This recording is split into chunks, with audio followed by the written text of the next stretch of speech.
Introduction. Traversing the end of a Shang Dynasty, transforming into Nezha, commanding the three realms, stirring the tides of the investiture of the gods. Drunk in the embrace of beauty, awake to wield the power of the world. With a wave of my hand, I summon the winds to pacify the realm with my feet upon the sun and moon. I stabilize the cosmos. Chapter 1. Acquiring the most powerful quick travel system in history. After the arrival of autumn, the evenings in Shishir remained pleasantly cool. On September 2nd at 10 p.m., the audience, having just emerged from the screening of the film Nezha, Birth of the Demon Child, streamed out of the Wanda cinema. Among the crowd, a tall young man named Lee San, clad in a black tank top and white shorts, his feet adorned with green plastic slippers, ambled out of the cinema with a carefree gait. With his hands tucked into his shorts, he swaggered in the newly learned Nezha-style carefree stride, humming a tune he had recently picked up. I'm a little demon, carefree and unrestrained. I kill without a blink, devouring without a grain of salt. With each bite, I could burst my belly. Off to the lavatory, I recall I forgot the paper. The film Nezha had left a profound impact on Lee San's spirit. Indeed, quite substantial. If only I had pursued animation design back then. If only I had the fortune to partake in the creation of this blockbuster animated film, how much wealth would I have amassed? The ocean is vast, and the film industry truly profits. Ding, ding, ding. By the heavens, Lee San thought, could it be the cinema's superb sound effects causing my ears to reverberate with hallucinations? Ding. Detecting host constitution. A neutral voice resonated in Lee San's mind. Host constitution. Poor evaluation. Ding. This system can only barely accommodate. Binding now. The full name of this system is the most powerful quick travel system across all realms and times, abbreviated as quick travel system or this system. Instantly, Lee San was left bewildered. He halted, standing still in disbelief. Who would not be perplexed in such a situation?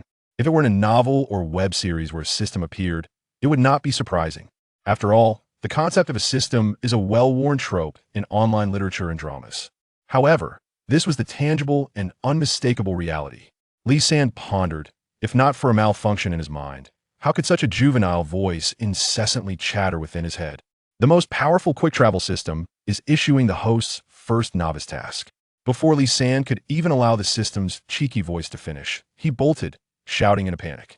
By the heavens, I've been possessed. Oh no, perhaps Lee San ran too recklessly. Or perhaps his green plastic slippers were ill-fitting. But after only 6 or 7 strides, he slipped, stumbling forward. He collided with a young woman who had just turned around, live streaming outdoors on her phone. Ah! With a sudden thud, the beautiful woman's phone slipped from her grasp, having been accidentally struck by Lee San, and fell to the ground. Are you out of your mind? The woman scolded irritably. Do you not have eyes while walking?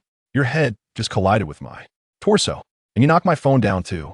A delicate fragrance wafted into Lee San's nostrils, pleasantly captivating him. As he lifted his gaze, he beheld a slender young woman before him, adorned in a stylish white dress. Upon closer inspection, he estimated her age to be between 18 and 21. She possessed an exquisitely shaped face, fair complexion, bright eyes, and elegantly arched eyebrows, exuding beauty. Hey, you just ran into me, the woman demanded angrily. Can't you even utter an apology? Are you mute? As she spoke, she bent down to retrieve her phone and glanced at it. Her face flushed with fury as she turned the screen toward Lee San. Look, you have cracked the screen of my new phone, you owe me money, she shouted. Lee San indeed noticed the intricate fissures adorning the screen of the phone she had just picked up. Furthermore, he observed that she was live streaming her online alias with Su Xiao Daji. Just as Lee San was about to apologize and prepare to compensate this young lady for her loss, the voice of the system echoed in his mind. The system has issued the first novice-level reward task. If you apologize to this young woman, the host can escape from this poorly rated body and traverse into the world of investiture of the gods as the formidable Nezha. You dastardly system, Lee San mentally cursed. To traverse realms, one need only read web literature. When it comes to me, I refuse to comply. Isn't this simply a roundabout way of ensuring my immediate demise? With this thought, Lee San resolved not to fall for the system's trickery. He would not apologize. Nevertheless, he still felt obligated to compensate the young woman. With nonchalance, he retrieved his wallet from his shorts pocket and produced 500 yuan, offering it to her.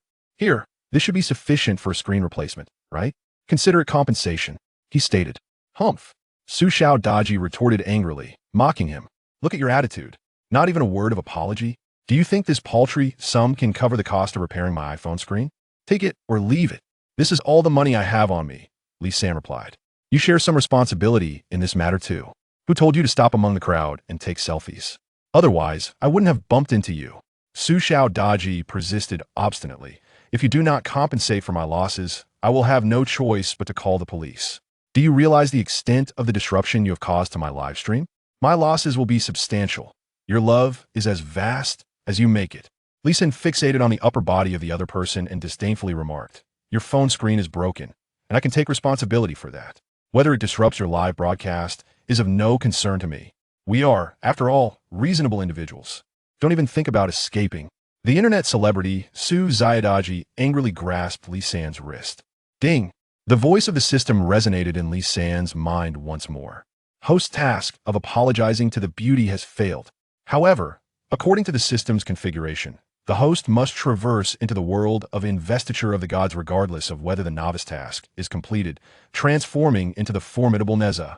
Quick traverse. Countdown begins in 3 seconds. 3, 2. Lee San was left in a daze. What kind of bizarre system is this? Is it necessary to cross over to another realm regardless of task completion? At that moment, Lee San felt lightheaded, his body lost control, and he lunged forward, collapsing into Su Xiaodaji's embrace. Ah! The beauty exclaimed in shock, hurriedly striking Lee San's head, her voice tinged with panic. Perverted rogue. Get up. Lee San couldn't help but reflect. Is this what they call dying beneath the peony? 1. The final countdown echoed in the system's voice. Lee San's vision darkened, and he instantly lost consciousness. After striking Lee San a few times, Su Xiaodaji swiftly stepped back. Lee San, however, lay motionless on the ground. Su Xiaodaji thought to herself. Tonight, she had encountered the most formidable con artist of all time. Suddenly, she sensed something amiss. She leaned down, cautiously placing her delicate fingers on the pulse point of the unconscious man's left wrist. Su Xiaodaji gasped, This man is dead. This has nothing to do with me. Then, the long-haired internet celebrity, terrified, began to weep profusely, crying out, He's dead, but it truly has nothing to do with me. Everyone come witness. I really don't want to go to jail. They'll shave my head in prison. Woo-woo. Nearby, the audience who had just exited the cinema quickly formed a large circle, drawn in by the spectacle. Ultimately, the internet celebrity Su Xiaodaji, amidst her tears of fright and overwhelming tension, called the police and summoned an ambulance using her phone. When Lee San regained consciousness, he found himself enveloped in a thick layer of pink flesh. Lee San heard a chorus of women's startled cries from outside the pink covering. Perplexed, he pondered what had happened to him. He attempted to struggle, hoping to tear apart the dense membrane with his hands, but it proved futile. Next, he tried to kick his way out of the enveloping flesh, only to feel the considerable mass more aptly described as a large fleshy sphere bounce back like a rubber ball. Monster, a monstrous orb of flesh has emerged from the womb. Ding! Congratulations, host, for transcending into the realm of the investiture of the gods. The host has successfully entered the Ling Juzi. Please await your father, Li Jing, who shall arrive with a sword in hand to deliver you into the world. Wishing the host a joyous birth. Chapter 2. Traversing to the world of function system, I find your antics quite vexing. Lee San exclaimed in frustration. What if that old Li from Chin'ang Pass misjudges his strike? My life could very well end before it even begins. The system remained silent. At that moment, Lee San heard footsteps outside, followed by the creaking of the door, and a middle-aged man bellowed, Monster, prepare to face my blade. Realizing he could not simply wait for fate to unfold, Lee San pushed off with his feet, causing the large, pink mass encasing him to bounce upon the ground. He could feel the oversized orb, which enveloped him, springing in every direction, while jostling within the soft confines. Lee San mischievously recited a catchy slogan he had seen in a television advertisement before his journey. I bounce, away with crow's feet. As Li Jing burst into the room, his first strike went astray, and several subsequent attempts failed to hit the erratically bouncing mass. Ding! The system announced a new task. Please refrain from bouncing playfully, host. Kindly await your father to assist in your delivery. Upon completion of the task, you shall be rewarded with 50 points of rapid traversal value. What exactly is rapid traversal value? Lee San pondered, perplexed by its significance. However, the system's next notification left him in a cold sweat. If, after 1 minute, your father has not arrived to sever the large mass encasing you, you shall suffocate within the spiritual womb. Frightened, Li San ceased his playful antics immediately. Crack. The sound reverberated as Li Jing finally struck the now still mass. Ding. Congratulations, host. You have completed the task. You are rewarded with 50 points of rapid traversal value. At that moment, Li San had no mind for the points awarded. He noticed a glint of cold light as the sharp blade sliced through the upper portion of the mass surrounding him. In an instant, he swiftly shifted to the left, narrowly avoiding the sword that descended beside him. A blinding golden light streamed into his eyes. Li Jing stood frozen, astonished. He had not anticipated that upon severing the large mass, a delightful little boy would emerge. The boy radiated a rosy glow, his face akin to that of a cherub, adorned with a golden bracelet on his right arm and a red cloth wrapped around his midsection, glimmering with golden light. Simultaneously, Li San beheld the bewildered Li Jing, who appeared to be around 40, with a square jaw and high nose, a dignified visage that exuded integrity. Ding. The system announces a new task. Host. Kneel and acknowledge your father. Upon completion, you shall be rewarded with 100 points of rapid traversal value. Upon hearing this task, Li San felt a twinge of embarrassment, perhaps a sense of discomfort.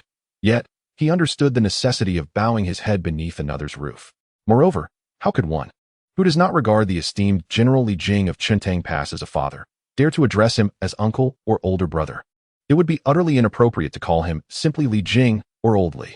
With these thoughts in mind, Li San suddenly knelt before Li Jing, exclaiming, "Son pays his respects to his father." In that instant, a neutral voice resonated in Li San's mind. Ding. Congratulations to the host for completing the task.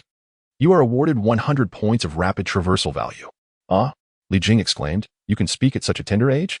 Indeed, Li San replied, feigning a childish tone. I am but a reincarnated spiritual pearl from the celestial realm, arriving at your esteemed residence. I am also aware that before my birth, my parents welcomed my elder brother Jinjia and my younger brother Mujia. Li San spoke thusly to gain his father's esteem and ensure he is regarded with significance. Li Jing was astonished. What kind of newborn speaks and knows the names of their siblings? This revelation made Li Jing regard his son as a cherished treasure. Now, as Li San gazed at his tiny, delicate hands and feet, plump and rosy, with slight dimples of baby fat, he compared himself to his father, who towered above at over 6 feet, estimating his own height to be around 4 feet. Li Jing, upon determining that this child was indeed flesh and blood, could not bear to treat him as a mere anomaly and harm his life. He chuckled, and Li San seamlessly adopted an endearing infantile grin. Li Jing, cradling his son who stood at 4 feet tall, considered presenting him to his wife, who lay on the birthing bed. Ding. The system has issued a new task. Please, host, kneel and acknowledge your mother. Upon completion, the host will be rewarded with 100 points of rapid traversal value. Father, you might want to set me down, Li San said in a mock baby voice, for if you pass me to the bed, I fear the wooden frame may not withstand it. Even if it does, mother may struggle to lift me. Realizing the wisdom in his son's words, Li Jing promptly set him down. Li San then knelt before the bed and bowed deeply, proclaiming, Son pays his respects to mother. It took you 3 years and 6 months to bring forth this mortal form. Your efforts are truly commendable, dear mother. Once again, the neutral voice echoed in Li San's mind. Ding. Congratulations to the host for completing the task of acknowledging your mother. You are awarded 100 points of rapid traversal value. Li San calculated quickly. He now possessed a total of 250 points of rapid traversal value. How absurd, he thought, bemused by his own count. Meanwhile, Li Jing's wife, upon hearing her newborn son address her as mother, was overwhelmed with emotion, her tears flowing freely. Li San, witnessing his biological mother in tears, felt a surge of mixed emotions. What mother does not cherish her child? Li San approached the bedside, extending his rosy little hand to wipe away his mother's tears. Lady Li, lying on the bed, embraced Li San, planting tender kisses upon his porcelain-like face. She murmured softly, My child has yet to savor a single drop of his mother's milk. Li San immediately shook his head vigorously, speaking in a sweet, childish voice. Mother carried me for 3 years and 6 months. Now I have grown a full set of teeth. I can eat solid food now, so there is no need for milk. At that moment, Li San playfully bared his slightly uneven front teeth, evoking a charmingly humorous expression. Lady Li affectionately remarked, My son is truly a good child. Even at birth, he knows how to be considerate of his mother. Beside them, Li Jing wore a pleased expression and said, My dear, you have endured much in giving birth to our son. You need ample rest to recuperate. Since our child can walk right after birth, let us entrust him to the maid Xiaoxiang for now. Ah, Xiaoxiang. Li San thought to himself in astonishment. Could there be a maid named Xiaoxiang here as well? Perhaps it's a coincidence. I wonder if she is as beautiful as the female lead in the film Tang Bohu Spots Xiao Xiang that I watched before. Li Jing commanded another maid in the room. Summon Xiao Xiang immediately. While awaiting Xiao Xiang's arrival, Li Jing and his wife lavished affection upon their adorable son, who resembled a delicate porcelain doll. Li San passively accepted the adoration of his parents and took this opportunity to inquire within his mind, what is the purpose of the rapid traversal value? What is my current power level? Chapter 3. Maid Xiao Xiang. Li San asked the system, what is the use of the rapid traversal value? The system's neutral voice responded in his mind, the rapid traversal value enables the host to traverse swiftly. Each time the host completes a task assigned by the system, they will earn rapid traversal points. 300 points allow the host to traverse once within the same world, while 1,000 points enable traversal between different worlds. Is it truly that extraordinary? Li San mused. So, system, once I accumulate 1,000 traversal points, can I return to the Earth of the 21st century before I arrived here? Certainly, the system's neutral voice echoed in Li San's mind. Moreover, for every 1,000 traversal points consumed, the host's magical power can be elevated by 1 tier. How astonishing! Li San rejoiced internally and inquired. Then what is my current power level? Ding. The system is assessing the host's physique. Presently, the host's constitution is at the early stage of the nascent soul. Upon hearing this, Li San was filled with elation. I start off at the nascent soul stage. The nascent soul stage is a pinnacle that countless cultivators strive to reach over decades. It is essential to note that ordinary practitioners must first undergo the Qi refinement, foundation establishment, and golden core stages before reaching the nascent soul stage. Li San pondered, according to traditional definitions of cultivation, reaching the nascent soul stage should mean that there is a small infant within the Dantian, should there not? However, Li San secretly examined himself several times and found that there was no infant within him. He directed his query to the system, which responded, the host's power level is currently at the initial stage of the nascent soul with the great Zhou Tian Tong. Li San inquired further, how many stages are there in this nascent soul phase?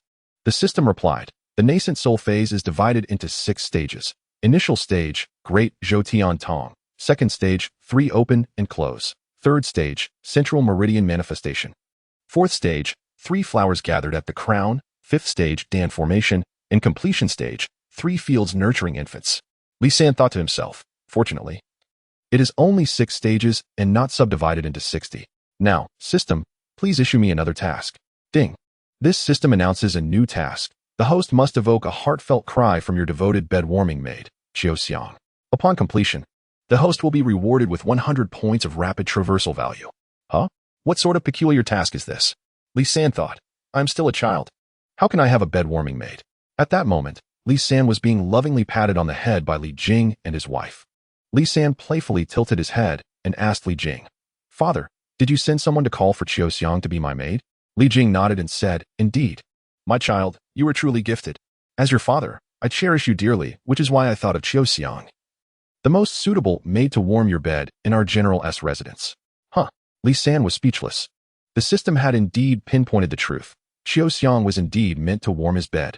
Lady Yin, Li Jing's wife, smiled as she lay on the bed and said, My child, I know Xiao Xiang well. She is honest, hardworking, and possesses remarkable beauty, with a petite and exquisite face, making her perfect for warming your bed. The once reclusive Li San was suddenly filled with anticipation. Xiao Xiang. Li San marveled inwardly. Could it be that there is also a maid named Xiao Xiang here? Perhaps it is just a coincidence. I wonder if she is as beautiful as the protagonist from the film Tang Bohu Spots Xiao Xiang that I once watched. He craned his neck, peering at the doorway, eagerly awaiting Xiao Xiang's arrival. My son, let me touch you once more, Lady Li said, and Li Jing pulled Li San to the edge of the bed. At this moment, Li San was facing away from the entrance. Reporting to the master, Xiao Xiang has arrived, announced a servant. Xiao Xiang greets the master, madam. And young master. A robust woman's voice reached Li San's ears. He immediately felt that this voice bore no resemblance to the sweet tones of a beautiful woman. Slowly, Li San turned around, astonished to see that the maid meant to warm his bed, Xiao Xiang, stood before him. She was approximately 5 feet tall and appeared to weigh around 250 pounds. As for her appearance, due to her ample size, her features seemed diminutive compared to her round face, which was as large as a wash basin. Li San promptly declared, Father and mother, I have suddenly realized that I can take care of myself just fine. I do not require a maid. Madam Li immediately interjected, My dear child, although you have just entered this world and are quite tall for your age, the weather is turning cooler. How can I rest easy allowing you to sleep alone without a warm bed attendant? Indeed, Li Jing chimed in, "You must listen to your mother and me." Xiao Xiang. This maid possesses a splendid physique suited for warming the bed. However, Li San found himself in a predicament, as he had just received a task from the system to evoke tears from the plump maid Xiao Xiang. "Xiao Xiang, sister," Li San called out playfully. Xiao Xiang burst into a hearty laugh. "Why, the third young master can speak so soon after birth. How delightful." Li Jing's expression darkened as he commanded, "Xiao Xiang, you are to serve the third young master from now on. This includes preparing his bedding and warming his bed before he sleeps." Madame Li offered a few more reminders, and Xiao Xiang gladly accepted the task, lifting Li San and heading towards the room prepared by the master and mistress. The stout maid, standing at 1.50 meters, struggled to carry the 1.20 meters tall Li San, panting slightly from the exertion. Sensing this was the perfect moment to fulfill his system task, Li San nestled in Xiao Xiang's embrace, feigned innocence and said, "Sister Xiao Xiang, seeing you sweat so much from carrying me, why not set me down? I can walk by myself." Gasping for breath, Xiao Xiang replied, "But the young master is of noble birth and just recently arrived in this world. How could I dare allow you to walk alone? If the master and mistress were to blame me, I might be punished with a missed meal. But I wish to walk on my own. If my parents are displeased, it is not your fault. Please, let me down," Li San insisted. Xiao Xiang shook her head resolutely. With no other option, Li San used his small hands to pry open her arms and leap to the ground, bounding ahead in playful leaps. Seeing the young master scamper away from her grasp, Xiao Xiang cried out in alarm, "Third young master, be careful not to fall. Wait for me." Li San, filled with exuberance, dashed around the garden's rockeries, bridges, and flower beds, leaving Xiao Xiang struggling to keep pace. After frolicking for half an hour, Xiao Xiang collapsed onto the ground, sobbing uncontrollably. Li San, feeling triumphant, privately queried the system. "Now that my maid Xiao Xiang is crying, does this mean I have completed my task? Will I receive my rewards?" Task 4. Make Xiao Xiang cry. Then rescue Sudaji. "Now that my maid Xiao Xiang is crying, my task is complete, right? I should receive my rewards now." Ding. The system's voice echoed in Li San's mind. The task remains unfulfilled. Currently, maid Xiao Xiang is crying from frustration, not from being moved. Is this system really so strict? Li San sighed. Approaching the exhausted Xiao Xiang sprawled on the ground. "Sister Xiao Xiang, I was merely trying to help you lose weight by playing a running game with you, given your generous figure." Li San earnestly remarked, "Sister Xiao Xiang, are you not deeply moved?" He chuckled lightly. Xiao Xiang, with a playful pout, seized Li San's slender arm and exclaimed, "Young Master San, I have finally caught you. You cannot escape now." "Indeed, I am moved." Li San, finding himself ensnared by Xiao Xiang's grip, refrained from resisting, primarily to fulfill the task assigned by the system. "Sister Xiao Xiang," he continued, "if you are so moved, you ought to weep heartily. Why should I cry?" Xiao Xiang inquired, puzzled. Li San considered her question. It was indeed logical. The system's directive required Xiao Xiang to be genuinely moved to tears, and forcing her to cry would not fulfill the task. "Are you not weary from running?" he asked. The plump maid Xiao Xiang, exhausted and sprawled on the ground, nodded and replied, "If I were not fatigued, would I lie upon such a dirty floor?" Li San, with sincerity, suggested, "Very well. You just carried me to the back garden, and after chasing me for so long, it is now my turn to carry you." Young Master San, that is not permissible," Xiao Xiang exclaimed in alarm. At that moment, Li San, standing at a height of 1.20 meters, lifted the 1.50 meters, 250-pound Xiao Xiang and dashed off at remarkable speed. Now in the nascent soul stage of Great Zhou Tian, Li San moved with astonishing swiftness, deliberately navigating the treacherous terrain of the back garden. He leapt from one perilous spot to another, occasionally bounding atop a foam mountain or onto the large rocks in the stream beneath the bridge. Xiao Xiang, cradled in his arms, cried out in terror, "Young Master San, put me down. I am afraid." Upon witnessing Xiao Xiang's frightened tears, Li San silently questioned the system, "Have I completed the task this time?" Ding. The host has not fulfilled the task, the system's voice resonated. This time, the host has only frightened Xiao Xiang to tears. Half an hour remains on the task countdown. Only half an hour left? Li San realized that in ancient times, half an hour equated to 1 full hour. Cradling the overly frightened Xiao Xiang, he gently leaped onto the tiled roof of a pavilion in the back garden. From this vantage point, he asked Xiao Xiang, "Where is the room my parents prepared for me?" Trembling from the height, Xiao Xiang extended her pudgy hand to indicate the direction.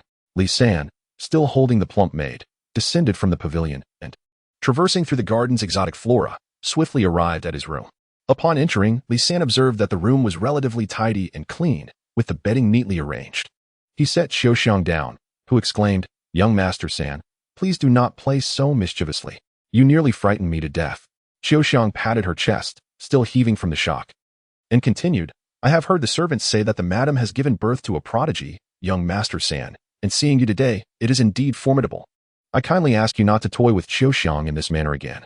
Very well, Li San replied, taking a sip of the tea Qiu Xiang offered. He then inquired, Sister Qiu Xiang, I will treat you well from now on. Are you not moved? Thank you, young Master San. She responded gratefully. Qiu Xiang knelt before Li San and said, I am deeply grateful for your kindness, third young master. However, Li San, though touched by Qiu Xiang's expression of gratitude, realized that she had not been moved to tears by his actions, leaving his task unfulfilled. Third young master, as per the instructions of the master and mistress, I must now lull you to sleep, Qiu Xiang continued as she climbed onto the bed. She deftly unfolded the neatly arranged quilt and nestled into the warm covers, softly saying, I have warmed the bed for you. Please, come and sleep. This bed is rather small, with you taking up the space. There is hardly any room left. Li San remarked candidly. Third young master, are you mocking me for being plump? Qiu Xiang retorted, displeased. Dear Qiu Xiang, Li San praised, I did not realize you possessed such cleverness and self-awareness. With her face resembling a large basin, Qiu Xiang, who occupied the entire bed, protested. I was a graceful maiden before I turned 15. And how old are you now? Li San inquired. Today is my birthday, and I have just turned 16. Qiu Xiang replied. Is it truly possible that you could transform from a graceful young lady into someone so rotund in just a year? Li San questioned in bewilderment. Isn't it because I feared the lustful Emperor Shang Dynasty would choose me for his harem? I deliberately ate abundantly every day to grow plump. Qiu Xiang answered, feeling aggrieved. Upon hearing this, Li San noticed a slight inaccuracy in her words. The title Zhou Wang was a derogatory posthumous appellation for the cruel and tyrannical monarch. And Dxin, while alive, would never refer to himself as such. However, Li San understood that he had traversed into the world of investiture of the gods, where Dxin openly accepted this title. Is the current emperor indeed Shang Dxin? Li San asked. Has Su Daji entered the palace to serve him? Who is Su Daji? I am unaware, Qiu Xiang replied honestly. I only heard our steward mention that the Shang emperor is currently leading his troops to quell the rebellion of the Duke of Jizhou, Su Hu. Li San nodded, contemplating that the emperor had yet to acquire Su Daji and was still engaged in combat against her father. Ultimately, it was Su Hu who, unable to withstand the pressure of the impending army, would be forced to offer his beloved daughter to the emperor. If Li San could rescue the true Su Daji before the emperor, it would surely be preferable to having the current companion, the 5-foot-tall, 250-pound maid, Qiu Xiang, by his side. Lost in thought, Li San resolved that regardless of his musings, he must first complete the task assigned by the system to earn the right to consider his next plan. Li San gazed tenderly at Qiu Xiang, who was warming the bed, and slowly said, Sister Qiu Xiang, may I recount a rather moving story? Sure. Qiu Xiang nodded in agreement. The tale I wish to tell is titled Tang Bohu Points at Qiu Xiang, Li San announced. Qiu Xiang, somewhat displeased, retorted, why should that so-called tiger point at me? Li San explained, it must be a case of sharing the same name. Please bear with me. I shall indulge you, he continued, as he began narrating the story of Tang Bohu Points at Qiu Xiang. Naturally, he recounted the plot he had seen in the film, albeit with a few embellishments regarding the character of Qiu Xiang, claiming she was quite plump, and whimsically stating that in the era of Tang Bohu, being stout was considered beautiful. After concluding this touching love story, Li San was taken aback to find that his plump maid, Qiu Xiang, not only did not weep, but instead burst into hearty laughter. Li San was rendered speechless. At that moment, he abruptly sensed that the task of moving Qiu Xiang to tears, as mandated by the system, was proving to be quite arduous. Third young master. The master and madam have instructed me to bring you your lunch, a servant announced from outside, holding a wooden food box. Come in, Li San called out. The servant entered, setting a table before Li San with 4 dishes, roasted chicken, steamed goose, braised pork knuckle, and cold tossed cabbage, accompanied by a bowl of millet rice and a bowl of egg drop soup. Li San smacked his lips and remarked, the meal looks delightful. But why is there no wine? The servant hesitated, and at that moment, Li San noticed Qiu Xiang drooling with anticipation. Sister Qiu Xiang, let us dine together, Li San urged. Qiu Xiang hesitated. What is there to hesitate about? Li San inquired. It is due to the distinction of status, Qiu Xiang replied. Moreover, we servants are not permitted to eat meat like our masters. We are usually allowed only vegetables. Li San promptly declared, Sister Qiu Xiang, I grant you this privilege. Really? Qiu Xiang asked, a hint of skepticism in her voice.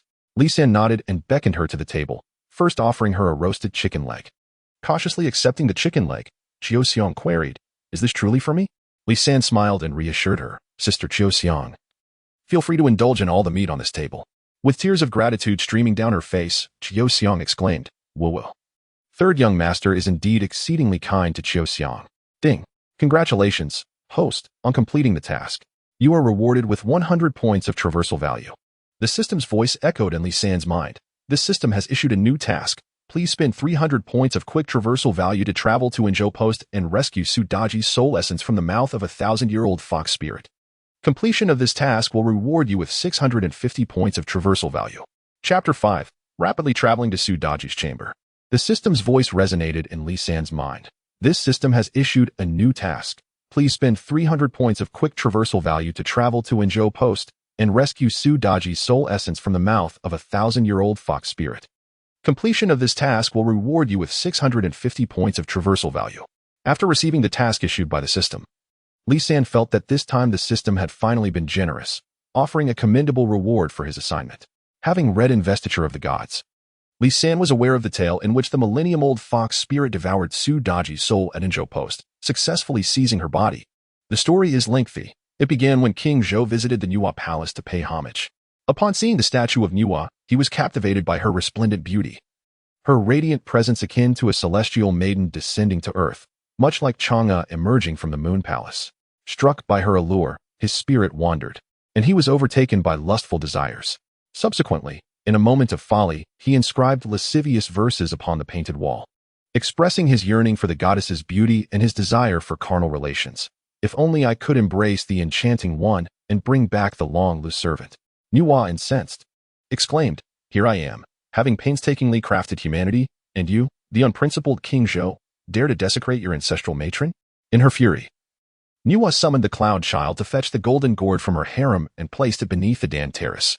Lifting the gourd's lid, she pointed her finger, and a white light emerged, as grand as a beam, towering over 4 or 5 zhang. Above this light, a banner materialized, radiating 5 colors and shimmering with myriad hues, named Summoning of Demons. Soon, a mournful wind swept through, enveloping the realm in a thick mist, as dark clouds gathered ominously, with the wind blowing in waves. All demons across the land converged upon the palace, awaiting the decree. Nuwa commanded the Cloud Child to dismiss the various demons, retaining only the millennium-old fox spirit, the 9-headed chicken spirit, and the jade peepa spirit to serve her. She declared, Listen closely, 3 spirits. The fortune of Chengtang is dimming, and he shall lose the world. The phoenix sings upon Mount Qi, and a saintly ruler has emerged in the western Zhou. The will of heaven is established, and fate has dictated it. You 3 spirits may conceal your true forms and take refuge in the palace, beguiling the king's heart. When King Wu rises against Zhou to aid in success, do not harm the common folk. Once the task is accomplished, you shall also reap your rewards. Upon concluding her orders, the 3 spirits bowed in gratitude and transformed into gentle breezes, departing. Afterward, the infatuated King Zhou returned to his palace, lamenting that despite his royal status, he could not possess a beauty like Nuwa, which was a great regret in life. He glanced at the 3,000 beauties in his harem, finding them all quite pleasing to the eye, yet utterly weary of them, none evoking a spark of passion within him. Determined, King Zhou resolved to select the most beautiful women from across the realm to replenish his harem. He decreed that each locality must choose 100 virtuous maidens, regardless of wealth or status, solely based on their graceful appearance, gentle disposition, and dignified demeanor, to serve in his harem. The strongest opposition to King Zhou's decree came from Su Hu, the Marquis of Jizhou, who had heard that the treacherous minister Fei Zhong had suggested to King Zhou that his daughter, Su Daji, possessed a celestial beauty that could enchant the kingdom. How delightful it would be to have Su Daji enter the palace and accompany the king. Thus, as Su Hu prepared to present himself before King Zhou in Chaoga, he furiously inscribed a poem upon the wall of the Noon Gate to express his intent to never serve the Shang Dynasty.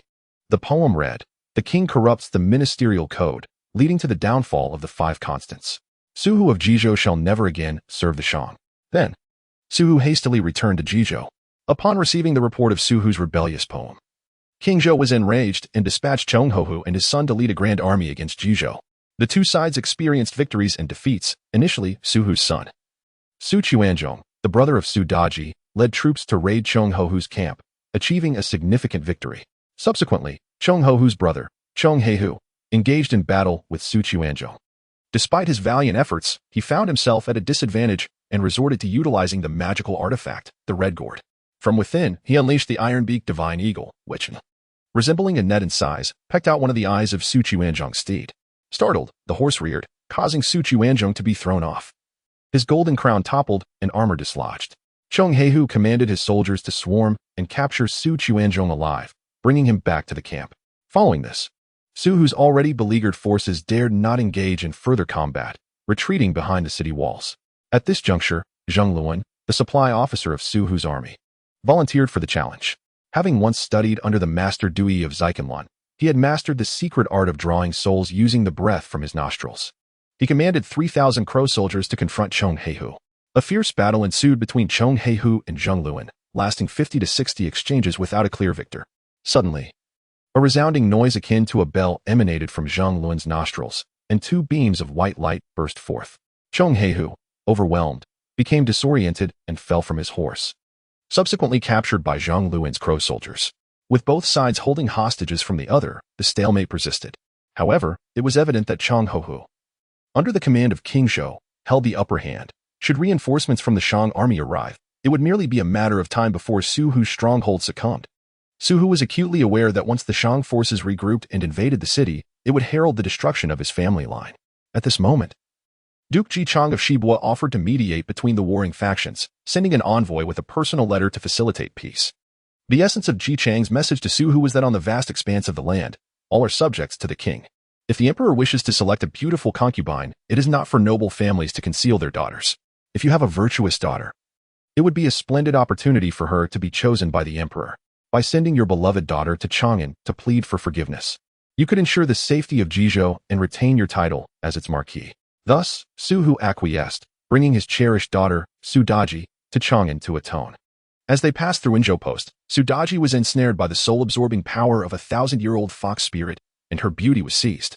At this moment, Li Sin pondered that if he could vanquish that ancient fox spirit, perhaps the course of this world could be altered. Ding! The system's voice echoed. Host has traversed to Inzhou Post. Countdown 3 seconds. 3, 2, 1. In an instant, Li San vanished before the maid Xiuxiang, who was savoring a sauced pig trotter. Stunned, Xiuxiang momentarily froze before exclaiming, "Oh no! The third young master has vanished into thin air."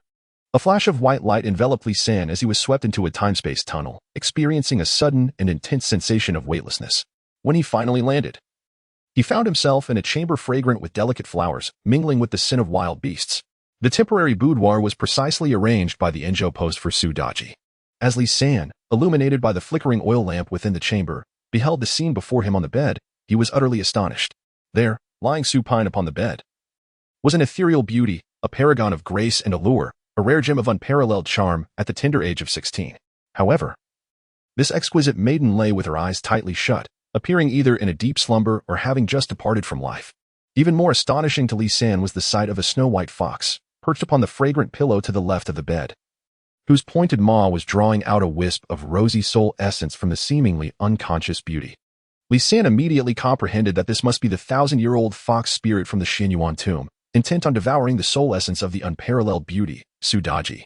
Preparing to seize her form, without hesitation, Li San removed the Qiankuan circle, a talisman he had worn since birth.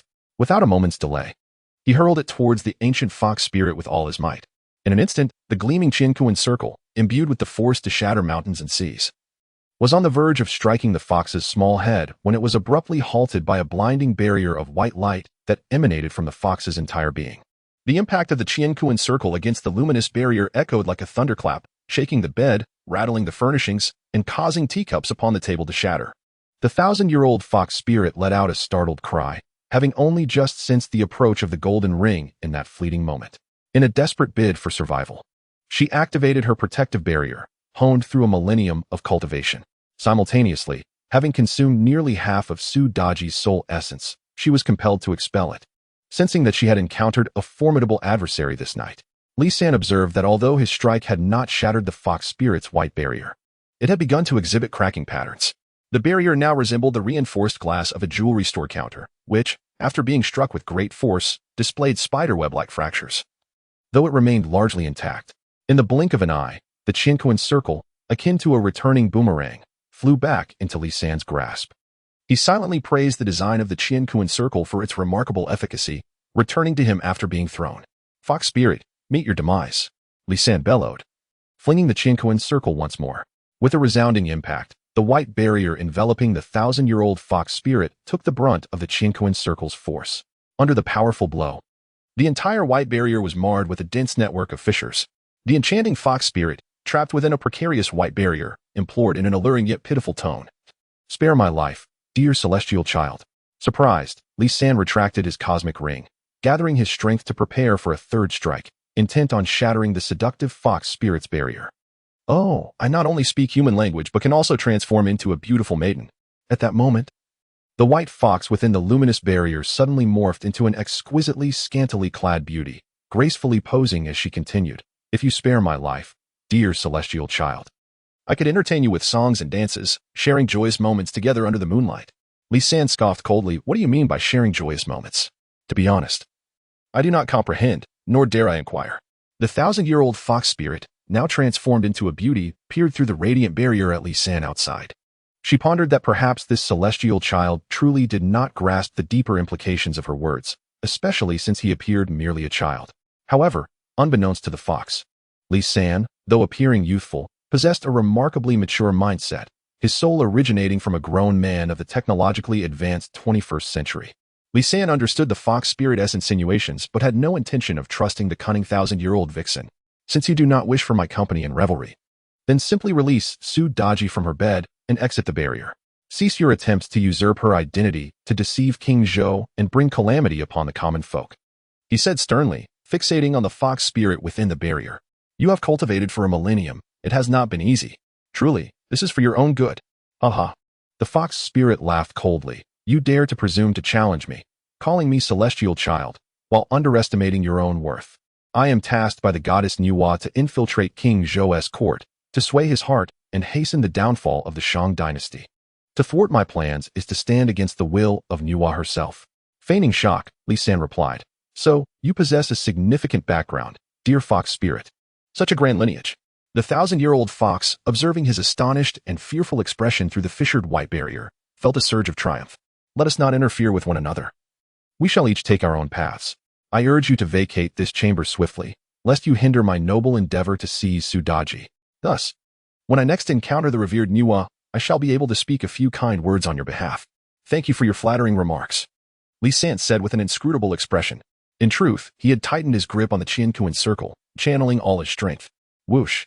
The Qianquan circle was hurled forth, imbued with the force to shatter mountains and seas. Bang! In an instant, the radiant barrier shattered, disintegrating completely.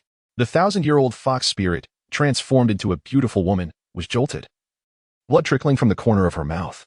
She instantly revealed her true form, a snow-white little fox. Ding! A neutral voice from the system suddenly echoed in Li San's mind. "Host, please be aware that the 1,000-year fox spirit before you is a creature of perfected nascent soul stage, 5 minor levels above you. Engaging in hand-to-hand combat would be certain death." "Damn it! I'm not foolish," Li San scoffed internally. "Why would I forego the 2 magical artifacts, the Qianquan circle and the Hunyuan silk, at my disposal? Am I to challenge a fox spirit 5 levels above me with my bare hands? Does the system not possess any common sense?" Li San could not afford to dwell on such thoughts. He swiftly hurled the Qianquan circle once more, aiming for the 1,000-year fox that had leapt down from the bed onto the floor. Bang! The Qianquan circle crashed to the ground with a thunderous sound, shaking the entire chamber as if an earthquake had struck. However, the 1,000-year fox spirit instantly transformed into a wisp of blue smoke, vanishing before Li San's eyes. In that moment, Li San also caught sight of Su Daji's ethereal figure, composed of her pink soul essence, attempting to enter the lifeless body lying on the bed. Yet, no matter how she tried, the pink essence could not penetrate Su Daji's corpse. Of course, at that moment, Li San was merely an unintentional observer. He did not pay further attention to whether Su Daji's soul essence would successfully return. After all, the formidable adversary, the 1,000-year fox spirit, still eluded his control. Suddenly, Li San felt sharp claws grip his shoulders, causing him considerable pain. He turned his head to glance sideways and beheld the once small fox spirit, now transformed into a massive white fox the size of a tiger, its razor-sharp claws digging into his shoulders. More terrifyingly, this gigantic white fox had opened its gaping maw, revealing its fearsome fangs, and was about to snap down upon Li San's head. "Qianquan circle," Li San shouted. Previously, having failed to strike the fox spirit, the Qianquan circle, which had sunk over a yard into the ground, glimmered brilliantly as it sprang back up, returning to Li San's left hand, unfazed in the face of danger. Li San's mind remained remarkably clear. He became acutely aware that, at this moment, if he were to strike the alluring vixen behind him with the Qian Kuan circle held in his left hand, it remained uncertain whether the blow would be fatal. Even if it did kill her, the razor-sharp fangs of the vixen, poised within her gaping maw, could still inflict grave harm upon his own head. Thus, in this dire situation, Li San made an exceptionally judicious decision. He swiftly positioned the Qian Kuan circle atop his head. With a resounding crack, the ancient vixen's bloodthirsty jaws did not clamp down on Li San's small head, but rather collided with the Qian Kuan circle resting above him. A gasp escaped the vixen's lips as her bloodied incisors were shattered against the circle. With a thud and a clatter, her two bloodied teeth fell to the ground beside Li San. However, the cunning fox, having cultivated her powers for a millennium, was not so easily deterred. Despite losing her incisors, she clung tenaciously to the Qian Kuan circle, enduring the pain with fierce determination. She had recognized that this inexperienced child, while possessing a remarkable artifact, lacked the cultivation prowess that she, a fox who had trained for 1,000 years within the Xian Yuan tomb, possessed. The reason this child had managed to breach her shimmering barrier and cause her such disarray, resulting in the loss of her teeth, was primarily due to the formidable nature of his treasure. The resplendent golden circle was indeed fearsome. Having secured her grip on the golden circle, the vixen saw no reason to relent. At that moment, Li San exerted all his strength, yet he could not pry loose the Qian Kuan circle from the vixen's grasp. The incredible power of the millennia-old fox left him quite astonished. To make matters worse, the vixen's right claw, which had been gripping his shoulders, had now released its hold and was swiftly moving towards his throat. Die! The vixen howled. In a rush, Li San extended his right hand to ward off the vixen's claw, which was now aimed at his throat, resulting in a standoff. The vixen's razor-sharp claw edged ever closer to Li San's vulnerable neck, now merely half an inch away. With a mighty shout, Li San commanded, "Hunting tapestry, bind." The lengthy, crimson tapestry, which had previously coiled around his torso, surged forth. At that moment, Li San stood bare-chested. The tapestry, resembling a soaring red dragon, swiftly enveloped the massive vixen, ensnaring her limbs with remarkable strength. With a resounding thud, the ancient fox fell to the ground behind Li San, thoroughly bound. Chapter 8. The mission to save Su Daji's soul essence is accomplished. Li San raised his right fist and struck down heavily upon the head of the ensnared vixen. 1 punch. 2 punches. 3 punches. After enduring a barrage of punches, the fox spirit, blood streaming from its 7 orifices, let out a series of increasingly feeble and mournful cries. Ultimately, the millennium-old fox spirit shattered the barrier it had set outside Su Daji's chamber, designed to muffle any sounds from within. Summoning all its remaining strength, it lifted its sharp muzzle and let out a piercing howl, calling out, "Goddess Nuwa, please save this little demon." Coincidentally, it was this cry that allowed Li San to extract the Qian Kuan circle that the fox spirit had stubbornly clamped between its jaws. Li San realized that this ancient fox spirit was indeed attempting to summon reinforcements, and those reinforcements bore significant stature. Li San could not afford to let it cry out again or wait for its allies to arrive, as that would leave him in a vulnerable position. Gripping the glimmering Qian Kuan circle in his left hand, he struck down fiercely at the fox spirit's head. Just as the Qian Kuan circle was about to collide with the fox spirit's skull, a massive golden hairpin, as thick as an arm and over 10 feet long, descended from the air.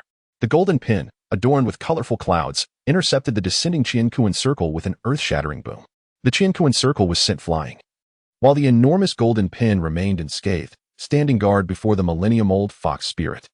Li San felt a numbing shock travel through his left hand and arm from the sheer force of the impact.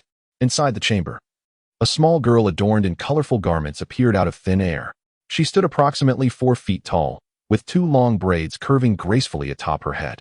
Possessing an adorable appearance, her large eyes, long eyelashes, and rosy cheeks were accentuated by 2 charming dimples, even when she was not smiling. Li San, having staggered back several steps from the earlier shock, could not help but notice this suddenly materialized girl. Instantly, he recognized that she was no ordinary child. After all, she was standing atop a swirl of multicolored clouds. "Are you perhaps the reinforcement summoned by this millennium-old fox spirit?" Li San asked in astonishment. "What kind of creature are you? Impertinent child. Do not presume that possessing 2 magical artifacts grants you the audacity to speak so freely." The girl promptly scolded, her expression turning stern. "I am the Cloud Maiden, servant of Goddess Nuwa, sent here by her decree to rescue this fox spirit that has cultivated within the Xianyuan tomb for 1,000 years." Li San rested his chin on his hand. listening to the girl's reprimand with an expression of blatant disdain. At that moment, the girl extended her right palm, and the enormous golden hairpin that had just defended against the Qianquan circle transformed into a normal-sized pin and fell back into her hand. Wow, your golden pin is quite impressive, isn't it? Li San jested. Considering those tufts of hair atop your head, where would you even place such a pin? Impertinent child. What sort of attitude is this? The girl chastised. Seeing the messenger of goddess Nuwa wielding her golden pin, should you not hastily kneel in reverence? Li San observed the young girl across from him, revealing her identity. She was none other than the messenger of the goddess Nuwa. What was there to boast about? Upon reflection, he realized that this little girl indeed had a significant background, especially as she wielded Nuwa's golden hairpin. This hairpin, in itself, appeared to be a formidable artifact, capable of withstanding his Qianquan circle. He was determined to acquire this hairpin, envisioning it as a gift for his future girlfriend. Impudent child, did you not hear my words? The girl rebuked. I am the messenger of Nuwa. You should kneel in reverence at once. On the surface, Li San maintained an air of indifference, yet inwardly he felt a twinge of apprehension. Here he was, in a world of deities, seemingly devoid of any substantial backing. Even though his father was the General Li Jing of Chintang Pass, compared to the divine Nuwa, he felt like a mere insignificant figure. However, Li San was undeterred. In such a scenario, one must exude confidence and not show weakness. He stood his ground, adopting a nonchalant demeanor, and proclaimed, Little girl, Kaiyun, you are merely the messenger of Nuwa. Do you dare to act presumptuously before me? Do you know the magnitude of my background? Kaiyun was momentarily taken aback by Li San's grandiose demeanor and audacious words. Cautiously, she inquired, Pray tell, which celestial master do you serve, esteemed youth? Li San erupted in hearty laughter, using the moment to contemplate how to weave his next tale. Should he claim to be a disciple of the Jade Emperor? Perhaps that would be too far-fetched, considering his youth and lack of a beard. Furthermore, he suddenly recalled that in this world of deities, there had been no mention of the Jade Emperor thus far. Indeed, this was an era predating the Jade Emperor. As he pondered, he recalled the classic tale of investiture of the gods, in which deity was the most formidable. Enough of your laughter, Kaiyun exclaimed, gripping her glowing golden hairpin. If you do not reveal your master, do not blame me for being ungracious. Very well, little Kaiyun, brace yourself. I shall disclose my master, Li San shouted with fervor, declaring, I am a disciple of the Primordial Lord, the heavenly reason. In proclaiming the Primordial Lord, he believed that in this realm, he would be recognized as a powerful deity. Moreover, given that the Primordial Lord had many disciples, it was unlikely that this girl would discern the truth. Kaiyun, indeed, was momentarily stunned, but she quickly retorted, I have just reported to my lady Nuwa using my divine sense. She says that among the disciples of the Primordial Lord, there is no one by the name of heavenly reason. My lady has stated that regardless of your affiliations, you must swiftly depart from this place and refrain from meddling in this matter. Otherwise, beware of the peril that awaits you. Very well. Li San feigned indifference and leisurely remarked, As long as I may take with me the essence of Sudaji, I shall take my leave. The young maiden Kaiyun did not impede Li San as he approached the bed. With a swift motion, Li San extended his right hand and grasped the elusive pink essence that had eluded his attempts to reclaim it from Sudaji's lifeless form. Ding! The system's voice resonated in Li San's mind. Congratulations, host. You have successfully completed the task of rescuing Sudaji's essence. You are awarded 650 points of rapid traversal value. Feeling that he had fulfilled his objective, Li San deemed it unnecessary to remain and contend with the formidable envoy of the goddess Nuwa, the young maiden Kaiyun. Ding! The system announced a new mission. Host must take Sudaji's essence and depart from this location, traversing to the residence of the general in Chintang Pass. Completion of the task will grant the host 300 points of rapid traversal value. However, before Li San could swiftly depart, he resolved to settle the score for the injury inflicted upon his shoulder by the Millennium Fox Spirit, and thus reap substantial benefits. Chapter 9, Beautiful Fairy. Shall we be friends? Li San was resolute. He intended to avenge the wound inflicted upon his shoulder by the Fox Spirit before he departed. Celestial youth, since you have rescued Sudaji's essence, will you not release this Millennium Fox Spirit, favored by the goddess Nuwa? Very well. I shall proceed to untie this Fox Spirit. Li San, holding Sudaji's essence, strode purposefully to the Millennium Fox Spirit bound by the magical silk. He pretended to bend down, attempting to untangle the bindings. Of course, Li San recognized that such a treasure as the magical silk could not be unraveled without his own command. He raised his head, feigning difficulty, and with a sheepish expression directed at Kaiyun, he said, Miss Kaiyun, I must admit, my skills in the teachings of the Primordial Supreme are rather lacking. I have only learned how to summon this binding rope, yet I have not mastered how to retract it. Kyan regarded him with suspicion as he clumsily fumbled with the crimson silk. She expressed her disbelief. Just now, I reported to my lady Nuwa. And there is no disciple named Tianli before the Primordial Supreme. Dare you deceive me? How could I ever deceive you, Miss Kyan? Li San replied earnestly, with unwavering conviction. Even if I possessed the courage of a bear and the audacity of a leopard, I would not dare mislead you. It is merely that I have not yet formally taken the venerable Primordial Supreme as my master, for I have only recently come into existence. Li San, in his fabrications to the celestial maiden Kaiyun, concealed his true identity, fearing that any revelation might endanger his family and his future master, Tai Jinren. Celestial youth, do not spout nonsense before me. Kaiyun gazed with her lively eyes, her cherubic face adorned with an air of haughty arrogance. In a commanding tone, she exclaimed, hasten to untie that binding red ribbon. Otherwise, the divine needle of Nuwa in my hand shall not show you any mercy. Sister, you truly look enchanting when you're angry. Such a little beauty. Li San playfully cooed, his tone childlike. Sister, when you grow up, you will undoubtedly be a stunning fairy. Sayun's cheeks flushed with a rosy hue at Li San's words. Despite her youthful appearance of merely 8 or 9 years, she had lived for nearly a millennium. She longed to mature into a beauty capable of captivating nations. At that moment, Li San's flattering words made her feel quite pleased, yet she quickly composed herself, masking her inner delight with a stern demeanor. Her tone softened as she urged, Heavenly child, please expedite the release of the bindings on this fox spirit. I have been dispatched by Lady Nuwa to rescue her. I must complete my task swiftly. I hope you can understand my predicament. Indeed, I empathize with you. Li San replied with deep sincerity. He rose and approached Kaiyun, gently saying, Kaiyun, I feel a profound connection between us, and I believe we share much in common. Let us be friends. Friends? Kaiyun murmured. Deep within, she had always felt a lingering solitude. The mere mention of friendship stirred a torrent of emotions within her. Though she had cultivated her powers and eternal youth under Lady Nuwa for nearly a millennium, she had sacrificed her chance to grow and had never made a single friend. Noticing Sayun's silence and the blush on her cheeks, Li San concluded that she too yearned for companionship. Resolutely, he extended his right hand and grasped her tiny one. He observed her face redden further, akin to a ripe autumn apple. Li San sensed that this was the opportune moment to earn Sayun's trust. He reminisced about a touching song he often sang before arriving in this realm. With her hand in his, he sang passionately, These years, alone I stand. Winds have blown. Rains have passed. There were tears, there were mistakes. Do you still remember what to hold on to? Only through true love can one understand. There will be loneliness. There will be reflections. Dreams will eventually come true, and there you will be, in my heart. Friends, walking together through life. Those days shall be no more.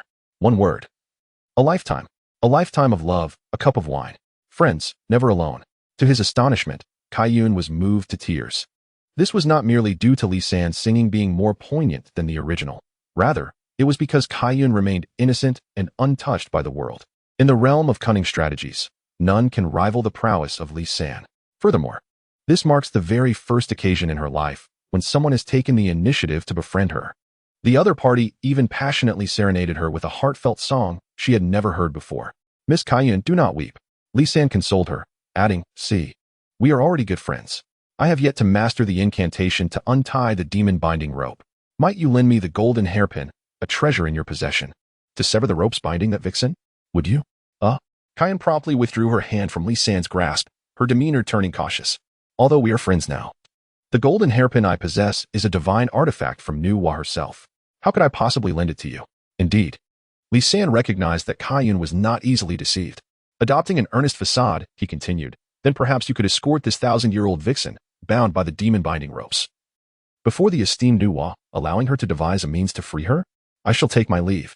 With his left hand clutching the reclaimed Qiankuan circle and his right delicately holding on to Sudaji's lingering essence, he strode confidently towards the chamber door. As he pushed the door open, a resounding bang echoed. Li San felt as though he had collided with an invisible barrier, stumbling back into the room. What on earth is happening? Li San rubbed his forehead, perplexed. There is no wall at the entrance. Why do I feel as if I've run into one? Inside. Kaiyun, the celestial maiden, chuckled brightly. Unable to contain her laughter, she remarked, Young brother, cannot you perceive the barrier I have cast outside? A barrier? My cultivation is insufficient. I truly cannot see it. Li San continued to rub his slightly aching forehead, feigning innocence. Just moments ago, this 1,000-year-old vixen set up a white light barrier, and now... Dear Miss Kaiyun, You have erected another barrier at the door to ensnare me. Are we still good friends? Hiki, Kaiyan giggled. The barrier I established is not intended to ensnare you. It was merely to prevent any disturbances from our potential scuffle within this chamber from reaching the mortal realm. That would be undesirable. Ah, I see, Li San replied, understanding now why the commotion inside had not drawn the attention of Su Hu, who resided nearby. It seems that this barrier effectively muffled sound. Goodness, the soundproofing is truly exceptional. Dear Miss Kaiyun, you see, I no longer desire the demon-binding ropes artifact. Li San, feigning sincerity, implored, could you possibly unlock the barrier and let me out? I no longer wish to concern myself with this vixen's possession of Su Daji. I can certainly assist in opening the barrier, Kaiyan replied with a smile, but opportunities to receive treasures bestowed by our respective celestial lords are rather scarce. Why not keep your binding demon rope? To be frank, Li San said, putting on a pitiful act, Kaiyun. I am lacking in skill and have truly not mastered the incantation to untie the binding demon rope. I humbly beseech you to use your golden hairpin to release the vixen from her bindings, so that I may return to the primordial celestial lord with a proper explanation. Then, we could remain good friends for eternity. Upon hearing Li San's heartfelt declaration, Kaiyun found herself convinced. She grew concerned for the rather handsome, celestial youth before her. Name Tianli. Hesitantly, she remarked, Tianli, should you truly lose the binding demon rope bestowed by the primordial celestial lord, you will undoubtedly face punishment upon your return. However, I am uncertain if the golden hairpin lent to me by Nuwa can untie your binding demon rope. Seeing a glimmer of hope, Li San encouraged her, Kaiyan. How can you know it won't work if you do not try? After a moment of contemplation, Kaiyan replied, you make a valid point. Holding the golden hairpin, she approached the 1,000-year-old vixen, who had been rendered unconscious by Li San's earlier blows. She bent down carefully, using the golden hairpin to pick at the tightly bound binding demon rope around the vixen. In that fleeting moment, Li San realized that this Kaiyun maiden was, in fact, quite naive.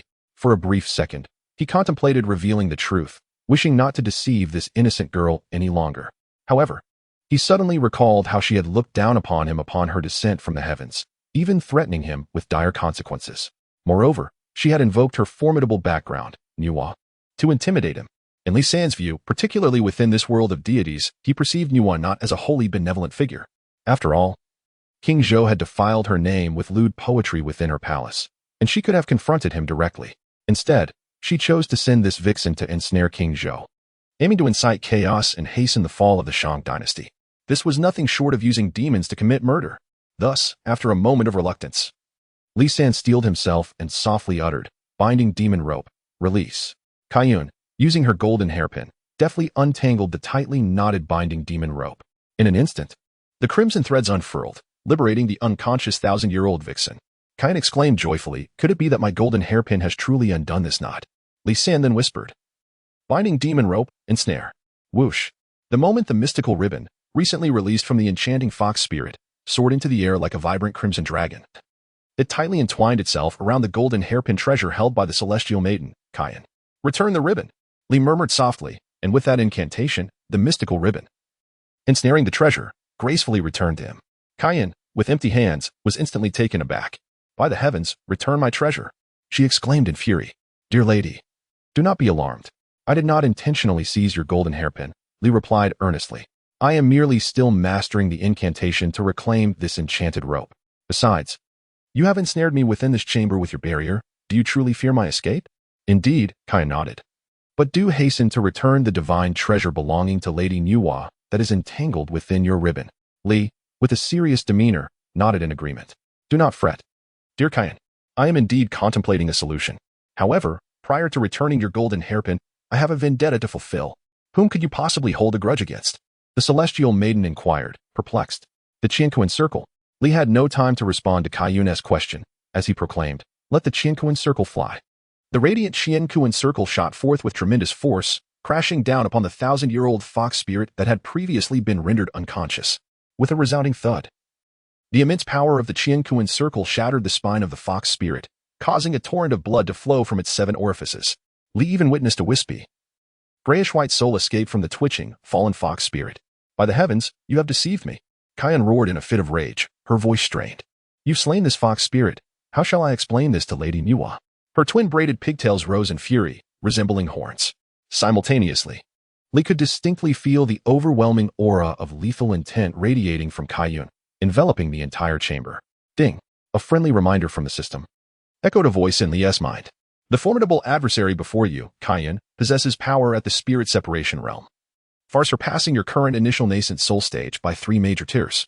Please cherish your life and avoid the wrath of Kaiyan. At that moment, however, Li felt little fear towards the ire of the more powerful celestial maiden.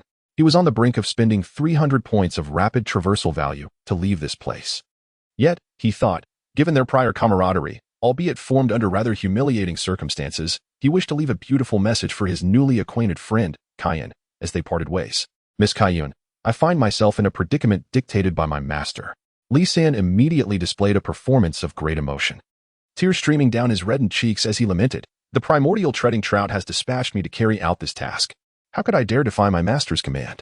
Just moments ago, my master summoned me back through divine perception. Ding! The system kindly reminds the host. The voice echoed in Li San's mind once more. The formidable adversary, Kaiyan, has diminished her animosity towards the host by 3 levels. The threat to the host's life has been momentarily alleviated. Li San feigned the appearance of being urgently called back by the primordial celestial master and turned to Kaiyan, saying, I am currently unable to unravel the binding demon rope that ensnares your magical treasure, the golden hairpin. However, I can bestow upon you both this binding rope and the hairpin. I hope that we may meet again in the future. Ding! The system kindly reminds the host that Sayun's fondness for the host has risen to a new level, and the threat to the host's life has been entirely removed. At that moment, Sayun's once furious, horn-like braids had quietly softened, reshaping into a circular formation atop her head. Li San tossed the heavenly silk, and Kaiyan was moved to the point of tears. She extended her small hand to grasp the heavenly silk that had been thrown her way. Just as she was about to seize a corner of it, with a whoosh, the heavenly silk vanished before her eyes. Simultaneously, her newly formed bond with her first friend, Tianli, also disappeared from her sight.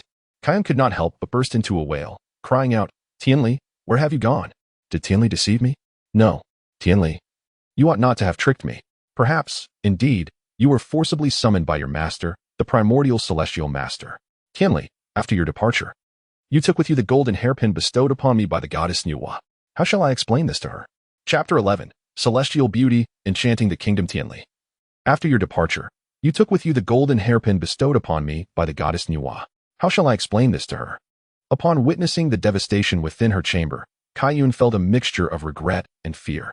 She hastily knelt upon the ground, using her divine perception to report the events that had transpired to the goddess Nuwa. The goddess was greatly astonished.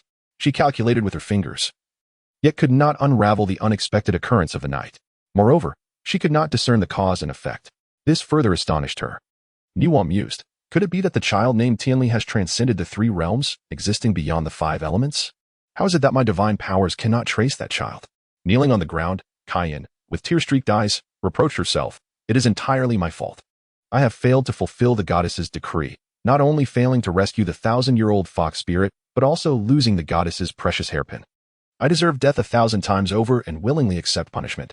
Nuwa sighed and said, Kaiyan, you are still naive. It was that celestial child named Tianli who deceived you. Perhaps this calamity was meant to be your fate. My goddess. Kaiyan attempted to justify. In truth, the celestial principal boy is also a victim of circumstance. It was his master, the primordial supreme being, who commanded him to slay the 1,000-year-old fox spirit. Moreover, the celestial boy was also to return his magical binding rope and the empress's golden hairpin to me. However, he was suddenly summoned away by his master, that old man, the primordial supreme. Nuwa exclaimed in anger, when I next encounter that little old man, I shall not spare him. Kaiyan echoed her outrage. The virtues of the primordial supreme truly do not qualify him to be a teacher. Indeed, Nuwa replied with a sarcastic tone, almost self-mocking. The ungrateful man is akin to the hoof of a pig. Kaiyan, puzzled, asked, What do you mean, your highness? Nuwa sighed and explained, in common parlance. It means that heartless and ungrateful men are nothing but oafish brutes. Kaiyan nodded, somewhat understanding. Nuwa then commanded, Kaiyan, extend your palm. Hearing the command, Kaiyan immediately spread her hands and raised them above her head. Suddenly, a red elixir materialized in her palms. Nuwa instructed, Kaiyan, place this resurrection pill into the mouth of the slain fox spirit. It will naturally revive her. Knowing her guilt, Kaiyan dared not hesitate in fulfilling this final task of atonement. She knelt beside the lifeless fox spirit and carefully inserted the elixir into its bloodied mouth. The soul essence of the 1,000-year-old fox spirit swiftly returned to its large white body, like iron filings drawn to a powerful magnet. As the resurrection pill melted in the fox spirit's mouth, its potent essence permeated into its limbs, internal organs, orifices, and bones. Kyan watched in astonishment as the fox spirit's crushed back miraculously restored itself. In the blink of an eye, the 1,000-year-old fox spirit was resurrected. It leaped up, transformed into human form, and knelt in gratitude. "Thank you, Empress Niwa, for your life-saving grace. I shall surely remember your command and infiltrate the unscrupulous King Zhou to confuse his heart and hasten the fall of the Shang Dynasty." "Very well." Niwa merely hummed in response. She then commanded Kyan, "Return quickly, and as punishment, reflect on today's failures by facing the wall for 3 years. Thank you, Your Highness, for your great benevolence." Kyan knelt on the ground, tears of gratitude welling up in her eyes, repeatedly bowing in thanks to the void. To her, this 3-year punishment seemed exceedingly lenient. As she had been lonely for nearly 1,000 years, 3 years felt rather brief. At that moment, Kayun vanished from the chamber, leaving behind the 1,000-year-old fox spirit. The spirit approached the bed and swiftly transformed into a wisp of azure smoke, entering the corpse of Sudaji. The cold body gradually warmed, and the beauty, Sudaji, revived, still possessing her celestial grace and enchanting beauty, captivating all who beheld her. However, she was not the true Daji. Beneath her celestial beauty and enchanting visage lay the unique charm of a fox spirit, capable of ensnaring the hearts and souls of men with a myriad of alluring graces. The fox spirit Daji gritted her teeth and muttered to herself, "I must fulfill the task entrusted by the Empress, and I shall find that little boy who once brought about my demise, to feast upon his flesh and drink his blood." Ding! Congratulations, host. You have completed the task of bringing Daji's soul essence back to the general's residence in Chang'an Pass. The voice of the system resonated in Li San's mind. This system rewards the host with 300 points of rapid traversal value. After the time tunnel vanished, Li San found himself safely descended in the garden of the general's residence at Chang'an Pass. He looked up and saw the sun still at its zenith. Estimating it to be around midday, Li San quickly checked his system panel. He discovered that this journey of traversing to Enjo Post to rescue Daji's soul essence had cost him a total of 600 points of rapid traversal value. He had also completed 2 tasks issued by the system, earning a cumulative total of 950 points of rapid traversal value. Thus, he had profited 350 points from this endeavor. Moreover, prior to his journey to Enjo Post, he had a remaining balance of 50 points, bringing his total to 400 points of rapid traversal value. According to the system's rules, every time he expended 1,000 points of rapid traversal value, he would be able to elevate his strength by a minor level. Although Li San did not yet comprehend why his system mandated that spending rapid traversal value would enhance his abilities, he reasoned that it was a favorable arrangement. It was certainly more advantageous than the arduous training and grinding that others endured to level up. If an explanation were required, Li San mused that from a physicist's perspective, perhaps the time tunnel was akin to a wormhole, existing all around us yet too minuscule for the naked eye to perceive. The universe is riddled with minute holes or fissures, a fundamental principle that equally applies to time. Time too has subtle cracks and gaps, with spaces smaller than molecules and atoms known as quantum foam, where wormholes may reside. Perhaps when traversing, the inadvertent contact with quantum foam grants the traveler's strength, elevating their capabilities. Lost in thought, Li San calculated that he had expended 600 points of rapid traversal value, meaning he needed to spend an additional 400 points to ascend a level. Where should he traverse next? To be honest, the place Li San yearned to visit the most was the 21st century, the world he had come from before this adventure. After all, Li San remains oblivious to the fate of his former self, who collapsed at the cinema entrance prior to his unexpected journey. Moreover, he wonders about the well-being of his parents and 2 sisters in that world he left behind. The ties that bind him to that life are numerous. However, he cannot simply meander through this divine realm without purpose. Li San is acutely aware that to transcend this celestial world and return to his modern existence, he must expend a considerable sum of 1,000 points of rapid traversal value, which he currently lacks. Suddenly, having just returned, Li San hears a sorrowful weeping emanating from the palm of his right hand. "Goodness, I almost forgot about you," he exclaims. Gently, he releases his grip, and a rosy soul essence emerges from his palm, settling before him. This ethereal essence swiftly transforms into a breathtaking beauty, a maiden of unparalleled grace and allure. Yet, she weeps bitterly, her sorrow akin to that of rain-soaked blossoms. "Why do you weep, Sudaji?" Li San inquires. "I miss my parents and brothers dearly," Sudaji responds, her voice laced with melancholy. Li San sighs and attempts to console her, saying, "Your family has forsaken you. treating you as a tribute to be offered to the tyrannical King Zhou of Shang. What more do you desire from them? Her lament intensifies. I would not mind my own demise, but how my family will suffer in anguish. Sudaji continues. The reason I consented to accompany my father to Chaoga was to save the lives of the people of Jizhou and the members of the Su family. Yet, after my death, I am left as but a fragment of my former self. How can I fulfill the responsibilities entrusted to me by my family? The cruel and bloodthirsty King Zhou, upon learning of my demise at the Enjo post, will undoubtedly dispatch forces to besiege Jizhou. That day will herald devastation for my kin and the annihilation of my family. Listening to Sudaji's poignant reflections, Li San finds her reasoning compelling. He cannot shake the feeling that by vanquishing the millennia-old fox spirit at Enjo, he may have inadvertently done a disservice to Sudaji and her family, potentially endangering the innocent citizens of Jizhou. Nevertheless, he does not regret his actions. Ding. The system's voice echoed in Li San's mind. This system informs the host that you may spend 100 points of quick traversal value to view the subsequent images of the world you have just departed. Li San couldn't help but ponder. What is this peculiar situation? Are you suggesting that I can witness what transpires in Enjo post after my swift departure? The host's conjecture is indeed correct. At this moment, Li San felt a tinge of curiosity akin to that of an inquisitive child. Ahem, after all, I am but a child. Theoretically, in this world of deities, I have scarcely been born for a full day. Naturally, in terms of intellect, Li San remains the adult he was in the 21st century, reluctant to expend 100 points of quick traversal value merely to observe the aftermath of his departure from Enjo post. He nonetheless found himself intrigued by the thought of having stealthily taken the golden hairpin artifact of Nuwa from the hands of the fair maiden Kayan. He yearned to know, would Kayan face repercussions for this? After all, they were friends. Sudaji, I shall wield my magical powers to allow your lingering spirit to glimpse the scenes within Enjo post once more, Li San proclaimed with an air of bravado. Perhaps you might even catch another glimpse of your father, Suhu. This may grant you the solace of closure in death. Of course, he could not reveal to Sudaji, even in her ethereal state, that he possessed a system. Thus, he resorted to feigning that his magical prowess was the source of his abilities. Indeed, in this realm of deities, the mere invocation of magical power suffices to explain everything. Gratefully, Sudaji gently lifted her skirt and knelt before Li San, her voice brimming with emotion. Thank you, celestial youth, for fulfilling my final wish. The enchanting, ethereal beauty of Sudaji knelt before him, repeatedly bowing her head in gratitude. Li San hurried forward, wishing to assist the gracious beauty, but his hands met only emptiness. At that moment, he grasped nothing tangible, nor did he feel any icy, exquisite form. Alas!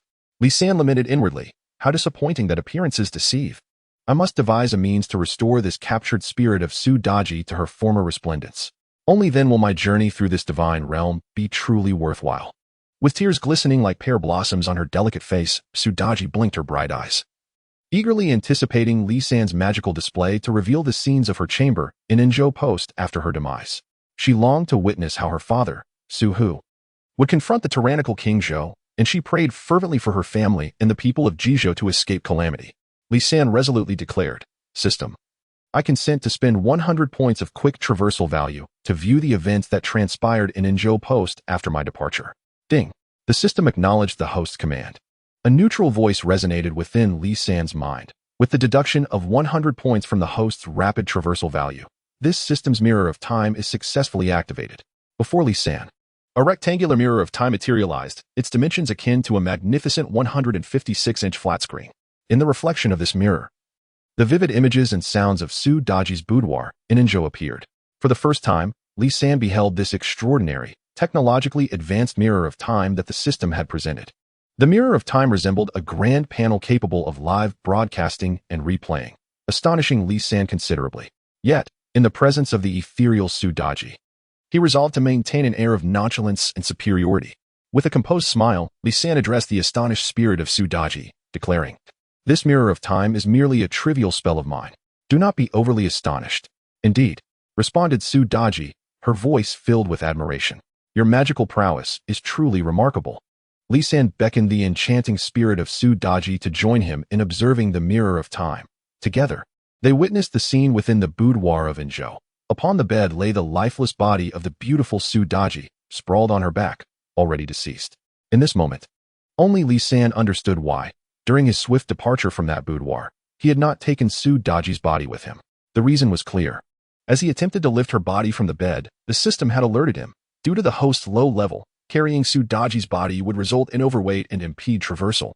At that moment, in the back garden of the general's estate at Shintang Pass, the spirit of Sudaji, through the mirror of time, beheld her own corpse lying in the boudoir of Inzhou, and she could not help but burst into tears once more.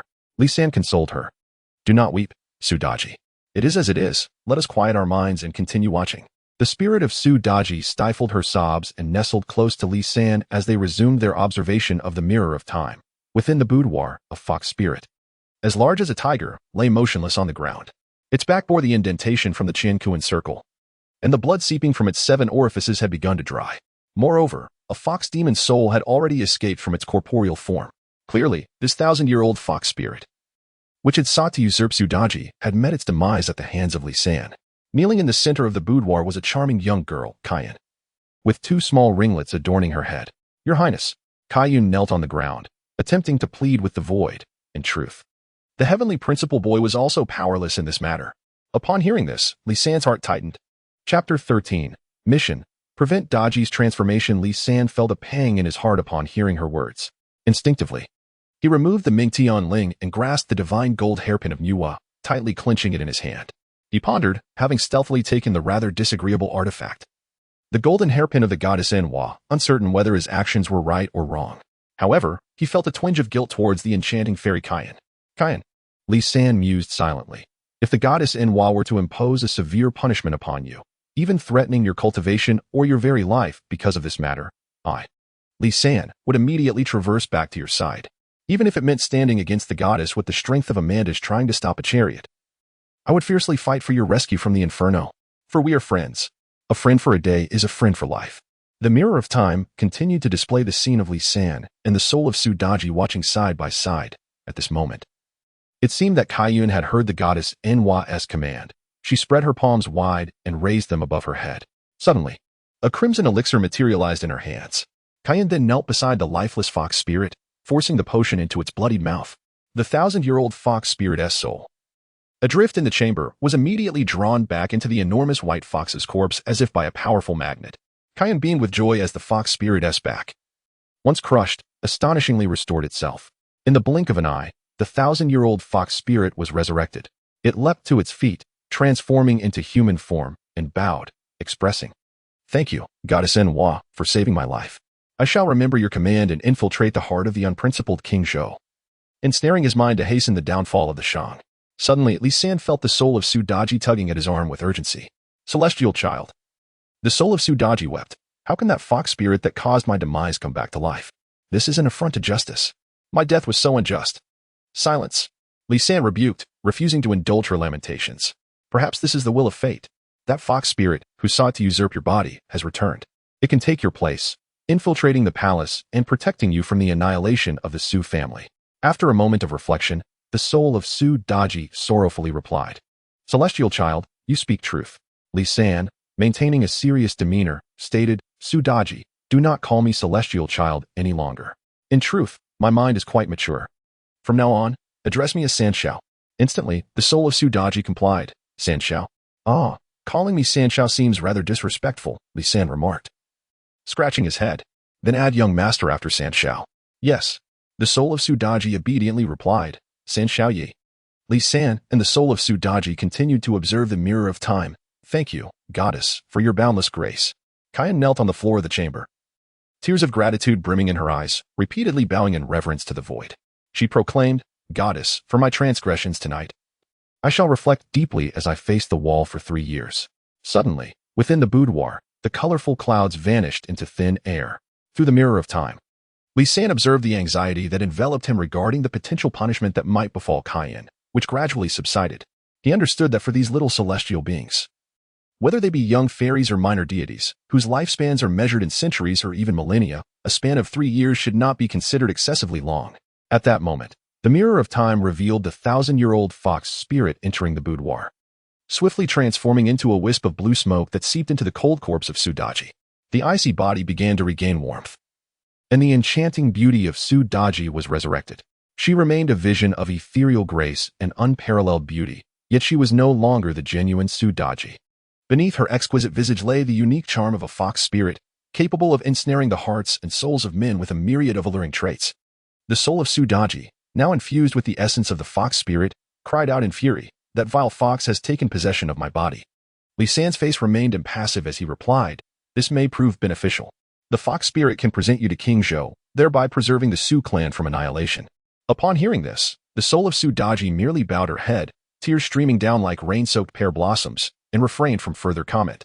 At this juncture, within the mirror of time, the fox spirit Su Daji muttered through clenched teeth, "I must fulfill the task assigned by the Empress. I shall find the little child who once struck me down and feast upon your flesh and drink your blood. Go ahead and boast," Li San remarked with a smirk. "Just wait and see who ultimately prevails." The final scene in the mirror of time depicted the fox spirit Su Daji seated upon the boudoir, contemplating her next move. With a sudden glint in her eye, she proclaimed loudly, "A demon has arrived." Shortly thereafter, hurried footsteps echoed from outside, and the door swung open. Suhu, the Marquis of Jizhou, entered with a leopard tail whip in his right hand and a lantern in his left, rushing into the chamber. Suhu hurried to the bedside of Su Daji. He lifted the curtain with his hand and inquired, "Is it my daughter who has summoned the demon?" The fox spirit Daji responded, "It was merely a nightmare that troubled the child." Seeing that his beloved daughter was unharmed, Suhu felt a wave of relief wash over him. Tenderly stroking her hair, he lamented, "My dear, I am truly sorry. You have endured so much for the sake of the Su clan, to prevent our annihilation, and for the common people of Jizhou. You have willingly sacrificed your dignity to serve the tyrant King Zhou. How could this ever be justified?" "My dear father," the fox spirit Daji replied, both coy and enchanting, "I have had a change of heart, accompanying the king and enjoying his favor, living in splendor for a lifetime. How delightful that would be. My precious daughter." Suhu, moved to tears, embraced her tightly, weeping profusely. Ding. The neutral voice of the system echoed in Li San's mind. The mirror of time is about to vanish. Suddenly, the mirror of time disappeared before the eyes of both Li San and the soul of Su Daji, who stood side by side. At this moment, the essence of Su Daji glimmered with blood-red eyes, her long tresses gradually standing upright. Aha! The essence of Su Daji lost control. Laughing maniacally as she muttered to herself, "The youthful beauty has perished, mistaking the enchanting demon for my own kin. Father, that is not your daughter Su Daji, but a 1,000-year-old vixen. It is she who has brought about my demise. Father, you embraced the monster that killed your daughter," weeping with heartfelt sorrow. Ha ha ha. Ding. A neutral voice resonated within Li San's mind. "The essence of Su Daji beside you is about to undergo a transformation into a malevolent form. Please, host, prevent the essence of Su Daji from transforming.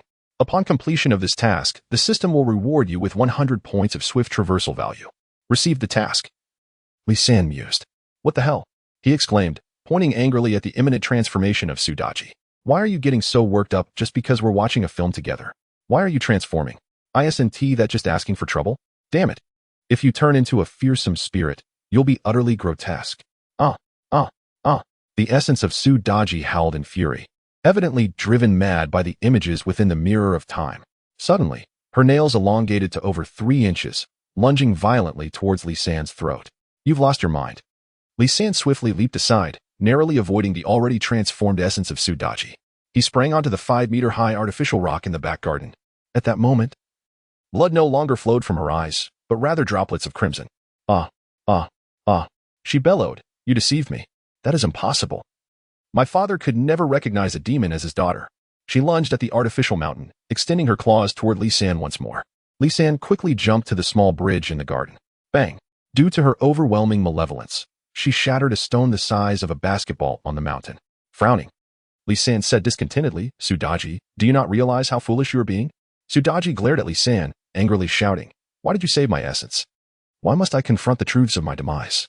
Can I not find peace as an essence? I despise everyone." As she spoke, she lunged onto the bridge. Reaching out with her vicious claws towards Li San, he swiftly dodged to the left. She missed her mark, turning to strike again. But Li San evaded her grasp once more. This repetitive dance continued for 6 or 7 exchanges, with the essence of Su Daji failing to grasp even a single hair on Li San's body. Such arrogance! Li San, filled with discontent, dodged while exclaiming, "Do you wish to be utterly annihilated?" Ha ha ha. The soul essence of Su Daji, grinning maliciously, continued her reckless assault on Li San, who was far beyond her reach.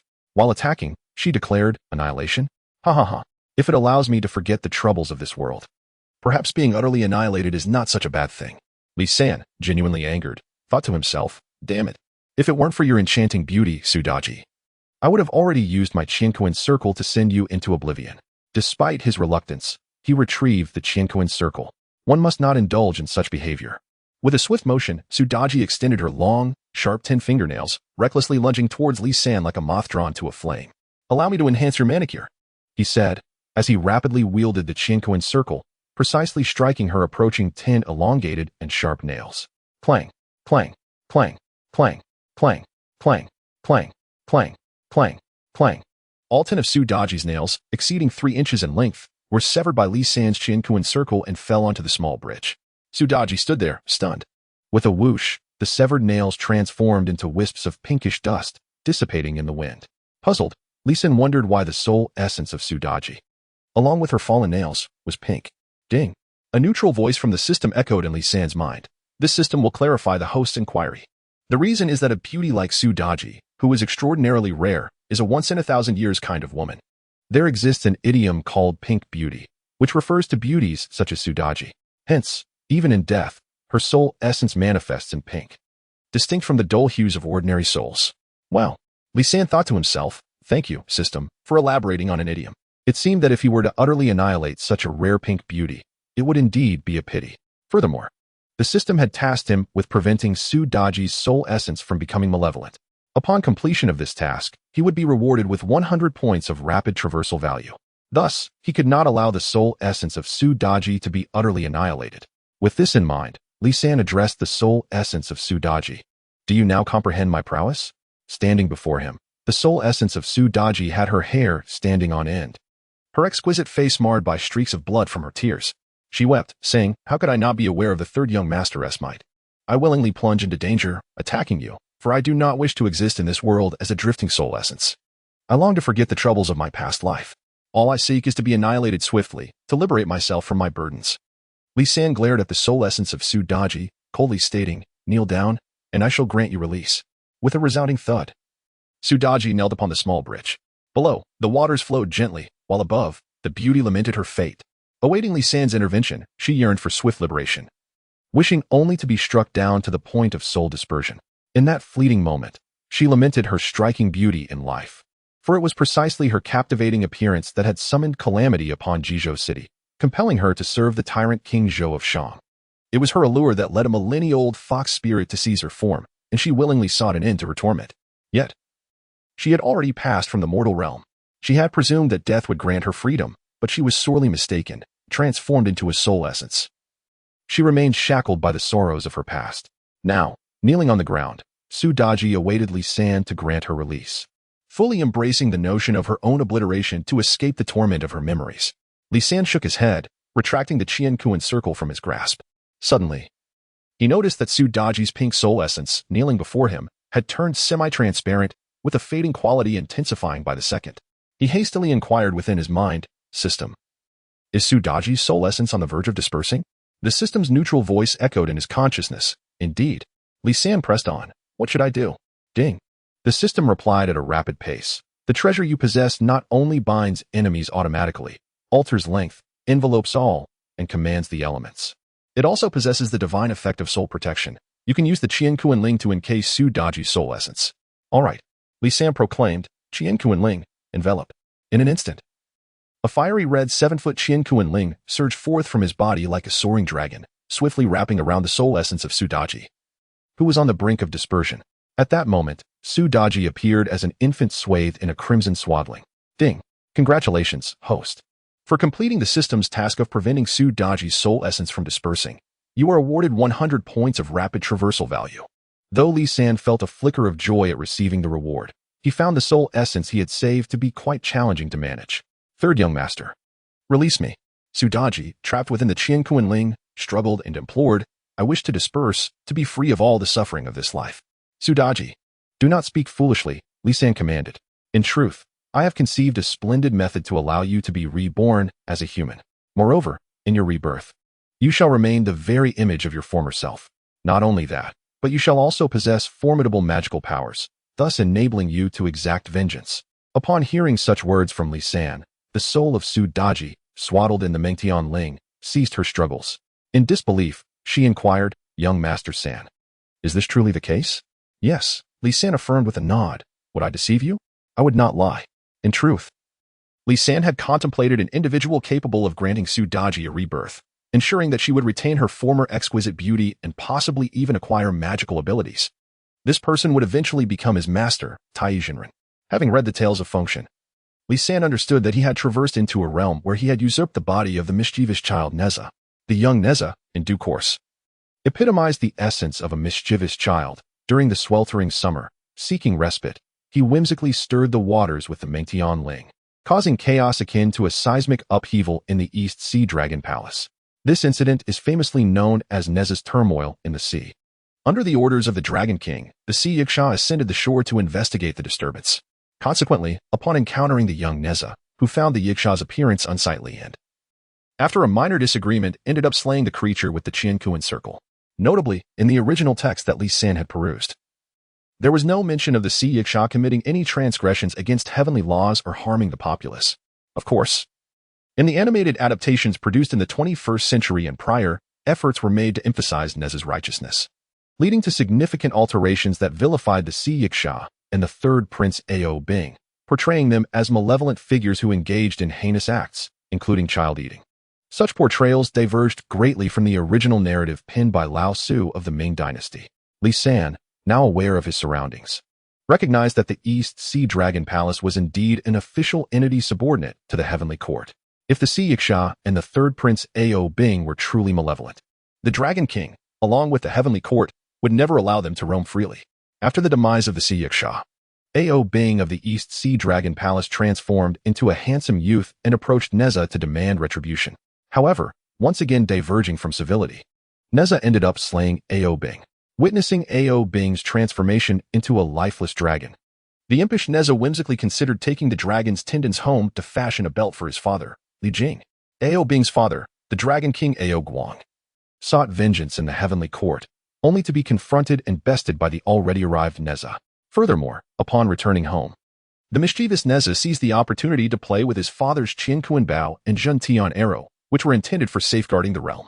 The result was the Thunder Arrow, which fortuitously struck the disciple of the Stone Lady at Skull Mountain, the young boy Bai Yun. Initially, Bai Yun was joyfully carrying a flower basket to gather herbs when he found himself pierced in the throat by the Thunder Arrow shot by the young Nezha. He fell to the ground, lifeless. Naturally, the Stone Lady was furious, recognizing the Thunder Arrow as a unique weapon of General Li Jing from Qintang Pass. She sought out Li Jing to confront him. Upon investigation, Li Jing discovered that it was Nezha's doing. The Stone Lady, being somewhat reasonable, believed in the principle of retribution, and directly approached Nezha to seek justice. However, that mischievous child, Nezha, foolishly thought that with the universe ring and the mysterious sky silk, he was invincible. He boasted grandly before the Stone Lady. Yet, within mere moments, both the universe ring and the mysterious sky silk were seized by her. Left unarmed, Nezha had no choice but to flee, with the Stone Lady hot on his heels. He escaped to the Golden Light Cave on Mount Qianyuan, seeking aid from his master, the esteemed Tai Jinren. In the realm of deities, none indulged their disciples as much as Tai Jinren did. With mere words, he expressed a slight mourning for the loss of the Stone Lady's beloved disciple. Tai Jinren remarked, "Stone Lady, you claim your virtues are lofty, belonging to this, while I am of the. For the past 1500 years, we have not severed the three corpses nor violated the killing taboo. Thus we descend to the mortal realm to fulfill our fates. My disciple Nezha has harmed your disciple. It is the decree of heaven.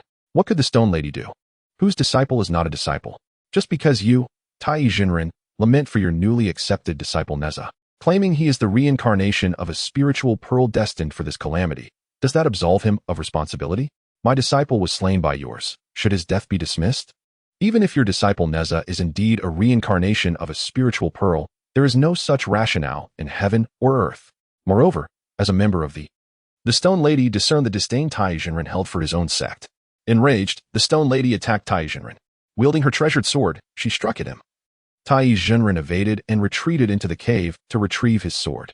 The Stone Lady hurled her Bagua dragon whisk at the sky, aiming to harm him, while Tai Jinren cast his magical treasure, the Nine-Dragon Divine Fire Cover, into the air. The Stone Lady, caught off guard, found herself ensnared within it. Consequently, Tai Jinren utilized the Nine-Dragon Divine Fire Cover to refine the Stone Lady on the spot. As flames surged within the cover, 9 fiery dragons coiled around. This was the Samadhi Divine Fire, incinerating the Stone Lady. With a thunderous crack, her true form was revealed, a stubborn boulder. The mischievous Nezha observed in awe as his master wielded such a formidable fire cover and shamelessly remarked, "Had you given me this cover earlier, it would not have required such effort." Tai Jinren, calculating quickly, called out, "Nezha, do not concern yourself with my cover just yet. Hasten back. For the Dragon King of the Four Seas has received the decree from the Heavenly Emperor to seize your parents." In a flurry, Nezha employed the art of earth escape and returned home, only to indeed find the Four Sea Dragon Kings, Ao Guang, Ao Shun, Ao Ming, and Aog, forming a coalition to demand justice at Chintang Pass, in a bid to shield his parents from harm. Young Nezha boldly declared to the Dragon Kings, "I alone act, and shall bear the consequences. I have slain the third prince, Ao Bing, and the Yiksha, Li Liang. My life shall be the price. How can a son allow his parents to suffer for his misdeeds? Today, I shall disembowel myself, offering my flesh and blood back to my parents, so as not to burden them. What say you? If you refuse, I shall accompany you to the Lingxiao Palace to speak with the Heavenly King, where I shall present my case." Upon hearing these words, Ao Guang, the Dragon King of the East Sea, relented. "Very well. Your filial piety is commendable, and thus I shall spare your parents." The Four Sea Dragon Kings released Li Jing and his wife. Nezha then drew his sword with his right hand, first severing his left arm, and subsequently disemboweling himself, scattering his 3 souls and 7 spirits, thereby relinquishing his life. All that remained was his essence, which sought out his master, Tai Jinren. Tai Jinren placed a golden elixir in the room, employing primordial forces and the cycle of qi, separating the dragon from the tiger and capturing Nezha's soul. With a push towards the lotus leaf, he proclaimed, "What more awaits if Nezha does not manifest?" A thunderous sound erupted, and from it sprang forth Nezha, transformed into a lotus flower. Reflecting on this, Li San felt assured that he would never commit the foolish acts that the young Nezha had undertaken. At the very least, he would not slay innocent Yikshas or the third prince of the East Sea. Moreover, he certainly lacked the audacity of Nezha to inflict harm upon himself. Li San recognized his fear of pain. Thus, he deemed it unnecessary to trouble Tai Jinren to resurrect him through the lotus, for he had no intention of engaging in conflict with the East Sea Dragon Palace, nor did he desire to harm the Yiksha or Ao Bing. In the future, when the opportunity arose, he could cultivate friendships with the dragon offspring and dragon maidens of the East Sea, and perhaps procure treasures and riches from the bountiful Dragon Palace. Was that not a more prudent course? Consequently, Li San resolved that he would find a way to have Tai Jinren use the lotus to restore Su Daji, the essence he had acquired. With his mind made up, he approached the soul essence of Su Daji, enveloped in the celestial fabric of the Muntian Ling, and fashioned a beautiful bow from the crimson swaddling, which he then secured behind him. From within the red wrapping, Su Daji called out, "Young master, what are you planning to do?" "Su Daji, remain still within my treasure," Li San commanded. "This Muntian Ling possesses the power to protect and strengthen the soul. Stay calm, as by tomorrow I shall devise a means for your rebirth." Having read the original text of the Investiture of the Gods, Li San understood that the body he had seized, that of young Nezha, would be visited by Tai Jinren the day after its birth, who would voluntarily take Nezha as his disciple. Therefore, by tomorrow, he would have the opportunity to persuade Tai Jinren to cultivate the second incarnation of Su Daji. In disbelief, Su Daji, wrapped in the mystic sky silk, questioned, "If you wish to be reborn, maintaining your former beauty, your foremost task is to remain quietly within my treasure." Li San reminded, "Do not disturb me, nor inquire any further. I seek tranquility." "As you command," replied Su Daji, and surprisingly, she remained still, refraining from further chatter. Li San pondered, "What must I do tomorrow to persuade Master Tai to allow the soul essence of Su Daji to be cultivated within the lotus, thus producing a new generation?" Chapter 16. The task of cultivating Su Daji. Suddenly, a cacophony of footsteps echoed from the garden. Li San distinctly heard a group conversing as they approached. "Qiu Xiang, how could you mismanage the third young master? He has only just been born, and you have already lost him?" "Wah, I was merely enjoying the meal bestowed upon me by the third young master, and in the blink of an eye, he vanished from my sight." "You speak nonsense, Qiu Xiang. He is but a child. How could he simply disappear in an instant? Surely, your negligence has led to this grave error. The steward has already dispatched someone to inform the master and mistress. If you cannot find the third young master, prepare for severe punishment." The plump maid, Qiu Xiang, cried out, "Third young master, where are you? Please come out. Do not scare me." "Sister Qiu Xiang, I am here." Li San called from the small bridge in the back garden, raising his foot and speaking loudly. "Steward, I hear the third young master's voice," Qiu Xiang exclaimed, her excitement evident. "How did you come to the back garden?" Earlier, upon realizing Li San's sudden disappearance, Qiu Xiang panicked and searched meticulously around the third young master's quarters. Unable to locate him, she hurriedly reported the matter to Steward Li Fu. Li Fu quickly gathered 2 servants and the plump maid Xiaoxiang to search for the third young master. To their astonishment, they found him on the small bridge in the back garden. Xiaoxiang rushed onto the bridge and embraced little Li San tightly, while Steward Li Fu and the 2 servants quickly gathered around, expressing concern and warmth. Such is the nature of comparison. Having witnessed the ethereal beauty of the graceful Su Daji, Li San now looked at his current companion, the warm bid maid Xiaoxiang, who stood at a mere 5 feet tall and weighed 250 pounds. Alas, what more could he say? He longed to cultivate the soul essence of Su Daji into a new, delicate form, regardless of its purpose. Having her by his side would at least be a feast for the eyes. Sister Xiaoxiang, please release me, Li San said with displeasure. You are so heavy that I can scarcely catch my breath. Autumn Fragrance hurriedly released her robust arms, tears of joy streaming down her face as she exclaimed, Fortunately, I, Autumn Fragrance, have found you, third young master. Had I failed to locate you, I would have been in grave trouble. But why are you alone in this back garden? Ding. A neutral voice resonated in Li San's mind. This system issues a new task. Please demonstrate your literary talent in front of Autumn Fragrance and the 3 household attendants. Completion of this task will reward you with 50 points of rapid traversal value. Li San mused inwardly. By the heavens, this task from the system comes rather abruptly. To showcase my literary prowess, are you compelling me to compose poetry? Sister Autumn, it is merely because I am a prodigy, Li San declared with an air of pretentiousness. Thus, I ventured out for a stroll in this back garden to gather inspiration for a poem. Why must you all be in such a panic? As a prodigy, how could I possibly get lost? The third young master is indeed a rare prodigy, praised Steward Li Fu and the 2 attendants in sycophantic tones. However, Autumn Fragrance was less impressed, directly questioning, But third young master, you have only just been born. Can you truly compose poetry? Humph. Li San scoffed. Listen well. I shall now recite a verse. Autumn Fragrance, Steward Li Fu, and the 2 attendants perked their ears, feigning a serious demeanor in preparation for attentive listening. In truth, they were merely putting on this act to amuse the young master. They hardly believed that an infant could compose poetry. Clearing his throat, Li San began to chant. Withered vines and ancient trees, crows in twilight, a small bridge, flowing water, homes nearby, an ancient path, the west wind, a gone horse. As the sun sets, a heartbroken soul wanders afar. Such exquisite poetry. Steward Li Fu was the first to exuberantly applaud, his appreciation genuine as he was somewhat cultured. Managing accounts in the general's residence. Soon after, the 2 attendants echoed, beautiful poem, though the plump maid Autumn Fragrance was not well versed in poetry.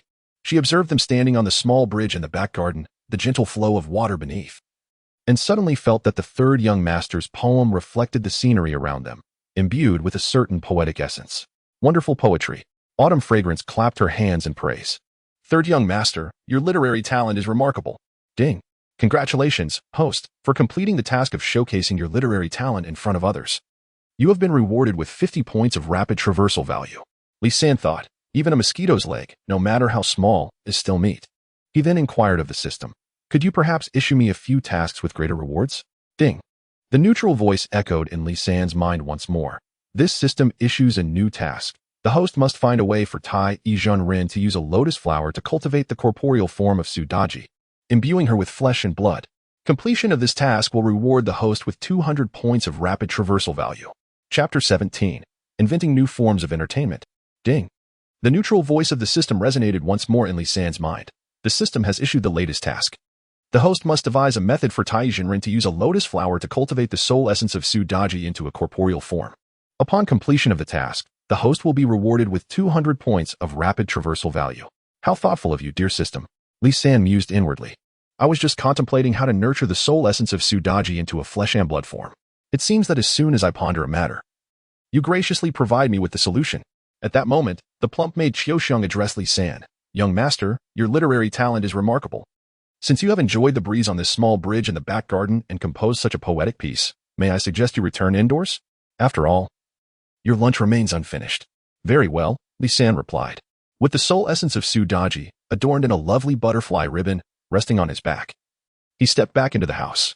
After finishing his lunch, Li San inquired of Xiaoxiang, what leisure activities do you partake in? The plump maid Xiaoxiang, puzzled, asked, Young master, what do you mean by leisure activities? You do not understand what leisure activities are? Li San said, somewhat exasperated. What do you all do for fun? Fun? Xiaoxiang replied, still confused. We servants rarely have time for such things. Only during festivals do we gather to sing and dance. Xiao, I have conceived an idea for a leisure activity, Li San said after a moment of contemplation. Please prepare for me 54 thin wooden pieces, all uniform in size. They should be rectangular, approximately half the size of a palm. Then, bring me some ink and cinnabar. Xiao, although bewildered, did not dare to ask further. After half an hour, she returned with the items Li San requested. Young master, the thin wooden pieces you asked for were freshly crafted from small leaf rosewood by our carpenter. Xiao panted as she delivered the news. I borrowed this ink from Steward Li Fu's accounts room, and the cinnabar and brush were borrowed from the maid Xiao Fong in the Madame S chamber. Li San nodded in acknowledgement. He observed the 54 thin wooden pieces resting on the tray, all freshly made and satisfactory to his specifications. Li San picked up a brush and dipped it in the ink. He took one of the thin wooden pieces, inscribing a character in the upper left corner. He then turned the piece over and inscribed another character in the upper left corner on the opposite side. In the center, he drew a spade symbol. Xiao, please place this inscribed wooden piece in the sunlight to dry, Li San instructed. As you wish, Xiao replied, accepting the piece. Curiously, she asked, young master, what characters have you written on the wood? Jenner.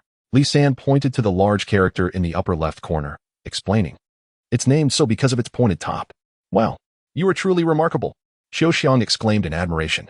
Young master, are you attempting to emulate Songjia in creating characters? Something along those lines, Li San replied. Li San, having replaced his writing brush with a vermilion pen, began to inscribe red hearts onto a thin wooden slice, declaring, I am about to devise a novel form of entertainment for you.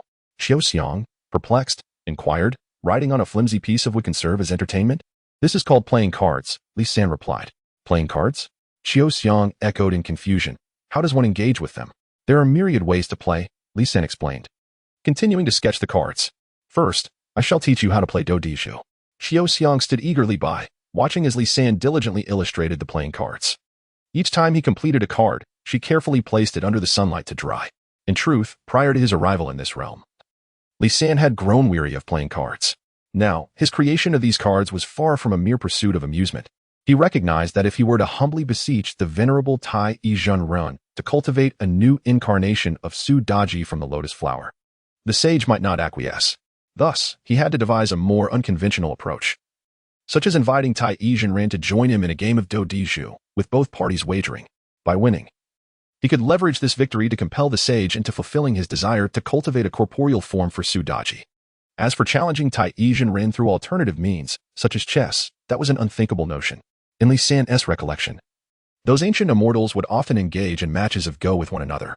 After a quarter of an hour, Li San completed the illustration of 54 playing cards, ranging from 2 and 3 to the hearts, spades, diamonds, and clubs, including the larger and smaller kings. Naturally, he devoted special care to the representations of these 2 character cards. For example, after inscribing the letters on the larger king, he drew a fishhook in the center of the card, while the smaller king featured a cartoonish depiction of a long-bearded elder. Once the 54 cards had dried, Li San instructed Xiao to have the carpenter in the estate produce additional thin wooden slices. He then asked her to take this deck of cards to the steward, Li Fu, to have several more decks illustrated. An hour later, Xiao returned with 4 newly illustrated decks of cards, which she presented to Li San. He then summoned the steward, Li Fu. The 2 kings together form the highest combination, known as a king bomb. 4 twos constitute the second highest combination. 3 cards can accompany a single card or a pair. A sequence of 3 consecutive cards of the same rank is called a plane. Moreover, a straight is played as follows. Li San elucidated the rules of Do Di Zhu to Li Fu and Xiao. The 3 of them gathered inside and set up the card game. Li San, having grown tired of playing cards prior to his arrival, found himself concocting this scheme merely to ensnare Tai Yizhen Ren. Thus, he had taken measures to ensure that the maid, Xiao, learned to play Do Di Zhu in advance. Instead, the steward Li Fu and the maid Xiao became instantly captivated by the game of poker, specifically Do Di Zhu, during their first encounter with it. After all, in this divine realm, entertainment options are undeniably scarce. During dinner, steward Li Fu suggested to Master Li San, young master, after our meal, shall the 3 of us continue our game of Do Di Zhu? Li San responded nonchalantly, playing Do Di Zhu without any stakes or excitement lacks meaning. To which Li Fu replied, if you wish to play after dinner, do bring along some loose silver for a wager. Agreed. I shall return to your residence for a more thrilling game. Li Fu cheerfully consented, feeling confident after his previous round of play where he won more than he lost. Once Li San saw the steward's figure fade away, he turned to Qiu Xiang, saying, "After dinner, I require your assistance in our game of Do Di Zhu. All winnings shall be yours." "How may I assist you, young master?" Qiu Xiang asked, puzzled. "Quite simply," Li San explained, "when I am the landlord. You must refrain from playing against my cards when you are the farmer. Aid me in winning. Also, during each round, tilt your cards towards me so I can glimpse what you hold. Remember, if a white-bearded elder joins us tomorrow, your support becomes even more crucial.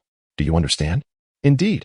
Qiu Xiang nodded earnestly, declaring, "As your bed-warming maid, I shall heed your every command, young master." "Ah, Qiu Xiang, let us not dwell on that matter." Li San remarked wistfully, "We can simply continue as master and servant." After dinner, Steward Li Fu arrived punctually with loose silver in hand, and the three resumed their game of Do Di Zhu. As per Master Li San's instructions, Qiu Xiang assisted him in every round. As a result, within less than an hour, Steward Li Fu lost all the silver he had brought, just over 5 taels. Refusing to accept defeat, Li Fu stood up and declared, "Young master, I shall return home to fetch more silver, and we shall continue." "Let it be," Li San replied with a sigh. "Gambling for pleasure is one thing, but excessive play can be detrimental. I am weary. Let us end it here for today." Downcast, Li Fu departed. Li San casually tossed the over 5 taels of silver he had won to Qiu Xiang. Upon receiving the silver, she cheerfully exclaimed, "Thank you for your generous reward. Young master, since you are tired, I shall attend to your warmth." "Stop," Li San hastily commanded. "Qiu Xiang, there is truly no need for that. I fear it may be too stimulating." The following day, young Li San donned the Qiankuan circle around his neck and carried the exquisite Hui Tianling adorned with a beautiful bow on his back, concealing within it the essence of Su Daji. He held a deck of playing cards in his hand, accompanied by the maid Qiu Xiang, and arrived early at the front hall, awaiting the arrival of the esteemed Tai Jinren.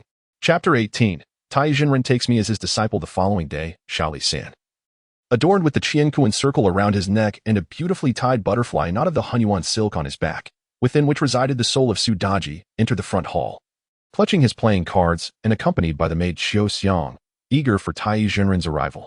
Indeed, as vividly depicted in the original tale of the Investiture of the Gods, Li San observed that in this world, many officials under his father, Li Jing, had come bearing gifts to the general's residence in Chuntang Pass to congratulate Li Jing on the arrival of his precious son the day before. However, when Li Jing introduced his son, Li San, who stood over 1 meter tall despite having just been born, the officials were taken aback. What child could possibly measure over 1 meter in height just 1 day after birth? Not only that, but he was also able to run and jump around the courtyard, resembling a child of 10. The officials, unaware of the reasons behind this anomaly, dared not inquire further. Nevertheless, as Li Jing delighted in receiving gifts on this joyous occasion, the officials presented their offerings, showering praises upon the general's third son, calling him a prodigy, and other flattering remarks.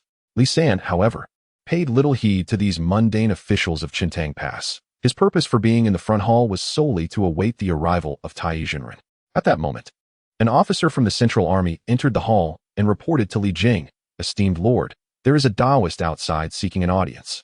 Li San's eyes brightened at the news as he spat out the seeds from the sunflower he had been snacking on, adopting a serious demeanor. He mused to himself, could this Taoist be Tai Jinren? Upon hearing the report, Li Jing, who also had roots in the Taoist tradition, was keenly aware of his origins. He promptly responded, "Please invite him in." The military officer hastily summoned the Taoist, who entered the main hall directly. Li San immediately rose, standing on tiptoe to gaze towards the entrance. He beheld a Taoist who strode in with measured steps, appearing to be in his 50s or 60s. Tall and clad in a taiji robe, with his hair styled in a topknot and wearing wide sleeves and hemp shoes, he was a striking figure. Most notably, his hair and beard were silver white, with long, flowing whiskers cascading down to his chest, adorned with auspicious ornaments. In his right hand, he held a whisk.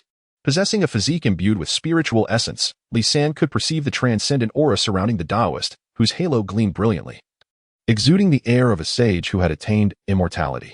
"General, this humble Taoist bows to you," the Taoist's resonant voice echoed. Li Jing, recognizing the extraordinary appearance of the Taoist, promptly returned the greeting, inviting him to take a seat of honor.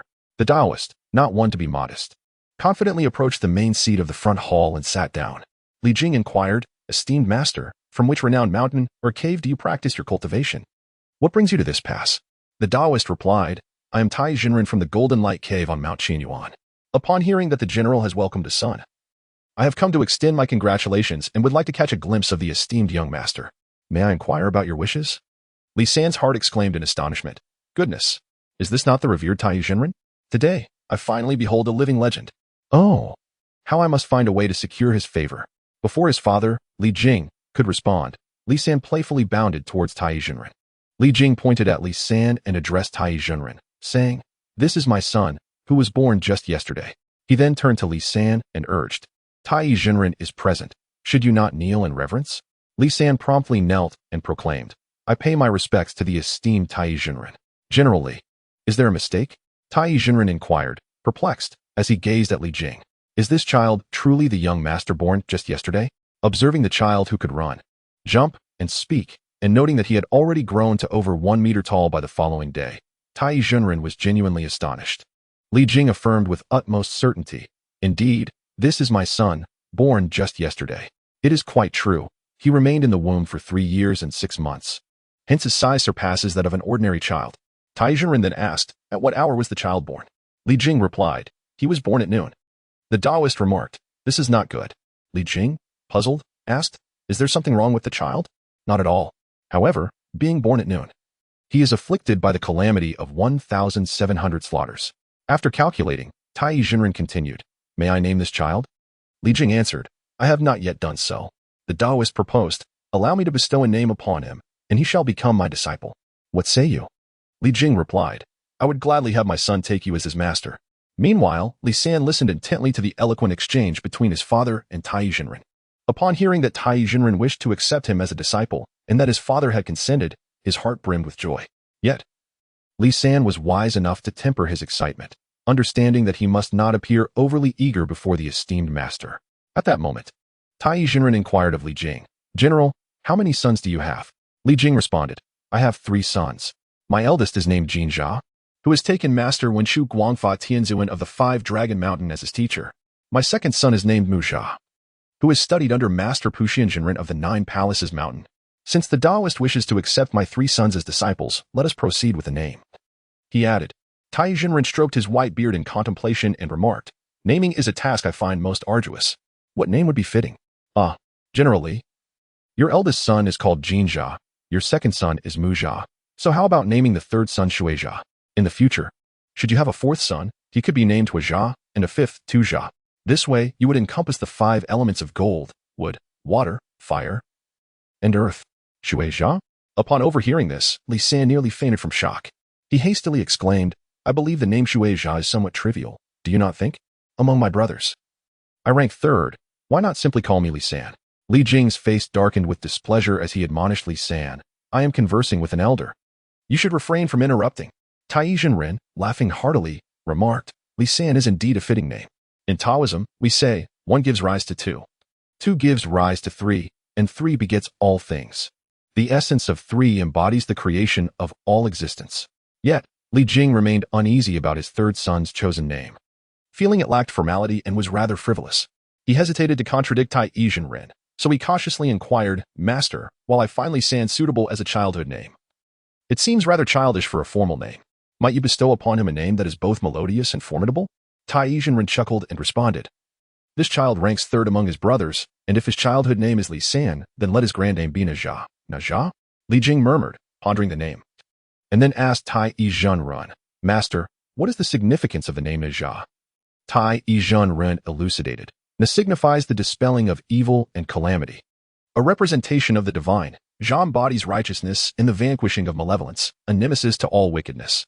Together, Nezha symbolizes a force that can dispel demons and overcome all adversities with invincible might. To name this child Nezha means he shall one day command the winds and clouds, wielding supreme power." Upon hearing this, Li Jing was overjoyed and expressed his gratitude, saying, "I am immensely grateful for your generous naming, Master." Li San quickly inquired, "Teacher, should I still retain the name Li San that I chose for myself?" Tai Jinren smiled and replied, "The name Li San is quite pleasant. You may keep it as your childhood name. You can combine your grand name and your childhood name to be called Nezha Li San." "Thank you, teacher," Li San exclaimed joyfully. In truth, he felt a pang of nostalgia for his name Li San from before his journey here. Now, in this world of deities, he could be known as Nezha Li San, a reminder of his original name that would guide him to his destiny. Nezha Li San, do you not hasten to formally pay your respects to Tai Jinren as your master? Li Jing reprimanded sternly. Immediately, Nezha Li-san stepped forward to formally pay homage to Tai Yizhenren, observing his third son having secured a formidable master. Li Jing felt a surge of happiness. He beckoned to his surroundings, yet Tai Yizhenren interjected, "There is no need for that. I must return to the mountain. So I take my leave." Nezha Li-san, realizing that his esteemed master was departing so soon, rushed forward and grasped the master's robe, pleading, "Master, do not leave. Since you have accepted me as your disciple, you ought to impart some skills to me before you go." Chapter 19. The Nine Heavens' Mysterious Phoenix Hairpin. Nezha Li-san witnessed his future mentor preparing to depart with haste. He stepped forward and grasped his master's robe sleeve, exclaiming, "Master, please do not depart. Since you have accepted me as your disciple, you ought to impart some skills to me before leaving, right?" The esteemed Tai Yizhenren replied with displeasure, "Nezha, you were only born yesterday. You are still quite young. Once you mature a bit more, I shall certainly teach you formidable spells." Nezha Li-san clung to his master, saying, "Master, I cannot afford to fall behind from the very beginning." With a sigh, Tai Yizhenren responded, "In truth, I have already bestowed upon you supernatural powers even before your birth. Furthermore, I granted you the Qiankuan Circle and the Hunyuan Silk, two magical treasures." Ling Juzi, how can you be so greedy after reincarnating as a human? Nezha Li-san retorted, "Master, the treasures you have given me are merely those you found inconvenient to wield yourself." With wide eyes, he continued, "If you were to teach me new supernatural spells, I could offer my treasures in exchange." Tai Yizhenren laughed heartily, saying, "Nezha, you truly possess a remarkable sense of humor. The two treasures you already have are originally from my Golden Light cave on Mount Qianyuan. What new treasures could you possibly present to exchange with me? I would never believe it." "Master, look." Nezha Li-san smiled as he reached into his garments and produced the golden hairpin of the goddess Enwa, waving it before Tai Yizhenren. "Is this golden hairpin not a treasure?" Tai Yizhenren's eyes widened with intrigue as he leaned closer to the hairpin, extending his hand to grasp it. However, Li-san swiftly dodged, leaving Tai Yizhenren grasping at empty air. Nezha Li-san remarked, "Master, are you attempting to cheat me? If you forcibly take this treasure from me, I would stand no chance against you." With a stern demeanor, Tai Yizhenren declared, "How could I possibly cheat you? My good disciple, allow me to borrow it for a moment to admire." Nezha Li-san feigned reluctance, saying, "Very well, but you may only look, not touch." Tai Yizhenren, with a pitiful expression, leaned closer to Nezha. Li-san tightly gripped the end of the golden hairpin, presenting it to Tai Yizhenren. The master examined it repeatedly, expressing astonishment. Eventually, he even brought his nose close to the hairpin, reveling in the experience, sniffing it repeatedly while murmuring, "Ah, this is the scent." Nezha Li-san observed his master in surprise. "Master, why do I get the impression that you are somewhat unseemly? Do you harbor an unhealthy obsession with objects?" "Nonsense. I am merely appraising the treasure." Tai Yizhenren, blushing, replied, attempting to maintain a serious demeanor. "Is it necessary to use one's nose for appraisal?" Nezha Li-san inquired with a hint of confusion, "Master, have you discerned the origins of this golden hairpin?" Tai Yizhenren, stroking his white beard, gazed at the golden hairpin in Nezha's hand with eyes that shimmered with envy, and replied thoughtfully, "If I am not mistaken, Nezha, the exquisite hairpin you hold should be the treasure of the goddess Enwa, the Nine Heavens' mysterious phoenix hairpin." Inside, Li-san mused, "Goodness. The name alone, Nine Heavens' mysterious phoenix hairpin, is simply magnificent and awe-inspiring. No wonder during our time in Inzhou, the colorful clouds were able to thwart my Qiankuan circle with this magical artifact." Tai Yizhenren, perplexed, asked, "Nezha, how did you come into possession of this Nine Heavens' mysterious phoenix hairpin?" "I found it." Nezha Li-san replied bluntly. "Huh." Tai Yizhenren, incredulous, pressed on. "Where could one stumble upon such a remarkable treasure? I too would like to discover one." With a mischievous grin, Nezha Li-san taunted, "Master, let me tell you where. But you would not know that place. I could take you, but it's quite a journey." Tai Yizhenren's white beard bristled in irritation at Li-san's words. Nezha continued to provoke, "Moreover, though you are many years my senior, I have yet to witness your true prowess. To be candid, what merit do you possess to take me, Nezha Li-san, as your disciple? I certainly do not wish for my master to be merely an ornamental figure, lacking in substance." "Impudent," chided Li Jing from the side. "Nezha, how dare you speak so defiantly to your master? You wretched child, kneel before me." "Humph." Nezha Li-san scoffed, "I shall not kneel. Unless my newly recognized master possesses skills surpassing mine, only then will I respectfully kneel and sincerely pay my respects." Tai Yizhenren chuckled with pride. His confidence allowed him to feign an air of nonchalance. "Nezha, do you wish to duel with me in martial arts? Or perhaps in magical arts? Or shall we compete in the use of treasures? I assure you, I shall utterly overwhelm you." Nezha Li-san feigning innocence. Adopted a defiant posture reminiscent of a young calf unafraid of tigers. Tai Jinren's face flushed with embarrassment, realizing that he, a golden immortal, was being looked down upon by the reincarnated Nezha Li San. It was indeed a source of great humiliation, akin to a renowned university professor being scorned by a preschool child for lacking knowledge. While the argument remained unresolved, it was unthinkable to strike a child. At that moment, Tai Jinren, slightly displeased, remarked, "Nezha, you must understand that even your previous incarnation, the Spirit Pearl, was merely one of my treasures." "Huh?" Li San retorted, visibly displeased. "Do you not recognize the principle that the student surpasses the master?" "Huh?" Tai Jinren sighed, taken aback, and chose not to respond to Nezha Li San's statement. He scratched his white hair and stroked his silver beard, pondering the true meaning of what Li San had said. After all, the idiom "the blue surpasses the blue" emerged many years after the Yin and Shang dynasties. Tai Jinren, incensed, waved his sleeve and boldly declared, "Nezha, what do you wish to compete against me in? I shall permit you to select the contest. Regardless of the circumstances, you shall never surpass me." Nezha, feeling quite displeased, retorted, "Master, do not speak so arrogantly. If you happen to lose, you must agree to one condition of mine. Do you dare?" Tai Jinren laughed heartily, responding, "How could I ever fear? How could I possibly lose to little Nezha? Not only will I agree to one condition, but I would gladly accept 3. For I cannot envision a scenario where I am defeated by you." "Then it is settled. If you lose to me, you must fulfill 3 conditions," Nezha exclaimed, eagerly intertwining his pinky with Tai Jinren's, declaring, "Let us pledge as master and apprentice. Whoever breaks their word shall be likened to a small dog." Tai Jinren, observing Nezha's audacious confidence, felt a flicker of doubt. He scrutinized the young boy once more.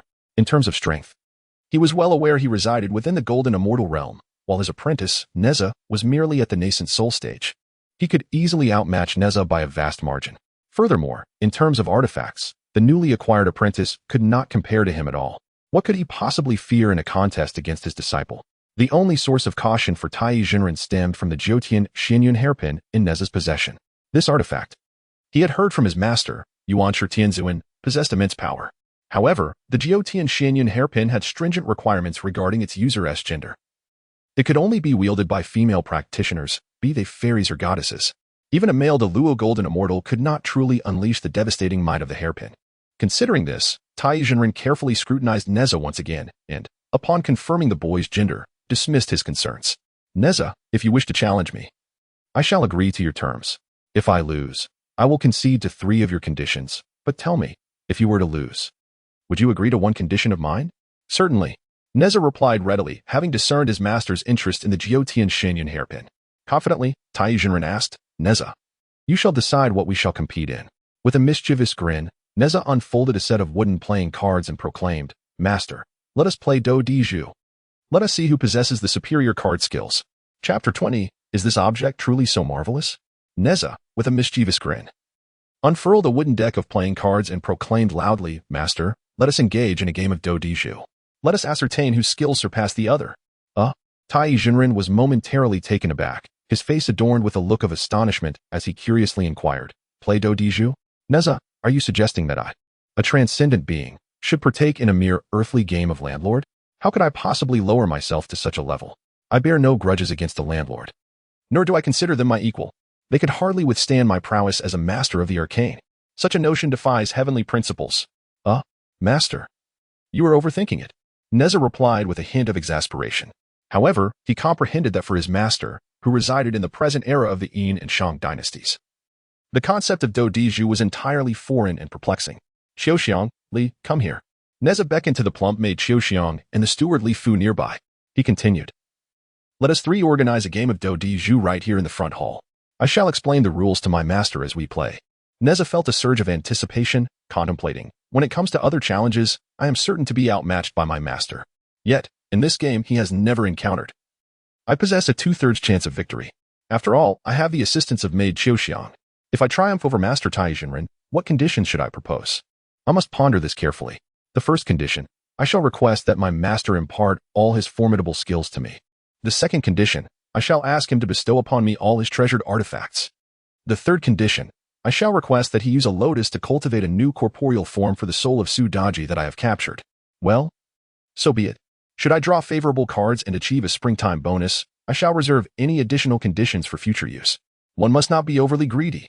At that moment, Li Jing's expression was long and drawn, revealing his discontent as he reprimanded Nezha. You mischievous child, how can you behave so recklessly? Father, I am not being reckless. Nezha pouted in displeasure, retorting, I invented playing cards yesterday. Moreover, playing cards is an excellent exercise for the intellect. Holding my cards is akin to a general commanding his troops on the battlefield, directing them into battle and vying for supremacy. Without cheating. No one can guarantee victory in every game of cards. Tai Jinren stroked his white beard, gazing intently at the cards in Nezha's hands, and asked, Is this object truly so remarkable? Indeed. Nezha nodded, adopting an endearing demeanor reminiscent of a little adult.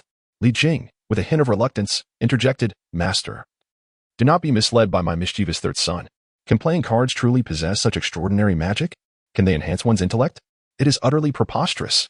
However, the esteemed Tai Jinren, rather intrigued by the deck of cards that Li San had laid upon the table, responded, My humble self observes that this small contraption, invented by my disciple Nezha, comprises 54 cards, perfectly aligning with the number of 6 and 9.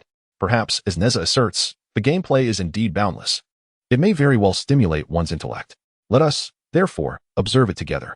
Seeing that Tai Jinren had expressed such interest, Li Jing felt it inappropriate to voice further objections. Despite his repeated admonishments towards his third son, he held a genuine affection for the extraordinarily gifted Nezha, Li San. Reflecting on his son's remarkable abilities, who could run and speak right from birth, and even invent a game that commanded the respect of the venerable Tai Jinren, Li Jing could not help but compare him to his elder sons, Jinja and Muzha, who had been mere infants, nursing in their mother's embrace at the same age. Such a comparison led Li Jing to conclude that his third son, Nezha, was indeed a prodigy among men. What parent does not aspire for their child to soar to greatness? Thus, Li Jing joined Tai Jinren at the card table, eagerly watching as Nezha, Li San, Qiu Xiang, and the steward Li Fu engaged in a spirited game of landlord.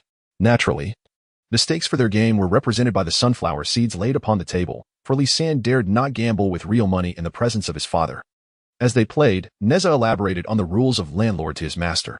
He explained that when both the big and small kings are played together, it is called king bomb, the highest hand. A quartet of identical cards is termed a bomb, ranked from 2 to 3. He clarified the concepts of 3 with 1, 3 with a pair, and straight, as well as the structure of the airplane hand and the notion of spring. Each time a bomb was played, the stakes would double. And the same applied to spring. The identity of the landlord and the farmers was determined by calling out points, 1, 2, or 3. The initial caller was decided by a game of rock, paper, scissors.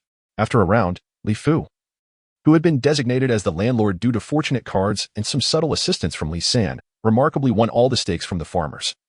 Li San and Qiu Xiang. Although victorious, Li Fu mused that if the game proceeded as it had the previous day, he could recover the 5 taels of silver he had lost. With a hearty laugh, Tai Jinren remarked, Landlord is not particularly challenging. Under my guidance, the steward Li has triumphed over both of you. Master, have you learned to play Do Di Zhu? Asked Nezha Li San. Indeed, replied Tai Jinren. The rules of Do Di Zhu are rather simple. Very well. Please, steward Li, step aside for master. Let us partake in a game of Do Di Zhu together. To fulfill the agreement we made as master and disciple. Employing a bit of provocation, Li San added, If you are afraid, master, then I shall no longer recognize you as my timid teacher. What is there for me to fear? Tai Jinren retorted. Though he was acutely aware that success in Do Di Zhu largely depended on the cards one drew and the skills one possessed, reflecting on his own magical abilities, which allowed him to draw favorable cards at will, he felt confident of his impending victory. Rolling up his sleeves, Tai Jinren took the seat vacated by Li Fu. As Li San shuffled the cards, he remarked, Master, you possess formidable spells, while both Qiu Xiang and I are mere novices. During our game, you must not resort to trickery or use your magic to cheat. Master, do you dare to make the most solemn vow to ensure you will not cheat while playing Do Di Zhu? Tai Jinren's face turned crimson. He had just been contemplating how he might utilize his magic to draw any card he desired during the game, only to have his intentions uncovered by his new disciple. Yet, in front of so many witnesses, he firmly declared, How could I, as your master, cheat you? Then I insist. Nezha Li San pressed. You must make the most solemn vow right now, guaranteeing that you will not cheat during the game. Sighing, Tai Jinren realized that this clever disciple of his was indeed quite shrewd. Faced with the audience, he found himself in a rather awkward position. Clearing his throat, he swore, If I use any magical means or cheating methods while playing Do Di Zhu with my disciple Nezha Li San and this plump maid, then I shall not be able to accept disciples anymore. Even if I do, I will be struck by lightning, afflicted by all manner of poisons, punished by heaven and earth, and ultimately be reduced to ashes, my spirit extinguished. Stop, stop, stop. Nezha San interjected, Master. It seems the consequences of your vow would fall upon me, your disciple. This will not do. Very well, Tai Jinren reluctantly conceded, if I break my vow. Then all punishments shall befall me alone. Excellent. Nezha San exclaimed, now, let us commence our game of Do Diju. After Li San finished shuffling the cards, the first player, Qiu Xiang, laid down her cards. The three then began to draw cards. After a round of rock, paper, scissors, Tai Jinren won the opportunity to call first. 3 points. The esteemed Taiji Jinren cheerfully exclaimed, in this round, I have indeed drawn splendid cards. Li San glanced at his own lackluster hand, and then cast a sidelong glance at the plump-made Qiu Xiang, who was leaning toward him with her hand of cards. Possessing the reincarnated body of a spirit pearl, Li San's perceptive abilities and memory far surpassed those of ordinary individuals. After comparing his hand with Qiu Xiang's, he deduced the cards in Taiji Jinren's possession. Considering the 3 face-down cards, it became apparent that his hand consisted of 2 kings, 4 twos, 3 pairs, and a single, along with a long straight from 3 to the end. Naturally, this could also be rearranged into a top-tier straight, leaving behind a pair. In total, there were 20 cards. Good heavens! The hand that his master had drawn was nothing short of celestial. Li San thought to himself, how on earth can I hope to win against him? Master. Nezha San inquired, did you truly refrain from using any spells to cheat while drawing your cards? Taiji Jinren solemnly replied, I swear, I have not cheated at all. After scrutinizing his hand once more, a broad smile spread across his face as he proudly declared, my luck seems to be quite favorable. This hand of mine is rather commendable. In his mind, Li San couldn't help but scoff. Master, your hand is indeed a celestial hand. As the landlord, you could unleash a spring, along with 2 sets of bombs, resulting in an astonishing 8-fold increase. Goodness, an 8-fold increase. Li San quickly sought a solution. He immediately communicated silently with the system in his mind. I wish to expend 300 points of rapid traversal value to return to 2 minutes ago. Just after I shuffled the cards, but before anyone has drawn. The system responded, affirmative. A neutral voice echoed in Li San's mind. Ding. The system has successfully deducted 300 points of rapid traversal value from the host. In an instant, the scene before him reverted to that of 2 minutes prior. The wooden playing cards on the table had just been cut by the maid Qiu Xiang. Li San silently marveled. My rapid traversal system has truly allowed me to return 2 minutes into the past. Taiji Jinren inquired curiously. Why do I feel as if I have already finished drawing my cards in a daze? Just now, it seemed I had drawn a rather good hand. How is it that in an instant, no one has drawn yet? Master, Nezha San replied with a calm demeanor. You might be experiencing this illusion due to the tension of playing Do Diju for the first time. Let us prepare to draw our cards. Taiji Jinren scratched his white hair, unable to ascertain the reason for his peculiar delusion. Meanwhile, Nezha San calculated in his mind, his master was seated just below him. And earlier, he had drawn that celestial hand. At this moment, Qiu Xiang had just finished shuffling the cards. If she were to draw first, Master Tai Jinren would still possess that hand of celestial cards. This meant that she absolutely could not draw first. With this thought in mind, Nezha San politely addressed Tai Jinren, Master, have you ever heard the phrase ladies first? Tai Jinren shook his head and replied, I have never heard of it.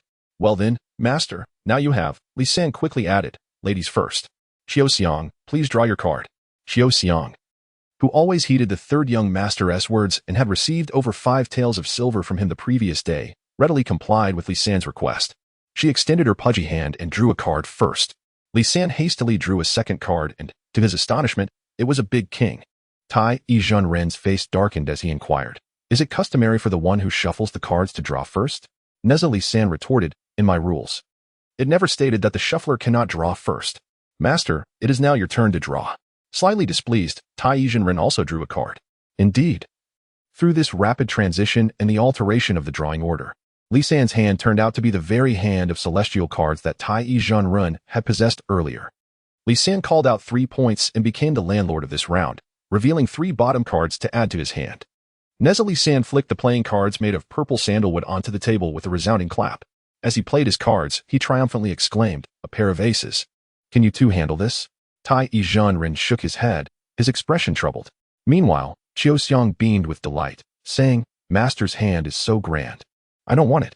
Li San continued to play, declaring, a heavenly straight. For twos without the kings. He purposely boasted. If not for the doubling effect when playing a bomb, he would indeed have chosen to showcase 4 twos with 2 kings. Ultimately, Nezha Li San slapped the big and small kings onto the table, decisively proclaiming, a king bomb. I have achieved a spring.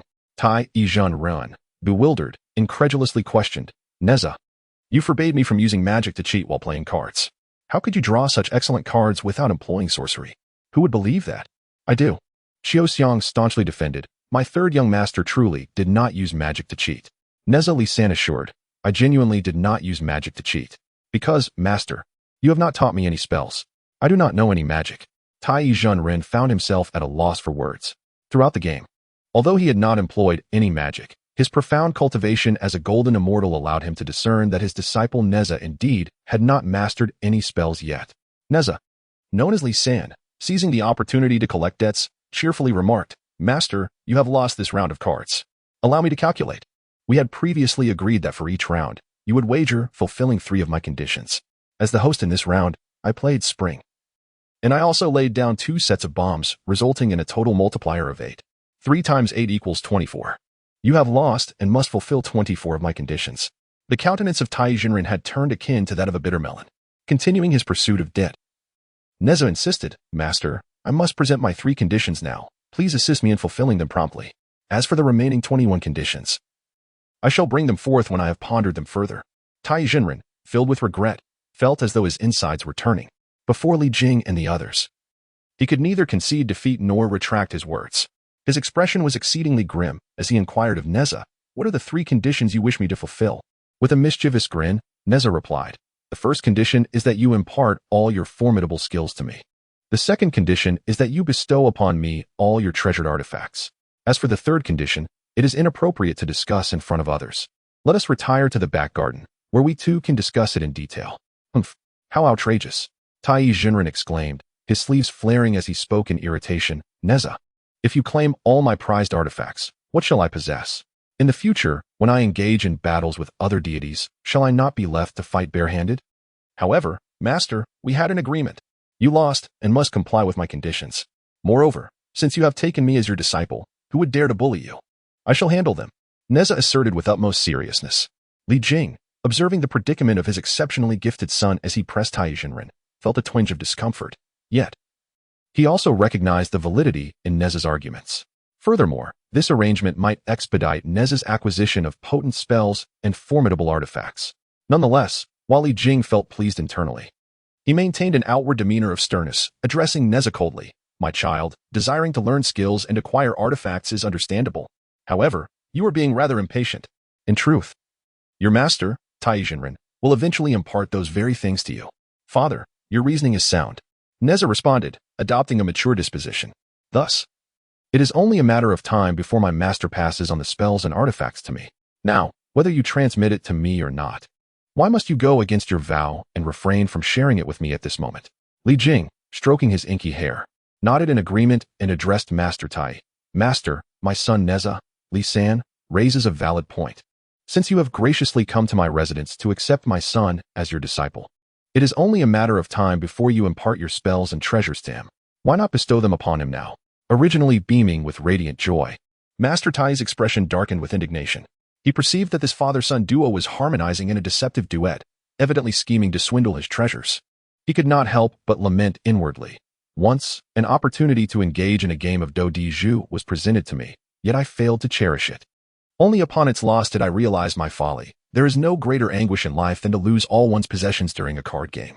Sighing deeply, Master Tai exclaimed, in hindsight, I should never have allowed you, this Lingzhu, to reincarnate.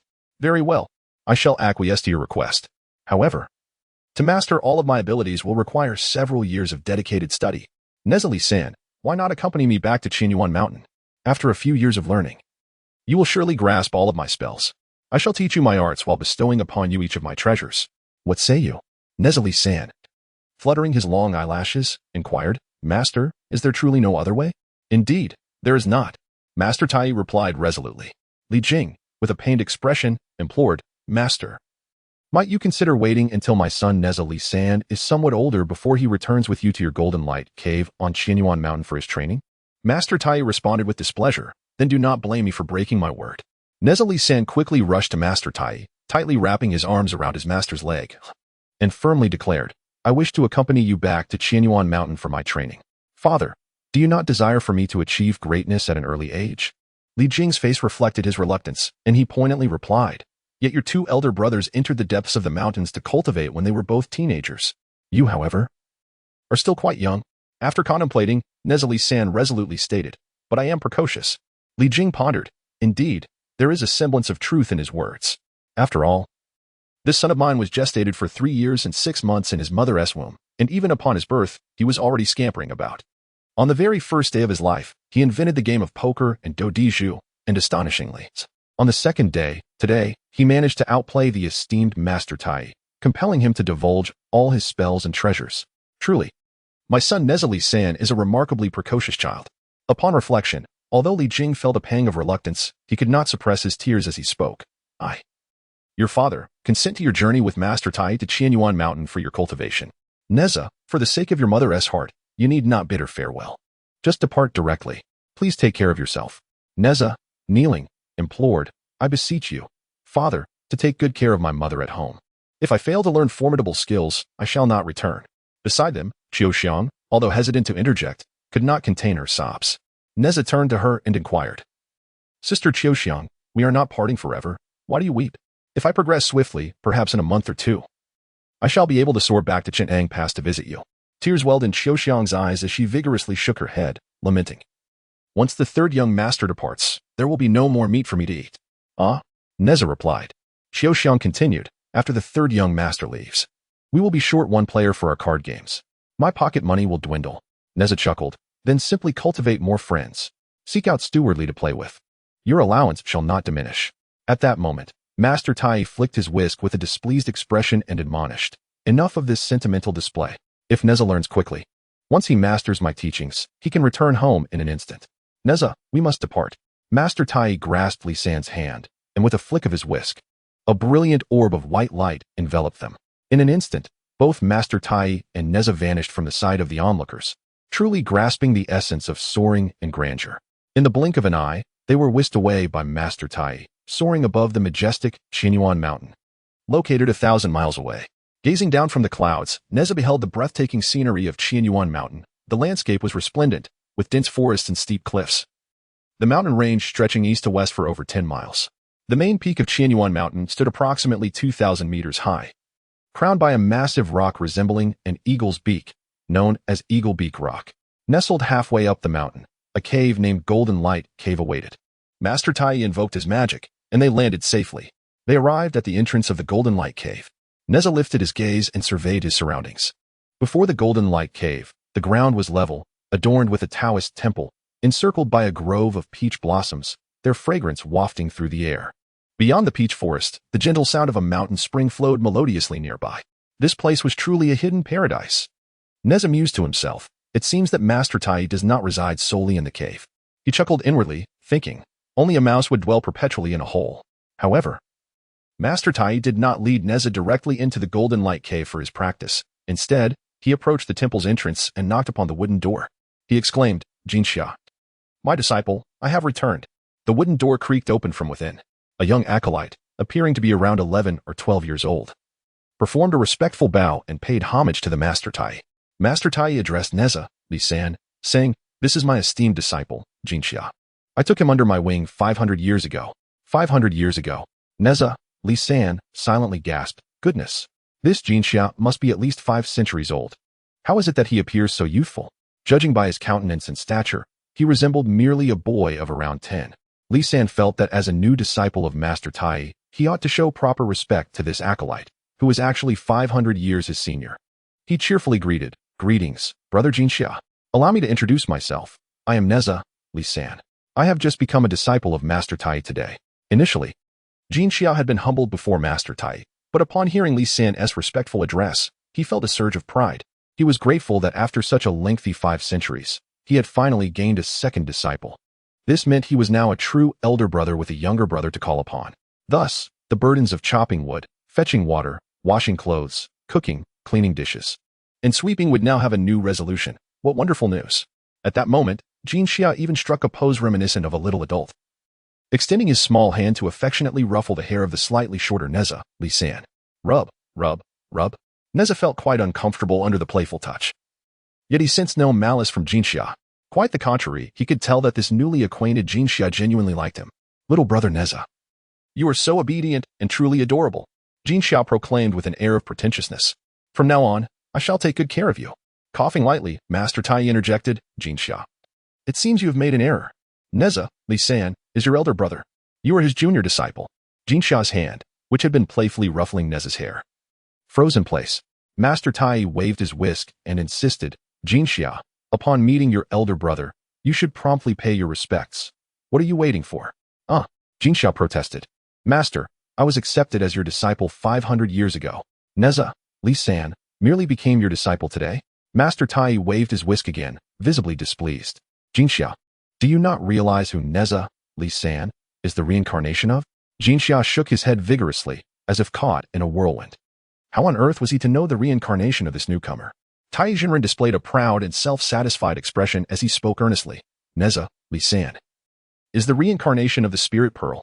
The Spirit Pearl, my dear disciples, is the treasured relic of our Chan sect. 1700 years ago, my esteemed teacher, the head of the Yushu Palace, Yuan Shi Tianzun, bestowed upon me the Spirit Pearl, the cornerstone of our Chan sect, as I established our school on Mount Qianyuan. Consequently, I have revered the Spirit Pearl as the extraordinary treasure of our Golden Light Cave.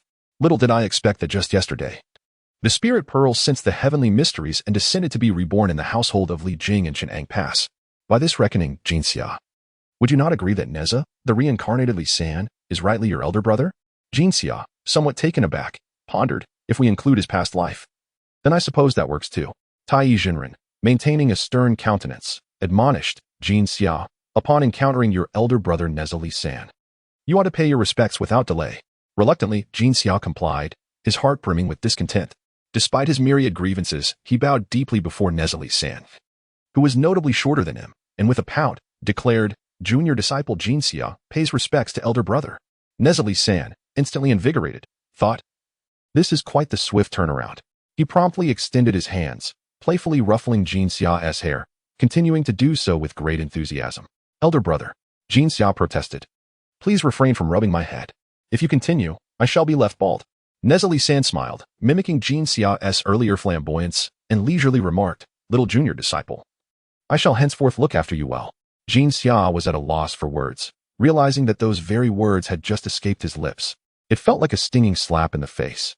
Tai Jinren laughed heartily, exclaiming, seeing you two brothers exhibiting such camaraderie brings me great joy.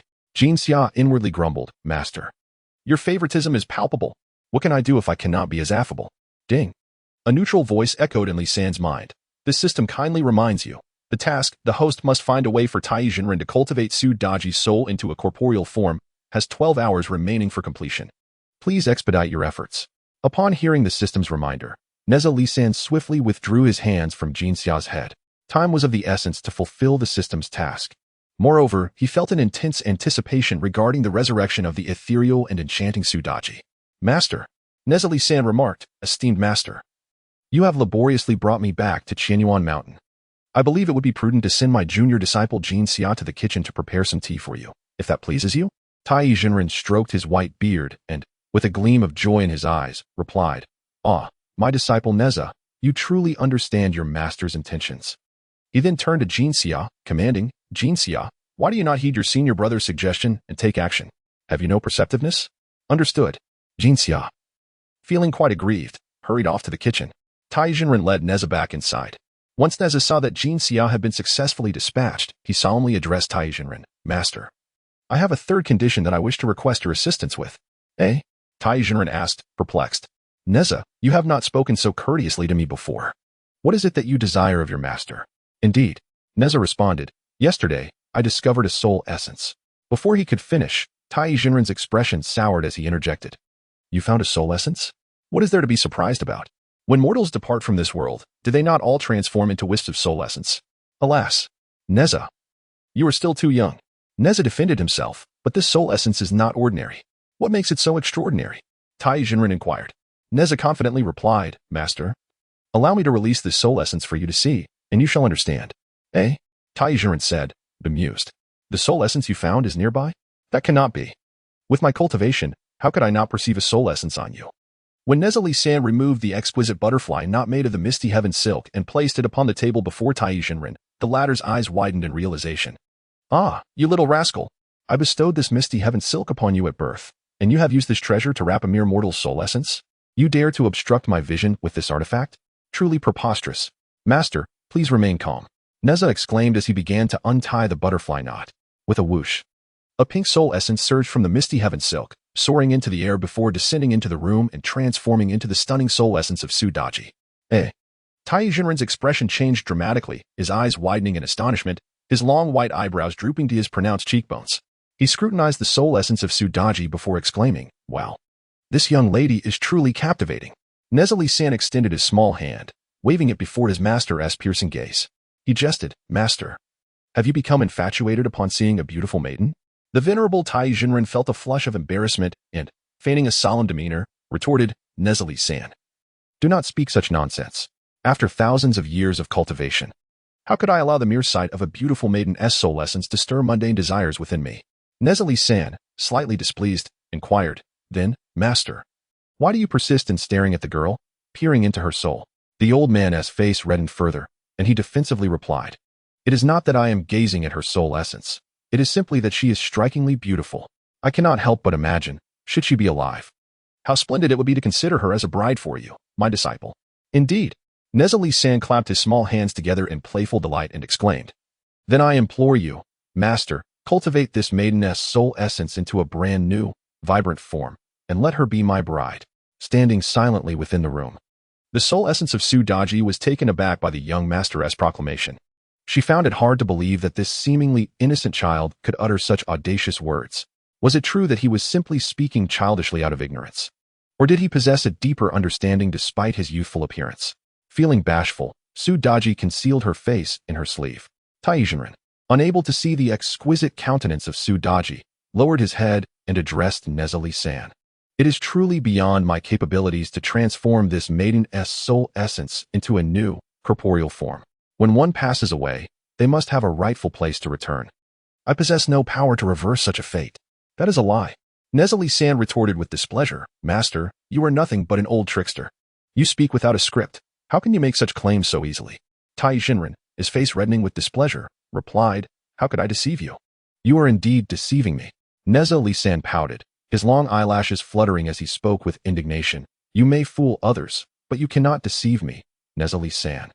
The reincarnation of a spiritual pearl." "Really?"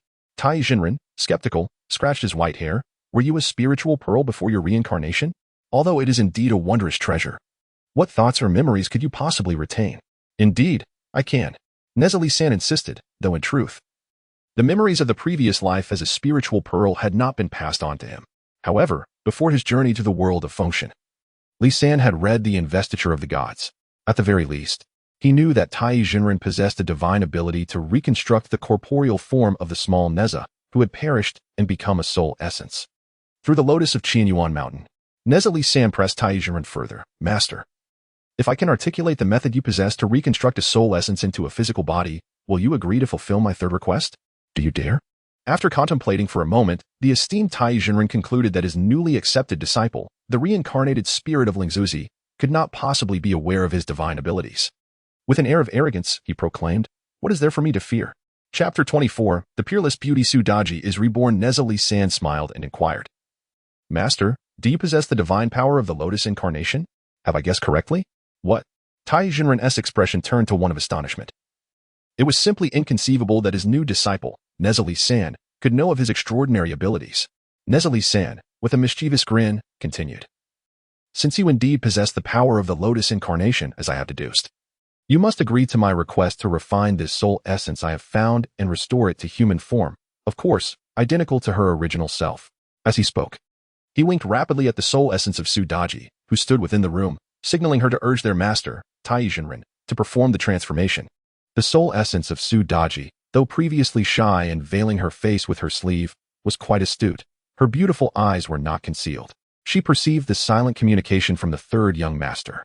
Without hesitation, she knelt on the ground, tears of blood streaming down her face, and implored Tai Jinren, "Esteemed master, I beseech you to grant me life once more. My existence has been fraught with anguish." Tai Jinren sighed deeply and inquired, "Who were you in your past life?" "Young lady, how did my disciple Nezha-san come upon your soul essence?" Before the soul essence of Sudaji could respond, Nezha-san, sensing a discrepancy in their answers that might displease his master, interjected, "Master, yesterday I was playing in the back garden of the General's residence at Shintang Pass. A gust of northern wind swept over me, and as I shivered in my light attire, I looked up at the overcast sky, wondering if rain was imminent. It was then that I spotted a beautiful young lady's soul essence blown towards me by the fierce wind. Upon inquiry, I learned she was the beloved daughter of the Jizhou Marquis, known in life as Sudaji." "What? Sudaji has perished?" Tai Jinren exclaimed in disbelief. "Shouldn't she be accompanying the king in Chaoga? Moreover, she has been by his side for quite some time. I had not heard of her demise." Upon hearing this from his master, Nezha-san was not surprised, for he had traversed time using the quick travel system to rescue the soul essence of Sudaji from the past. Tai Jinren stroked his white beard, sighed once more, and continued, "As I have heard, Sudaji used her beauty to ensnare the king, leading the tyrant King Zhou to increasingly neglect state affairs and indulge in cruelty. It is said that to please Daji, King Zhou dispatched people to gather the world's rare treasures and exotic creatures, placing them within the deer terrace and deer garden, reveling in wine and merriment until dawn. Sudaji even devised the infamous Jialuo punishment, where a charcoal frame was used to burn copper pillars, forcing individuals to walk upon them, leading to their fiery demise. Whenever someone suffered from cruel torture, Daji would applaud and laugh, reveling in their pain. Moreover, during the harsh winter, upon seeing someone walking barefoot on the ice, she deemed their physiology extraordinary, commanding her subordinates to sever the person's feet to investigate their resistance to the cold. On another occasion, out of sheer curiosity, Daji witnessed a pregnant woman's abdomen swell and, without hesitation, cut open the woman's belly to uncover the secret within, tragically ending the lives of both mother and child. Recently, I have also heard that Daji incited King Zhou to slay the loyal minister by Gon, disemboweling him and using his virtuous heart to cure her own ailments. Alas, Sudaji, indeed a calamity to the nation, a femme fatale. In truth, the rumors you have heard are not the deeds of this humble girl. The soul of Sudaji, weeping blood and tears, lamented, in my hometown of Jizhou. King Zhou's forces besieged us.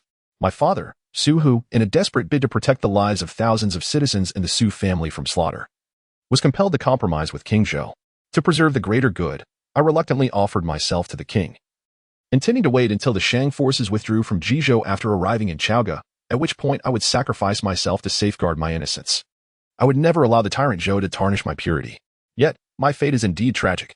Accompanying my father and a group of soldiers to Inzhou Post, one night, a 1,000-year-old white fox invaded my chamber and sought to possess my body. This cunning fox even attempted to consume my soul. Fortunately, upon hearing my cries, Nezha-san rushed to speak, fearing I might misstep in my words. He recounted how my father, Su Hu, upon hearing disturbances in my room, arrived brandishing a charm-laden leopard tail whip. It was then that the fox swiftly transformed into a wisp of smoke and infiltrated my body, seizing control. My soul, unbeknownst to me, drifted to the back garden of my home in Shintang Pass, where I was rescued by my disciple. This is the truth she shared with me. Moreover, witnessing her soul on the verge of dissipating, I boldly utilized the magical artifact, the Hunyuan Ling, as a swaddling cloth to envelop the soul of Sudaji. After sharing this lengthy account, Nezha felt somewhat fatigued. However, upon meeting the gaze of his master, Tai Jinren, who now bore an expression of belief, he felt a sense of relief. After all, what he recounted was not entirely fabricated. At the very least, the cause and effect were genuine. It was merely to obscure the truth of his journey to Inzhou Post to rescue Daji's soul that he had to narrate it in such a manner. In any case, the process was of little significance. Alas, Tai Jinren sighed deeply and remarked, Sudaji is indeed a pitiable figure. That 1,000-year-old fox spirit has the innate ability to transform into a stunningly beautiful and enchanting woman. She aspired to enter the palace and captivate King Zhou. Yet why did she not approach him directly? Instead, she chose to seize the essence of Sudaji. As for me, I observe that Sudaji is, in truth, an unfortunate yet kind-hearted girl. From a young age, she has committed no wrongs, yet she has been unjustly usurped by a millennia-old fox spirit. Alas, in the annals of history, the malevolent deeds wrought by that successful fox spirit, along with the eternal infamy of the treacherous beauty, will inevitably be attributed to the name of Daji. Woe is me, the soul essence of Sudaji wept even more bitterly. Nezha-san, witnessing this, immediately approached and knelt before Master Tai, earnestly beseeching, I implore you, Master, to show your great compassion and utilize your divine powers to grant the soul essence of Sudaji a new corporeal form. However, Master Tai, somewhat troubled, replied, the lotus I possess for the rebirth of the true body is reserved. Should my disciple Nezha, Li San, encounter misfortune in the future, it would serve as a contingency. I may never need it. Nezha, Li San, resolutely stated, moreover, I am aware that you, Master, possess more than one such lotus for rebirth, do you not? If my assumptions are correct, you must have at least 2 of those blossoms. Eh? Master Tai exclaimed, astonished, you are aware of this. The certainty in Li San's voice stemmed from his familiarity with the original text. In that narrative, when Nezha transformed into a lotus, a verse attested to it. And he remembered 2 lines, 2 lotus blossoms manifest as forms, the spirit pearl reborn from the mortal realm. Kneeling before his master, Nezha extended his arms, tightly embracing Tai's leg, and passionately implored, I, your disciple, feel a profound connection with this soul essence of Sudaji. I beseech you, do not hesitate. Bestow your compassion and allow the soon-to-be dissipated soul essence of Sudaji to be reborn through the lotus transformation. His kneeling before Master Tai was not only due to his own systematic mission but also because Li San genuinely believed that kneeling before the most protective and nurturing teacher in the world was not shameful. Since ancient times, even sages have bowed before heaven, earth, rulers, parents, and teachers. Very well, Master Tai responded with emotion, in light of your earnest request. I shall grant your wish. Nezha, Li San, rise swiftly. With joy, Nezha leapt to his feet, secretly reflecting, this is the advantage of clinging to greatness. Master Tai waved his hand and commanded, soul essence of Sudaji, come forth and follow me. The soul essence of Sudaji floated gently to Master Tai's side like a delicate piece of paper. Then, Master Tai extended his right hand, conjuring a radiant golden elixir in the palm of his hand. He placed the elixir within the room while chanting an incantation, leading Nezha, Li San, and the soul essence of Sudaji. He stepped outside to the pond in the back courtyard of the temple. Nezha observed that the pond in the courtyard spanned approximately an acre, filled with a profusion of blooming lotus flowers. Naturally, he recognized that the lotus and the water lily were one and the same. Before his extraordinary journey began, during his high school years, he could recite Ode to the Lotus from memory, though he later forgot the entire text. At that moment, as Tai Jinren completed his incantation, he harnessed the primordial energies, channeling the cycles of fate, and with his palms spread wide, he separated the dragon and tiger. At this juncture, Nezha Li San observed his master. From the left palm emanated a cerulean beam of light, transforming into a magnificent dragon, while from the right palm emerged a white orb of light, morphing into an enormous tiger. By the heavens! Nezha Li San exclaimed, Master, this must be the azure dragon on the left and the white tiger on the right, correct? Tai Jinren, however, was too preoccupied to respond to Nezha Li San. Meanwhile, the soul essence of Sudaji instinctively recoiled at the sight of Tai Jinren's dragon and tiger, her primal essence urging her to flee. Suddenly, Tai Jinren clasped his palms together, encircling the soul essence of Sudaji with the luminous dragon and tiger. He then pushed the now-fading essence of Sudaji into the lotus leaves of the pond. With a voice resonant as thunder, Tai Jinren commanded, Sudaji, reveal your true form without delay.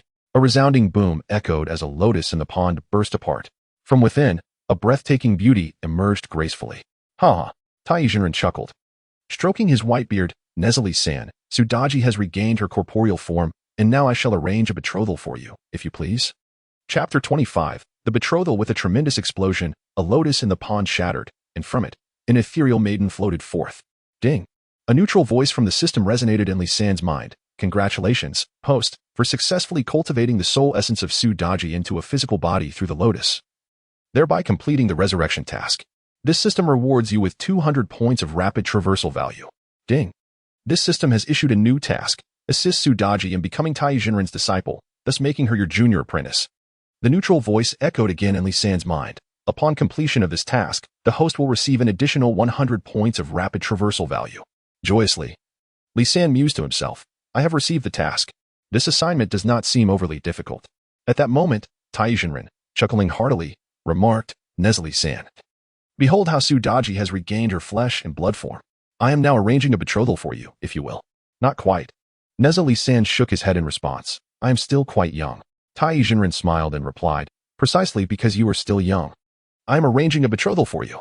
Otherwise, I would have directly ushered you into matrimony. Nezha Li San inquired in astonishment, Master, are you in such a hurry? Have you even asked Sudaji if she is willing? At that moment, the enchanting Sudaji, adorned in a pink feathered garment reminiscent of lotus petals, with a skirt resembling verdant lotus leaves, gracefully emerged from the lotus pond and alighted before Tai Jinren. Nezha Li San beheld Sudaji, transformed from the lotus, and marveled at how she not only resembled her former self, but now exuded an otherworldly aura. The beauty was so breathtaking that one glance would leave one feeling breathless. Sudaji knelt and expressed her gratitude, saying, "Thank you, noble benefactor, third young master, and thank you, Master Tai, for allowing me, Sudaji, to be revived. The immense kindness of both benefactors shall never be forgotten by me." Master Tai stroked his white beard and smiled, saying, "Sudaji, would you be willing to be betrothed to my disciple, Nezha-san?" Sudaji's delicate face flushed immediately. Nezha-san also felt a tinge of embarrassment, utterly astonished that his master, Tai, would so directly propose to Sudaji. After a moment of hesitation, Sudaji shyly replied, "But I am older than third young master. Moreover, when he reaches my current age, I shall be old, and I would not be worthy of him." Master Tai laughed heartily. "Sudaji, you have been reborn through my lotus incarnation technique. You are now akin to a lotus fairy. Your beauty shall not fade with time. When my disciple Nezha-san matures, you will still possess this captivating visage." Nezha-san secretly thought, "Wow, is it really that miraculous? Will I truly attain eternal youth?" Thankfully, I was not cultivated by my master using the lotus technique. Otherwise, I would forever appear as a child. Would that not prevent me from doing many things? How tragic that would be. Upon hearing that she would not age and would retain her youthful beauty, Sudaji felt immense joy. However, after a brief reflection, she added, "I am grateful to the master for proposing on my behalf, but I wonder if my benefactor, third young master, would find me unworthy?" Nezha-san was somewhat speechless. Was such a betrothal truly so easily arranged? Master Tai promptly interjected, "My disciple Nezha-san. What right do you have to dismiss her? In that case, I shall take it upon myself to finalize this engagement." "Master," Sudaji continued, "however, my great vendetta remains unavenged. Once I have avenged my wrongs, I will certainly uphold my vow, as long as third young master does not disdain me. I would gladly marry him." "Excellent," Master Tai declared with conviction. "If my disciple Nezha-san helps you eliminate the vixen who stole your body, would you agree to marry him?" "I would." Sudaji nodded affirmatively. "Very well. It is settled," Master Tai proclaimed. "Nezha-san, did you hear that? I have arranged this engagement for you." Nezha-san scratched his head, feigning ignorance regarding the betrothal, adopting a playful expression of uncertainty. Regardless, he believed that his true soul hailed from the 21st century. As for engagements, he had little faith in them. It should be that the two of them would enjoy each other's company in the days to come, and when the time was right, the union would naturally blossom. If the companionship is fraught with discontent, what can be achieved by marriage? In the 21st century, are there not numerous couples who find themselves unable to coexist? When it comes to divorce, one need only to utter the word, and it is done. For now, let us first delight my master, Tai Jinren, allowing him to experience the joy and satisfaction akin to that of the god of marriage. The primary aim is to bring joy to him, and in doing so, to glean true skills from his wisdom. This is the true path. Sudaji knelt before Tai Jinren and implored, "Master, since you have allowed me to be reborn as a lotus blossom, I beseech you to accept me as your disciple and teach me the skills and spells for revenge. I wish to go to Chaoga and avenge myself upon that 1,000-year-old fox spirit and the tyrant King Zhou." Tai Jinren was utterly taken aback. He had never anticipated that Sudaji would seek to become his disciple. This was beyond the realm of his prior divinations. He hesitated and replied, "In truth, to deal with that 1,000-year-old fox spirit and the tyrant would require the assistance of Nezha-san and my disciples from the Chan school. Why would you, a lovely young maiden, need to take such risks?"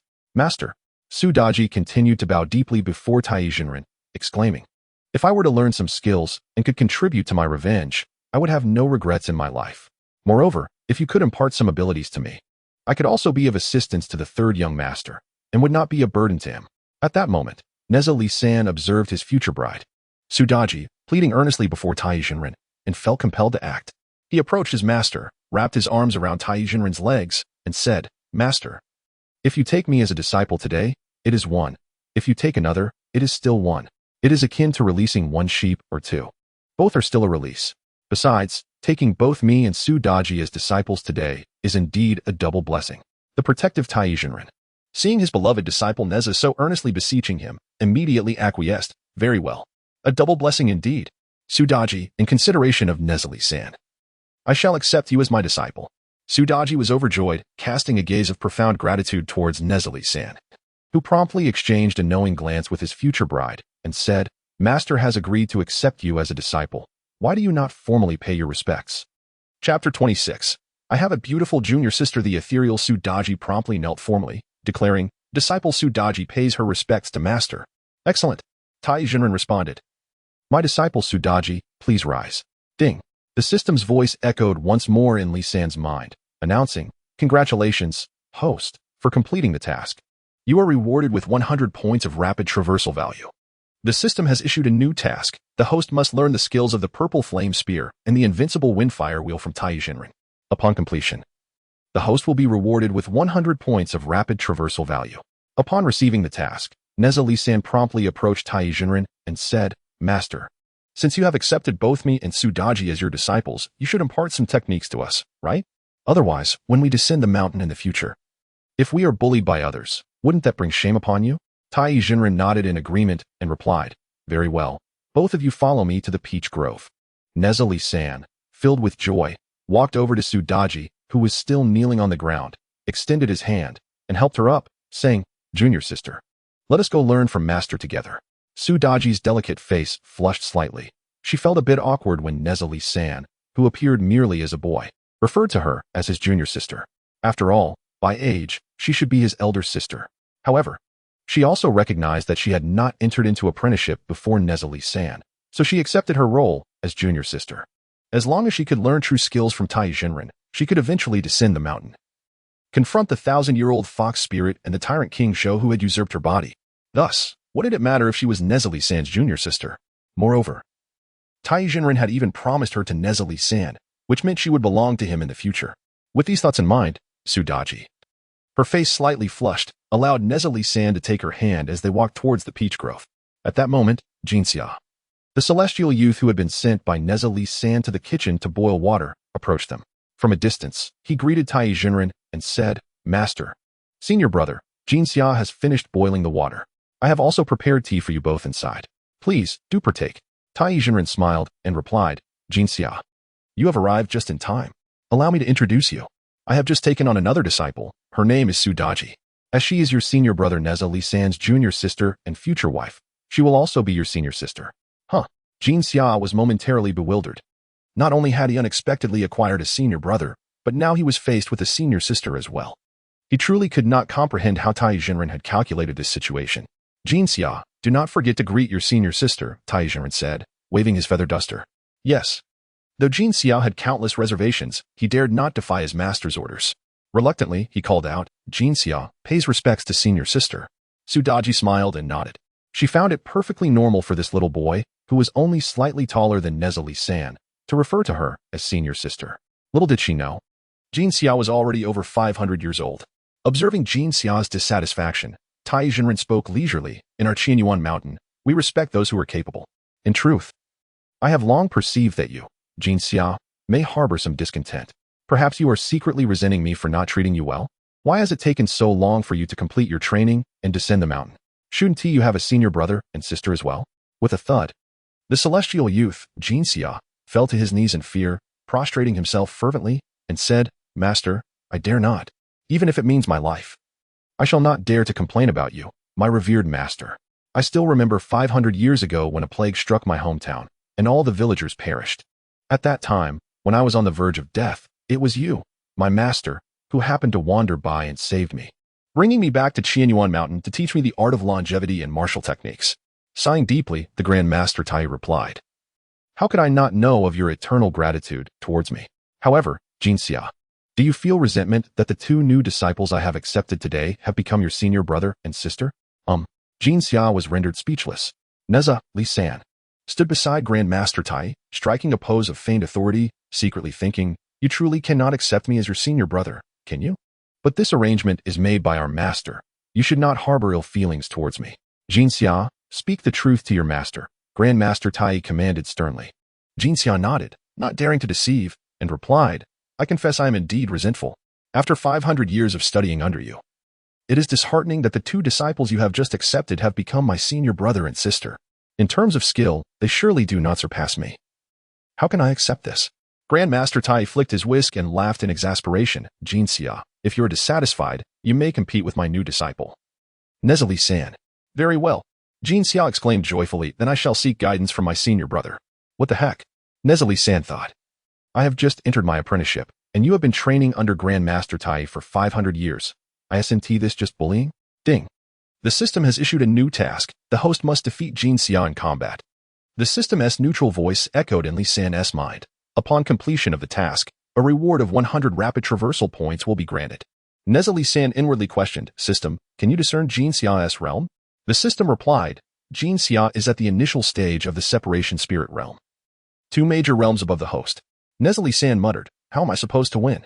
The system's neutral voice resonated again in his mind. The host may utilize the 2 divine-level artifacts carried since birth to suppress Jin Xia, who is 2 major realms above you. Upon hearing this, Nezha Li San felt reassured.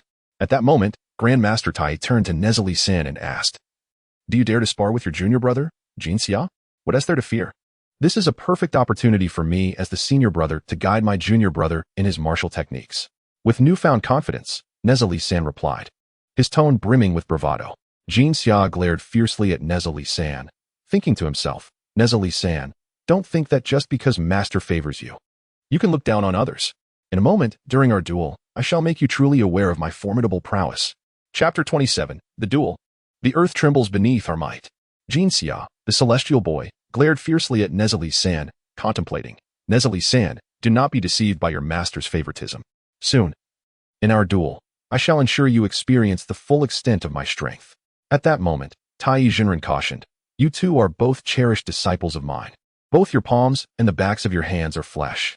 In this contest, keep it within bounds, and merely determine the victor. Do not injure one another. Agreed. Yes. Jin Xia and Nezha Li San both responded in unison. Meanwhile, Su Daji, standing to the side, clasped her hands and addressed Tai Jinren. Master, my elder brother Nezha Li San has yet to learn any techniques from you.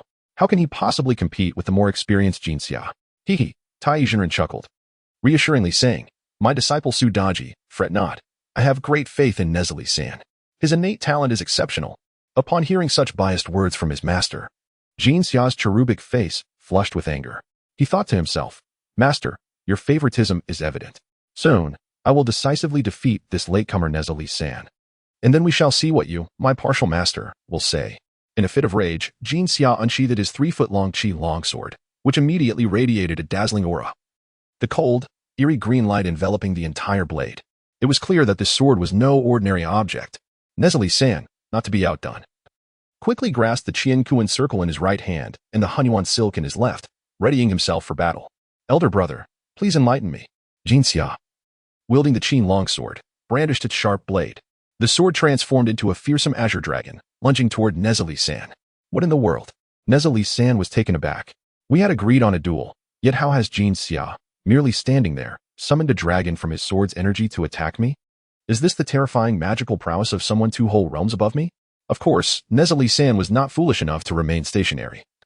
Waiting for the sword energy dragon to engulf him, he quickly propelled himself into the peach grove. Bang, bang, bang. The azure dragon of sword energy pursued him into the grove, snapping and swiping at him from behind, cutting and slashing with ferocity. Thankfully, Nezha Li San was agile enough to evade the dragon's wrath, which left devastation in its wake. As peach trees, thick enough for a man to embrace, were severed one after another. Su Daji, standing beside Tai Jinren, gasped in alarm. Deeply concerned for her benefactor, elder brother, and future husband, she, filled with trepidation, inquired of Master Tai, Master, you promised that during their duel, they must not harm each other's lives, correct? If this continues, my senior brother Shirshir may very well perish at the hands of junior brother Jin Xia. Master Tai laughed heartily, fear not. Su Daji, simply observe. He then addressed Jin Xia, who was outside the peach grove, wielding the azure dragon sword and directing the sword energy, which had transformed into a dragon, to pursue Nezha Li San. Jin Xia, my child, your swordsmanship has indeed advanced considerably these days. Upon hearing his master's praise, Jin Xia felt a surge of joy within. He quietly mused, it has been 500 years. This is the first time my master has commended me. However, he could not have anticipated that the next words from his master would completely crush his spirits. Yet, your progress is merely mediocre. After practicing the Azure Dragon Sword technique for 500 years, you still cannot land a blow on Nezha Li San, who has just entered my school and has yet to learn a single spell. Alas, the once self-satisfied Jin Xia was struck down by his master's commentary, feeling as though he had been dealt a heavy blow. He lamented, clearly, in this competition, I have already held the absolute upper hand. How can my master look down upon me? He continuously belittles me, while elevating Nezha, who has been driven into the peach grove and is now fleeing in disarray. This is utterly absurd. Enraged, Jin Xia realized that he had no choice but to unleash his ultimate move. This ultimate move was, of course, a devastating strike. Jin Xia gathered his energy, channeling it through his body, and concentrated all his magical power into the Azure Dragon sword he held. He then raised the sword high and declared, Azure Dragon Celestial Slash. With a whoosh, the sword energy, which initially had a diameter of merely 2 meters, suddenly expanded to a colossal dragon of over 20 meters in diameter. Suddenly, Nezha, Li San, who had fled into the peach grove, sensed something amiss.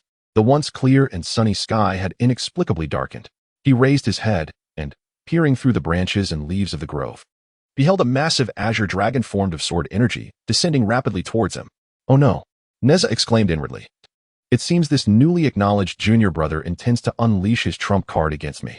With such a massive azure dragon sword energy, there's no way I can escape. I must confront it head on. In a flurry of thought, Nezha hastily hurled the Qiankuan circle he held in his right hand. He shouted, Qiankuan throw. The Qiankuan circle soared upwards, gleaming with a brilliant light, wielding an incredible force, just in time to collide with the oncoming massive azure dragon sword energy. Bang! A tremendous roar echoed, shaking the earth and mountains. The vast azure dragon sword chi was instantaneously dispersed by the Qiankuan circle. The young celestial being, Jin Xia, who had been manipulating the azure dragon sword chi, suddenly felt an unbearable numbness and pain in his hands. The residual azure dragon sword chi, having been repelled, caused the azure dragon sword in his grasp to fly from his hands, landing several hundred meters away, firmly embedded in the sheer rock face of the back mountain. Jin Xia staggered back several dozen steps, ultimately losing his footing and collapsing to the ground, blood trickling from the corner of his mouth. He found it utterly inconceivable that the newly initiated Nezha, Li San, could so effortlessly counter his ultimate move, the Azure Dragon Heavenly Gang Slash. It was impossible. Jin Xia murmured to himself, this is absolutely inconceivable. Meanwhile, the Qiankuan circle, flying in the air, was also sent tumbling back several hundred meters. Nezha, Li San, remained unperturbed, for he knew that regardless of the distance it traveled, his treasured artifact would return to him automatically. He called out, Qiankuan circle, return. Upon hearing its master's command, the circle executed a swift spin in midair and quickly flew back into Nezha's right hand. With an air of nonchalance, Nezha whistled lightly, embodying the exuberance of victory as he strode out of the peach grove. Upon seeing Jin Xia, who had been flung several meters away and was now seated on the ground unable to rise, he felt compelled to offer a few words of consolation. Nezha smiled and remarked, Junior brother Jin Xia, your skills are terribly lacking. That azure dragon formed from your sword chi may appear intimidating, yet it is utterly ineffective. It serves no purpose at all. I advise you, dear junior brother, refrain from practicing such flamboyant, yet impractical techniques in the future. Chapter 28. A resounding victory in combat. Nezha continued to smile and comfort Jin Xia. Your skills are terribly lacking. That azure dragon formed from your sword chi may appear intimidating, yet it is utterly ineffective. It serves no purpose at all. I advise you, dear junior brother, refrain from practicing such flamboyant, yet impractical techniques in the future. Seated on the ground, Jin Xia, infuriated by Nezha's verbal jabs, felt as though his very lungs might burst with indignation. Blood dripped from his mouth as he, clearly aggrieved, retorted, Elder brother, behold this treasure I hold. As he spoke, he retrieved the Xiaguang silk scarf, passed down by the great Tai Yizhenren. Unfurling the Xiaguang silk scarf, a myriad of blinding rays of light beamed towards Nezha. The latter, upon witnessing this, realized that it was akin to a sudden ambush with hidden weapons. As often depicted in martial arts films, he quickly leaped into the air, soaring several meters high.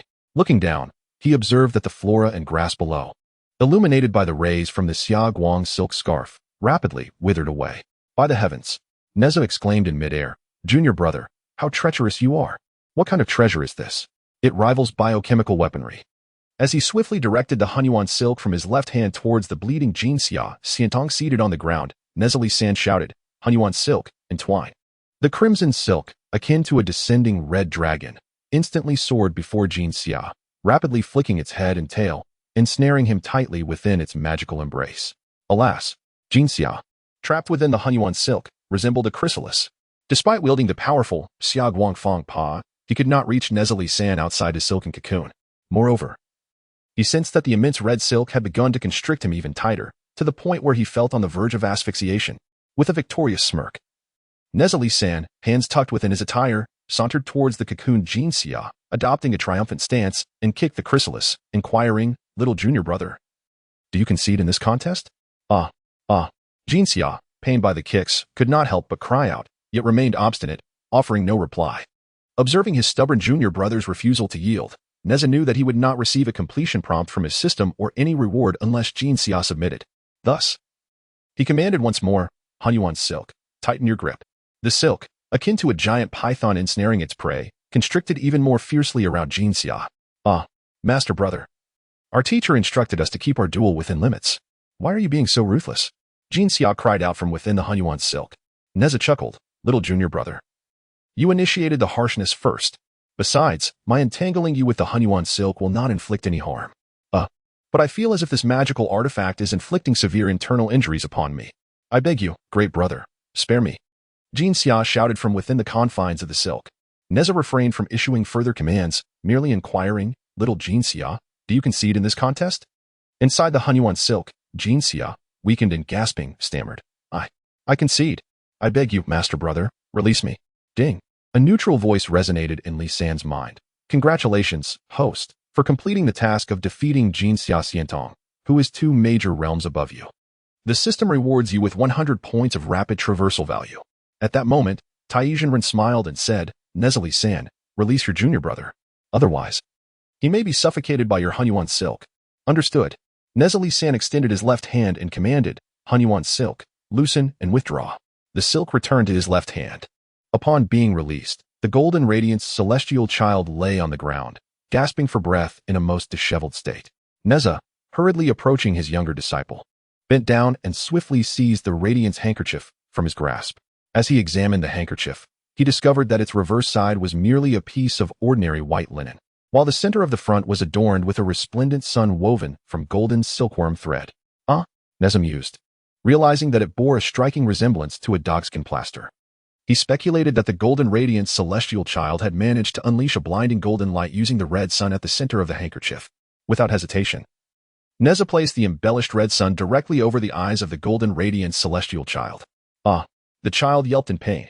Nezha chuckled and remarked, "Little junior brother, I am merely returning the favor.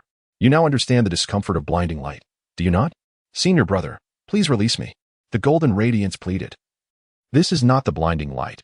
It is your hand holding the radiance handkerchief that is pressed against my eyes. It hurts." Nezha, struck with realization, understood that the radiance handkerchief was not something he could easily manipulate. It likely required a specific incantation or perhaps the recognition of its master for proper use. Meanwhile, Taizhenren, amused, interjected, "Nezha, cease your mischief. Do not torment your junior brother any further. Help him to his feet." Nezha complied and assisted the golden radiance celestial child to stand. Taizhenren inquired, "Golden radiance child, having lost the contest, do you accept your defeat?" The golden radiance celestial child puffed up in indignation, pouting as he declared, "I do not accept." Upon hearing this, Nezha raised the Qiankuan circle high, causing the golden radiance to scurry behind his master, Taizhenren, in fright. "Master," he exclaimed, "the reason I lost this contest is that you bestowed upon senior brother Nezha a more formidable treasure than you did upon me." Taizhenren's expression darkened as he replied, "I teach according to each individual's talent. The differences in the treasures given to you and your senior brother are based on a careful and wise assessment of your respective abilities." The golden radiance celestial child muttered under his breath, "If I had seen your brother's Qiankuan circle and the Hunyuan silk, I would be equally formidable." With a flick of his whisk, Taizhenren retorted, "Golden radiance child, even if you were given the Qiankuan circle and Hunyuan silk, you would not wield them effectively." The golden radiance, undeterred, countered, "What makes you think I would be incapable of mastering the Qiankuan circle and Hunyuan silk? I wonder if senior brother Nezha would be willing to lend me those 2 treasures for a time?" Chapter 29. Task: Acquire the purple flame spear and the wind fire wheels. "Pray, dear Li San, might you lend me your 2 precious artifacts for a brief moment?" In response, Nezha Li San curled his lips in disdain and retorted, "Though I may be willing, I have no desire to part with them." Taken aback, the golden cloud boy fell silent. Master Tai, chuckling heartily, interjected, "Nezha Li San, why not allow your junior brother the temporary use of your treasures? He is unlikely to misuse them. Why must you be so stingy? Soon enough, I shall bestow upon you new artifacts and techniques." Upon hearing his master's words, Nezha Li San reluctantly extended the Qiankuan circle toward the golden cloud boy. Trembling with anticipation, the boy reverently accepted the artifact, his heart aflame with desire. Having followed Master Tai for 5 centuries, he was well aware that this Qiankuan circle had once been enshrined in the golden light cave of Qianyuan Mountain. The opportunity to wield it was a stroke of immense fortune. He envisioned himself, much like Nezha Li's sand, effortlessly flaunting the circle as power. Was it not simply a matter of casting it forth to unleash its formidable force? With the Qiankuan circle in hand, he sought to vindicate himself before his master, proving that his recent defeat to Li San was not due to his own inadequacies, but rather the prowess of the opponent's artifact. As these thoughts raced through his mind, the Golden Cloud Boy eagerly reached out to grasp the Qiankuan circle extended by Nezha Li's sand. However, as the artifact settled into his hands, he was suddenly overwhelmed by its weight, far heavier than Mount Tai. In an instant, he found himself pinned to the ground, utterly beleaguered. Despite summoning all his strength and the energy cultivated over 5 centuries, he could not rise. Astonished, the Golden Cloud Boy could only look up in confusion as Nezha Li's sand approached, playfully nudging him with a foot. "Dear junior brother, I have graciously lent you my Qiankuan circle. Why do you remain prostrate on the ground, overcome with emotion?" The boy, unable to provide an explanation, directed a bewildered gaze toward Master Tai. The master chuckled. "Ah, Golden Cloud Boy, do you now comprehend the significance of innate talent?" Embarrassed, the Golden Cloud Boy's cheeks flushed a deep crimson, akin to ripened autumn apples. With a wave of his whisk, Master Tai summoned the Qiankuan circle back, lifting it effortlessly from the boy's grasp, returning it to Nezha Li's sand. Nezha Li's sand recognized that, although the Qiankuan circle had been born with him, his master, Tai, could still command it with ease. Perhaps this was a deliberate display of his mastery, meant to enlighten him in the ways of power. As the golden-hued celestial youth rose to his feet, nursing his swollen hands, he inquired with a look of perplexity, "Master, why does my senior brother wield the cosmic circle with such effortless grace, while I, upon receiving it, feel as if burdened by the weight of Mount Tai?" The esteemed Tai Zhenren, brushing off his dust whisk, replied, "It is all a matter of innate talent. Your senior brother, Nezha Li's sand, is a reincarnation of the treasured spirit orb of our sect, while you, dear Jin Xia, are merely a humble country lad. It was through my guidance that you gained the opportunity to cultivate the art of immortality and acquire some rudimentary spells." Jin Xia clasped his hands together, nodding silently. With a heavy sigh, Tai Zhenren added, "My dear disciple, this is not favoritism, nor do I intend to keep you from descending the mountain. It is simply that your innate gifts and intelligence fall woefully short. You are unaware of the perils of the world, with your current cultivation and magical prowess. Should you encounter a formidable adversary, you would likely meet your end within 3 exchanges." With a thud, Jin Xia knelt upon the ground, tears brimming in his eyes, and earnestly expressed, "Thank you, Master. I, Jin Xia, recognize my shortcomings." Tai Zhenren, with a comforting smile, inquired, "Would you care to utilize your senior brother's heavenly silk?" Jin Xia, lowering his head in humility, replied, "I dare not." "Good." Tai Zhenren responded with satisfaction. One must possess self-awareness, and this is equally true for cultivators. With a flick of his wrist, he summoned the azure dragon sword that had been cast aside during their sparring match, which soared safely back into his grasp from the cliff of the back mountain. "Jin Xia, receive your sword." "Thank you, Master," Jin Xia exclaimed as he knelt in reverence, accepting the azure dragon sword with both hands. Tai Zhenren then turned to Nezha Li's sand, saying, "You have just confiscated your junior brother's magical artifact, the radiant silk scarf. Now, you must return it to him." Nezha, initially intending to keep it for himself and study it for several years, considering it as spoils of victory from his superior match, was taken aback as Tai Zhenren discreetly employed his magic. The radiant silk scarf slipped from Nezha's grasp, gracefully flying to Jin Xia's side. Overwhelmed with gratitude, Jin Xia accepted the radiant silk scarf. Ding! The system announced a new task. Please find a way to acquire the purple flame spear and the windfire wheel, hidden by Tai Zhenren in the golden light cave of Drayuan Mountain. The neutral voice echoed in Li San's mind. Upon completion, the system will reward the host with 200 points of rapid traversal value. Nezha Li San silently acknowledged the task, then feigned reluctance as he approached Tai Zhenren, bowing respectfully. "Master, you cannot expect me to simply serve as my junior brother's sparring partner without compensation. I feel that had I not reacted in time, I might have perished beneath the weight of his 2 artifacts. Thus, I believe, Master, you ought to impart to me some genuine skills. For instance, I currently possess no weapon, nor do I have a steed beneath me. Have you ever contemplated bestowing upon me a purple flame spear and 2 windfire wheels?" "Ah." Tai Zhenren gazed at Nezha Li San in astonishment and remarked, "Disciple, how did you come to know that your future weapon should be the purple flame spear? Furthermore, how did you ascertain that your feet ought to rest upon the windfire wheels as your mount?" Nezha Li San chuckled and replied, "Because I am the reincarnation of the spirit pearl. In my previous life, I have encountered those magical treasures. Taiji Jinren expressed some hesitation, saying, previously, I divined that 7 years after your birth, Nezha-san, there would be a significant calamity. Only after that calamity could I bestow upon you the purple flame spear and the wind-fire wheels. Nezha-san, with a bold demeanor, clung to his master's leg and playfully stated, all things in the world are in a constant state of evolution. Perhaps, if you were to divine again now, there may no longer be that calamity in my fate. If you don't believe me, why not give it a try? Taiji Jinren immediately began his calculations. He could not help but mutter in curiosity, how peculiar. How has your fate, Nezha-san, quietly transformed? Nezha-san cheerfully inquired of his master. Did your calculations reveal that I am to face that great calamity? Taiji Jinren appeared somewhat bewildered. However, through his calculations, he indeed found no indication of Nezha-san's future turmoil, where he would confront Ao Bing in a tumultuous battle and be coerced by the Dragon Kings of the Four Seas and Li Jing and his wife to take his own life at Qintang Pass 7 years hence. He shook his head, adorned with white hair. Seizing the opportunity, Nezha-san requested, since I no longer face that great calamity, master, if you adhere to the prior predictions and await its arrival to bestow upon me the purple flame spear and the windfire wheels, would I not be left waiting until the end of time without formidable weapons and convenient means of transportation? Taiji Jinren stroked his white beard and remarked, disciple, your words do carry a semblance of truth. With a flourish of his whisk, he recited an incantation and exclaimed, open wide the door of the Golden Light Cave on Qianyuan Mountain. Instantly, a blinding golden light erupted from the mountainside, and the entrance to the Golden Light Cave swung open, revealing an 18-foot-long spear that floated forth. Taiji Jinren extended his hand, and the spear landed steadily in his grasp. Nezha-san's eyes widened in amazement. His long eyelashes remained unblinking, fixated with unyielding intensity upon the rare and exquisite spear before him. Nezha-san sensed that this extraordinary weapon was destined to be his. The spear, held by the revered Taiji Jinren, measured a staggering 18 feet in length and boasted a diameter akin to that of a chicken egg. In the sunlight, its shaft emanated a dazzling cold gleam. Adorned with intricate snake patterns, the spear's tail culminated in a serpentine design, featuring 3 exceedingly sharp tips, 1 long and 2 short. The central tip was elegantly curved, while the 2 flanking tips resembled the shape of bullhorns. Upon the elongated central tip, one could discern a serpent's mouth and a pair of luminescent serpent eyes.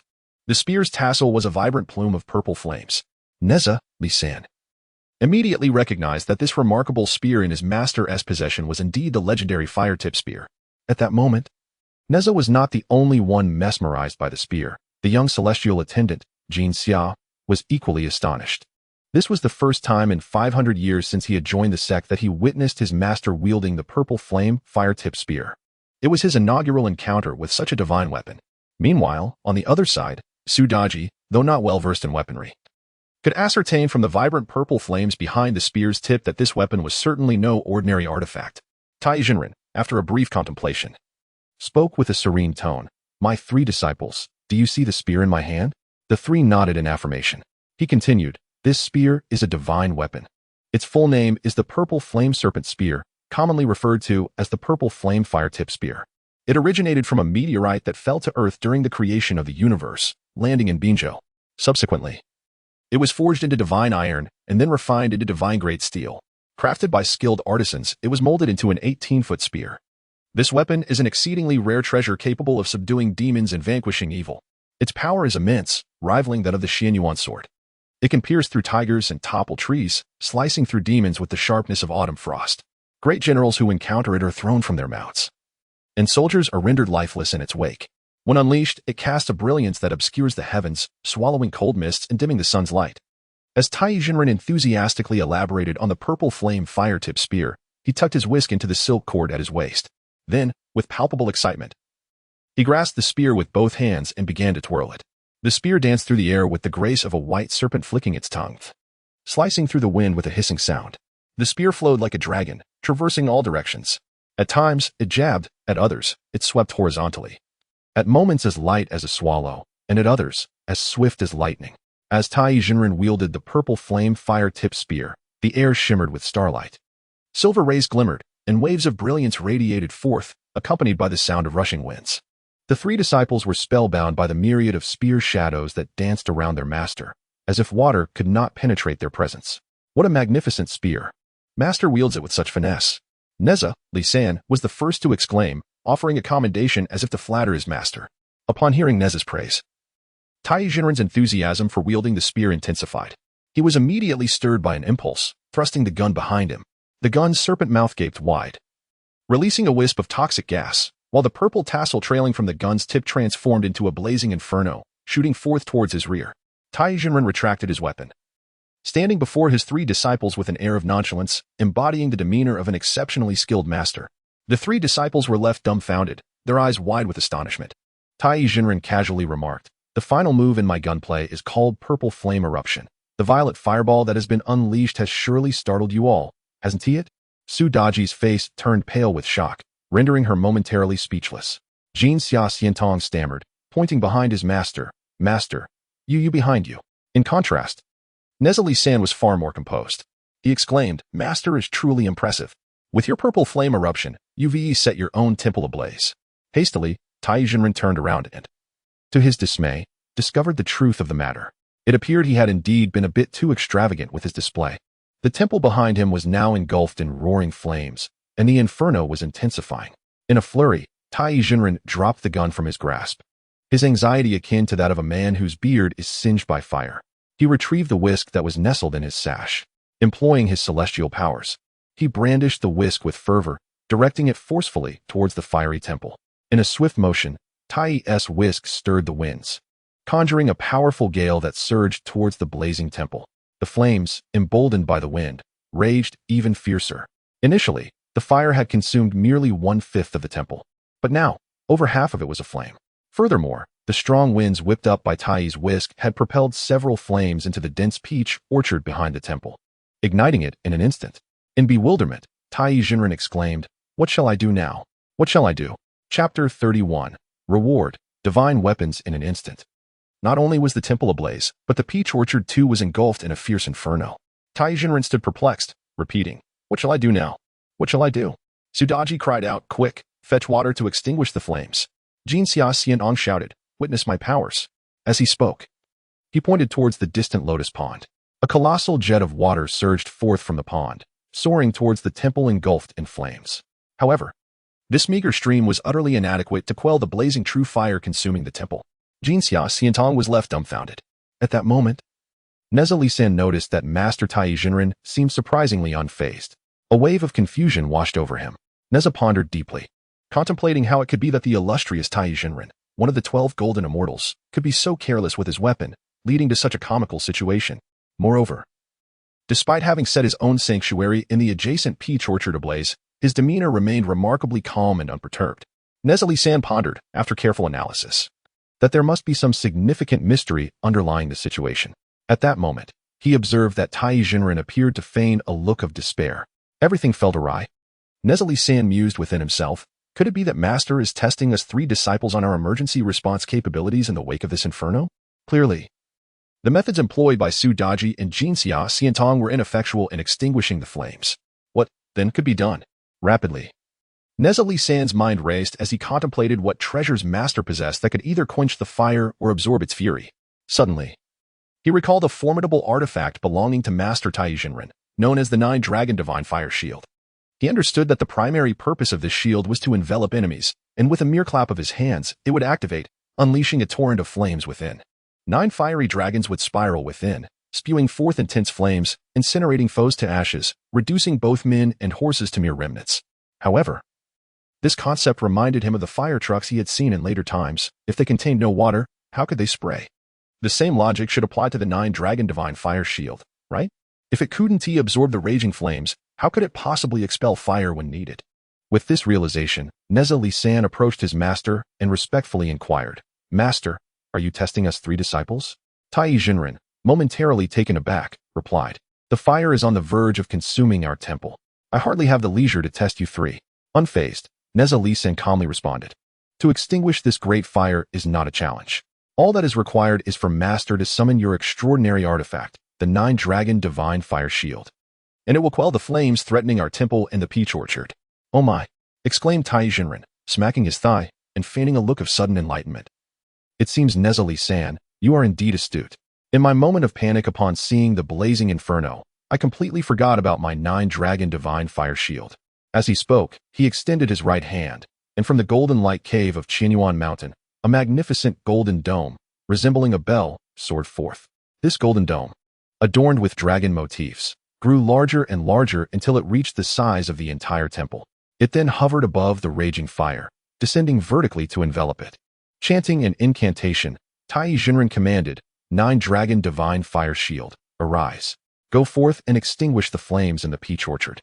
The shield soared skyward, heading straight for the blazing inferno in the orchard. Meanwhile, Nezha San gazed back at the temple, which showed no signs of having been scorched. Simultaneously, Su Daji and Jin Xiaxiantong beheld the temple, now devoid of any traces of the recent fire, appearing as pristine as before. In a moment of perplexity, the golden cloud immortal boy felt as though his intellect had momentarily waned. He found it exceedingly strange that the Taoist temple remained unscathed following the devastating fire. Consequently, he ceased utilizing his magical abilities, no longer drawing water from the lotus pond to extinguish the flames. With a furrowed brow, he inquired of his master, "Does your 9-dragon divine fire shield possess the power to reconstruct the temple?" "Not at all," replied the Grand Master Tai, a hint of pride in his voice. "In truth, I had previously established a protective barrier around the temple in the peach grove beneath the fierce blaze. The flames emitted by the purple flame spear merely danced upon the surface of the barrier. My intention was to test your adaptability in a moment of crisis." The golden cloud immortal boy's expression transformed to one of enlightenment, and he found himself deeply in awe of his master. Meanwhile, Su Daji displayed an air of indifference, her beauty unfazed by the situation. Prior to this, Nezha San had discerned that their master intended to assess the 3 of them, thus he remained unperturbed. The Grand Master Tai regarded Li San with admiration, noting, during the trial of the temple fire, only Li San exhibited composure. Furthermore, in his steadiness, he devised a correct solution to the conflagration threatening both the temple and the peach grove. Therefore, I shall bestow upon him this divine weapon, the purple flame spear. Su Daji and Golden Cloud Boy, do you harbor any objections? Su Daji shook her head, expressing her lack of dissent. She had no inclination towards the purple flame spear. The thought of its fiery projectiles scorching her exquisite visage would render her rebirth from the lotus a futile endeavor. "I dare not voice any objections," murmured the Golden Cloud immortal boy, his head bowed in submission. In truth, he coveted the purple flame spear, yet after being soundly chastised by his elder brother Nezha, he had been thoroughly subdued. Additionally, having been convinced by Master Tai's logical reasoning regarding his own lack of talent, he found himself believing it to be true. With an air of magnanimity, the Grand Master Tai gestured with his feather duster and spoke thoughtfully, "Golden Cloud Boy, you indeed possess a meager talent. Alas, were it not for your exceptionally gifted elder brother Nezha San, who has now taken his place at my side, I would have pondered for 5 centuries without knowing how this spear should be passed down during your initiation. My lack of ability has caused you concern, Master." The Golden Cloud immortal boy replied, his face flushed with embarrassment. "Do not be so hard on yourself, Golden Cloud Boy," the Grand Master Tai reassured him. "If you remain by my side and cultivate for another 500 years, I assure you that you will be able to catch up to the abilities your elder brother currently possesses." The Golden Cloud immortal boy finally comprehended that the disparity between himself and his elder brother Nezha San amounted to 5 centuries of cultivation. "I truly wish to cultivate for another 500 years. The Grand Master Tai nodded, instructing Golden Cloud immortal boy, "Retrieve the purple flame spear I have planted in the earth and present it to your elder brother." "Understood," after the Golden Cloud celestial youth replied. He approached Master Tai and extended his hands to grasp the spear. As soon as his fingers made contact with the purple flame spear, a sizzling sound erupted, accompanied by the acrid scent of charred flesh from his palm. The Golden Cloud celestial youth exclaimed, "Oh, how scorching!" When his hand first touched the spear, it recoiled in pain, and he instinctively placed it near his mouth, blowing gently on the burn. Nearby, Su Daji, his younger sister by nearly 5 centuries, remarked with a hint of sarcasm, "Golden Cloud, dear junior, is your intellect perhaps somewhat lacking? How could you grasp a spear that just expelled the true fire of Samadhi?" The Golden Cloud celestial youth fell silent, realizing the truth in her words. After being reprimanded by his sister, he genuinely felt that perhaps his mind was indeed not functioning at its best. "Oh dear," Master Tai exclaimed theatrically, "I must be losing my wits. My disciple Golden Cloud has such poor talent and aptitude. How could I have forgotten? Why did I allow you to handle the purple flame spear?" Having heard such comments from his master frequently, the Golden Cloud celestial youth was somewhat accustomed to it and bore no resentment. In fact, he found his master's assessment to be quite fair and objective. He murmured, "It is simply that I am too foolish, only suited to serve at your side, Master, allowing you to protect me." Master Tai, with a serious demeanor, replied, Golden Cloud, if you continue to cultivate by my side for 500 years, I assure you will match the skills of your elder brother today. Now, extend your burned palm so that I may apply some medicine. Yes, thank you, Master. The Golden Cloud celestial youth was moved to tears as he presented his injured right hand before his master. As Master Tai retrieved a small white porcelain bottle filled with medicine, he turned to Nezha, also known as Li San, and said, Your junior cannot touch that purple flame spear. Nezha, you shall retrieve it yourself. If you are fated to wield it, you will not be burned. If not, fear not. For I have medicine here? Nezha scratched his head, pondering, well, Master does make a valid point. He hesitated, remaining in place instead of foolishly advancing to seize the spear. He inwardly inquired of his system, is it possible that I could also be burned by the purple flame spear like the Golden Cloud celestial youth? The system's neutral voice resonated in Li San's mind. The body you have usurped is a reincarnation of a spiritual pearl. Thus, not only can you handle the purple flame spear without harm, but you could also tread upon the wind fire wheels with impunity.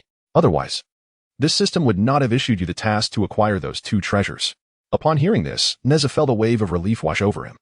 He approached the purple flame spear embedded in the earth, exuding an air of confidence. Extending his right hand, he grasped the weapon. To his surprise, instead of feeling the heat, he sensed a unique chill emanating from the divine weapon. Nezha Li San was elated. Recalling the memories of his master Tai Jinren wielding the spear, he began to perform movements with the purple flame spear.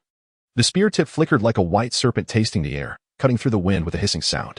The long spear danced like a dragon, traversing the four corners. At times it pricked with precision, at others it swept broadly, sparkling like cold stars, gleaming with silvery light, radiating brilliance, and the wind howled around it. It was at times as light as a swallow, and at others as swift as lightning. Tai Jinren, having just finished applying burn ointment to the palm of the Golden Cloud boy, was astounded to see Nezha Li San deftly handling the purple flame spear. My disciple Nezha Li San, astonishingly, has memorized all the moves after just one demonstration. The Golden Cloud boy couldn't help but admire him profoundly. Master brother, you truly possess extraordinary talent. Sudaji's face lit up with joy, her brows relaxing, her thoughts swirling. Deep down, she mused, the third young master is indeed formidable. The way he wields that spear seems even more impressive than my master's. In the future, I can truly rely on him for my revenge. I am grateful to Master Tai Jinren for arranging this marriage. It seems I have found someone worthy of my trust. After finishing his practice, Nezha Li San lowered the spear before him, his breathing steady, exuding calmness. Tai Jinren clapped his hands in delight, declaring, My disciple Nezha Li San, you are indeed the reincarnation of the spirit pearl. Your spear technique surpasses even that of your predecessors. Nezha Li San quietly sighed, recognizing his master's rapid grasp of idioms. However, he felt it prudent to remain humble before his master, hoping to elicit joy and procure more magical artifacts and divine equipment. Having triumphed in battle against the Golden Cloud boy, who was 2 realms above him, Nezha Li San realized that while his cultivation level was essential in this world of divine legends, possessing high-ranking artifacts could compensate for any deficiencies in his own cultivation. With this thought in mind, Nezha Li San cupped his hands and said, I owe my mastery of this spear technique to your excellent instruction, Master. However, I have yet to grasp the ultimate move, the purple flame eruption. I humbly request that you teach me this divine technique. Tai Jinren chuckled and nodded. Yet he did not immediately impart the technique. Turning to the Golden Cloud boy, he asked, Child of Golden Cloud, how's your burn healing? The Golden Cloud boy opened his palm, astonished to find that the burn had completely healed after applying his master's homemade ointment. Thank you, Master. Tai Jinren waved his feather duster and replied, Since your burn is healed, you may return to the kitchen to prepare dinner. Understood. Jinxia Xiantong clasped his fists in salute and withdrew. Tai Jinren summoned Nezha Li San to his side, leaning in to whisper the incantation for the purple flame fire spear. With just a single recitation, Nezha Li San memorized the incantation flawlessly. Unlike his master, who reveled in setting fire to the Taoist temple, he grasped the spear and aimed it skyward, exclaiming, Purple flame eruption. The sharp tip of the spear, adorned with purple flame tassels, instantly unleashed a burst of violet true fire, igniting a vast expanse of dark clouds above.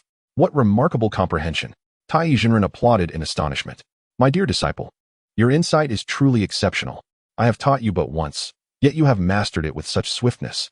In the past, at Yushu Palace, among the dozen or so of my fellow disciples learning from the Primordial Supreme, I have never seen any of your uncles or senior brothers who could retain their teachings after a single lesson as adeptly as you, Nezha Li San. Especially notable is my yet-to-meet junior brother, Jiang Shang, styled Zia. It is said that my master, the Primordial Supreme, holds him in high regard, having instructed him for decades.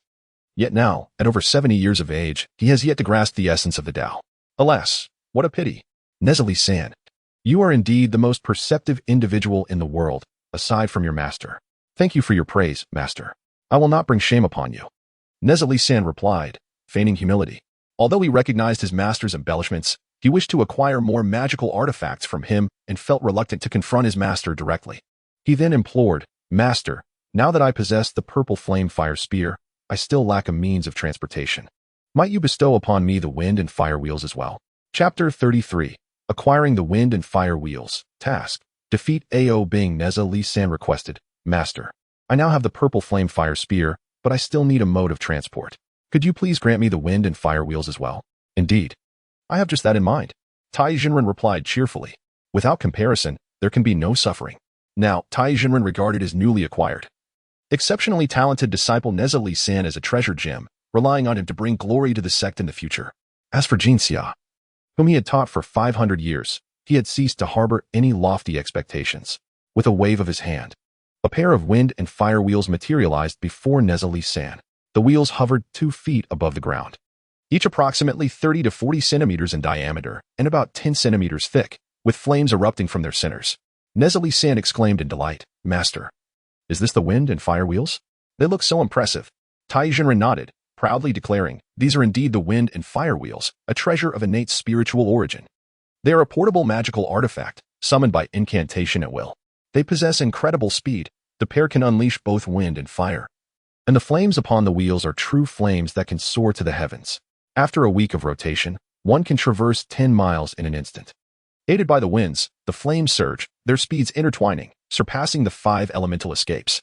With the assistance of clouds and smoke, they spiral through the vast expanse of the sky, encircling the world, executing a divine journey across great distances. Emitting wind and fire, they soar and halt with remarkable swiftness, reaching unattainable heights, moving through the air with astonishing speed. Please, Master, grant me the secret incantation for wielding this magical artifact. Upon hearing his master speak thus, Nezha-san was immediately filled with eagerness to mount the fiery wheel. Excellent, exclaimed Tai Jinren. Come closer, and I shall impart the secret incantation to you. The incantation was not lengthy, resembling a bond of recognition. After a single recitation, the fiery wheel would accept its master. Subsequently, it would respond to his desires simply by voicing his thoughts. With a resounding call, Nezha-san declared, Fiery wheel, come forth. The wheel, ablaze with flames, whooshed through the air and arrived beside him. Grasping the purple flame spear, he leapt onto the fiery wheel, finding it as comfortable as a pair of roller skates beneath his feet. Ding! A neutral voice from the system echoed in Lee-san's mind. Congratulations, host, for completing the task of acquiring the purple flame spear and the fiery wheel. The system rewards you with 200 points of rapid traversal value. Upon checking his system, Nezha-san noted that his rapid traversal value had accumulated to 1250 points. Ding! The system's voice resonated once more. The system has issued a new mandatory task. Please proceed to the East Sea to cleanse your magical artifact, the Muntion Silk, and defeat the 3rd prince of the East Sea, Ao Bing. Completion of this task will reward you with 100 points of rapid traversal value. Should you fail to accomplish this task within 1 day, your traversal in the Fengshen world will be deemed a failure. Perched upon the fiery wheel, Nezha-san was momentarily bewildered. It was his first encounter with a mandatory task from the system. He could not help but ponder. System, what happens if I choose not to complete this task? The neutral voice answered once more. A mandatory task is one that must be fulfilled. Should the host neglect this task, failure in the Fengshen world is inevitable. The consequence of failure is utter obliteration. Taken aback, Lee-san thought to himself, originally, I had no intention of antagonizing the East Sea. Yet the system assigns me the task of causing a disturbance in the ocean. Isn't this a bit unfair? However, he reasoned that the task did not require him to slay the 3rd prince of the East Sea, Ao Bing, merely to defeat him. How difficult could that be? At this moment, Tai Jinren observed Nezha-san standing on the fiery wheel in a daze and inquired with surprise, My dear disciple Nezha-san, what troubles you? Have you forgotten the secret incantation I imparted, rendering you incapable of controlling the fiery wheel? Why do you stand there motionless? Nezha-san's thoughts were drawn back to reality by his master's question. Master, I have not forgotten the incantation. Is this how I should utilize the fiery wheel? Tai Jinren gazed upward at Nezha-san. Suddenly, Nezha-san commanded, Wind and fire wheels, rise. With a whoosh, a pair of flaming wheels shot forth, akin to rockets launching from the ground, propelling Nezha-Lee-San skyward. Ah, how high I fly.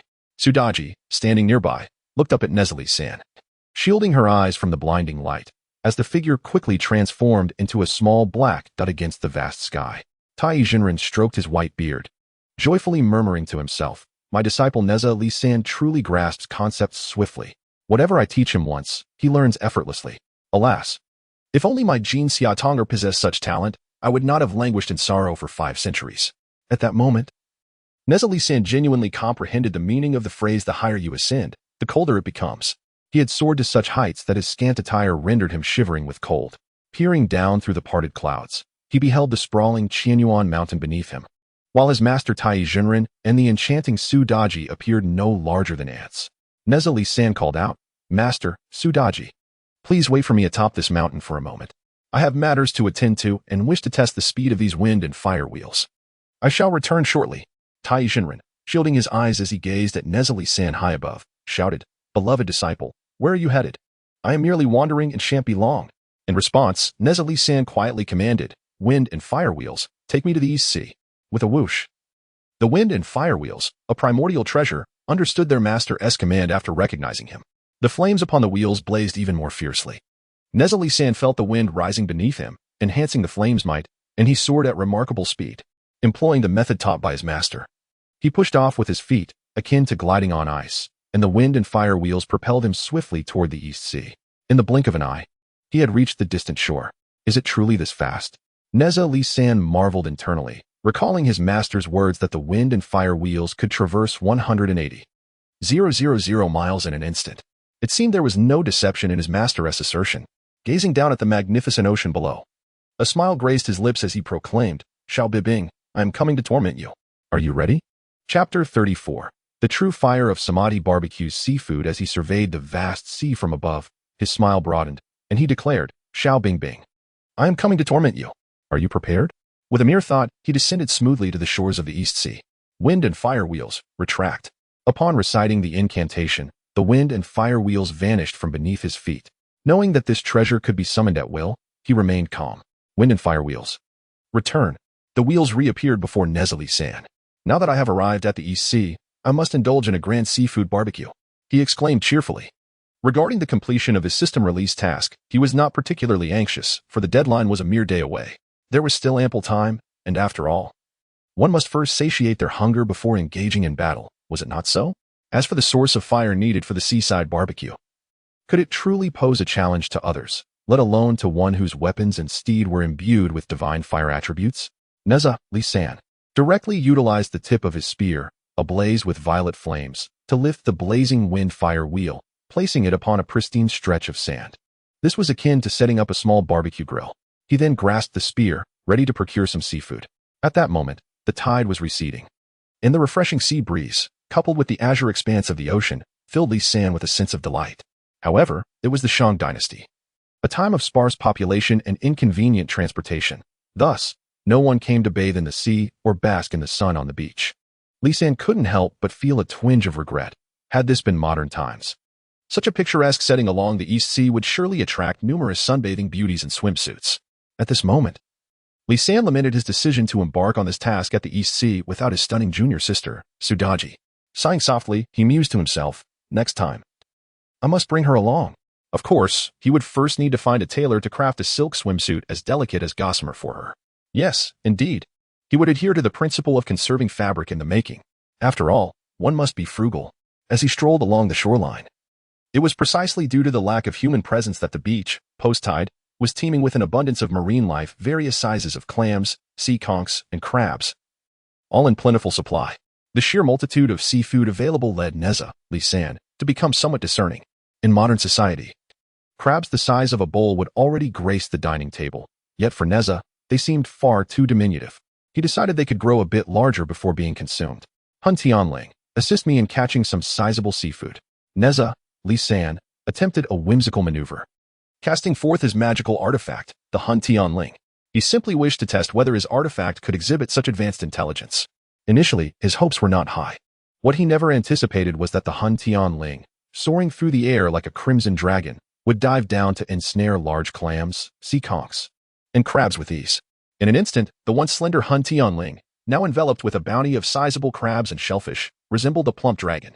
Upon witnessing this, Nezha, Li San, realized he could not possibly consume such a vast quantity, even if he intended to share with his master, Su Daji, and Jin Xiaxian Tong. He called out, commanding, Hun Tianling, return. The insatiable Hunyuan silk, in pursuit of seafood along the shore, swiftly turned upon hearing its master's command. Bearing a bounty of 300 to 400 pounds of marine delicacies and soared before Nezha Li San. He scratched his head, pondering that this magical artifact seemed even more greedy than its master. How could one possibly consume such an abundance? Even if he returned to Qianyuan Mountain with his 3 companions, it would be far too much to finish. He mused. Perhaps, after fulfilling the task set by the system, he could take a detour back to his home in Chenang Pass while riding the Windfire wheels. The vast catch would surely provide several meals for his parents and the household servants. With this thought, Nezha Li San commanded the Hunyuan silk, ascend to the roasting furnace atop the Windfire wheels and deposit the seafood you have captured upon the Samadhi true fire. The Hunyuan silk twirled before Nezha Li San and promptly obeyed his command, soaring to the now blazing Windfire wheels. It unfurled, releasing colossal crabs as large as wash basins and an array of shellfish the size of discus used in modern sports, all cascading down onto the fiery surface. The Samadhi true fire, unlike ordinary flames, radiated heat 100-fold more intense. Each seafood piece, upon even coming within 3 to 5 meters of the flames, was instantly cooked to perfection. Moments later, an irresistible aroma wafted into Nezha Li San's nostrils.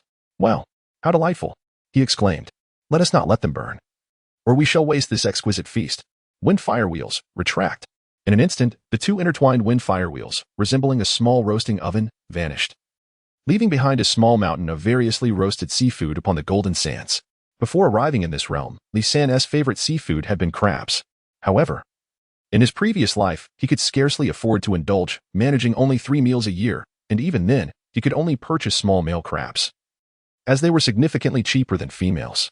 Approaching the fragrant mound of seafood, Li San grasped his purple flame spear and swiftly selected an emperor crab that was too large for a single person to embrace. With a deft thrust, he turned the enormous, crimson crab roasted by the Samadhi true fire. Upon flipping it, he estimated the crab's weight to be around 100 pounds. To his delight, he noticed the crab's belly was rounded, indicating it was a female, promising a treasure of crab roe. How splendid! Nezha Li San exclaimed. He had mastered the art of distinguishing between male and female crabs even before his arrival in this world, relying on their abdomen and legs for the telltale signs. The method of examining the legs is rather cumbersome, whereas inspecting the abdomen proves to be far more convenient. According to Li San's experience, the small cover near the lower part of a crab's belly reveals its gender. If it is pointed and narrow, it is a male, while a round and wide cover signifies a female. In other words, a crab with a triangular, pointed navel is a male, whereas one with a circular or oval, round navel is a female. The emperor crab that Nezha Li San extracted with his spear was a massive round-navel female crab. He stepped forward, placing one foot on the crab's tail, using the spear as a lever to lift the heavy, round shell. In an instant, an even more enticing aroma wafted towards him, mingling with the white steam rising, enveloping Nezha Li San's entire face.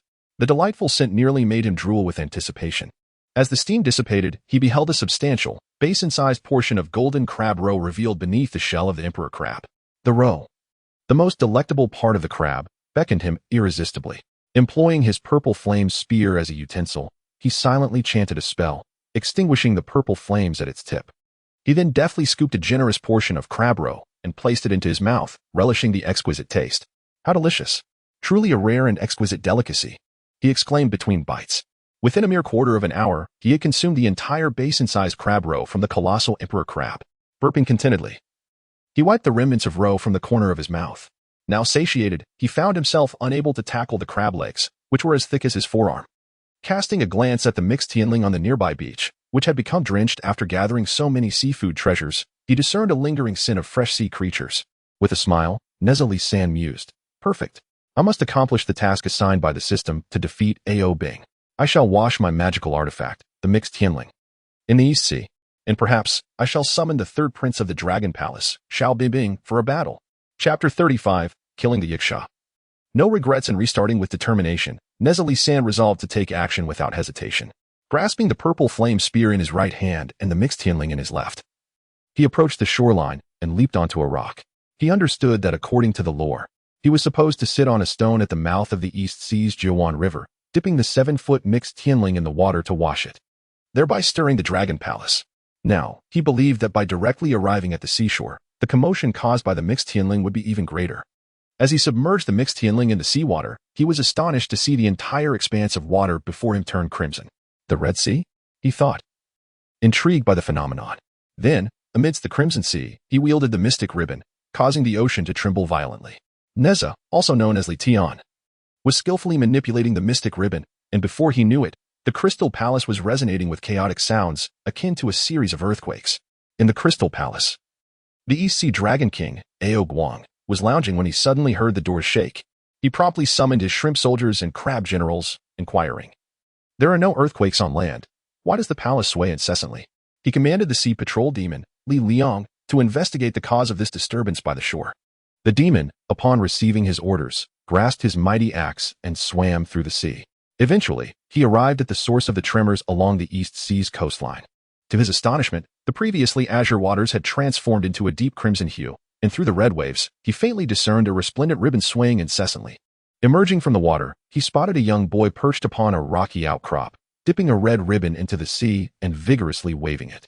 The demon, standing upon the water's surface, bellowed, "You child, what sorcery have you employed to turn the sea red?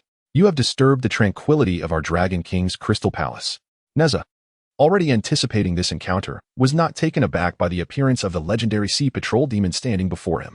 He observed Li Liang, who stood at a height of nearly 6 feet, with an elongated face resembling indigo, hair like powdered pearls, a formidable mouth lined with fangs, wielding a massive axe.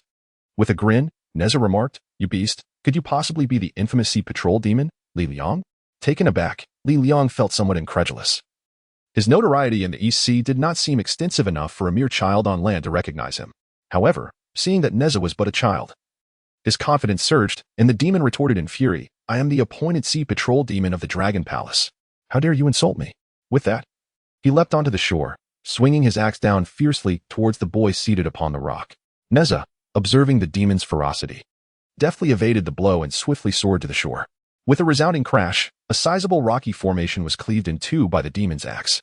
Yet, Nezha, having witnessed far greater spectacles, felt no fear at the demon's display of strength. Calmly, he declared, "Demon, do not overestimate your worth. Return to the sea and summon your dragon prince, Ao Bing, to face me in combat." With indignation, the sea patrol demon retorted, "You insolent child. Do you think you are worthy of summoning my prince? First, you must defeat me." Raising his axe once more, Li Liang lunged towards Nezha, intent on delivering a fatal blow. Nezha frowned, thinking to himself, "This red-haired, blue-faced demon truly has no sense of decorum. If it were not for the countless treasures in the Dragon Palace occupying my thoughts, and the desire to avoid offending them, you would have long since met your demise. Qiankuan Circle, arise." Nezha Li San hurled his treasured artifact, the Qiankuan Circle, intending to deflect the massive axe wielded by the sea-patrolling Yiksha, Li Liang. With a resounding crash, the flying Qiankuan Circle shattered the thick iron handle of the Yiksha's axe mid-air. The enormous axe spun violently as it soared into the sky, while the Qiankuan Circle, propelled by its formidable inertia, continued its forward trajectory.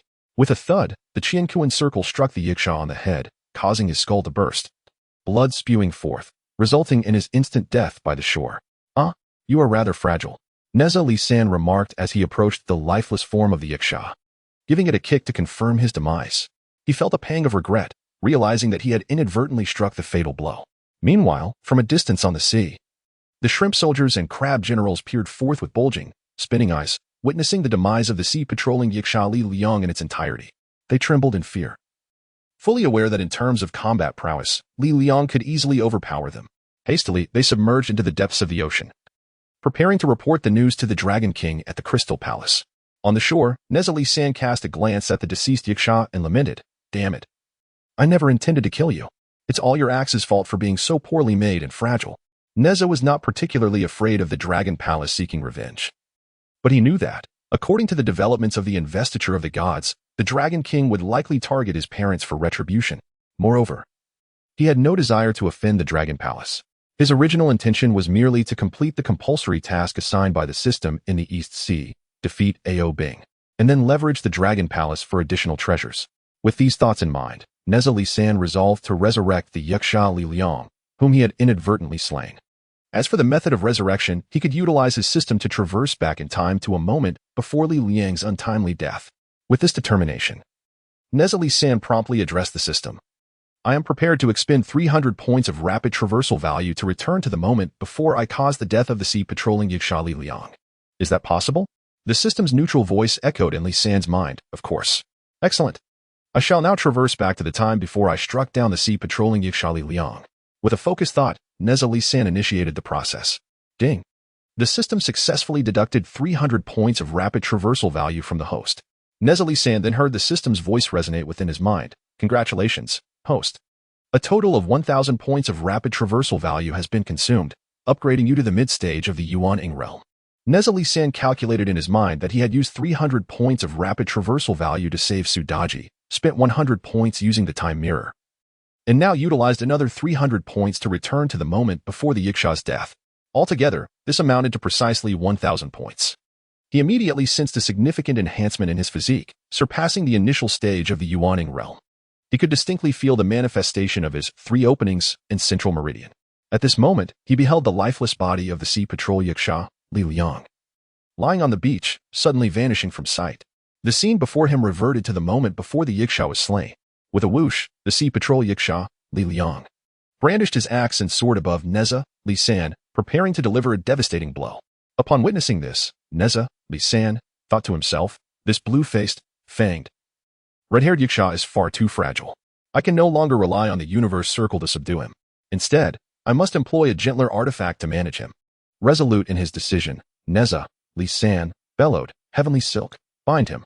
Chapter 36. The dashing entrance of Ao Bing once again. Nezha Li San observed that this blue-faced, fanged, red-haired Yiksha was far too delicate. He could no longer use the universe circle to handle him. Thus, he resorted to a softer artifact for control. Heavenly silk, bind him. Nezha Li San commanded, and the heavenly silk flew forth, instantly ensnaring the Yiksha. Wrapped like a zongzi, the Yiksha plummeted heavily from the sky. Ouch! Ouch! The Yiksha, entangled in the heavenly silk, cried out in distress. His discomfort was not merely due to the pain of falling from such a height. Rather, it was the constricting red silk that tightened around him, inflicting a deep-seated agony that felt as though it were slicing through his skin, rendering his muscles and bones as if they were being shattered. Silence! Cease your cries. Nezha Li San commanded sternly. If you dare to utter another sound, I shall allow my artifact, the heavenly silk, to strangle you to death. The Yiksha, ensnared in the heavenly silk, immediately fell silent, fearing for his life. Nezha Li San had no intention of actually killing him. After a moment, the Yiksha, still wrapped in the heavenly silk, cautiously inquired, Did you not request that I return to the Crystal Palace to summon our Dragon Palace's third prince? Young one, might you release me? I shall return and convey your message. Chuckling as he observed the movements of the sea, Nezha Li San replied, Your aspirations are indeed lofty, Yiksha. Earlier, I spoke kindly, asking you to assist me in relaying a message to the sea, yet you refused. Now that I have captured you, do you think it will be so easy to send a message? The Yiksha, ensnared in the heavenly silk, marveled inwardly, realizing that this child was not so easily deceived. Consequently, it shifted to intimidation, declaring, Young one, do not presume that your paltry red ribbon grants you the freedom to act as you please. Know this, once our Dragon Palace's third prince, Ao Bing, learns that you have captured me, you shall find yourself in dire straits. Oh, Nezha Li San feigned a terrified tone and asked, Yiksha, your words instill such fear in me. Is your Dragon Palace's third prince truly that formidable? The Yiksha, wrapped in the heavenly silk, perked up at the sight of the child's affected fear. Though it could not struggle or move, it could still speak. Realizing its words had already frightened the child, it decided to further elaborate on Ao Bing's prowess to instill even greater terror, hoping to secure its release. Upon reflecting on this, the fierce Yashali Jin remarked, Child, you are unaware of the formidable prowess of our Dragon Palace's third prince. His cultivation has reached the high tier of the divine separation realm. Last year, he triumphed in the martial competition among the Four Seas Dragon Clan, seizing the championship. Yasha, cease your prattling. Nezha Li San interjected with irritation. Continue your chatter, and I shall strangle you, turning you into a Yasha mummy. The Yasha, startled, promptly fell silent. Although he had little knowledge of what a mummy was, he could distinctly feel the grip of the cosmic silk tightening around him. He sensed that this child was indeed capable of harming him. At this moment, Nezha Li San, growing impatient, had a sudden inspiration and hurled the Qian Kuan circle, exclaiming, Qian Kuan circle, Strike the sea. Whoosh. The Qian Kuan circle, radiating a golden light, flew forth and struck the surface of the sea with considerable force. With a resounding crash, the ocean erupted into towering waves. Nezha San smiled as he proclaimed, "Let me stir up a little more commotion for your dragon palace and see who emerges this time." He began relentlessly striking the sea with the Qian Kuan circle. The tremors within the crystal palace of the East Sea intensified. The East Sea Dragon King Ao Guang, taken aback, queried, "What is happening?" The patrolling Yasha Li Jin should have discerned the cause of this incessant disturbance in my East Sea, just as his dragon soldiers were about to leave the palace in search of the Yasha. Panicked voices of shrimp soldiers and crab generals echoed from the violently shaking palace doors. A grave matter has arisen. The shrimp and crab soldiers tumbled into the tumultuous crystal palace, breathlessly reporting to the East Sea Dragon King Ao Guang, who sat upon his throne like a rocking chair. "Dragon King, we have seen from afar that the patrolling Yasha Li Jin has been slain." "Eh?" The East Sea Dragon King Ao Guang incredulously inquired. "Are you both speaking the truth? Did this truly occur?" The shrimp soldier, trembling, knelt and affirmed, "Indeed, it is true. We witnessed a child wielding a radiant golden circle, striking down Yasha Li General." The crab general added, "Yes, the shrimp soldier speaks correctly.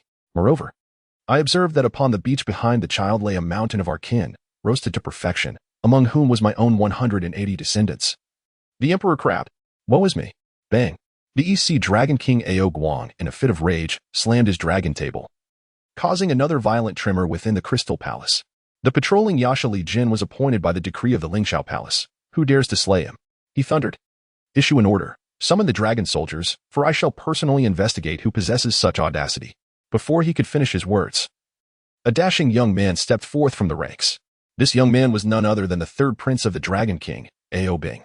With an expression devoid of concern, as if he found the death of the patrolling Yasha Li Jin inconsequential, he slightly curled his lips and coolly remarked, "Father, please temper your wrath. Why employ a sledgehammer to crack a nut? Allow me, dear father, to take on this challenge.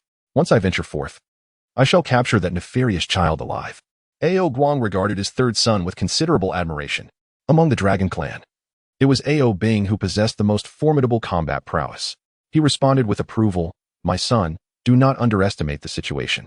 Although your magical abilities far surpass those of the Night Demon Li Gone in battle, weapons are indiscriminate. I shall summon 3,000 dragon warriors to assist you." Ao Bing smiled faintly and replied, "That child on the sandy shore is merely a youngling. A single warrior such as myself can easily bring him back to the Crystal Palace for your judgment. Would it not be a source of ridicule for the other dragon clans of the Three Seas if you were to mobilize such forces?" Though the East Sea Dragon King Ao Guang found merit in his son's reasoning, he still cautioned, "My son, you must proceed with utmost caution. You are required to bring along the 3,000 dragon warriors." Ao Bing clasped his hands respectfully. "If you insist upon sending me into battle with troops, I shall need but 30 dragon warriors. Once I have dealt with that little demon, those 30 can come forth to bind him." Ao Guang understood that his beloved son was proud and obstinate. Once he had made up his mind, he was as immovable as a mountain. Thus, he acquiesced to Ao Bing's request. Upon receiving the command, Ao Bing promptly summoned 3 dragon warriors, mounted the water-breaking beast, and wielded his halberd, making his way out of the Crystal Palace. The waters parted as he advanced, waves crashing like mountains, and the sea surged several feet high.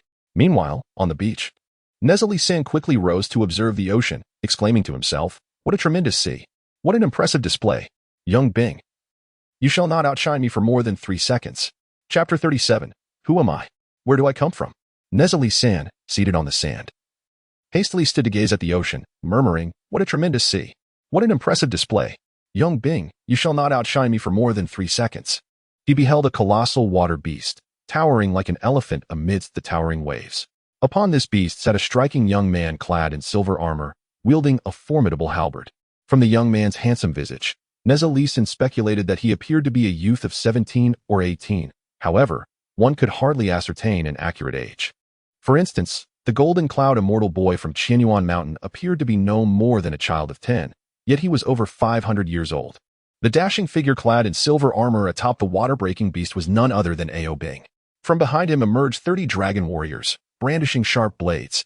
Ao Bing pointed his halberd at Nezha San, exuding an aura of lethal intent, and coldly inquired, "Demon child, are you the one who killed our East Sea Patrol Demon Li Gone?" Nezha San did not feel the need to offer any explanations to the imposing Ao Bing. Although the night demon was still ensnared within his magical silk and had not perished, He was determined to fulfill the mission assigned by the system. What need was there for further explanations?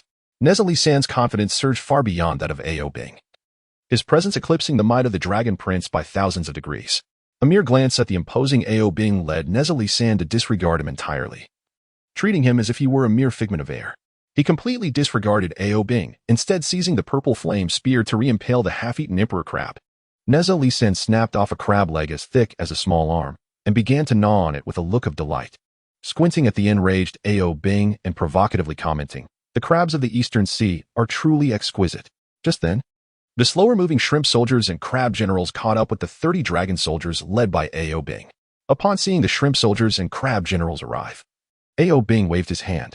The shrimp soldiers and crab generals hastily approached Ao Bing, bowing and asking, "Third Prince, how may we serve you?"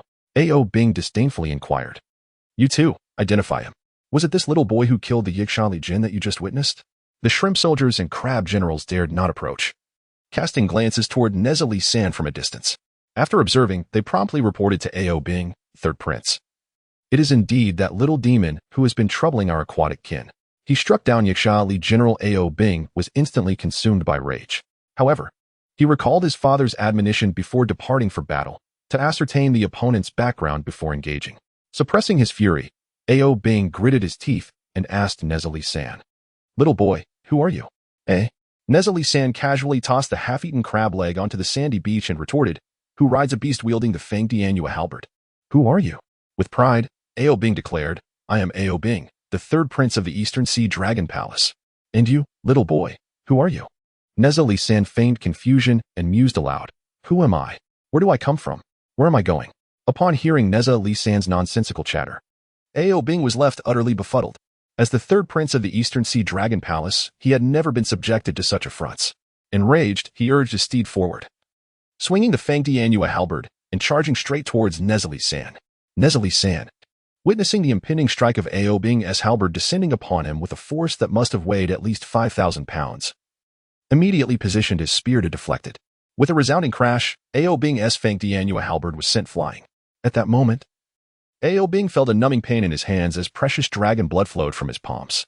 Looking at the little demon across from him, he was astonished to find him composed and unruffled. This left Ao Bing bewildered, as he believed the Fang Dianyu halberd was a supreme weapon of the Eastern Sea. He himself was known to be invincible across the seas. However, now this young child before him easily disarmed him with a long spear, leaving him utterly astonished. What struck terror into his heart even more was that after losing his weapon in a mere exchange with the child, he had no time to react before Nezha, wielding the purple flame spear, had already pressed the razor-sharp tip against Ao Bing's throat. "Ah!" Ao Bing exclaimed in shock. The 30 dragon soldiers and shrimp soldiers behind him, who were observing the situation, had yet to grasp what had transpired when they witnessed their mighty third prince, Ao Bing, disarmed in an instant. Now at the mercy of this little demon child, they immediately brandished their weapons, poised to rescue their prince, yet hesitated, fearing their rash actions might endanger Ao Bing. They merely assumed a defensive stance, shouting, "Release our third prince of the East Sea, you little brat. Shut your mouths, you bunch of minions." Nezha threatened, "If you keep babbling, be wary of inciting my wrath, for I shall pierce your prince's throat with a single thrust." The 30 dragon soldiers and shrimp soldiers fell silent, terrified at the prospect that their careless words could provoke this young master into killing their prince, which would surely cost them their lives upon returning to the East Sea Dragon King. Nezha, gazing up at Ao Bing, who was seated on the colossal, wee beast, spoke coolly, "Ao Bing, do you concede defeat at my hands?" The proud and aloof Ao Bing retorted defiantly, "Youngster, it was merely because I did not wield my Fa Tian Huaji that you managed to launch a successful ambush. In truth, I have not exerted my full strength." "Huh?" Nezha inquired. "So, you claim you do not acknowledge my superiority?" Ao Bing coldly replied, "Indeed, I do not." At this moment, Nezha felt a twinge of frustration. He had captured Ao Bing, yet his system had yet to provide any indication of mission completion. It seemed the mandatory task he had received remained unfulfilled. According to the norms of the function world, Ao Bing should have been vanquished by now, perhaps even having his dragon tendons extracted. However, Nezha had no desire to offend the East Sea Dragon Palace or implicate himself in any ensuing conflict. He wished to uphold his original intent of not slaying Ao Bing in this altered function world, yet Ao Bing's refusal to acknowledge him posed a dilemma. Thus, Nezha resolved to compel Ao Bing to submit. "Little Bing," he declared, "since you refuse to acknowledge me, I shall allow you to retrieve your weapon and engage in combat once more. Do you dare? Humph. Ao Bing responded haughtily. If you dare to release me, allowing me to wield my Fa Tian Huaji once more, and I am defeated again, I shall surely concede to you. Speak plainly to me. Nezha Li San exclaimed, exasperated. Are you afflicted with late-stage autism? With the sharp barrel of a gun pressed against his throat. Ao Bing had no choice but to repeat his earlier statement with utmost clarity. If you dare to release me, allowing me to once again wield the Fa Tian Huaji and challenge you, should I fall to you once more, I shall concede my defeat. Ah, how pleasing that sounds. Nezha Li San mocked, then commanded, you, the shrimp soldiers and crab generals standing there. Go retrieve the Fangtian Huaji of the 3 deaf ones from the East Sea and return it to him. The crab generals scuttled forward while the shrimp soldiers retreated. They rushed to the sandy shore, 100 meters away, to retrieve the Fangtian Huaji that had been sent flying by the purple flame spear. With a deft flick of his purple flame spear, Nezha Li San sent the retrieved weapon soaring towards Ao Bing, who caught the Fangtian Huaji with ease. A barely perceptible smirk gracing his lips as he prepared to avenge the humiliation he had just suffered. With renewed grip on the Fangtian Huaji, Ao Bing summoned all his strength and unexpectedly lunged at Nezha Li San's throat with a fierce thrust. Bang! Nezha Li San, appearing nonchalant, had in fact been prepared for an attack. As Ao Bing attempted to ambush him, Nezha swiftly countered, his spear meeting the halberd's tip in a standoff akin to a needle against a wheat stalk. In that fleeting moment of tension, seated atop the beast resembling a rhinoceros, Ao Bing realized that his strength paled in comparison to the little demon's. Sweat beads the size of mung beans streamed down his forehead. He then observed the small demon on the beach, who, perplexingly, wielded a crab claw with one hand while casually picking his teeth with the other, effortlessly holding back Ao Bing's two-handed Fangtian Huaji with just one hand. In an instant, Ao Bing felt another wave of humiliation wash over him. Fury ignited within him, and he thought to himself, if I do not resort to some underhanded tactics, I truly cannot defeat this immensely powerful little demon. Chapter 39, Water Prison Eruption. Ao Bing captured in that moment. Ao Bing felt the sting of humiliation anew. Anger surged within him as he resolved, if I do not employ some despicable, underhanded means, I truly cannot best this mightily strong little demon. He hoisted the Fangtian Huaji in his right hand, grasped the unique horn atop the beast of water with his left, and bellowed, Water Prison Eruption. With a tremendous roar, the beast of water opened its maw, unleashing 3 powerful jets of water towards Nezha Li San. Nezha had anticipated Ao Bing's devious intent the moment he saw him gripping the halberd with one hand while tugging at the beast's horn with the other. At that moment, Nezha Li San observed the 2 nostrils and mouth of Ao Bing's aquatic beast, from which 3 streams of water were forcefully ejected towards him. Without hesitation, he intoned a secret incantation, Wind Fire Wheels, come forth. Instantly, a pair of fiery wheels manifested beneath Nezha Li San's feet. As he stepped upon the wind fire wheels, he soared into the clouds above in an instant. Eh? Ao Bing exclaimed in astonishment. He could hardly believe that this diminutive demon child possessed a pair of wheels that ignited spontaneously. These wheels not only bore the child aloft, but also allowed him to evade the corrosive water emitted by the aquatic beast. Sizzle, sizzle. The sands upon which Nezha Li San had previously stood were immediately transformed into steaming water by the forceful jets of the beast, descending from the clouds upon his windfire wheels. Nezha Li San perceived that the water being shot forth by the aquatic beast was likely more potent than the strongest acidic solutions from the modern world he once knew. However, Nezha Li San refused to show any sign of retreat. Hovering in midair on his fiery wheels, he deliberately mocked Ao Bing, saying, Ao Bing, your steed is indeed filthy. Just look at the extent of its snot and saliva. It has turned this pristine beach into a cloud of steam. Upon hearing these words, Ao Bing was incensed. With a furious motion of his right hand, he hurled his halberd, aiming directly at the airborne Nezha Li San. Simultaneously, as he launched the weapon, he commanded the aquatic beast with his other hand, spray the prison water. With a roar, the massive creature lifted its colossal head, opened its mouth, and unleashed 3 even more formidable jets of prison water, aimed at the airborne Nezha Li San. Realizing that Ao Bing was now employing deadly tactics, Nezha Li San understood that there was no need to endure the onslaught of the beast's saliva and snot, capable of dissolving the very sands beneath him. Windfire wheels. Move. The 3 jets of prison water soared through the air, missing Nezha Li San, who adeptly evaded them. Ao Bing, seated upon the aquatic beast, witnessed the fiery wheels vanish in a flash, leaving him in awe. This little demon child possesses remarkable agility. Had you been struck by the prison water from my divine beast, you would have become nothing more than vapor and a puddle. As he redirected his steed to search for the elusive demon child, A sudden realization struck Ao Bing. Something was amiss. He could distinctly sense that the demon child had somehow managed to mount his aquatic beast as well. To his dismay, he discovered that his limbs were now completely immobilized. As he turned, he beheld the audacious little demon child behind him, shamelessly extending its arms beneath his armpits, effectively immobilizing his own limbs. Furthermore, Ao Bing noticed that the demon child's legs had coiled around his waist from behind, firmly pinning his own legs in place, rendering him utterly unable to move while seated atop the water beast. At this moment, the stout-headed water beast felt utterly perplexed. It sensed that it was now burdened not only by its master Ao Bing, but also by an unexpected foe. It attempted to turn around to confront the adversary perched upon its back, yet its thick neck and large head impeded such a maneuver. The water beast struggled to pivot and shake off the enemy clinging to it, but to no avail. In frustration, it managed to turn its head partially, spewing forth prison water in a chaotic flurry. As the water beast unleashed its frenzied torrent, the dragon soldiers and the shrimp and crab warriors accompanying Ao Bing dared not approach to rescue him. They were well aware of the peril posed by the prison water emitted by the divine steed of the East Sea's third prince, Ao Bing. None wished to be splattered by the water, only to dissolve into wisps of white smoke and puddles of clear liquid. They retreated to a safe distance. "Release me at once, you little demon," Ao Bing bellowed, incensed after being ensnared from behind by Nezha Lee-san. "Is this what you call heroism, attacking from behind?" With a smile, Nezha Lee-san tightened his grip, ensuring better control over Ao Bing.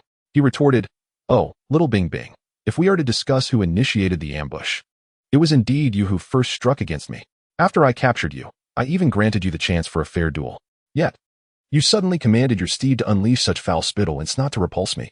Then, you hurled your halberd in an attempt to ambush me. What kind of hero does that make you?" Ao Bing found himself at a loss for words, rendered speechless by Nezha Lee-san's accusations. After all, what Nezha said was undeniably true.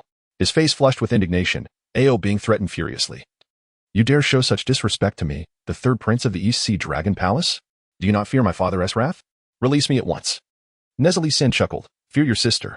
Quickly send your subordinates back to the Dragon Palace to inform your father, the old Dragon King of the East Sea, that you have been captured by me. If you wish to avoid being slain, you must promptly provide me with the finest treasures from the East Sea to redeem your life." Upon uttering these words, he tightened his grip even further, eliciting cries of distress from Ao Bing. Gasping for breath, Ao Bing, consumed by shame and rage, shouted, "Have my soldiers returned to the Crystal Palace to report this incident to my father. Let him bring the treasures of the East Sea to ransom me back." Chapter 40. Ao Bing transforms into a dragon.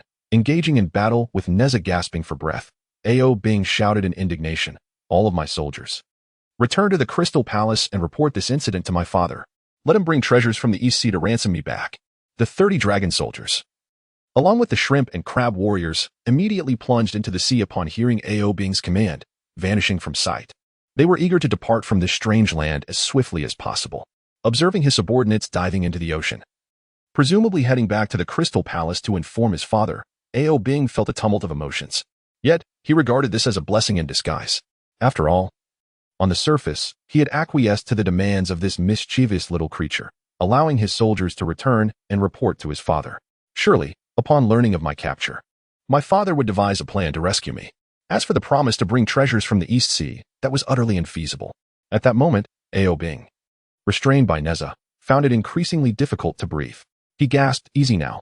If you choke me to death, how do you expect to obtain the treasures from our Crystal Palace? My father would never let you go." Nezha, displeased, retorted, "Little Bing, behave yourself. Do not think you can intimidate me with tales of your old Dragon King father. If I do not receive the treasures, be wary of the consequences. I might just extract your dragon tendons. Little Bing, you have been subdued by me. You must now admit your defeat." Nezha pressed, eager to complete the task assigned by his system. However, despite being immobilized by Nezha, Ao Bing maintained his haughty demeanor, declaring, "I refuse to acknowledge your victory. You ambushed me. Had you not snuck up from behind and leaped onto my steed, I would never have succumbed to you." "Curse it," Nezha exclaimed, frustrated. "Little Bing, I've encountered shameless individuals before, but none as brazen as you." "Humph," Ao Bing retorted defiantly, "I am not a mere mortal. I am a true dragon." "Little Bing, you are already in my grasp. Why pretend to be formidable?" Nezha said, irritated. "Do you believe I will allow you to keep up this facade?" As Nezha spoke, he tightened his grip with his left arm, restraining Ao Bing's arms. With his right hand, he began to pry off the silver plates from Ao Bing's silver armor. "Little Bing, You truly are the third prince of the Dragon Palace. Who would have thought you would don silver armor? Quite impressive, indeed. Once I detach these silver plates, I can exchange them for currency in the mortal realm. Ah, Ao Bing cried out in pain. Do not pry at my dragon scales. With a resounding crack, Nezha successfully removed a silver plate from Ao Bing's armor. He was astonished to see that the silver piece he had just obtained was crystal clear. To his surprise, the tip of the silver piece was stained with red blood. What? How did the silver piece from your silver armor come to be smeared with blood? Exclaimed Nezha Li-san. Allah! Ao Bing cried out in agony. I just mentioned, little demon child, do not pry at my dragon scales. With a crack, Nezha Li-san pried off a second silvery dragon scale from Ao Bing's body. Holding it in his hand, he examined it under the sunlight with a scrutinizing gaze. Initially, the silver piece he had taken from Ao Bing's silver armor indeed resembled silver, but as the wind blew and the blood dried, it immediately transformed into a hard white dragon scale about the size of half a palm. How fascinating! Nezha Li-san exclaimed with the enthusiasm of a discoverer of a new continent. While silver in this world is indeed a precious substance, can it truly compare to the worth of dragon scales? No sooner had he spoken than the crisp sound of dragon scales being pried off echoed continuously from Ao Bing's body. In the blink of an eye, Nezha Li-san's right hand was adorned with over 10 fresh dragon scales, still warm from Ao Bing's body. Roar! Ao Bing cried out in profound pain, feeling that he truly had to fight back. Otherwise, relying on his subordinates to return to the Dragon Palace and inform his father before reinforcements could arrive. He feared he would be played to death by this quick-handed little demon child. Touching the dragon's reverse scale was said to be fatal. Yet now, Nezha Li-san had not only touched the dragon scales, but had also audaciously pried off several pieces to play with. With a thunderous roar that resonated through the calm sea, colossal waves surged abruptly. Ao Bing, restrained by Nezha Li-san, suddenly transformed into a small white dragon approximately 20 meters long. Initially, Nezha Li-san had been holding onto Ao Bing's back, but in the blink of an eye, he found himself grasping the body of a small white dragon. He could feel that the dragon scales the small white dragon possessed were not only sharp, but also coated with a slippery substance, making it difficult to control. With a mighty roar, the small white dragon, Ao Bing, instantly raised its tail, which had been dragging on the ground, curling it upward to ensnare Nezha Li-san. Upon witnessing Ao Bing reveal his true form as a small white dragon, Nezha Li-san couldn't help but be taken aback. This was the first time in both his past and present life that he had seen a real dragon. Moreover, this dragon was now in such intimate proximity to him. Now, Nezha Li-san found himself tightly wrapped by the small white dragon, Ao Bing. He could clearly see that after Ao Bing transformed into the white dragon, numerous patches of tender dragon flesh, devoid of scales, were exposed, with fresh crimson blood flowing from the wounds. He surmised that these injuries were likely inflicted when the scales were forcibly pried off after capturing Ao Bing. He felt a twinge of regret. Had he known the immense power Ao Bing would wield in his true form as a white dragon, he should have subdued him completely while he was still in human form. The transformed little white dragon swiftly turned its head towards Nezha, opening its wide jaws. Nezha observed that apart from its striking silver-white scales, the creature's appearance was an amalgamation of various animal features. Its head resembled that of a camel, its antlers akin to those of a deer, its eyes reminiscent of a rabbit, its ears similar to a cow's, its neck like a serpent's, its abdomen akin to a clam, its scales resembling those of a carp, its claws like an eagle's, and its paws akin to a tiger's. Whiskers adorned its mouth, and beneath its throat lay reverse scales. Nezha noticed that the white dragon, now bearing its sharp, elongated fangs, had not yet lunged to bite him. In fact, it appeared to wear a disdainful expression, as though its very being emanated an air of noble superiority over all living creatures. Ha, little demon child. Do you now comprehend my might? Ao Bing, in his true form as the white dragon, spoke with an air of haughty contempt. I shall strangle you to death. Crack! Crack! Nezha felt his body being constricted by the white dragon-esque coils, the sound of his joints echoing in the air. The force enveloping him felt exponentially greater than that of a giant python, for he was now ensnared by a genuine dragon. Nezha was determined not to succumb to this fate. He resolved to fight back. Chapter 41. Preparing to forcefully subdue Ao Bing, Nezha was adamant about not allowing himself to be strangled by the white dragon that Ao Bing had become. He was ready to retaliate. At this moment, he recalled at least 4 possible methods to extricate himself. The first 3 involved piercing, bludgeoning, and burning. However, these seemed excessively violent and bloody, likely resulting in the demise or severe injury of the little white dragon. Thus, he was left with the final, somewhat gentler option, the binding silk. Upon hearing her master's command, The binding silk, which had previously ensnared the Night Stalker on the beach, soared into the sky. It swiftly carried the now-numb Night Stalker and cast him onto the sand. The binding silk wrapped around the white dragon that was entangled with Nezha. With a swift motion, the binding silk descended like a whirlwind, binding Ao Bing's transformed white dragon tightly from head to tail. Now, the white dragon resembled a tightly drawn bow. Suddenly, Ao Bing found himself ensnared by the mysterious heavenly silk, which bound both his head and tail. His first instinct was to break free, however. An unyielding divine force emanated from the crimson ribbon, rendering him unable to escape. No matter how fiercely he struggled, the binding only tightened around him.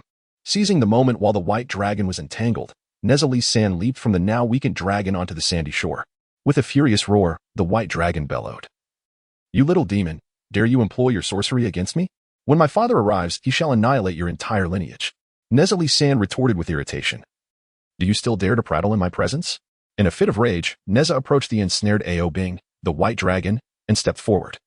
Placing his foot upon the dragon's neck, he raised the universe ring, poised to strike. The golden brilliance of the ring radiated with the power of the cosmos, causing Ao Bing's dragon form to tremble involuntarily. Terrified, Ao Bing swiftly closed his mouth, refraining from further insolence. Yet, he could not accept the humiliation of being subdued by a mere child, especially as the illustrious third prince of the East Sea, who had once triumphed in the grand tournament among the younger generation of dragonkind. Suddenly, a cunning idea sparked within him. His divine beast, the water-spraying beast, stood idly on the beach. He recalled that the creature could unleash a torrent of imprisoning water, which would not harm him, a true dragon of the water element. Ignoring the pain of being bound, Ao Bing summoned all his strength, stretching out his claw to grasp Nezha's ankle, and commanded, "Water-spraying beast, unleash your torrent. Direct it towards me." With a mighty bellow, the water-spraying beast lowered its colossal head, pressing its horn firmly against the sand. Instantly, it opened its mouth, releasing 3 powerful jets of imprisoning water that swiftly melted a large expanse of sand. Then, lifting its head, the 3 mighty jets surged toward Nezha San. When fire wheels come, Nezha, no fool, had already begun to chant a spell as Ao Bing commanded his beast. Just as the jets were about to reach him, Nezha soared into the sky upon his fiery wheels. However, since Ao Bing clutched Nezha's ankle tightly, he too was lifted into the air, transformed into a white dragon. Nezha furrowed his brow in anger and declared, "Universe ring, fly forth." He hurled the magical artifact, the Qian Kuan circle, directly at the imposing horn of the water beast, resulting in a thunderous crash. The beast emitted a series of earth-shattering wails as its massive horn was shattered and fell onto the sandy shore. A fountain of divine blood erupted from its head. No longer able to unleash its water attacks, it held in agony and, in a panic, dove into the ocean, retreating to its crystal palace. At that moment, Nezha San, who was soaring through the air with Ao Bing, commanded, "Wind and fire wheels, descend." The legendary artifact, the wind and fire wheels, carried Nezha San down to the beach. Meanwhile, the white dragon, transformed from Ao Bing, clung stubbornly to Nezha San's ankle with its claws. In a fit of rage, Nezha San crouched down, unleashing a barrage of punches upon Ao Bing's head and face. The dragon cried out in pain, blood trickling from its mouth, its once silver scales now marred with crimson stains. "Little Bing Bing, I have already ensnared you with my magical silk. How dare you send your steed to ambush me?" Nezha San exclaimed. "Now will you yield? If not, I shall beat you to a pulp." "Ouch, that hurts." Ao Bing cried out, yet true to his dragon nature, he remained defiant despite the pain. "As the third prince of the Dragon Palace in the East Sea, how could I submit to the petty sorcery of a mere child like you? I shall never concede. Once my father brings the forces of the East Sea ashore, you shall see. How dare you speak so defiantly?" Nezha San retorted, intensifying his strikes. He delivered a flurry of punches, jabs, uppercuts, and hooks, pummeling Ao Bing relentlessly. Yet, Ao Bing's resolve remained unbroken. Frustrated, Nezha San contemplated following the legend's path of using the Qian Kuan circle to vanquish Ao Bing, then extracting the dragon tendons to present to his father, Li Jing, as a belt. However, his rationality prevailed over his impulsiveness. He recognized that while it was easy to defeat an opponent, making them submit was a far more challenging endeavor, one that intrigued him greatly. Nezha San envisioned winning Ao Bing over as a loyal ally, enhancing his own prowess. Whenever a scuffle arose, he could summon a white dragon to fight on his behalf. With this thought, he resumed his vigorous assault on Ao Bing. Yet the dragon still remained obstinate. Frustration mounting, Nezha San, feeling fatigued from the relentless blows, paused. He observed that Ao Bing's enormous head had swollen nearly twice its size from the punishment he had endured.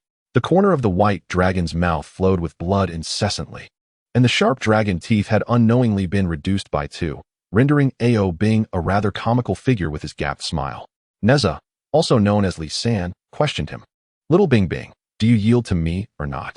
The transformed Ao Bing, still exuding an air of haughtiness, replied, I do not yield. My father, the king, is arriving soon. With a cold chuckle, Nezha retorted, Little Bing Bing, I possess even more ruthless techniques yet to be unleashed. Would you care to sample them before your father arrives? Chapter 42. The Dragon's Reverse Scale. Touch it and die. Nezha continued to laugh. Little Bing Bing, I have even more brutal measures that I have not yet employed. Would you like to experience them before your father graces us with his presence? Ao Bing felt he was already subjected to inhumane torment. How could this devilish little boy have more severe tactics? At that moment, Nezha noticed the white dragon form of Ao Bing, which originally boasted 81 large scales on its back, having previously removed 10 or so. It now seemed rather unkind to target the remaining scales. Bending down, Nezha extended his small hand and lifted Ao Bing's dragon head, smiling as he said, Little Bing Bing, I have heard that dragons possess a reverse scale, and to touch it is to face death. I wonder where your reverse scale lies. Earlier, when I pried at the scales on your back and claws, I did not observe any distinct reverse scale. Ao Bing exclaimed, instinctively lowering his dragon head. Nezha discerned Ao Bing's alarmed expression and inquired, could it be that your reverse scale is located on your neck, bound by the magical silken rope? Ao Bing lowered his head even further. Nezha reached out, lifting Ao Bing's chin, and indeed discovered a scale beneath his throat that shimmered more brilliantly than the other scales. Before his time travel, Nezha had known of the legend that a dragon harbors a reverse scale on its neck. Should anyone touch it, the dragon would instantly slay them. He extended his hand, gently caressing the precious reverse scale on Ao Bing's throat. It felt exquisite and remarkably smooth. Little Bing Bing, this reverse scale of yours must be quite valuable, wouldn't it be? Nezha inquired with a smile. The sensation was delightful, and there was even a chilling aura to it. Ao Bing glared furiously, speechless in his outrage.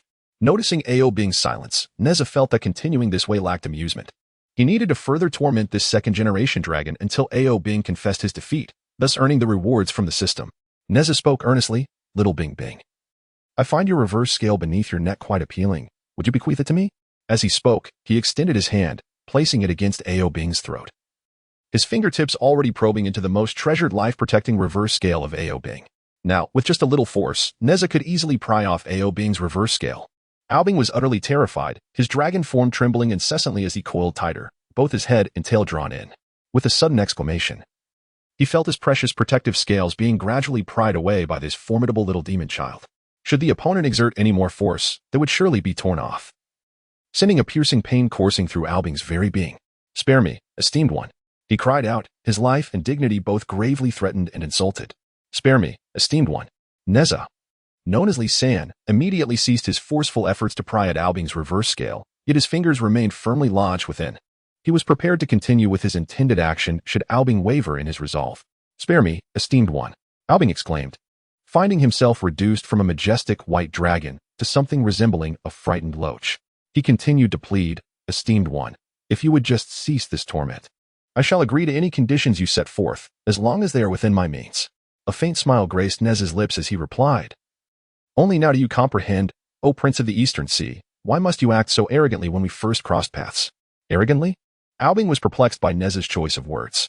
He genuinely did not grasp the nuance. Had Nezha referred to it as haughty or overbearing, he would have understood. Little Bing Bing. Nezha continued, my conditions are not overly burdensome. Firstly, you must admit that you were thoroughly defeated in our duel. Though Ao Bing felt a twinge of humiliation and was reluctant to acknowledge his defeat, he recognized that preserving his life was paramount. In a hushed tone, he conceded, I, Ao Bing, admit my loss in the duel against you, esteemed one. I was defeated, heart and soul. Ding. Upon Ao Bing's admission of defeat, a neutral voice resonated in Li San's mind. Congratulations, host, on completing the task of defeating Ao Bing. This system rewards you with 200 points of rapid traversal value. Ding. The system continued. This system issues a new task. Escort Ao Bing back to Qianyuan Mountain and have Taiji Jinren accept him as a disciple. Upon completion, the host will receive 100 points of rapid traversal value. Nezha mused internally, contemplating the ease of the first part of this task, merely escorting the now captive Ao Bing back to Qianyuan Mountain. This was a straightforward endeavor. However, He wondered why the system required his master, Taiji Jinren, to accept Aobing, this arrogant disciple. After a brief moment of reflection, he discerned the system's intention.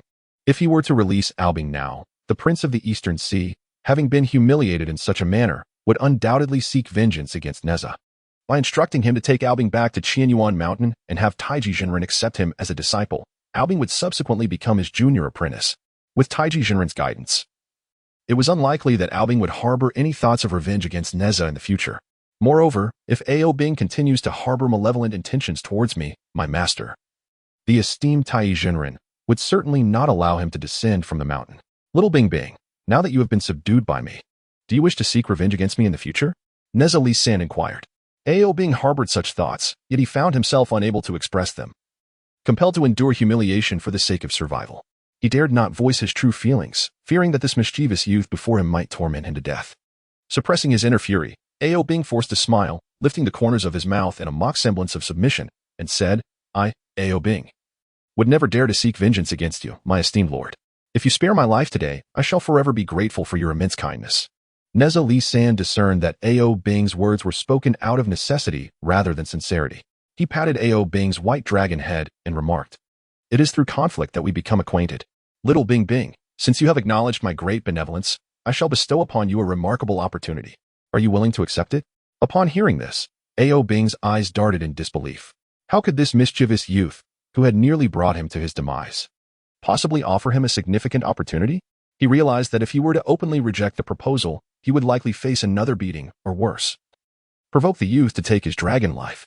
With trepidation, Aobing inquired, Pray tell, my lord, what kind of grand opportunity do you wish to bestow upon me? Chapter 43. The Dragon King of the East Sea arise with those thoughts in mind. Aobing trembled as he asked, I wonder, my lord, what kind of grand opportunity do you wish to bestow upon me? Nezha Li San did not provide a direct answer. He stroked Aobing's dragon head and, with a slight smile that bore a hint of seriousness, said, Little Bing Bing, do you believe my cultivation surpasses yours? Aobing nodded in acknowledgement. It was undeniable, otherwise. How could he find himself so utterly defeated and tormented by this young demon? Little Bing Bing, your admission of my superiority is a testament to the teachings of my master. Nezha Li San exclaimed. The grand opportunity one wished to offer you is to bring you before my master. Should you share a destiny with him, he may take you as his disciple, and your cultivation could potentially reach my level. Aobing's dragon eyes widened as he considered the implications. While the prospect sounded appealing, could it be a ruse? This thought only solidified his suspicions. How could one who had so thoroughly defeated him also offer him an opportunity? This young demon seemed more fearsome than a devil. What if he returned to his master only to be slaughtered for a fresh meal of dragon flesh? Aobing was struck with terror. He shook his dragon head fervently and exclaimed, I, the little dragon, truly lack the fortune to be your master's disciple. I beseech you, kind lord, to spare my life. Upon hearing Aobing's polite rejection of his goodwill, Nezha Li San felt a surge of anger. Little Bing Bing, how dare you refuse my kindness? Have you no shame? He exclaimed. I am furious, and the consequences will be dire. With a swift motion, Nezha Li San raised his hand and unceremoniously struck Aobing, now transformed into a white dragon. Aobing cried out in distress as he was struck. The once tranquil surface of the sea erupted into chaos. In that moment, Aobing's spirits lifted as he thought, my father has finally arrived. In truth, it had only taken a mere quarter of an hour for Aobing's subordinates to be frightened into fleeing into the ocean to report to the Dragon Palace. At that moment, Nezha Li San beheld a magnificent golden dragon emerging from the tumultuous waves, followed by a legion of crabs and dragon soldiers. The colossal dragon, whose head was obscured from view, noticed his son Aobing being held captive by the small demon child on the beach. He refrained from attacking Nezha Li San recklessly.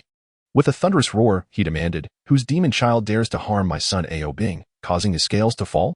Release him at once. The Dragon King's furious bellow reverberated throughout the Eastern Sea, sending shivers through the aquatic creatures, which quickly retreated as towering waves surged violently. Nezha Li San, however, was not intimidated by the ancient dragon. He recognized that the dragon's reference to Aobing as his son indicated that he was none other than Ao Guang, the Dragon King of the East. Furthermore, Nezha recalled that he had previously bested Ao Guang in the tales of the investiture of the gods. Nevertheless, Nezha had no desire to escalate the situation to such an extreme. It was akin to a confrontation between two children, where the victorious child's parent arrives to confront the other. Could one truly strike the arriving parent as well? Moreover, Nezha Li San was currently tasked with a mission from the system. to bring Ao Bing back to Qianyuan Mountain and have the esteemed Tai Yizhen Rin accept him as a disciple. With this in mind, Nezha Li San seized the moment while the Dragon King Ao Guang had yet to make a move. He called out, "Wind fire wheels, come forth." In an instant, a pair of wind fire wheels appeared beneath his feet. Stepping onto the wheels, he swiftly grasped the purple flame spear embedded in the sandy beach with his right hand, while his left hand secured the still entangled Ao Bing, who was bound by the Muntian silk. Nezha Li San shouted once more, "Wind fire wheels, take flight, return to Qianyuan Mountain." With a whoosh, he soared into the northwestern sky, carrying the hostage Ao Bing with him. As for the mountain of seafood he had prepared earlier, Nezha Li San believed that now that he had captured the third prince of the Dragon Palace, he would never lack for seafood again. "You dare to kidnap my son Ao Bing." The Dragon King Ao Guang bellowed in a fit of rage. With a flash of his form, he leaped from the surface of the sea into the clouds.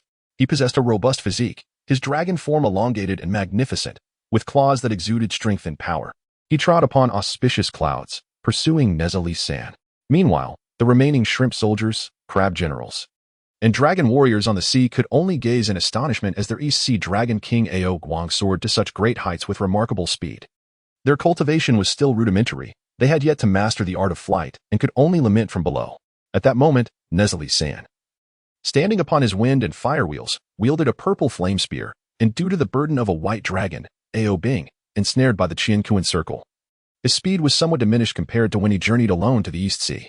Nevertheless, Nezha Li San still outpaced Ao Guang, the dragon capable of conjuring storms, by several magnitudes. In the blink of an eye, Ao Guang, his fury ignited, shouted, "Return my son Ao Bing," transforming into a colossal dragon. He took to the skies in hot pursuit of the diminutive trickster. As he chased the small demon child, whose flight oscillated between rapid and slow, he could distinctly see the red silk binding his beloved son Ao Bing, which was being vigorously shaken. Though the distance was considerable, he could discern, with clarity, the tender flesh where his son's scales had been forcibly removed, oozing forth the invaluable dragon's blood. The sight filled Ao Guang with a consuming rage. He pondered, since the birth of the dragon lineage, no being, not even the celestial deities, had dared to subject a true dragon to such torment and then abduct it. Ao Guang felt that he and his entire clan had suffered a profound disgrace. He was oblivious to the identity of the small demon child, who was leagues ahead of him on the wind and fire wheels. Yet, Ao Guang summoned all his magical prowess to relentlessly pursue Nezha Li San, unwilling to part with his cherished son Ao Bing. As he chased, his mind raced with thoughts, recalling the many large seafood delicacies roasted on the beach. He feared that this small demon intended to take his son Ao Bing back to some mountain lair to roast him, preparing to savor barbecued dragon meat with dipping sauce. This thought sent a chill down Ao Guang's spine, causing his resplendent golden scales to become drenched with cold sweat. "Little demon child, do not flee," Ao Guang bellowed, his voice like thunder, resonating across the vast expanse of the clear sky. However, Nezha Li San remained unfazed, though he was carrying the captured Ao Bing. The wind and fire wheels bestowed upon him by his master, Tai Yizhen truly proved to be a divine artifact.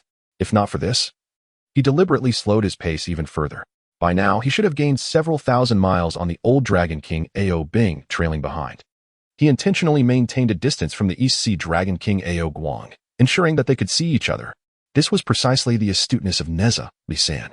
Even during his confrontation with Ao Bing, when they exchanged names, he refrained from revealing his own name, let alone disclosing that he was the son of Li Jing, the general of Ch'eng Pass, for fear that the dragon clan of the East Sea might seek retribution against his family.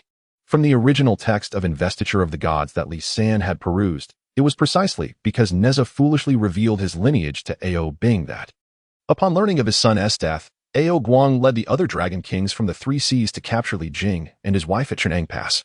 Nezha, in a desperate bid to save his parents, ultimately sacrificed himself, adhering to the principle of a true hero bearing the burden alone.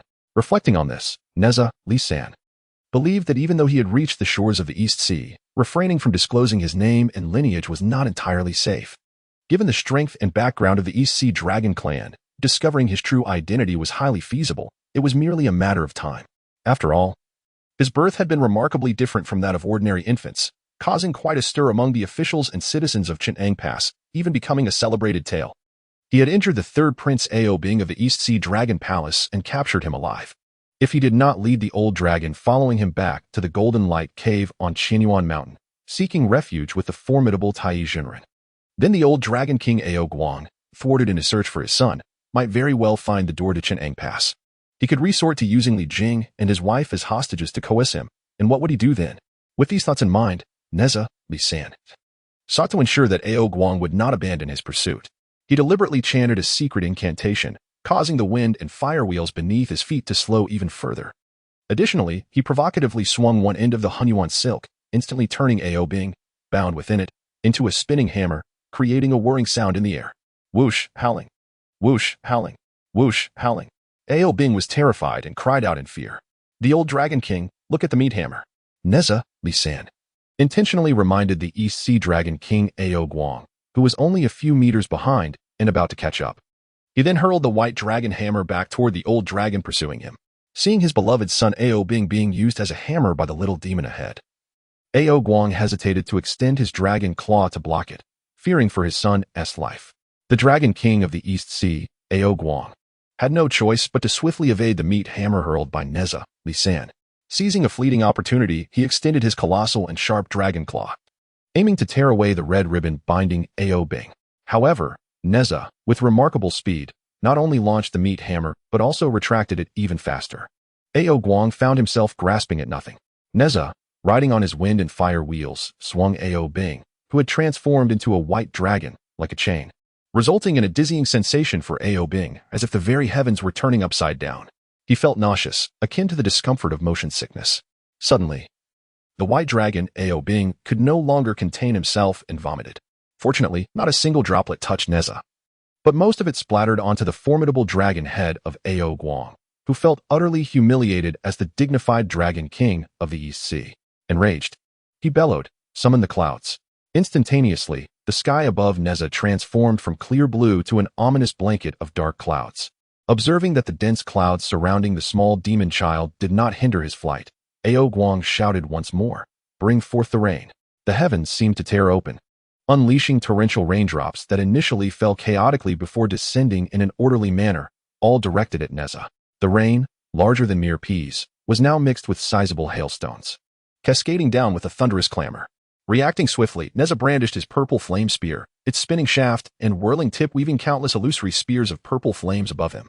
In an instant, a magnificent and rotating canopy of 1,000,000 spear illusions formed overhead, ensuring that not a single raindrop touched him.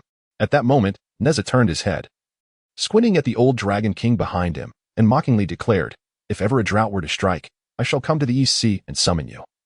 Old Dragon King, to fly there, and surely we shall achieve miraculous results against the drought." Ao Guang, infuriated by the audacity of Nezha, exclaimed in frustration, "What a vexation! The elusive Dragon King of the East Sea cannot be caught." His once majestic whiskers now quivered wildly in his rage. In a fit of anger, Ao Guang roared, "Call forth the thunder." And with that, the skies rumbled ominously. A thunderous roar split the heavens, followed by a sharp crack as a brilliant flash of lightning seared the air, striking directly above Nezha Li San's head. Upon hearing the thunder, he swiftly raised his gaze to behold the magnificent bolt, which he estimated to possess an immense current of no less than 100 trillion watts.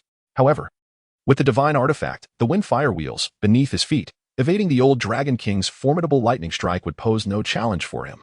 Yet, Nezha Li San was incensed that the old Dragon King would dare to unleash such a tempest upon him. Moreover, dodging would only serve to diminish his pride. Clutched in his left hand was the dragon meat chain hammer, Ao Bing. With a mischievous grin, Nezha Li San resolved to confront the lightning with his diminutive companion. In a fit of rage over the old Dragon King's audacity, Nezha Li San immediately swung the magical silk he held in his left hand, which bound Ao Bing. As he flung Ao Bing above him, the searing white lightning, infused with trillions of watts, struck precisely upon the dragon's form. Although Ao Bing, having previously lost several scales to Nezha Li San's might, appeared a bit worse for wear, it was trivial compared to the current predicament. After all, before being struck by such overwhelming force, Ao Bing was still a dragon of noble lineage. However, as Nezha Li San gazed upward, he observed the once pure silver scales of the third prince of the East Sea Dragon Palace, now charred black by the fierce lightning, emitting wisps of acrid smoke. The extraordinary aroma of roasted dragon meat, unlike anything he had ever encountered in his past lives, wafted towards Nezha Li San, causing his mouth to water uncontrollably. He exclaimed in wonder, if only some cumin and chili could be sprinkled on it, and a piece of roasted dragon meat dipped in mustard could be savored. It would be sheer ecstasy. Behind him, the old Dragon King, riding on clouds, bellowed furiously, "If my son Ao Bing perishes, I shall annihilate your entire clan." Nezha San, however, dismissed the slow-moving old Dragon King's threats with contempt, because he could sense that his treasured artifact, the mysterious heavenly silk, was entwined around Ao Bing, and that there still lingered a faint trace of life within him. At this moment, the once defiant Ao Bing, who had bravely faced the lightning, had ceased all cries and struggles. He appeared profoundly tranquil, an eerie stillness akin to death. Now, Ao Bing had been rendered unconscious by the overwhelming trillions of watts of lightning. "Oh," the East Sea Dragon King Ao Guang lamented with a heavy heart. "You wicked little demon. How dare you use my son Ao Bing as a shield against the lightning intended for you?" Upon witnessing the dire state of his beloved son, Ao Guang's foremost desire was to eliminate the mischievous little demon in front of him. However, it was futile. No matter how hard he tried, he could not catch up to the little demon. Helpless, he could only unleash a torrent of curses, declaring, "You vile little demon. If you dare to halt and face me, I shall ensure you are torn to shreds. Old dragon, cease your incessant ramblings." Nezha, the fiery and swift, retorted while soaring forward on his wind-fire wheels, glancing back at the East Sea Dragon King Ao Guang with a menacing glare. "Should you continue to speak so disrespectfully, I might just skewer your son Ao Bing while he is still warm and feast upon him as I fly." The East Sea Dragon King's countenance darkened with fury. Were it anyone else uttering such words, Ao Guang would scoff at them as mere jest. Yet now, he had truly witnessed the malicious tactics of the little demon ahead, which could only be described as utterly heinous. The Dragon King was compelled to stifle his rage, sealing his mouth, unwilling to indulge in momentary verbal satisfaction any longer. He vowed to pursue the little demon who had taken his beloved son captive. The Dragon King continued to conjure storms and clouds, amplifying his magical power as he endeavored to hasten his flight. He yearned to catch up with the little demon and rescue his son Ao Bing, who was barely clinging to life after the strike of lightning. However, Ao Guang found it peculiar that as he accelerated, the little demon also increased his pace. When he grew weary and his speed diminished, the little demon's pace lessened as well. Ao Guang discerned that the little demon seemed to be employing a strategy to lure him deeper into a trap. Although he found this rather suspicious, he could not stand idly by and watch as his son, scorched and fragile, was whisked away by the little demon. At this moment, he truly regretted having unleashed his ultimate spell, the Thunderbolt Lightning, against that demon. Not only did it fail to strike the little demon, but it nearly cost his son Ao Bing his life. Alas, it was indeed a case of losing a grain while attempting to steal a chicken. Yet, his son Ao Bing was undoubtedly far more precious than a mere grain. Regret, profound regret, overwhelmed Ao Guang, leaving him feeling as though his very insides were twisted with remorse. He sighed inwardly. "Were it not for my dragon lineage, inherently capable of commanding clouds, summoning rain, and unleashing thunder, any being, be it human or demon, at the divine separation level would likely meet their demise beneath my thunderous lightning. Fortuitously, my son Ao Bing is indeed my own flesh and blood, possessing the precious bloodline of the Dragon Clan. Otherwise, who could withstand such formidable thunder and lightning without succumbing?" The old Dragon King Ao Guang refused to relent. He surged forward behind Nezha San, pursuing relentlessly. In a matter of mere breaths, the East Sea Dragon King Ao Guang had traversed thousands of miles in pursuit of Nezha San. Gazing down through the clouds beneath his dragon claws, he felt an unsettling premonition. He realized that in his chase of the young demon child, he had flown into the expansive mountainous terrain. This was not a matter of the illustrious East Sea Dragon King being unable to survive in the mountains. Rather, he sensed that this region was unlike ordinary hills. He could distinctly perceive the abundant spiritual energy emanating from this vast expanse of mountains below the clouds, a presence typically reserved for the realms of great immortals, such as the Daluo Jinxian. At that moment, Nezha San, riding on his wind-fire wheel, descended lower and landed steadily within the courtyard of the Qianyuan Mountain Golden Light Cave Taoist Temple. He noticed a chilling wind sweeping in from behind. Turning around, he saw that Dragon King Ao Guang had closely followed and had just landed within the temple grounds. Nezha San smiled and greeted Ao Guang, saying, "Old friend, I've arrived home. Why haven't you returned?" In his haste to pursue, Ao Guang had neglected to pay attention to the path they had traversed in the skies. Now, the old Dragon King truly found himself at a loss regarding the whereabouts of this strange place he had followed the young demon child to. However, he could sense that within this secluded mountain temple, there was no trace of demonic energy. Instead, it was suffused with an overwhelming aura of celestial essence. Ao Guang could not help but feel a profound respect for this mysterious mountain and its imposing temple. He soared upwards, his dragon form gliding through the heavens, and from his elevated vantage point, he surveyed the temple and the entire mountain. It was then that he noticed a cave halfway up the mountain, marked by a plaque inscribed with 6 striking golden characters, Qianyuan Mountain Golden Light Cave. Instantly, he was taken aback. Chapter 46. The old Dragon King is stunned. The plaque above the cave bore the 6 resplendent golden characters, Qianyuan Mountain Golden Light Cave. In that moment, the East Sea Dragon King Ao Guang was filled with astonishment. He mused to himself, Qianyuan Mountain Golden Light Cave? Is this not the abode of the Daoyuo Jingxi and Tai Jinren? How does this young demon child, reeking of malevolence, dare to come here? The realm of the solitary king was merely that of a celestial immortal. Above him lay the realm of the golden immortal, a level that led to the Daoyuo Jingxian realm, a pinnacle that countless cultivators aspired to but found elusive. If one were to provoke a being of the great Luo golden immortal realm, a mere celestial being like the lonely king would be crushed to death in an instant. Contemplating this, the Dragon King of the East Sea, Ao Guang, felt a surge of fear and was compelled to show respect. The once imposing aura of dominance he wielded, akin to a dragon soaring in the heavens, instantly withered. He promptly descended from his lofty position, transforming into an elderly figure clad in azure robes. Upon seeing this, Nezha, also known as Li San, observed that the East Sea Dragon King Ao Guang had taken on the form of an elder. His visage aged and his beard streaked with white. Dressed in simple azure attire, with a square cap adorning his head, he bore 2 distinctive dragon horns, emblematic of his lineage. Ao Guang rebuked, "You little demon child, how dare you abduct my son Ao Bing and flee to the abode of the great Luo Golden Immortal? Tai Jinren, you are courting your own demise." After chastising Nezha, Ao Guang, aware of his presence in the domain of a great Luo Golden Immortal, refrained from acting rashly. He bowed deeply, hands clasped, and respectfully proclaimed, "I am Ao Guang, the Dragon King of the East Sea.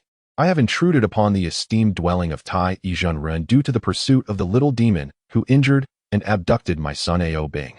And for that, I sincerely apologize for the disturbance. I dare not act impulsively here, for I fear damaging the flora and fauna of the celestial realm of Qianyuan Mountain, thereby offending you, Tai Jinren. I beseech you to intervene and assist me in subduing this little demon." The reason Ao Guang transformed from dragon to human form was his contemplation that, as a mere celestial being, he ought not to be so arrogant in the domain of a great Luo Golden Immortal. Having taken human form, he believed he appeared much more amiable. And with his earnest words and humble demeanor, he hoped Tai Jinren would not harbor any resentment towards him. A hearty laugh from Tai Jinren resonated from the rear courtyard, carrying an overwhelming aura of authority that even the immortals could perceive. "Ah, it is the illustrious Dragon King of the East Sea, gracing my humble abode. I am honored to receive you." From the lotus pond behind the temple, Tai Jinren waved his hand, conjuring 2 wisps of celestial mist that gently lifted him and the standing Sudaji, floating gracefully into the front courtyard. The elder Dragon King Ao Guang, standing in confrontation with Nezha, was taken aback as Tai Jinren approached. He instinctively felt the crushing weight of the other's formidable power. Clutching his left fist with his right hand, he bowed deeply, expressing his respect. "I am Ao Guang, the Dragon King of the East Sea, here to pay my respects to Tai Jinren." Tai Jinren, with a flick of his whisk, returned the gesture with feigned politeness, saying, "Dragon King of the East Sea, it is a privilege to have you visit my humble dwelling. What brings you here?" At this moment, Ao Guang was perplexed. With the great Luo Golden Immortal Tai Jinren now before him, how could he not notice the little demon child standing beside him? That very child had bound his son Ao Bing, who lay burned and barely clinging to life within the crimson ribbons. Could it be that this little demon was previously acquainted with Tai Jinren? Impossible, absolutely impossible. Although Ao Guang, the Dragon King of the East Sea, harbored a flicker of doubt, the predominant sentiment within him was one of seething rage towards that little demon child. However, he dared not express a modicum of his indignation in the presence of the esteemed Tai Jinren. He believed that, as a Dragon King capable of commanding clouds and rain, bestowing blessings upon all, even if his cultivation did not match that of Tai Jinren, the latter would still afford him some measure of respect. Suppressing the fury that simmered within him, Ao Guang restrained the impulse to eliminate the troublesome child immediately. Tears glistened in his dragon eyes, and his voice trembled as he sorrowfully implored, "Tai Jinren, this little demon child by your side has, for reasons unknown, stirred chaos in my East Sea, causing a great earthquake in our Crystal Palace. He even bound the sea patrols I dispatched. Furthermore, he has left my son Ao Bing on the brink of death and has taken him beyond the borders of the East Sea. Thus, in my fervent pursuit of the culprit, I inadvertently trespassed upon your sacred abode and disturbed your tranquil cultivation. I beseech you, Tai Jinren, to show mercy and first rescue my son Ao Bing." and then assist me in vanquishing this malevolent little demon. I, Ao Guang, shall forever be grateful for your immense kindness and virtue. Tai Zhenren's countenance darkened as he coldly rebuked, Ao Guang, your incessant prattling reveals your ignorance. Do you even know who this little demon child you speak of is? Ao Guang shook his head in confusion, his heart racing with astonishment. Could it be? Could my previous suspicion hold any truth? Impossible, absolutely impossible. With a mocking smile, Tai Zhenren pointed to the figure standing beside him, Nezha, also known as Li San, and declared, Old Dragon King, the little demon child you so disparagingly refer to is none other than my beloved disciple, Nezha Li San.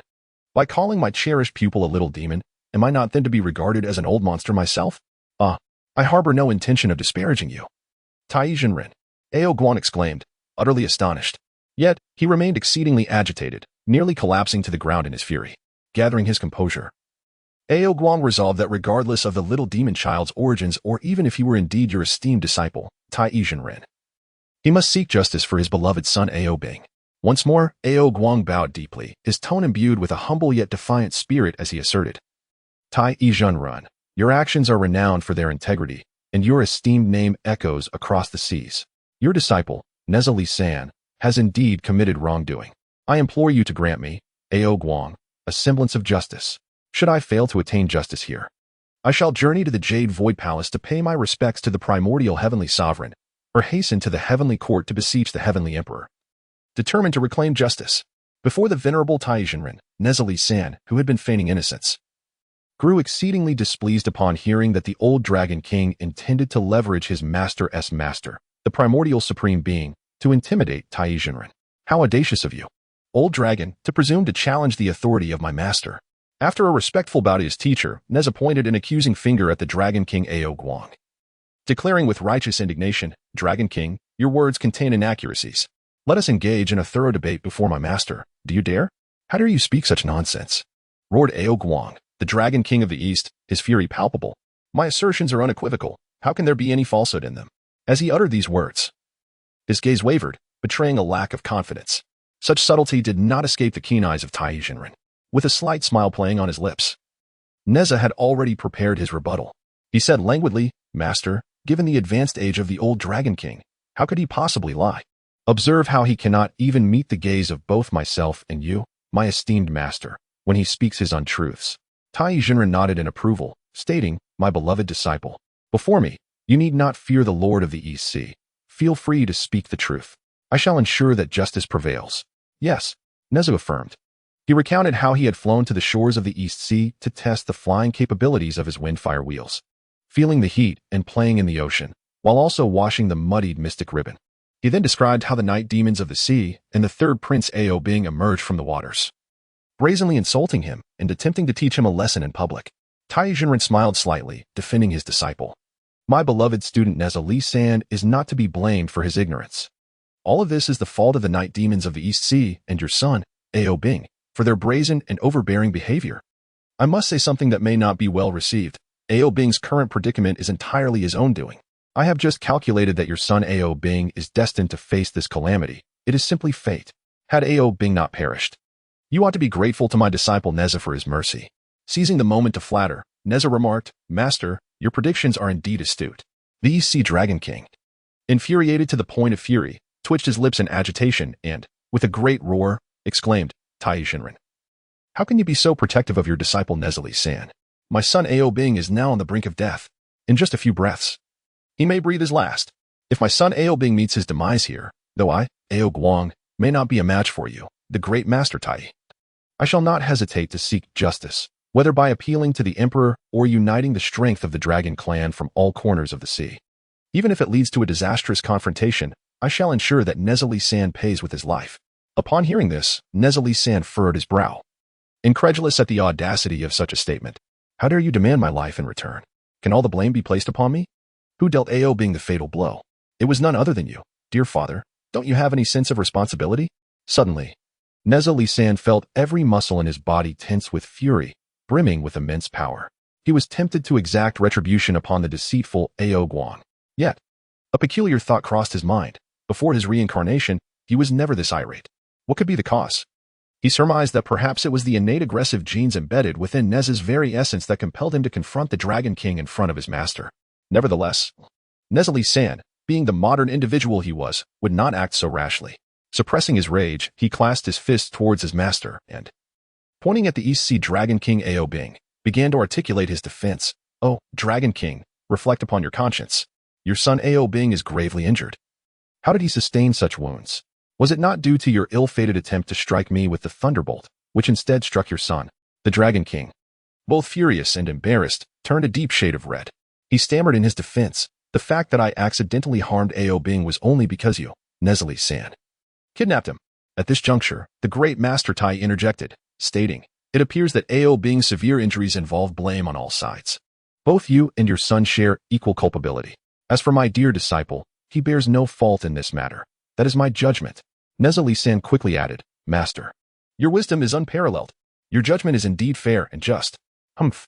Ao Guang, now transformed into an elderly figure clad in green, angrily declared, "Return my son Ao Bing to me. I shall take him to the Yushu Palace and seek assistance from the venerable primordial heavenly sovereign for his healing, and request a fair judgment in this case." Nezha San glanced at his master, who waved his hand dismissively, retorting, "Dragon King, you may seek whomever you wish for healing and justice. It is of no concern to us. We stand innocent, and I fear not your complaints." With that, Nezha San hastily returned the charred, multicolored Ao Bing to his father, the East Sea Dragon King. Now, Nezha San found himself in a rather difficult predicament. To speak candidly, returning the ailing Ao Bing to the old Dragon King is a simple task. However, it also signifies squandering an opportunity to fulfill a system mission. Moreover, witnessing Ao Bing's tragic state after being struck by his father, Ao Guang, with the thunder and lightning, evokes a sense of compassion. Nezha San clasped his fists before his master, pleading, "Master, the journey to Yushu Palace is extensive." At the sluggish pace of the old Dragon King, by the time he arrives, this ailing Ao Bing may very well lose his life. Humph. Taiji Jinren scoffed coldly, stating, "His choices are his own. They do not concern us." At that moment, Sudaji, who had remained silent, cast a glance at the nearly lifeless Ao Bing bound in the Huntian Ling and exclaimed in terror, "Look, that black and white dragon. It seems to have revived. It is now arching its body vigorously." Releasing the Huntian Ling, Nezha San indeed observed Ao Bing straightening his dragon form, achieving a remarkably upright posture. The old Dragon King, upon hearing this, immediately cried out and rushed toward Ao Bing. Tears streaming down his face, he embraced Ao Bing, urgently calling, "My son, hold on. Preserve your soul essence. Father is here to save you." Nezha San, more knowledgeable than Sudaji, speculated that when a person is on the brink of death, they tend to straighten their body. Thus, Ao Bing's current posture might also indicate he is nearing death. Was there not a phrase that described the state of dying as stretched straight? Old Dragon King Ao Guang dashed forward, and upon Ao Bing's charred body, he pressed several vital points to stabilize his soul essence. Then, he retrieved a small white porcelain vial from his robe and poured its contents into Ao Bing's mouth. Nezha San also noticed that Ao Guang, now transformed into an elderly figure clad in green, placed his hands upon Ao Bing's dragon head, continuously channeling spiritual energy into him. In any case, the old Dragon King toiled for the better part of a quarter of an incense stick's time, drenched in sweat. Yet Ao Bing showed no signs of improvement. Instead, for dragon claws kicked out, and from his predominantly charred body adorned with white spots, a silvery dragon-shaped soul essence floated away. Wailing in profound sorrow, the old Dragon King roared, "My son Ao Bing is dead. Nezha San, I shall take your life to repay for my sons." The East Sea Dragon King Ao Guang, setting down Ao Bing's lifeless body, soared into the air and struck directly at Nezha San's crown with a mighty palm, infused with the power to topple mountains and seas. Chapter 48. Indeed, Master can be impressive. Nezha San swiftly mounted his windfire wheel, soaring high into the sky to evade Ao Guang's strike. Reluctantly, he gazed down upon Ao Guang and declared, "Old Dragon King, your son is dead. What concern is that of mine? Humph, you little demon. It is you who has caused my son Ao Bing's demise." Ao Guang retorted with fury. Just as Ao Guang prepared to strike again, Nezha San, hovering in the heavens, suddenly shouted, "Old Dragon King, I possess a method to revive your son Ao Bing. If you persist in your relentless pursuit of me, causing delays in your son's resurrection, that will be your own doing." "What?" Ao Guang, incredulous, momentarily ceased his attack and looked up at the flying Nezha San. Nezha then brandished the magical artifact, the Hunyuan silk, ensnaring a silvery dragon-shaped soul fragment that had ascended into the sky. Ao Guang roared, "You wicked little imp. My son Ao Bing is already dead, and you still won't let his soul ascend?" After capturing Ao Bing's soul fragment with the Hunyuan silk, Nezha descended to the ground. He glared at Ao Guang and said, "Old Dragon King, if I do not capture your son's soul fragment, how can I facilitate its reincarnation into a dragon form?" Ao Guang, astonished, stammered, his voice trembling with excitement, "Can you truly revive my son Ao Bing?"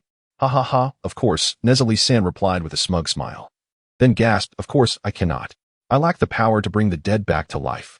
Angered, Ao Guang exclaimed, "How dare you?" Before Ao Guang could launch another attack, Nezha quickly interjected, "Old Dragon King, do not be wrathful. While I cannot revive your son Ao Bing, surely there are celestial beings who can." Ao Guang struggled to suppress his anger, for he realized that killing this little demon would not resurrect his beloved son Ao Bing. Although he doubted the possibility of Nezha's claims, a glimmer of hope emerged within him. In disbelief, Ao Guang remarked, "In my thousands of years of experience, even the greatest celestial beings cannot revive the dead. How could a noble dragon like my son be so easily resurrected?"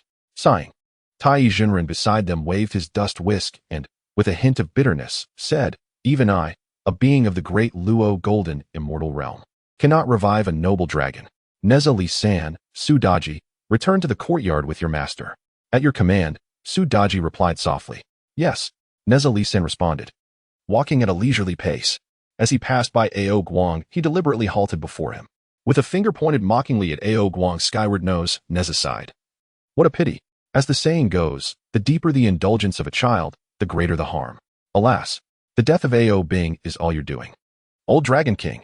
Ao Guang's eyes widened in fury as he meticulously awaited the opportune moment to strike, swiftly bringing an end to Nezha San. Nezha San, however, was unperturbed by Ao Guang's transformation into an elderly figure, noticing the prominent veins on the back of his hand and the elongated, sharp claws that had emerged from his fingertips. With a slight smile, he retorted, "Old Dragon King, your clawed hand is of no use. You cannot seize me. Instead, you should ponder how to revive your son, for that is of utmost importance." At this juncture, Nezha San gestured towards Sudaji, who stood behind Tai Jinren, and added, "Allow me to introduce someone. This enchanting lady is my junior sister." The Dragon King shot an irritated glare at Nezha San, seething, "What do I care if she is your junior sister?" Nezha San chuckled, "My junior sister, once lost to death, has only her soul remaining, yet my master was capable of restoring her corporeal form." After this reminder to the East Sea Dragon King, he nonchalantly grasped the soul essence of Ao Bing and turned to follow his master, walking alongside the beautiful Sudaji. Ao Guang, suddenly enlightened, soared into the air and positioned himself before Tai Jinren, blocking the path of the trio with outstretched arms. With a thud, Ao Guang knelt on the ground, clasping his hands together, and implored, "I beseech you, Tai Jinren, to revive my son, Ao Bing. I spoke lightly earlier, and I ask for your forgiveness." Tai Jinren scoffed, "Why must the East Sea Dragon King perform such a grand gesture before a humble Taoist like myself? How could I possibly deserve such reverence? Moreover, Dragon King, are you not on your way to the Jade Void Palace and the Heavenly Court?" Flushed with embarrassment, Ao Guang responded, "In my grief from losing my son, my heart is in agony, and I spoke thoughtlessly. I beg for your understanding. If you can restore my son Ao Bing, I will offer you 3 treasures from my East Sea Dragon Palace as a token of gratitude." Tai Jinren, a being of the highest celestial order, maintained an air of indifference to the proposition, replying languidly, "I am accustomed to simplicity. How could I covet the treasures of the East Sea? Furthermore, they hold no allure for me."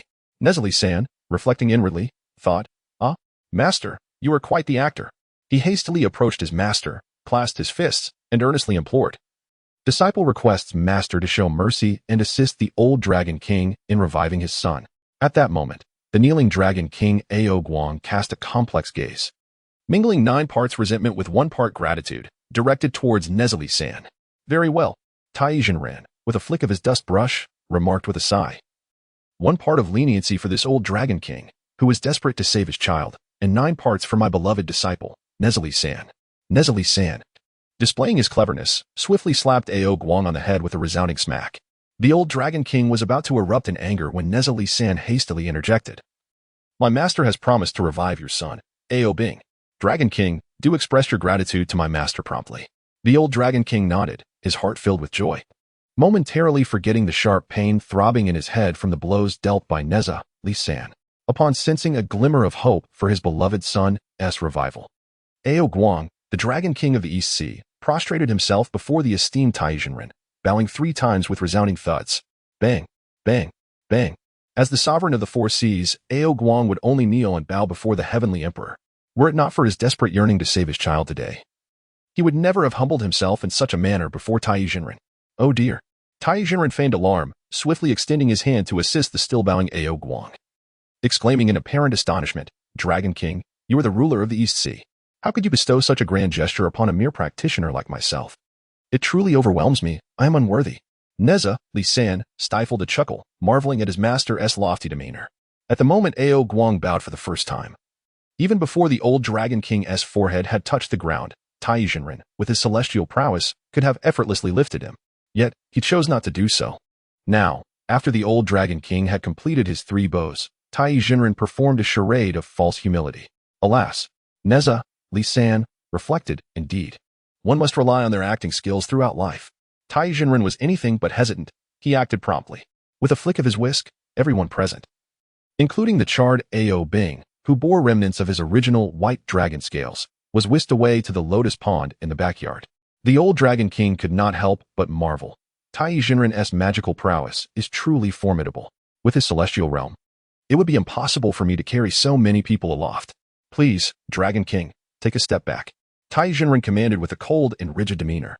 The East Sea Dragon King promptly stepped back 3 or 4 paces, fearful of incurring Tai Jinren's displeasure, which might jeopardize his son's revival. My dear disciple, Nezha, step forward 3 paces, Tai Jinren said kindly. Understood. Nezha, Li San, clasped his fists and, holding the soul essence of Ao Bing wrapped within the Hunyuan silk, advanced 3 steps to the edge of the lotus pond. Disciple Sudaji, please assist your master by gathering 7 green lotus leaves. Certainly, replied Sudaji, embodying the lotus.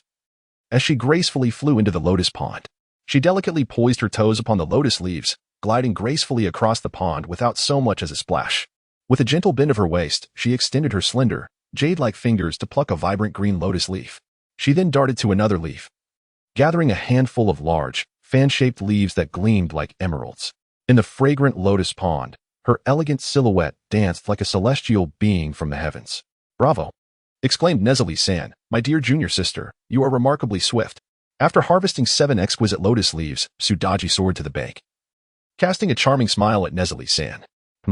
Nezha Li San wore a bewildered expression, though he was somewhat aware of his circumstances. He had taken over the body of young Nezha and was cautious not to appear too mature, for he was still quite young.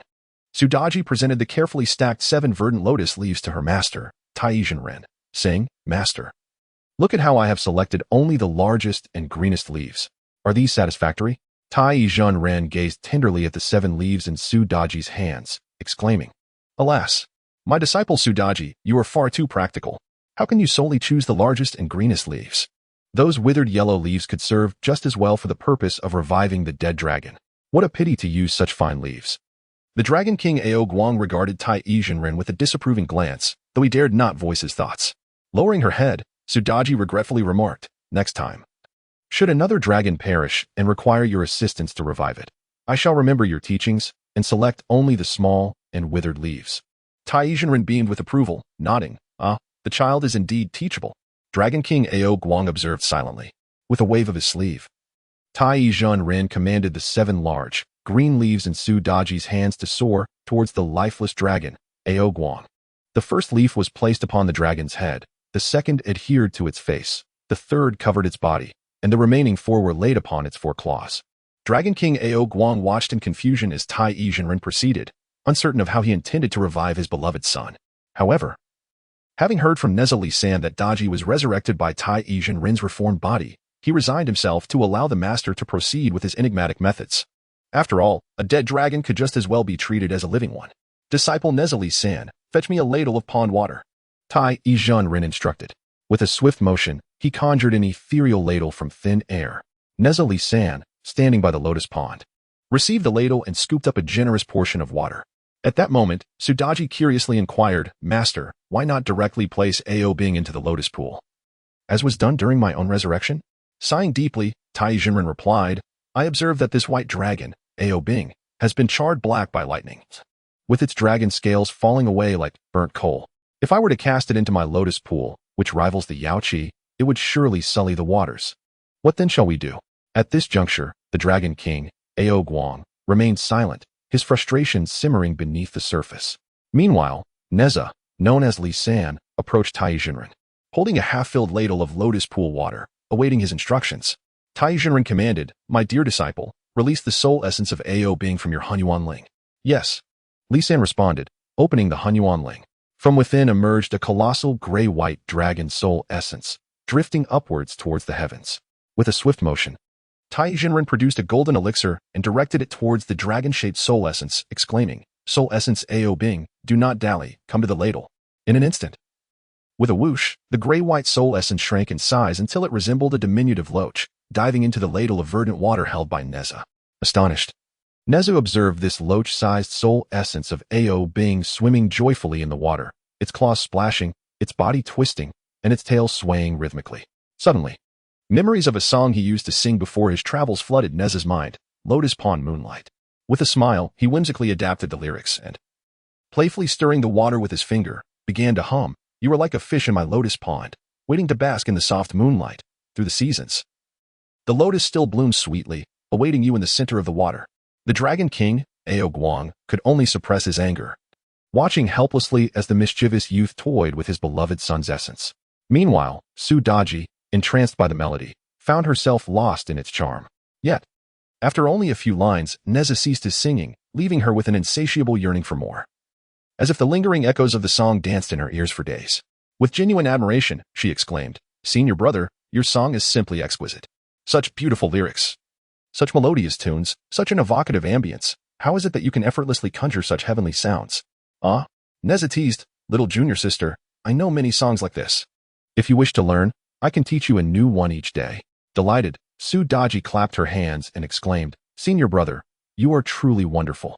Please, teach me now." Chapter 50, The Resurrection of Ao Bing. Nezha Li San smiled and nodded, saying, "What is so difficult about it? I shall sing it for you once more." He extended his middle finger, plunging it into the water, stirring it as he chased after the soul of Ao Bing, which resembled a little loach, and began to hum a tune for Su Daji, "You are like a fish in my lotus pond, waiting for me under the bright moonlight. Through the seasons, the lotus fragrance remains, awaiting you right in the center of the water."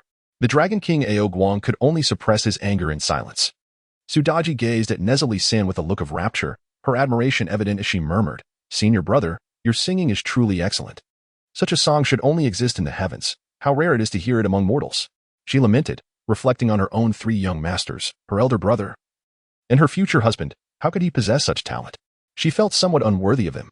The astute Su Daji, having listened to the adapted version of Lotus Pond Moonlight hummed twice by Nezha Li San, quickly memorized the melody and lyrics. She gazed at Nezha Li San with deep affection and softly began to sing, "You are like a fish in my lotus pond, waiting for me under the bright moonlight. Through the seasons, the lotus fragrance remains, awaiting you right in the center of the water." The Dragon King Ao Guang, infuriated, shouted, "Are you two engaging in a love song here? You finish your verse, and he makes his entrance. Will my son Ao Bing be saved or not?" Standing aside, Tai Jinren, displeased, remarked, "Old Dragon King, are you perhaps envious of this humble Taoist for having 2 exceptionally talented disciples? We are actively working to save your son Ao Bing." The Dragon King, aware that the revival of his beloved son depended entirely on Tai Jinren's celestial powers, dared not confront him, despite his inner turmoil. With a pitiful expression, he clasped his hands in a plea to Tai Jinren, "I implore you, esteemed Jinren, to expedite the revival of my son Ao Bing. Otherwise, I fear that his soul, transformed into that little loach, may be scattered by your 2 disciples." Tai Jinren snorted derisively, mocking, "Old Dragon King, do you not know that my pot of water is no ordinary liquid? It can solidify your son Ao Bing's soul." He then instructed Nezha Li San, "My dear disciple, pour that pot of lotus pond water into Ao Bing's mouth." "Yes," Nezha Li San replied cheerfully, carrying the water as he approached Ao Bing's lifeless body. At that moment, he was indeed eager for Ao Bing's revival, for it would mean the completion of his own system task to a considerable extent.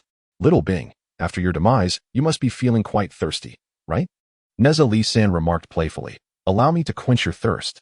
As Nezha Li San poured the water from the lotus pond, along with the essence of the little white dragon resembling a loach, into the dragon's mouth with the assistance of the old Dragon King, Su Daji, who watched curiously from the side, exclaimed, "I see the dragon that was just unconscious. Its body moved a bit. Has it come back to life?" Chapter 51. Enemies are easy to form, but hard to resolve. At this moment, Su Daji cried out, "Oh dear! Just now, I saw that dead dragon move slightly. Is it truly revived? Following her exclamation, Nezha Lisan turned his gaze toward Ao Bing, who was partially covered by 7 green lotus leaves. After being infused with a ladle of pond water and having his essence flow into the dragon's mouth, Ao Bing's previously rigid body began to slowly and rhythmically twist. The East Sea Dragon King, Ao Guang, witnessing signs of revival in his beloved son, was overwhelmed with joy, tears streaming from his eyes. However, he dared not let his guard down and focused intently on his son's reactions. With a sharp clap to the old Dragon King's head, Nezha Lisan said, "Old Dragon King, see? I did not deceive you. Your precious son was struck down by the very thunder and lightning you played with. It was only through my pleadings that my master agreed to intervene and save him. Shouldn't the East Sea be eternally grateful to me?" The old Dragon King felt ensnared by this mischievous young spirit, although he internally attributed the blame for the accidental strike to Nezha Lisan, who had evaded the thunder and lightning. He understood that he was on the territory of Nezha's protective master, Tai Jinren, and dared not express too much resentment. Now, the old Dragon King was filled with both anger and joy from Nezha Lisan's actions, unable to meet the gaze of the formidable young spirit. His attention remained fixated on his son Ao Bing, who was gradually reviving. With a serious demeanor and a low voice, the old Dragon King declared, "Prior to this, I promised that if my son Ao Bing could be revived, then we of the East Sea would allow Tai Jinren to select 3 treasures at his discretion. Nezha Lisan, should you impose further conditions, I shall resolutely refuse." Nezha Lisan calculated in his mind. The most renowned treasure of the East Sea was undoubtedly the famed sea-calming needle. He resolved to obtain it and play with it first. As for the other 2 treasures, he had yet to decide. Suddenly, Tai Jinren coldly bellowed, "Ao Bing, your essence has returned to your dragon form. Why do you hesitate to revive? What are you waiting for?" With a resounding bang, Tai Jinren cast the golden elixir into the air, following a tremendous explosion. The elixir radiated a brilliant light that illuminated the scales of Ao Bing, who had begun to show signs of revival. His dragon body, primarily adorned in black, was accented with 7 green lotus leaves, while white became a rare complement. The 7 lotus leaves swiftly merged into his form, and in an instant, Ao Bing's dragon head, face, body, and 4 claws were imbued with a novel and creative green hue, as though they had been intricately tattooed.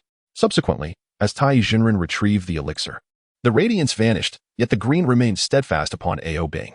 Revitalized, Ao Bing leaped into the air, soaring with the vigor of a true dragon. Baring his teeth and brandishing his claws in indignation, the Dragon King of the East Sea beamed with joy, exclaiming, "My son Ao Bing has returned to life." Hovering in the sky, Ao Bing's memories were only of being captured by that mischievous little demon child, fleeing through the air at remarkable speed, with his father, the Dragon King, in relentless pursuit. Suddenly, a thunderclap echoed, and the little demon had bound him with a red ribbon, casting him into the sky. His last recollection was of a blinding flash of lightning, after which he lost consciousness entirely. At that moment, Ao Bing glanced down at the little demon child who was grinning mischievously. In an instant, he realized that it was this very child who had hurled him into the sky, bringing forth the thunder. With a mighty roar, the mountains and rivers trembled. Ao Bing immediately lunged toward Nezha Lisan. However, the old Dragon King was quicker, positioning himself before Nezha, leaping into the air to intercept the oncoming assault from Ao Bing, transformed into an elder clad in green. The old Dragon King wrapped his arms around Ao Bing's dragon waist, and father and son descended rapidly. Still seething with anger, Ao Bing questioned, "Father, why do you hinder my quest for vengeance?" Nezha, in his heart, thought, "Little Bing Bing, if you persist in your arrogance and desire for revenge here, you may find yourself defeated, and your 3 treasured artifacts from the Crystal Palace will be at stake, forcing your father to beseech my master, Tai Jinren, to revive you once more." The old Dragon King, holding on to Ao Bing, firmly commanded, "My son, cease this folly. What vengeance do you seek? This little celestial child and his master are your saviors." "What?" Ao Bing exclaimed incredulously. "Father, that little demon child injured and captured me. Why not allow me to vanquish him?" With a heavy sigh, the old Dragon King lamented, wishing he could act differently. Yet, he remained self-aware, understanding that neither he nor Ao Bing could contend with Tai Jinren, a being of the highest celestial realm. He could only comfort himself with grandiloquent words. The old Dragon King hypocritically declared, "My son Ao Bing, perhaps what the esteemed Tai Jinren has said is indeed true. This calamity you have encountered may be your destined fate." The old Dragon King extended his hand, pointing towards Nezha Lisan, introducing him to Ao Bing. This young celestial being is named Nezha Lisan, a cherished disciple of the renowned Tai Jinren. Resurrected, Ao Bing glared with anger. The old Dragon King continued. You were just struck down by the thunderbolt, had it not been for Nezha San's plea. His master Tai Jinren would never have employed his celestial powers to restore your life. Ao Bing retorted, Father, Nezha San wreaked havoc in the East Sea, causing a great earthquake in our crystal palace. He captured the knight Yasha and injured me, ultimately abducting me. Shouldn't we hold him accountable for these heinous acts? Sighing deeply, the old Dragon King advised, it is easy to make enemies but difficult to resolve enmity. Furthermore, our dragon clan cannot afford to provoke the great Luo Golden Immortals. Besides, both Nezha San and his master have bestowed upon you a second chance at life. Our dragon clan has always been clear about gratitude and grievances. Today, the favor Nezha San and his master have shown us far outweighs the minor transgressions committed in a moment of mischief. Therefore, we ought to express our gratitude. Father, how can the grave mistakes of that little demon be dismissed as mere trifles? Ao Bing exclaimed defiantly. What has he done to me? How can you speak kindly of an outsider? He insisted, today, it is either my death or that little demon's. I demand a duel. Slap. Slap. What nonsense is this? You are driving me to madness. The old Dragon King, incensed, gritted his teeth and raised his hand, delivering 2 resounding slaps to the impulsive Ao Bing's face. Blood trickled from Ao Bing's lips as he, filled with confusion and anger, shouted, Father, why do you strike me? Why do I strike you? Do you not possess any awareness of your actions? The old Dragon King reprimanded. Ao Bing quickly turned towards the young celestial Nezha San who interceded for you, and the Tai Jinren who restored your life. Kneel and bow. What? Transformed into his true form, the flower dragon Ao Bing questioned in bewilderment. Father, why must I kneel and bow to my enemy? Foolish child. The old Dragon King furiously replied, delivering 2 more resounding slaps to Ao Bing's dragon face. The blood flowing from Ao Bing's lips thickened and congealed. At that moment, the old Dragon King Ao Wang turned his back to Tai Jinren and Nezha San, casting a meaningful glance at Ao Bing, implying, this is an act of necessity on my part. To strike you is indeed for your own good. Just look at your current state. You have transformed into a mere shadow of yourself. Had it not been for the mercy shown by the esteemed Tai Jinren and that little demon child Nezha, your demise would have been a trivial affair. As father and son, we must momentarily bow our heads and admit our faults before such overwhelmingly powerful masters. Otherwise, they could extinguish both our lives as simply as one might crush 2 ants beneath their feet. Conversely, if my son Ao Bing were to exhibit a semblance of obedience, even feigning gratitude, we might curry favor with the great immortal Tai Jinren, and thus, we would not suffer any losses. My dear son Ao Bing, my admonitions are solely for your benefit. How can you remain so oblivious to the profound intentions behind my gestures? My son, you truly are dense. Upon perceiving his father's subtle cues, Ao Bing hesitated to speak further but soon grasped the truth. Even the formidable Dragon King of the East Sea is wary of the esteemed Tai Jinren, the master of that little demon child. Recognizing his own lack of strength, he understood he must temporarily endure this humiliation. Suppressing his fury, he addressed his father, Ao Guang. With a sense of resignation, I shall heed your command, father, and will no longer seek vengeance against Nezha. Let us return to the East Sea. With a resounding slap, the old Dragon King delivered 2 sharp blows to Ao Bing's face, marking the 3rd time he had struck him. Ao Bing's visage swelled, blood trickling from the corner of his mouth, and he bewilderedly inquired, Father, have I erred again? I have declared my intent to forego vengeance and return to the East Sea. How is this a mistake? The old Dragon King Ao Guang gazed at Ao Bing with a complex expression, lamenting, My son Ao Bing, you are truly misguided. Confounded. Ao Bing looked toward his father for clarification. The old Dragon King continued his reprimand.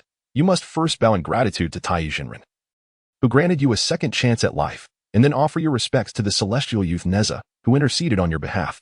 This is essential to maintain our gratitude's decorum. Furthermore, if I were in your position, I would dedicate my renewed existence to Qianyuan Mountain, serving tirelessly to repay Tai Jinren's immense kindness. Though the old Dragon King's admonitions were logical and sincere, Nezha discerned a veneer of pretense woven into his words. He boldly exposed the truth. Old Dragon King, what you truly desire is for your beloved son Ao Bing to remain here, in this bounteous realm of spiritual energy, to cultivate his powers, and to secretly learn the celestial arts from my master Tai Jinren, is it not? Caught off guard, the illustrious Dragon King Ao Guang was momentarily speechless, his true intentions laid bare, causing his face to flush with embarrassment. Meanwhile, Ao Bing, having witnessed his father's genuine motives revealed publicly by Nezha, began to comprehend that the 6 slaps he had endured were indeed for his own benefit. As Ao Bing's mouth released thick dragon blood, he felt a profound and deep paternal love. Yet, in his heart, Ao Bing remained unconvinced. He pondered why his father, the Dragon King, insisted on having him cultivate in such a desolate and harsh environment. Clearing his throat, Master Tai felt that his disciple Nezha's public revelation of the old Dragon King's true intentions was somewhat impolite. He spoke solemnly. Nezha, do not presume to interpret the thoughts of the Eastern Sea Dragon King with the mind of a child. How could the esteemed Dragon King be as base as you suggest? The old Dragon King felt as if he had suddenly found a way out. Grateful to Master Tai, he clasped his hands and said, "Ah, Master Tai, you truly understand my heart. However, I do have an uninvited request, though I hesitate to voice it." "What is it?" Master Tai asked, waving his dust brush leisurely. The old Dragon King, somewhat embarrassed, said, "I humbly beseech you, Master Tai, to accept my son Ao Bing as your disciple." Taken aback by Ao Guang's unexpected request, Master Tai wondered why the old Dragon King had become so audacious as to make such a sudden demand. Nezha, secretly delighted, thought to himself that his repeated nudges had finally enlightened the old Dragon King. In truth, if Ao Bing could study under Master Tai, it would not only fulfill Nezha's system task but also be immensely beneficial for Ao Bing. Yet Ao Bing was stunned, unable to comprehend why his father would wish for him to take on a master. Master Tai replied, "In my sect, it is rare to accept disciples who are not of the human race. If the Dragon King wishes to find a master for Ao Bing, it would be better to seek a formidable teacher from the GS sect." The old Dragon King felt humiliated by the rejection but remained resolute. He believed that if his son Ao Bing could study under the esteemed Master Tai, his future cultivation would surely soar. He quickly added, "Today is a fortuitous occasion. As my son Ao Bing has been fortunate enough to be revived by you, Master Tai, I implore you to take pity and accept him as your disciple. I would not hesitate to offer all the treasures of the Eastern Sea in exchange for this monumental opportunity." Nezha promptly interceded, saying to Master Tai, "In light of the old Dragon King's sincere plea, please accept Ao Bing. After all, having another dragon to guard the mountain is far more impressive than keeping a dog for the same purpose." Master Tai was amused by Nezha's witty remark and replied cheerfully, "My dear disciple, you speak the truth.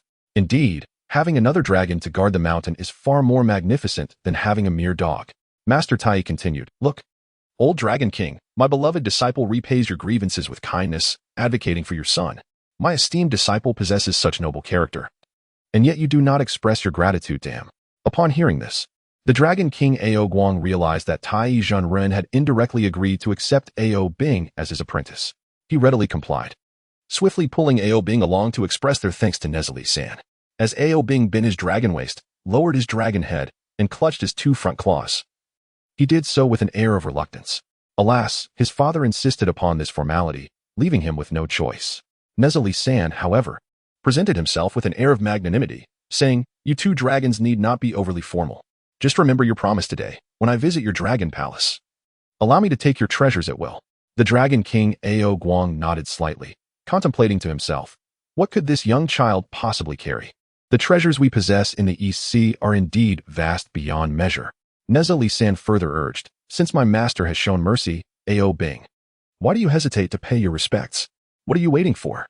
Chapter 53. Acquiring the spatial artifact. Observing his son Ao Bing still standing in a daze with no intention of bowing, the Dragon King, in a fit of anger, approached and kicked him sharply, exclaiming, "Foolish son, hasten to pay your respects to your master." As Ao Bing, transformed into a flower dragon, expressed his confusion, he lamented, "Father, why is it that I cannot revert to human form after awakening?" The Dragon King Ao Guang, equally puzzled, replied, "Perhaps it is due to the severity of the thunder and lightning that struck you. In any case, do not dwell on it now. Just kneel and bow to your master, Tai Zhenren." Transforming into a flower dragon, Ao Bing knelt on the ground with his two hind claws and proceeded to bow his massive dragon head to the ground 3 times. Thud, thud, thud. Nezha San observed this and thought that if he had his phone to record the sight of the dragon bowing, it would surely garner widespread attention online. After completing his 3 bows, Ao Bing remained prostrate on the ground, too timid to rise. Tai Zhenren addressed him, "Ao Bing, having taken me as your master, you must endure the hardships of Qianyuan Mountain and rectify your previously arrogant demeanor." "Understood," Ao Bing replied, having come to realize that only by learning from Tai Zhenren could he acquire greater skills and not be bullied by the mischievous Nezha San in the future. Ding! Suddenly, a neutral voice from the system resonated within Li San's mind. "Congratulations, host, for completing the task of reviving Ao Bing and assisting him in becoming Tai Zhenren's disciple. The system rewards you with 100 points of rapid traversal value." At that moment, Nezha San checked his accumulated rapid traversal value and found it had reached 1,100 points. Ding. The system issued a new task. Accompany the Dragon King Ao Guang back to the East Sea. Retrieve the sea stabilizing needle and claim it as your own. The voice of the system resonated once more in the mind of Nezha San. Upon the completion of the task, the host would be rewarded with 200 points of rapid traversal value. Upon hearing this mission, Nezha San felt an overwhelming sense of delight, for it aligned perfectly with his aspirations. The sea-calming golden rod, a divine weapon wielded by the legendary Sun Wukong, the Monkey King, who would later emerge from the stone, was an artifact he yearned to possess. With this thought in mind, Nezha San eagerly anticipated that the Dragon King would not go back on his word. However, he was unperturbed by the possibility of the Dragon King reneging. Should that occur, he would ensure that the Dragon King faced a fate as dire as that of his son, Ao Bing. At this moment, he clasped his hands respectfully and addressed the esteemed Tai Jinren. I am grateful that you have taken my son, Ao Bing, as your disciple. Might I inquire if you have a moment to spare? Could we return to the Crystal Palace together to select the treasure you previously promised me? The East Sea Dragon King interjected. There is no need for such formalities. Tai Jinren replied languidly. I do not wish to bear the ignominy of accepting a disciple while simultaneously seeking treasures. Upon hearing these words from his master, Nezha San felt an immense urgency within. He thought to himself, such an opportunity must not be squandered. Cleverly, he replied, Master, the Dragon King previously promised that if his son Ao Bing were to be resurrected, he would bestow treasures from the East Sea. How could this possibly be construed as you demanding treasures from your disciple's family? Moreover, the Dragon King is genuinely earnest in his intent to offer these gifts. To refuse would be to disregard the Dragon King's goodwill. Indeed, exclaimed the young celestial being Nezha San, you must not dismiss my humble intentions, dear master. The Dragon King echoed this sentiment, eager to present a gift to the master in hopes of receiving proper guidance for his child, Ao Bing. With a smile, Tai Jinren responded, since the Dragon King expresses such goodwill, I shall not reject his offering from afar. However, let us agree that it should not be overly extravagant. A modest token of the Dragon King's sincerity will suffice. Additionally, I have grown accustomed to tranquility, so I shall not accompany you back to the East Sea for the treasures. Instead, let my beloved disciple, Nezha San, accompany you. Very well. The Dragon King grinned widely, elated at the prospect. He believed that allowing the diminutive Nezha San to retrieve treasures from the East Sea would enable him to gather only a limited amount. Furthermore, the vast array of treasures in the East Sea would likely overwhelm such a novice, in stark contrast to the extensive knowledge and experience possessed by Tai Jinren, who had lived for millennia. Chuckling to himself, the Dragon King mused, what valuable treasures could Nezha San possibly discern? With impatience, he exclaimed, Tai Jinren, there is no time like the present. Let us allow the young celestial being Nezha San to accompany me back to the East Sea today to claim the treasures. Tai Jinren smiled, responding, how could I possibly accept such haste?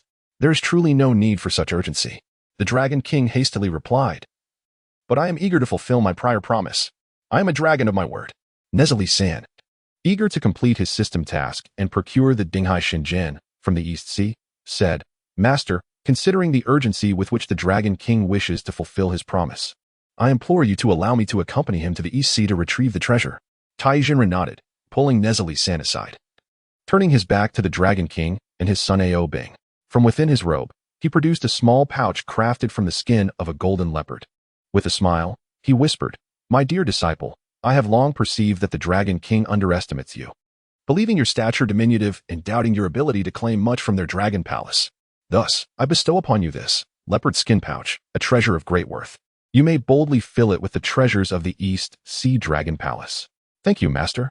Nezha San exclaimed joyfully, his heart overflowing with delight. He was well aware that his master, Tai Jinren, spoke the truth. Having read the Investiture of the Gods, Li San knew that the leopard skin pouch was a magical item used by cultivators, made from leopard skin, primarily for carrying weapons and magical tools such as treasures, weapons, and divine beasts. Its capacity could expand or contract, akin to what modern web novels refer to as a storage space. Nezha San gleefully accepted the pouch, noticing it resembled a small waist bag, meticulously sewn from pure golden leopard skin, with 2 straps for fastening around the waist or slinging over the shoulder. Also made of the same material. He eagerly opened the pouch, only to find it empty. Huh? Nezha San sighed, saying, did you not put anything in this magical pouch? Haha, Tai Jinren chuckled, my dear disciple, you are about to venture to the East Sea to procure treasures. What need have I to fill it? Once you arrive at the Dragon Palace, Will you truly worry that your pouch is empty? Nezha Lisan nodded in agreement, securely fastening the leopard skin pouch around his waist. He then attempted to place his 18-foot-long purple flame spear into the pouch. Incredible. Nezha Lisan marveled. It truly fits. He subsequently placed the Qianquan circle and the Muntian silk into the pouch as well, astonishingly finding ample space remaining. At that moment, the master and disciple turned and returned to the presence of Ao Guang and his son Ao Bing, who stood waiting. The Dragon King hastily clasped his hands, saying, Tai Jinren, before we depart from my East Sea Dragon Palace to gather treasures, I have a question I wish to pose to you. May I? Sighing, Tai Jinren replied, Dragon King, your hesitation is unbecoming of a true dragon. Speak your question freely. The Dragon King blushed, speaking cautiously, Tai Jinren, as you see, my son Ao Bing is already your disciple. Although you have revived him, he can now only reveal his true dragon form and cannot transform into human shape for reasons unknown. Master Tai, might you now wield your mystical powers to restore my son Ao Bing to human form? Chapter 54, The True Dragon as a Steed. The Dragon King's face flushed as he cautiously remarked, Master Tai, my son Ao Bing can only present himself in the form of a true dragon and cannot transform into human shape for reasons unknown. Dragon King, are you truly unaware of the reason? Master Tai coldly replied as he flicked his whisk. Do you not have any awareness of your own situation? Embarrassed, the Dragon King implored, Master Tai, could you please utilize your powers now to enable my son Ao Bing to regain his human form? Master Tai responded, if you wish for your son Ao Bing to revert to human shape, he must cultivate for several hundred more years. Only then will his powers return to their original state, allowing him to assume human form once more. Ao Bing, impatient, exclaimed, several hundred years is far too long. Master, is there no shortcut we can take? The Dragon King echoed, indeed. Master Tai, if it requires several centuries for my son to regain his human form, that is an excessively long duration. Could we not devise a more expedient solution? With a slight smile, Master Tai replied, if you both find the time excessive, there is indeed a shortcut available. However, are you willing to accept this path? Of course we are eager to take the shortcut. Please enlighten us. The Dragon King Ao Guang and Ao Bing chorused in unison. It will, however, impose a slight inconvenience on Ao Bing, Master Tai continued. Yet, this very inconvenience shall become his great fortune, for his powers will swiftly be restored thereafter. Exchanging glances, Ao Guang and Ao Bing contemplated the prospect of rapid power restoration, deeming a minor inconvenience a trivial matter in comparison. The Dragon King smiled, stating, my son Ao Bing is indeed capable of enduring some hardship. Ao Bing quickly added, Master, what is a little inconvenience? I am willing. Please reveal the way. Master Tai nodded and addressed Nezha, this dragon, Ao Bing, shall serve as your steed for one day. You may now mount his back. What? The astonishment was palpable not only in Ao Guang and Ao Bing, but also in Nezha. Uncertain of why the master would have him ride the dragon, he felt compelled by curiosity and the desire to please Master Tai to comply. After all, how many could boast of riding a true dragon? With a leap, Nezha ascended onto the back of the floral dragon Ao Bing, straddling him. Ao Bing immediately erupted in fury, while the Dragon King Ao Guang felt that his beloved son was indeed suffering undue indignity. He turned to Master Tai in confusion. Master Tai, however, reassured Ao Bing, my disciple Ao Bing, do not be angry. Remain still. Your senior brother, Nezha, is the reincarnation of the Spirit Pearl. The aura emanating from him is abundant, surpassing that of our entire Qianyuan mountain by 100-fold. Moreover, it possesses an extraordinary purity. Ao Bing, heed my words. I have permitted Nezha Lisan to ride upon your dragon back, even if he were to inadvertently release a mere thread of his spiritual energy. Should you be fortunate enough to absorb it within your dragon form, your cultivation would experience a remarkable enhancement. Is it truly so miraculous? Nezha Lisan found himself astonished. Unaware of the extent of his own potential, he savored his master's words. The occasional release of a thread of spiritual energy holds great significance. How exactly does one achieve such an occasional release? At that moment, Nezha, lost in thought, recalled consuming an enormous imperial crab by the Eastern Sea, which left him feeling a bit gassy. With a puff, Nezha Lisan swore he was not the one deliberately passing gas while riding on Ao Bing's back. Suddenly, Ao Bing perceived a powerful current emanating from the spot where Nezha Lisan sat upon his back, impacting his dragon scales. The gas then dissipated, and Ao Bing inhaled deeply through his dragon snout. It is the familiar scent of the exquisite seafood from our Eastern Sea.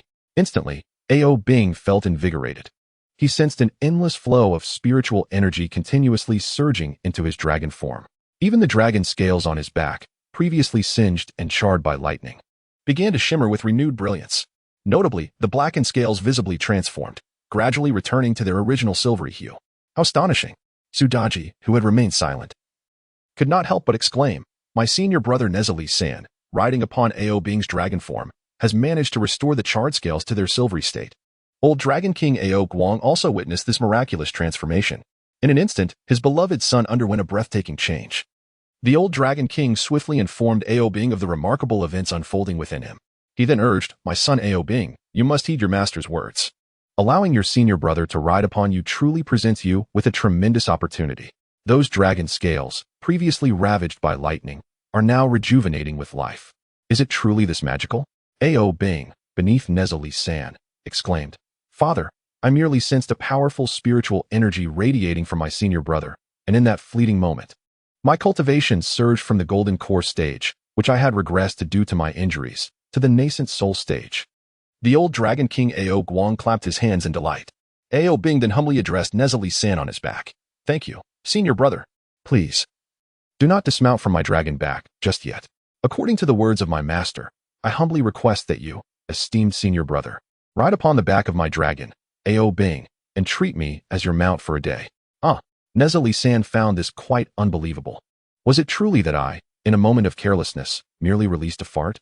Must it be exaggerated so by the two of you? Nezha-San lowered his gaze and observed the vicinity around the dragon's back. Indeed, he noticed that the withered dragon scales, previously struck to a charred black by thunder and lightning, were now revitalizing, gradually transforming into a lustrous silver. Goodness! Nezha-San never anticipated that his flatulence would assist in the healing of an injured being. In the future, should a teammate be wounded, while others might produce healing elixirs, he could simply provide a release of air. Would he then face repercussions? At this moment, Ao Guang and his son Ao Bing recognized that the words of the great sage were not unfounded. They tacitly accepted that Nezha-San would ride the third prince of the East Sea, Ao Bing. The Dragon King, Ao Guang, clasped his fists and addressed the great sage, saying, "Great sage, since you have dispatched Nezha-San to acquire treasures from my East Sea, might I request that my son Ao Bing accompany him as a steed on this journey?" Chapter 55. Do not panic. Hold tight to the dragon. Hearing the Dragon King's request, Nezha-San found it amusing. How bold it was to suggest that his son serve as my mount.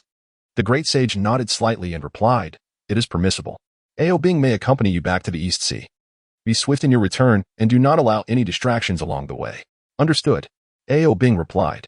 The Dragon King, Ao Guang, soared ahead while Nezha-San rode upon the magnificent dragon Ao Bing, following closely behind. Although Nezha-San felt that flying on this dragon was not as swift as riding on his windfire wheels, the experience of soaring through the skies on a true dragon was unparalleled. With the wind tousling his hair, he gazed down at the drifting clouds, his legs firmly gripping the robust body of the dragon, and his hands embracing the smooth dragon scales. To ride upon a dragon, especially one of such nobility, was a moment of great delight in life. Thus, Nezha-San could not help but exclaim, "Giddy up! Giddy up!" In the midst of the turmoil, Ao Bing found himself in a state of silent indignation, unable to voice his frustration. Fortunately, within a mere quarter of an hour, he had returned to the shores of the East Sea.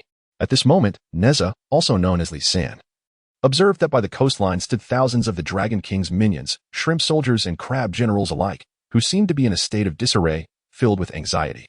As they caught sight of the East Sea Dragon King soaring back, cheers erupted among them. However, their jubilation quickly turned to silence upon noticing the transformed figure of the third prince, Ao Bing, now appearing as a wretched dragon. The once proud and defiant white dragon had now become a pitiful spectacle, adorned in the guise of a floral dragon. To compound their astonishment, the mischievous little demon, who had earlier caused chaos in the East Sea, now arrogantly perched atop Ao Bing's dragon form. This sight incited a wave of incredulity among the onlookers. The East Sea Dragon King, Ao Guang, descended upon the sandy beach, prompting the soldiers to bow in reverence, chanting praises. With a raised hand, the old Dragon King regained his composure and declared, "Warriors, rise. My son Ao Bing has made an acquaintance with the little immortal Nezha-San. As of now, he has become a disciple under the esteemed Tai Yizhenren at Qianyuan Mountain. Thus, it is only natural for a junior to ride upon his elder brother. Fear not, my warriors." The soldiers exchanged glances, their hearts filled with doubt. Yet, the prospect of avoiding a confrontation with the formidable Nezha was a welcome relief. Ao Guang continued, "Little immortal Nezha, Li San, is a distinguished guest of our East Sea. Is the Sea Patroller, Li Jin, present? Stepping forth from the ranks, the Sea Patroller bowed before the Dragon King. Ao Guang commanded, hasten back to the East Sea and instruct Prime Minister Turtle to prepare a grand reception for our esteemed guest. Additionally, relay my orders to the royal chefs to prepare the finest banquet. Understood, Li Jin replied, and with a splashing leap, he plunged into the ocean, sending up a considerable spray of water. The old Dragon King then addressed his soldiers, return to the sea immediately and resume your duties. The warriors complied, diving into the East Sea and vanishing from sight. Nezha, still astride the floral dragon, chose not to dismount. He was cautious, for as the adage goes, one may know a person's face, but not their heart, especially when it comes to dragons. Now that he was in the territory of the dragon clan, he would soon need to swim to the Crystal Palace. Should the old dragon and the little floral dragon Ao Bing harbor any resentment towards him, feigning a warm welcome while secretly laying a trap, what would he do? The only prudent course of action was to remain composed and vigilant, holding fast to the dragon. With this thought, Nezha tightened his grip around Ao Bing's neck, his legs firmly clasping the floral dragon. With the dragon's essence at his command, what treachery could the East Sea concoct against him? Thus, one must harbor no ill intentions while remaining vigilant against others, especially when it comes to guarding against a dragon. At that moment, the esteemed Dragon King Ao Guang, with a courteous gesture, invited Nezha Li San to enter the Eastern Sea, saying, I humbly request the celestial youth to follow me into my domain. Nezha Li San, perched upon the magnificent dragon form of Ao Bing, arrogantly replied, I implore you, Venerable Dragon King, to lead the way. With a wave of his hand, the Dragon King parted the waters, creating a pathway straight into the Eastern Sea. Nezha Li San observed that Ao Guang, as the ruler of the Eastern Sea, commanded the waters with authority. The pathway, flanked by tumultuous waves, extended a full yard wide, leading directly to the ocean floor, yet not a single drop of water splashed upon him. Nezha Li San, riding the flower dragon Ao Bing, soared into the depths of the Eastern Sea, arriving at the Crystal Palace. There, he was greeted by the hunchbacked tortoise chancellor and a host of officials, who had assembled to welcome him at the palace gates. Nezha Li San turned to the accompanying Ao Guang and remarked, there is no need for such extravagant displays. Kindly lead me directly into your Crystal Palace, where I may select the treasures you wish to offer. The Dragon King nodded in agreement and signaled for the chancellor and officials to withdraw. Nezha Li San and the flower dragon Ao Bing followed the Dragon King into the Crystal Palace. Once the palace doors closed behind them, Nezha Li San marveled inwardly at the grandeur of the Crystal Palace, which spanned hundreds of square kilometers beneath the sea, resembling a royal palace. Indeed, it was extraordinary. Most significantly, within this Crystal Palace at the ocean's depths, the atmosphere felt as familiar as that of the land, allowing for normal respiration. After inviting Nezha Li San to take a seat, the Dragon King promptly inquired, Dear celestial youth, what treasures do you seek? Nezha Li San, reclining in his elevated position with his legs crossed, feigned warmth, tightly embracing the neck of Ao Bing. It was prudent to hold the dragon close, preparing for any unforeseen circumstances. With his chin resting on his left hand, Nezha Li San pondered. He surmised that directly requesting the sea-calming needle from the Dragon King might be too much to ask. Therefore, he decided to employ a more gradual strategy to acquire it. With a smile, he said, Dragon King, it appears that my bond with your son Ao Bing has grown to that of sworn brothers. Furthermore, I believe you will remain at Qianyuan Mountain for an extended period of cultivation. The Dragon King Ao Guang nodded in agreement, clearly hoping that his beloved son Ao Bing would learn much from the esteemed Tai Jinren at Qianyuan Mountain, necessitating a lengthy stay for his training. Clearing his throat, Nezha Li San shifted the conversation, smiling as he proposed, since you have graciously agreed to let your son Ao Bing remain at Qianyuan Mountain for a substantial time, might you first settle his expenses for meals, lodging, water, heating, bathing, medical treatment, cultivation, and mentorship fees? He added with a grin, after all, the essence of my request aligns perfectly with the title of this chapter. At last, the young dragon has released a new book, which I am eagerly reading. The title is The Arrival of the Sorcerer. I highly recommend it to those who appreciate suspense and thrillers. It is sure to send shivers down your spine. In chapter 56, titled Dragon Saliva, Nezha, also known as Li San, shifted the conversation with a smile and asked, Old Dragon King, could you possibly cover Ao Bing's expenses for food, lodging, water, heating, bathing, medical treatment, cultivation, and mentorship fees? To his astonishment, the old Dragon King never anticipated that Nezha was clearly sent by Tai Jinren to extort money. At that moment, Nezha could feel Ao Bing, tightly embraced by his right arm. Struggling slightly in discontent, he tightened his grip around the dragon's neck, causing Albing to roll his eyes in exasperation, his long tongue extending as he found himself unable to utter a single word of protest. Seeing his beloved son Albing in Nezha's grasp, Albing hurriedly attempted to placate. "Little immortal, please do not be angry. We, the East Sea Dragon Palace, may not boast an abundance of treasures, but we certainly have plenty of gold, silver, pearls, and agates." Nezha did not genuinely wish to choke Albing, so he loosened his hold slightly, yet continued to affectionately wrap his arms around Albing's neck.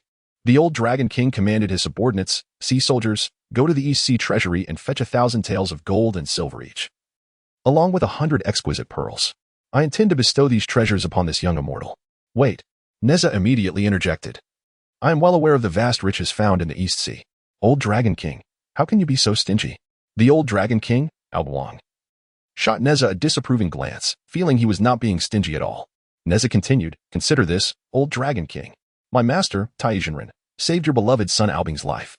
Is such a precious life worth merely this sum? Wouldn't it be embarrassing for you if word got out? Momentarily at a loss for words due to Nezha's admonition, Albing quickly countered, I genuinely wish to offer you more treasures to take back to Qianyuan Mountain's Golden Light Cave as a token of our gratitude to Taizhenren. Alas, little immortal, you have come alone to our East Sea. How much treasure can one person carry? When I visit Qianyuan Mountain again in the future, I will certainly bring more treasures with me. With a chuckle, Nezha replied, Old Dragon King, are you underestimating my ability to carry? The old Dragon King laughed and said, It is not that I dare to underestimate you, esteemed immortal. It is merely that the journey is long, and the 1,000 taels of gold and silver, along with the 100 pearls I wish to gift you, would indeed be quite burdensome to bear while flying. With a cold smirk, Nezha Lisan remarked, Old Dragon King, do not speak of such meager treasures. Even if there were more, enough to empty your entire treasure trove in the East Sea, I could easily carry them back to Qianyuan Mountain. The old Dragon King, Ao Guang, raised an eyebrow with a mocking expression. However, due to his son Ao being in Nezha Lisan's grasp, he refrained from openly ridiculing him. He replied, although, little immortal, I admire your formidable powers. However, your claim of being able to carry all the treasures of our East Sea and fly with them is utterly unbelievable. Even if you were to kill me, I would not believe it. Feigning anger, Nezha Lisan challenged, If you do not believe me, shall we make a wager? Do you dare? At that moment, the East Sea Dragon King, not wanting to provoke the situation further due to his son's predicament, suppressed his temper and responded amiably. What kind of wager do you have in mind, little immortal? Nezha Lisan boldly stated, Let us wager on this. I will single-handedly fly back to Qianyuan Mountain with all the treasures you have hidden in the East Sea. Ao Guang chuckled derisively, stroking his dragon whiskers, but remained silent, while Ao Bing erupted into laughter, finding the statement to be the most amusing joke he had ever heard. His laughter was so exuberant that he momentarily lost his composure, causing his dragon saliva to flow down and dampen Nezha Lisan's right sleeve. The palace maids and guards standing within the Crystal Palace overheard the little immortal's audacious wager and concluded that he could never accomplish such a feat as emptying all the treasures of the East Sea in one go. Their amusement only grew, especially with the old Dragon King displaying an expression of unrestrained ridicule and Ao being still laughing uncontrollably. They felt it was only fitting to join in the laughter at the expense of this boastful little immortal. As Nezha Lisan surveyed the jovial scene within the Crystal Palace, he secretly vowed, Soon, when I employ the spatial treasure gifted by my master, the leopard skin pouch, to empty your treasures, you shall have cause to weep. Enough of your laughter, Nezha Lisan bellowed, swiftly wrapping his left arm around the neck of the flower dragon Ao Bing. He then wiped the considerable amount of dragon saliva from his right sleeve onto Ao Bing's scales. What is this? You, the third prince of the Dragon Palace. Still drooling at your age? Why are you all grinning like fools? The Dragon King Ao Guang, along with the shrimp soldiers, crab generals, the clam maiden, and the fish spirits, abruptly ceased their laughter. They pondered, Do you not possess any self-awareness, little fairy? Who are you laughing at without realizing it? We are mocking your brazen audacity. How did the ridicule shift towards the Dragon Palace's third prince, Ao Bing? At that moment, the flower dragon Ao Bing wished to defend himself, yet he found himself at a loss for words. The primary reason was that Nezha Lisan's newly donned left arm tightened around his dragon neck even more fiercely. The laughter fell silent. Nezha Lisan pressed on, Old Dragon King, dare you accept this wager? Dare? Why would I hesitate? Ao Guang replied, however. I am curious as to what you intend to wager, little fairy. With a faint smile, Nezha Lisan gently patted the head of flower dragon Ao Bing with his newly freed right hand, saying, If I lose, I shall willingly submit to my junior brother Ao Bing from this day forth. If I win, I shall continue to care for my junior brother Ao Bing as I should. However, all treasures from the East Sea, regardless of quantity, shall belong to me. You shall not pursue them any longer. Old Dragon King, do you dare to accept this wager? Chapter 57. Winning half of the treasures of the East Sea. After outlining the terms of the wager, Nezha Li San queried again, Old Dragon King, do you dare to accept this wager? Haha, why would I not? The Old Dragon King laughed heartily. Then it is settled. We shall abide by our word. Empty promises are not enough. Nezha Li San insisted, we must sign a contract. Very well. The Old Dragon King agreed, feeling certain that he would come out ahead in this deal. The treasures of the East Sea have been amassed over countless millennia. If gathered, they could form several peaks akin to Qianyuan Mountain. The East Sea Dragon King Ao Guang immediately summoned the Tortoise Prime Minister to bear witness and draft the wager. The Tortoise Prime Minister ambled into the Grand Hall, swaying as he walked. After listening to the Old Dragon King's account, he began to draft the wager document. Though slow in movement, the Tortoise Prime Minister wrote swiftly. To Nezha Li San's astonishment, the contract was being inscribed on 2 pieces of tortoise shell. Nezha Li San sighed. Why the urgency in such a bitter rivalry? With a heavy tortoise shell on his back, the Tortoise Prime Minister blinked his tiny eyes, resembling green beans, and leisurely turned his long neck to assess Nezha Li San, yet he refrained from speaking further. He then returned to writing the contract, his little head adorned with a black cap bobbing rhythmically. In an instant, Nezha Li San was amused by the Tortoise Prime Minister's endearing demeanor. He drew closer, one arm cradling the flower dragon Ao Bing, and the other stroking the smooth shell of the tortoise, observing the characters being inscribed. Nezha Li San sighed inwardly, astonished that he could not recognize a single character.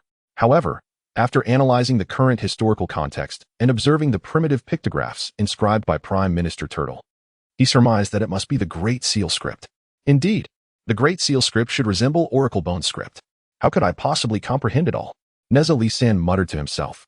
He then turned to the Old Dragon King and declared, for the sake of fairness, I shall also employ Celestial script to leave my own handwritten wager.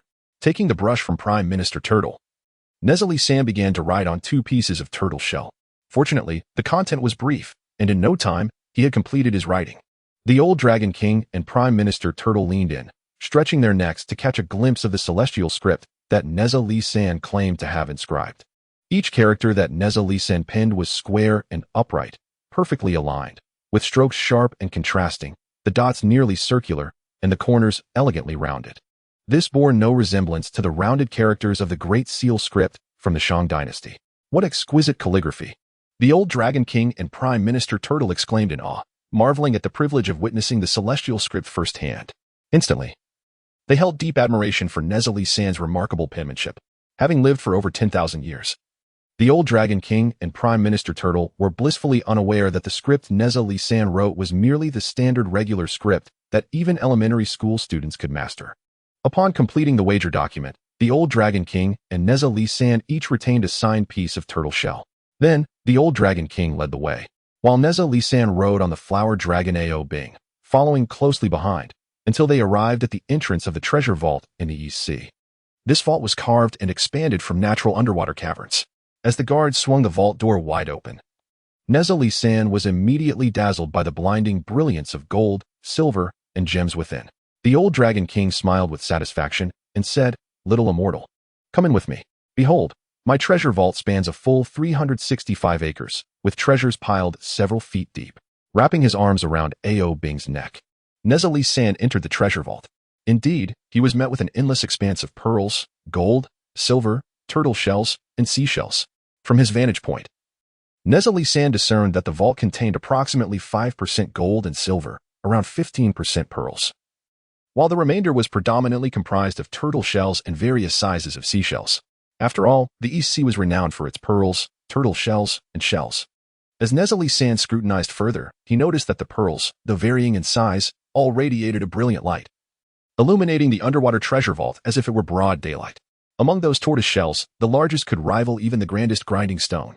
The shells varied in size, and as Nezha Li San passed by numerous heaps of shells, he discovered that within each substantial pile lay a superlative double shell, approximately 2 meters in diameter. Its shell was robust and thick, with jagged edges, and the 2 halves were of equal size. Not only was it remarkably large, but its colors were also striking. The inner shell gleamed with a radiant whiteness, as pure and smooth as jade. just as Nezha Li San gazed intently at this never-before-seen colossal shell. The old dragon king Ao Guang, noticing the young one's fascination, chuckled inwardly. He mused that a mere child could not possibly know that this treasure was known as Tridacna. With a condescending tone, he inquired, "Little immortal, do you know the name of this treasure?" With a smile, Nezha Li San replied, "Old Dragon King, are you attempting to test my knowledge? I dare not." Though he feigned humility, Ao Guang's heart swelled with pride at the thought of outsmarting the child. In that moment, Nezha Li San discreetly consulted his system, receiving the answer. This treasure is called Tridacna. When alive, it is a large bivalve marine creature. After its demise, the shell, known as Tridacna, transforms into a rare organic gem, as white as jade, and is regarded as a sacred object in the Western teachings of India. With a smile, Nezha Li San responded, "Old Dragon King, do not underestimate me for my youth and limited experience. Ah, you think to deceive me with your EC specialty. This mere Tridacna, as if it were a true treasure? If I were to follow the Western teachings, perhaps I would consider the Tridacna a sacred object. However, I by no means adhere to such beliefs." Nezha's words left the old Dragon King astonished at the child's breadth of knowledge, as if he had been struck across the face. Although he admired Nezha's insight, he soon recalled their prior wager and found himself amused once more. With a smile, he declared, "Little immortal, behold my treasure trove. Filled to the brim with countless riches, stacked high. If all these treasures were amassed together, they might rival the height of dozens of Mount Qianyuan. How do you intend to carry them all away?" At that moment, Nezha Li San feigned a troubled expression. The old Dragon King laughed heartily, "Little immortal, you are destined to lose this wager. I implore you to honor your word and ensure that my son Ao Bing bows in submission, ceasing any further bullying." Nezha Li San, with a mischievous grin, interrupted the old Dragon King's words, exclaiming, "Old Dragon King, you must watch closely." He then removed the leopard skin pouch from his waist and opened its mouth, reciting the incantation taught by his master, before tossing the pouch into the air. The leopard skin bag rapidly expanded, growing larger and larger, until it reached an astonishing size, comparable to an acre of land. The Dragon King and the flower dragon Ao Bing were utterly astonished by this spectacle. Both of them silently thought, "This is alarming." It seems that the large bag made from the leopard skin thrown by Nezha Li San is likely a priceless spatial treasure. Nezha Li San called out, "Leopard skin bag, gather the treasures below you." Whoosh, whoosh, whoosh, whoosh. A colossal conch weighing over 600 pounds soared into the leopard skin bag first. Following that, the remaining treasures, old turtle shells, gold, silver, pearls, and luminous pearls, swiftly followed suit, flying into the bag. In the blink of an eye, the area beneath the leopard skin bag, once abundant with treasures, was left utterly barren, revealing a vast expanse of jagged black reefs on the seabed. The Dragon King and Ao Bing were momentarily taken aback. With a wave of his hand, Nezha Li San directed the leopard skin bag to another location, where it collected all the treasures beneath it again. Whoosh, whoosh, whoosh, whoosh. The leopard skin bag resembled a colossal hawk soaring through the sky, continuously diving down as if capturing prey, incessantly gathering one trove of treasures after another. Whoosh, whoosh, whoosh. The speed at which the leopard skin bag collected treasures was astonishing. Within a mere 3 minutes, Nezha Li San had commanded the bag to accumulate over half of the treasures from the East Sea's treasury. Chapter 58. The essence lies in mental resilience in just 3 minutes. Nezha Li San had commandeered the leopard skin bag to collect more than half of the treasures from the East Sea's vault. The expression on the Dragon King's face transformed rapidly from initial shock to bewilderment, and finally, to sheer panic. He hurriedly approached, grasping Nezha Li San's hand, pleading, "Little immortal, I implore you to show mercy. Please refrain from using your treasure to collect from my East Sea's vault any further. If you continue to take our assets, my great East Sea Dragon clan, along with my shrimp soldiers, crab generals, and the pearl maidens and fish spirits, will have no means to distribute their monthly allowances." With a sly grin, Nezha Li San replied, "Do I concern myself with your East Sea's ability to provide allowances? We had a wager prior, did we not? Dragon King, are you now seeking to backtrack?" As the East Sea Dragon King Ao Guang watched the leopard skin bag grow immensely, continually siphoning treasures from his vault, he felt a wave of despair wash over him. Regret filled his heart for not considering the consequences from the outset. In an instant, he abandoned his earlier haughty references, addressing Nezha with deference. Tears streamed down his face as he grasped Nezha's hands, pleading, "Little immortal, I beseech you to show kindness. Your Qianyuan mountain cannot possibly require such an abundance of treasures. Please, leave some for me. My East Sea clan is vast, and our daily expenses are considerable. You are on the verge of severing our entire financial lifeline." With a mocking grin, Nezha Li San did not allow the leopard skin bag to cease its collection of treasures. He derisively remarked, "Old Dragon King, did you not previously underestimate my capabilities, believing I could not carry away such a vast wealth from the East Sea? I stand corrected." "I stand corrected." The old Dragon King, Ao Guang, repeatedly chastised himself, lamenting, "I should never have belittled you, O celestial youth. I was truly blind to your formidable spatial artifact. Now, I have witnessed firsthand that your treasure can indeed encompass all the riches of our East Sea's vault. I implore you, O celestial youth, show me mercy. I have been blind to the majesty before me." Old Dragon King Ao Guang was nearly at a loss for words, desperately pleading as Nezha Li San discerned that the Dragon King was eager to conclude their wager. This aligned perfectly with Nezha Li San's current desires. The reason being, when Master clandestinely imparted the spatial artifact, the leopard skin bag, on Xianyuan Mountain, Tai Jinren had quietly informed him that its capacity was limited to merely 200 cubic mu. Nezha Li San calculated that 200 mu would measure approximately 20 mu in length, 10 mu in width, and 1 mu in height. At this moment, Nezha Li San sensed the spatial capacity of the leopard skin bag, which had already consumed 180 cubic mu. Thus, if the bag were to accommodate another 20 cubic mu, it would be entirely filled, rendering it incapable of holding any further items. Nezha Li San reflected, had the old Dragon King not been so avaricious, allowing him to whimsically gather treasures from the East Sea's vault, the leopard skin bag would indeed be incapable of containing all the riches from such a vast trove. However, the wager was a test of psychological resilience. Now, the old Dragon King, witnessing in mere minutes the obliteration of over half their accumulated wealth, felt as though his very flesh were being torn from his bones. He was overwhelmed with self-reproach, lamenting, "I am indeed a prodigious spendthrift, the first transgressor in the annals of the Dragon Clan." Meanwhile, Ao Bing, who was intimately embraced by Nezha Li San, felt a sense of indignation yet found himself powerless to resist. He sensed that any attempt at defiance would likely result in Nezha Li San choking him to death. At this juncture, the East Sea Dragon King Ao Guang was engulfed in regret and shame, humbly beseeching Nezha Li San, "O celestial youth, please desist. I implore you. Allow us some means to sustain our lives." In response, Nezha Li San seized the opportunity, pressing further, "Old Dragon King, will you acknowledge that this wager has resulted in your defeat?" The Dragon King hastily replied, I concede wholeheartedly. I have truly lost. I am on the verge of depleting my ancestral heritage." With a hearty laugh, Nezha Li San exclaimed, "Then according to our prior agreement, the 180 cubic mu of treasures you have thus far accumulated in your vault now rightfully belong to me." Very well, Ao Guang acquiesced. The old Dragon King lamented, "The treasures you have taken, O celestial child, now belong to you. I beseech you to show mercy and leave behind the remaining portion of my wealth for the East Sea. I would be eternally grateful." As Nezha observed, the old Dragon King's heartache was so profound that tears flowed from his eyes, revealing the truth of his sorrow. Nezha realized that the old Dragon King had indeed conceded, and with his own leopard skin pouch nearly depleted, he was left with only 20 cubic units of space. Thus, he silently recited an incantation and proclaimed, "Leopard skin pouch, cease your collection of treasures. Return." In an instant, the pouch rapidly shrank back to its original size and flew back into Nezha's hand. He waited, finding it as light as before, and silently praised, "The leopard skin pouch is truly a divine artifact of spatial capability." Seeing Nezha relent, the old Dragon King was almost moved to kneel and bow in gratitude.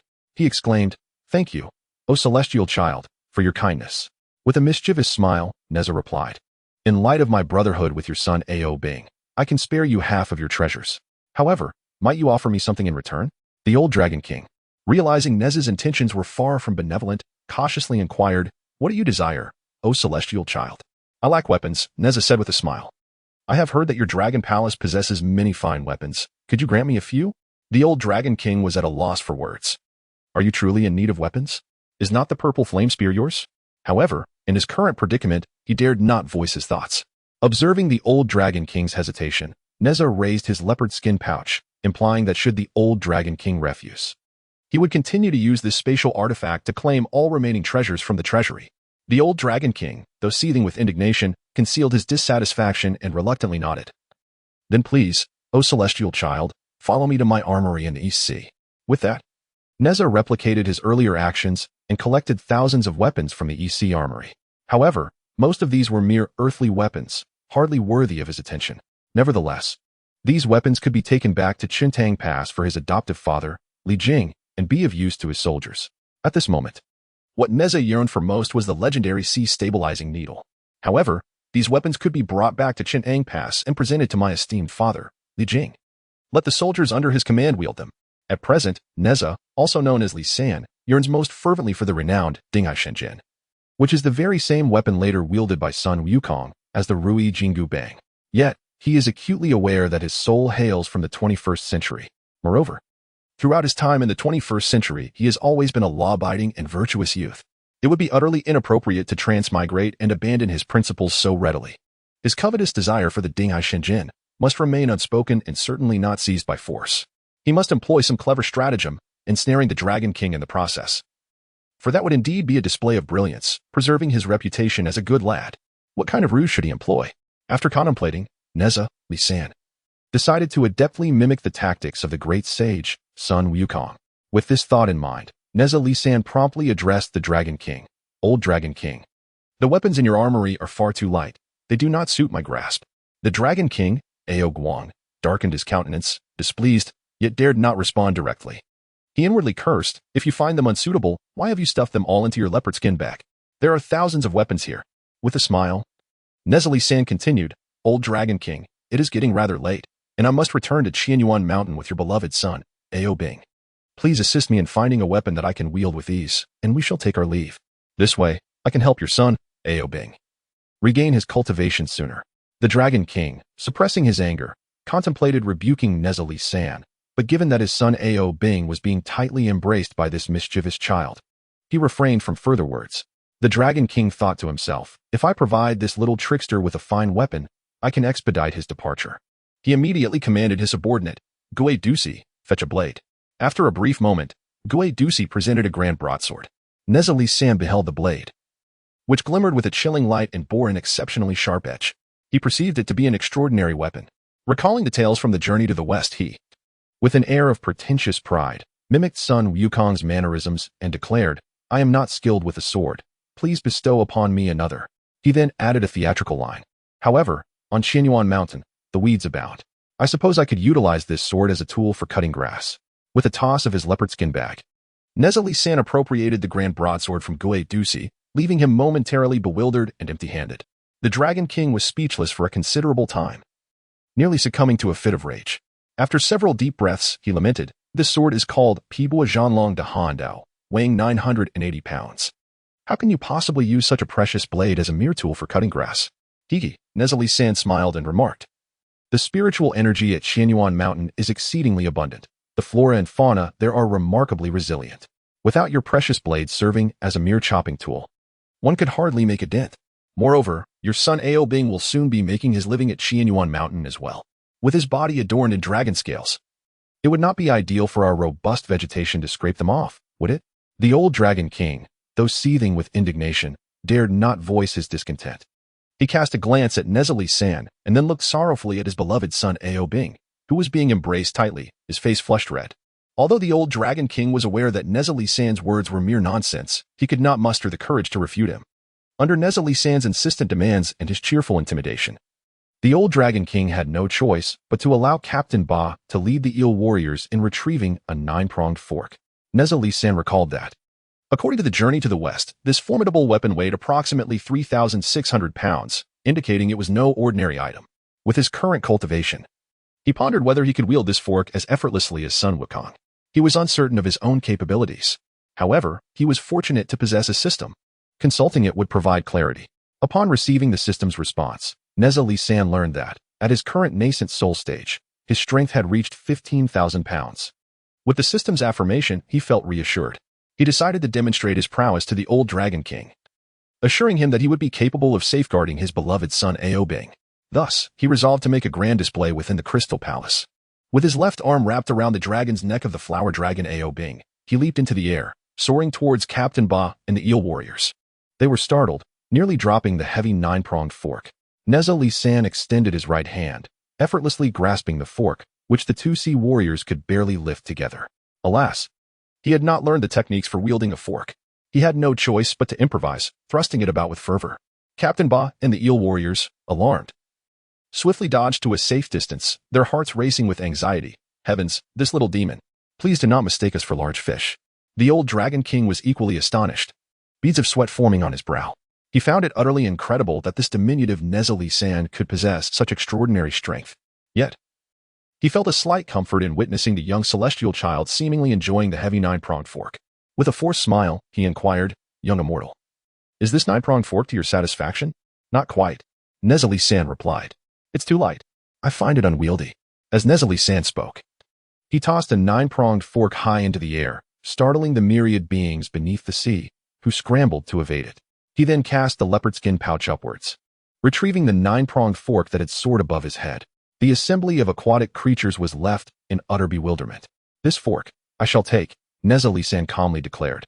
"I can only bring it back to our Qianyuan mountain, where it will serve as a fishing spear. When I reach the lotus pond and catch a great fish, I shall certainly share a piece of it with your beloved son, Ao Bing, the Dragon King." He continued, "Might you grant me another treasure?" The Dragon King, feeling a mix of frustration and despair, silently cursed. How could the esteemed third prince of the East Sea lack for a single morsel of fresh fish?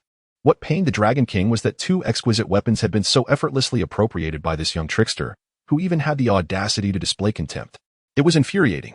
The Dragon King resolved to procure a weapon of such weight that this impudent child would struggle to wield it, exposing the extent of his audacity.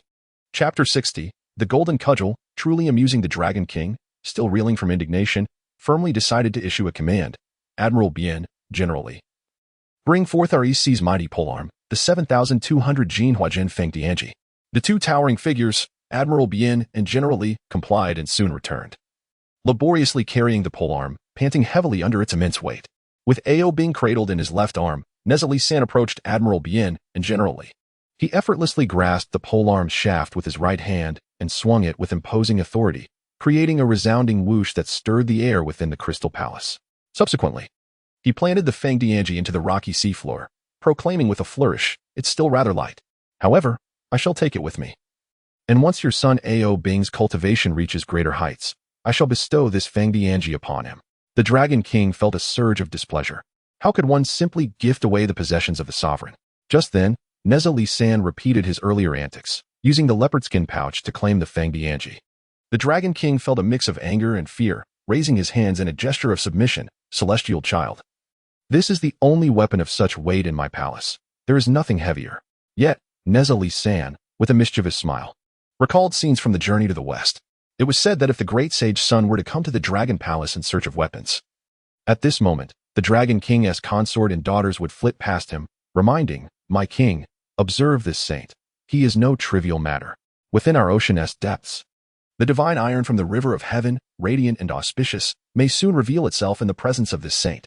Two women underestimated Sun Wukong, prompting the old Dragon King to bring him before the sea's stabilizing needle. However, at that moment, Nezha San did not see the Dragon Lady and Dragon Maiden. Perhaps intimidated by his impressive arrival upon the magnificent Dragon Ao Bing, it is also possible that the Dragon Maiden was still merely an egg. Regardless, his desire for the sea's stabilizing needle was paramount. Reflecting on this, Nezha San smiled slightly, feeling compelled to seize the moment. He spoke leisurely. "I have heard that long ago, during the time of the Great Yu's flood control, a measuring tool was utilized. It is said that this tool is a piece of divine iron, quite substantial. Would you be so kind as to present it to me as a weapon?" The old Dragon King gazed at Nezha San in astonishment, perplexed by his extensive knowledge. He sighed and responded, "That divine iron is firmly embedded in our eastern sea. Stout and lengthy, none can lift or move it. I have seen it standing there since I was a young dragon, and it is quite bothersome. How could I possibly retrieve it for you, my dear celestial youth?" Nezha San dismissed the old Dragon King's doubts, asserting, "While you may find it impossible to move, I, the celestial youth, can certainly manage it. Were it not for the system task I received to claim the sea stabilizing needle for myself, I would not have made such a bold claim." The old Dragon King scrutinized Nezha San with incredulity, responding, "That divine iron has long since fused with the massive reef at the bottom of our eastern sea. Even a Deluo golden immortal would struggle to extract it. I fear." Nezha San approached the old Dragon King, clapped him on the shoulder, and cheerfully suggested, "Why not take me to see it? If I cannot move it, you will incur no loss." After a moment's contemplation, the old Dragon King conceded that Nezha San had a point. If the young celestial could not move the colossal divine iron, it would serve to demonstrate his authority and remind the little demon that not every divine artifact could be easily claimed from the eastern sea. With a smile, the old Dragon King replied, "Come with me, celestial youth. Nezha Li San swiftly mounted the dragon, sitting upon the back of Ao Bing, and, with a pat on the dragon's body and arms wrapped around its neck, called out, "Let us go." The old Dragon King led the way, guiding them to the depths of the ocean. Suddenly, a myriad of golden lights appeared. The Dragon King pointed ahead and said, "Celestial youth. In the deepest waters ahead lies the glowing divine iron lost during the flood control of the Great Yu. It has been in our eastern sea for countless years, also known as the sea stabilizing needle." As Nezha Li San rode Ao Bing closer to the sea stabilizing needle, he beheld a massive iron pillar, approximately the thickness of a large grinding disc, its height soaring beyond sight. Approaching it, Nezha Li San reached out to touch it. The texture felt pleasing, cool to the touch, and remarkably smooth. He measured with his arms, but could not encircle the mighty stabilizing pillar of the East Sea. Ha! The Dragon King Ao Guang laughed heartily, saying, "Did I deceive you? This stabilizing pillar of the East Sea is long and thick. No one can lift it." At that moment, Nezha, also known as Li San, inquired of the system how he might lift the stabilizing pillar to confront the old Dragon King. Ding! The system's neutral voice echoed in Nezha's mind. This system kindly advises that the host may recite the incantation, which the great sage Sun inadvertently spoke regarding the stabilizing pillar, allowing it to change size at will. Huh, is it that simple? Nezha silently scoffed. Yet, upon reflection, it seemed plausible. When Sun Wukong wielded the stabilizing pillar, did he not inadvertently utter the correct incantation to command it? Nezha mentally queried the system. Just tell me exactly what Sun Wukong said. The system's voice responded in his mind. This system cannot provide further hints. It is up to the host to discern the connection with this stabilizing pillar. Please contemplate on your own. Damn it, this wretched system. Nezha cursed inwardly. Fortunately, since childhood, he had watched The Journey to the West during summer vacations. By the time he reached middle school, he had diligently studied the 4 great classics to excel in his language exams. He could indeed recall the exact words Sun Wukong had spoken to the stabilizing pillar in the original text. Meanwhile, the old Dragon King Ao Guang and the young Dragon Ao Bing were oblivious to Nezha's contemplative stance beneath the colossal stabilizing pillar, thinking to themselves, "Little demon Nezha, are you about to embarrass yourself?" Even Ao Bing, transformed into a flower dragon, began to sarcastically comment, "Father, do we really need to bring my elder brother here to the stabilizing pillar of the East Sea? Under heaven, who among men, gods, or demons could possibly lift it? Ha! It is truly laughable for an ant to shake a tree. Damn it!" Nezha retorted, smacking Ao Bing on the head. "Watch closely. I am about to lift it." He recited the incantation from the original text, word for word. Make it thicker and longer. Shorten and thin it down for use. Upon finishing, the precious, stabilizing pillar indeed shrank by several feet and thinned considerably. How delightful! Nezha clapped his hands, exclaiming, "Thinner and shorter is even better. Thinner and shorter. Thinner and shorter." The stabilizing pillar obediently transformed, rapidly becoming thinner and shorter. Eventually, it resembled the size of an ordinary iron rod. Nezha easily grasped it in his hand and playfully twirled it, creating a flourish. Bang! The seabed trembled once more, leaving the old Dragon King Ao Guang and the young Dragon Ao Bing utterly stunned, frozen in astonishment. The ancient Dragon King Ao Guang and the young Dragon Ao Bing were left utterly astonished, rendered speechless by the revelation. "You can actually wield the sea-calming needle?" The Dragon King exclaimed in disbelief. "Ha!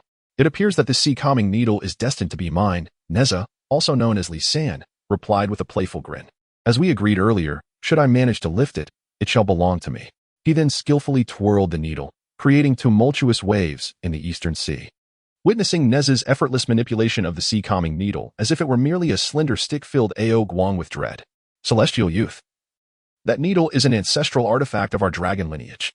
Please, do not take it away," he implored. Nezha, however, was not pleased.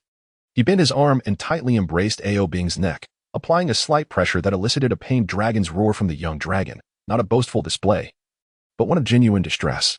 Ao Bing's face turned crimson as he extended his long tongue, dripping with dragon saliva. With a smile, Nezha addressed the Dragon King. "We had a prior agreement.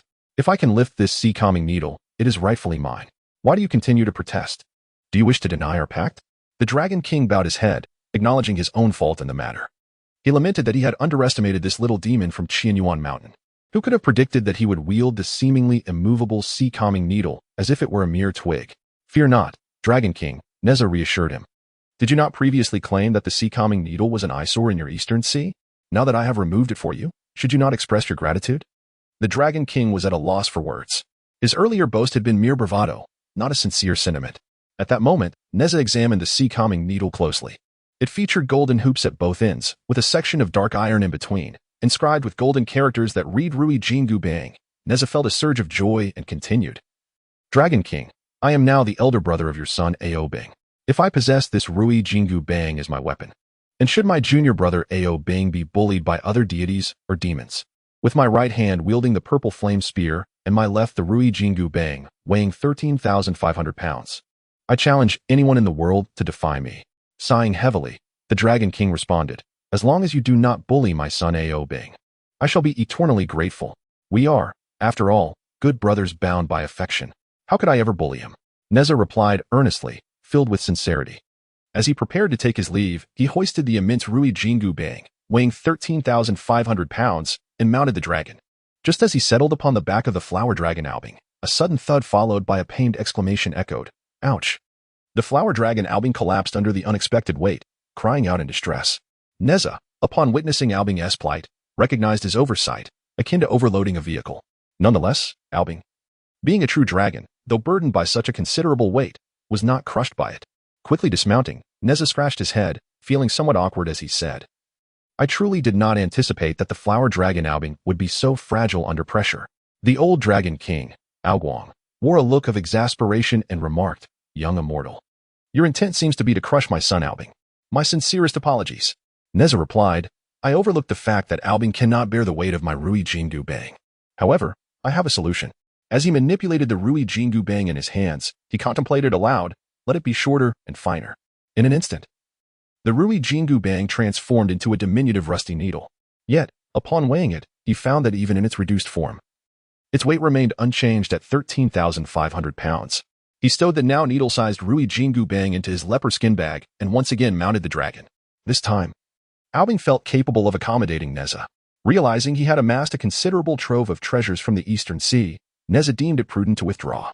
After all, he did not wish to emulate Sun Wukong, who, after acquiring the Rui Jingu Bang, lamented his lack of attire and requested a garment. Nezha understood the principle of not shearing a single sheep for wool. Similarly, he would not exhaust the treasures of the Dragon Palace. As for the golden armor, lotus silk shoes, and the phoenix-feathered golden crown from the other three seas, Nezha resolved to devise a means for the Dragon Kings of those realms to willingly present their treasures to him in the future. Moreover, as a child, donning such elaborate armor would be ill-fitting. Furthermore, his quest for treasures in the Eastern Sea was entirely justified. The old Dragon King had no grounds for complaint. Pressuring the Dragon Kings of the other three seas to present offerings would be unfounded. With these thoughts in mind, Nezha clasped his hands in a gesture of respect and said, It is getting late. I must take my leave. No need to see me off. The old Dragon King Aoguang, visibly agitated, puffed up his cheeks and responded rather brusquely. He had initially arranged a banquet in the Dragon Palace. But upon witnessing this mischievous young immortal abscond with so many of his treasures, he dared not invite him to feast. He feared that the mischievous child might cause some unforeseen trouble during mealtime, leading to an unfortunate conclusion. With a sly smile, Nezha Lisan remarked, I shall visit you in the Eastern Sea again. The old Dragon King gazed at Nezha Lisan, who was riding upon his beloved son, the flower dragon Ao Bing. As they drifted further away, filled with both concern and indignation, the old Dragon King exclaimed, You little imp, I hope you do not return. This is not a visit. This is outright robbery. As they soared from the Eastern Sea into the sky, Ao Bing suddenly felt a slight discomfort at the tip of his tail. He turned abruptly, only to find Nezha at the torn end of his tail. Ao Bing cried out, Senior brother, why are you lifting my tail? What are you intending to do? Chapter 62. Bearing humiliation and burden. Ao Bing, startled, turned around to see Nezha at the rift of his tail. He exclaimed again, Senior brother, you are lifting my tail. What is your purpose? At this moment, Nezha Lisan, who was now riding backwards on the dragon's back, paid no heed to Ao Bing's inquiries. Instead, he continued to roll up Ao Bing's tail with both hands. For having completed the system's task of acquiring the Eastern Sea's stabilizing divine needle, he had earned a reward of 100 points of rapid traversal value. However, the system promptly issued a new task. Please perform an act that will utterly astonish Ao Bing. Upon completion, the host shall be rewarded with 50 points of rapid traversal value. Although Nezha Lisan felt that the reward was somewhat meager, he reasoned that even the smallest morsel is still sustenance. Moreover, the task's difficulty seemed manageable, especially as Flower Dragon Ao Bing was right beneath him. Thus, Nezha San was motivated both by the desire to fulfill the system's task and by a genuine curiosity regarding where, as a sacred totem of Huaxia, the dragon relieved itself. He even pondered what organs were utilized by dragons when preparing for reproduction. Whoosh! Flower Dragon Ao Bing exclaimed in shock, roaring. If you continue to meddle recklessly, I shall bite. Ding! The system's neutral voice echoed in Li San's mind. Congratulations, host, you have completed the task of astonishing Ao Bing. You are awarded 50 points of rapid traversal value. With a mischievous grin, Nezha San withdrew his hand. He turned around on the dragon's back to face forward. Feeling both satisfied in his curiosity and pleased with the swift completion of the system's task. I assure you, it was merely curiosity, he declared. As Nezha San proudly sat atop the dragon, he began to hum the classic song Chrysanthemum Terrace by Jay Cho.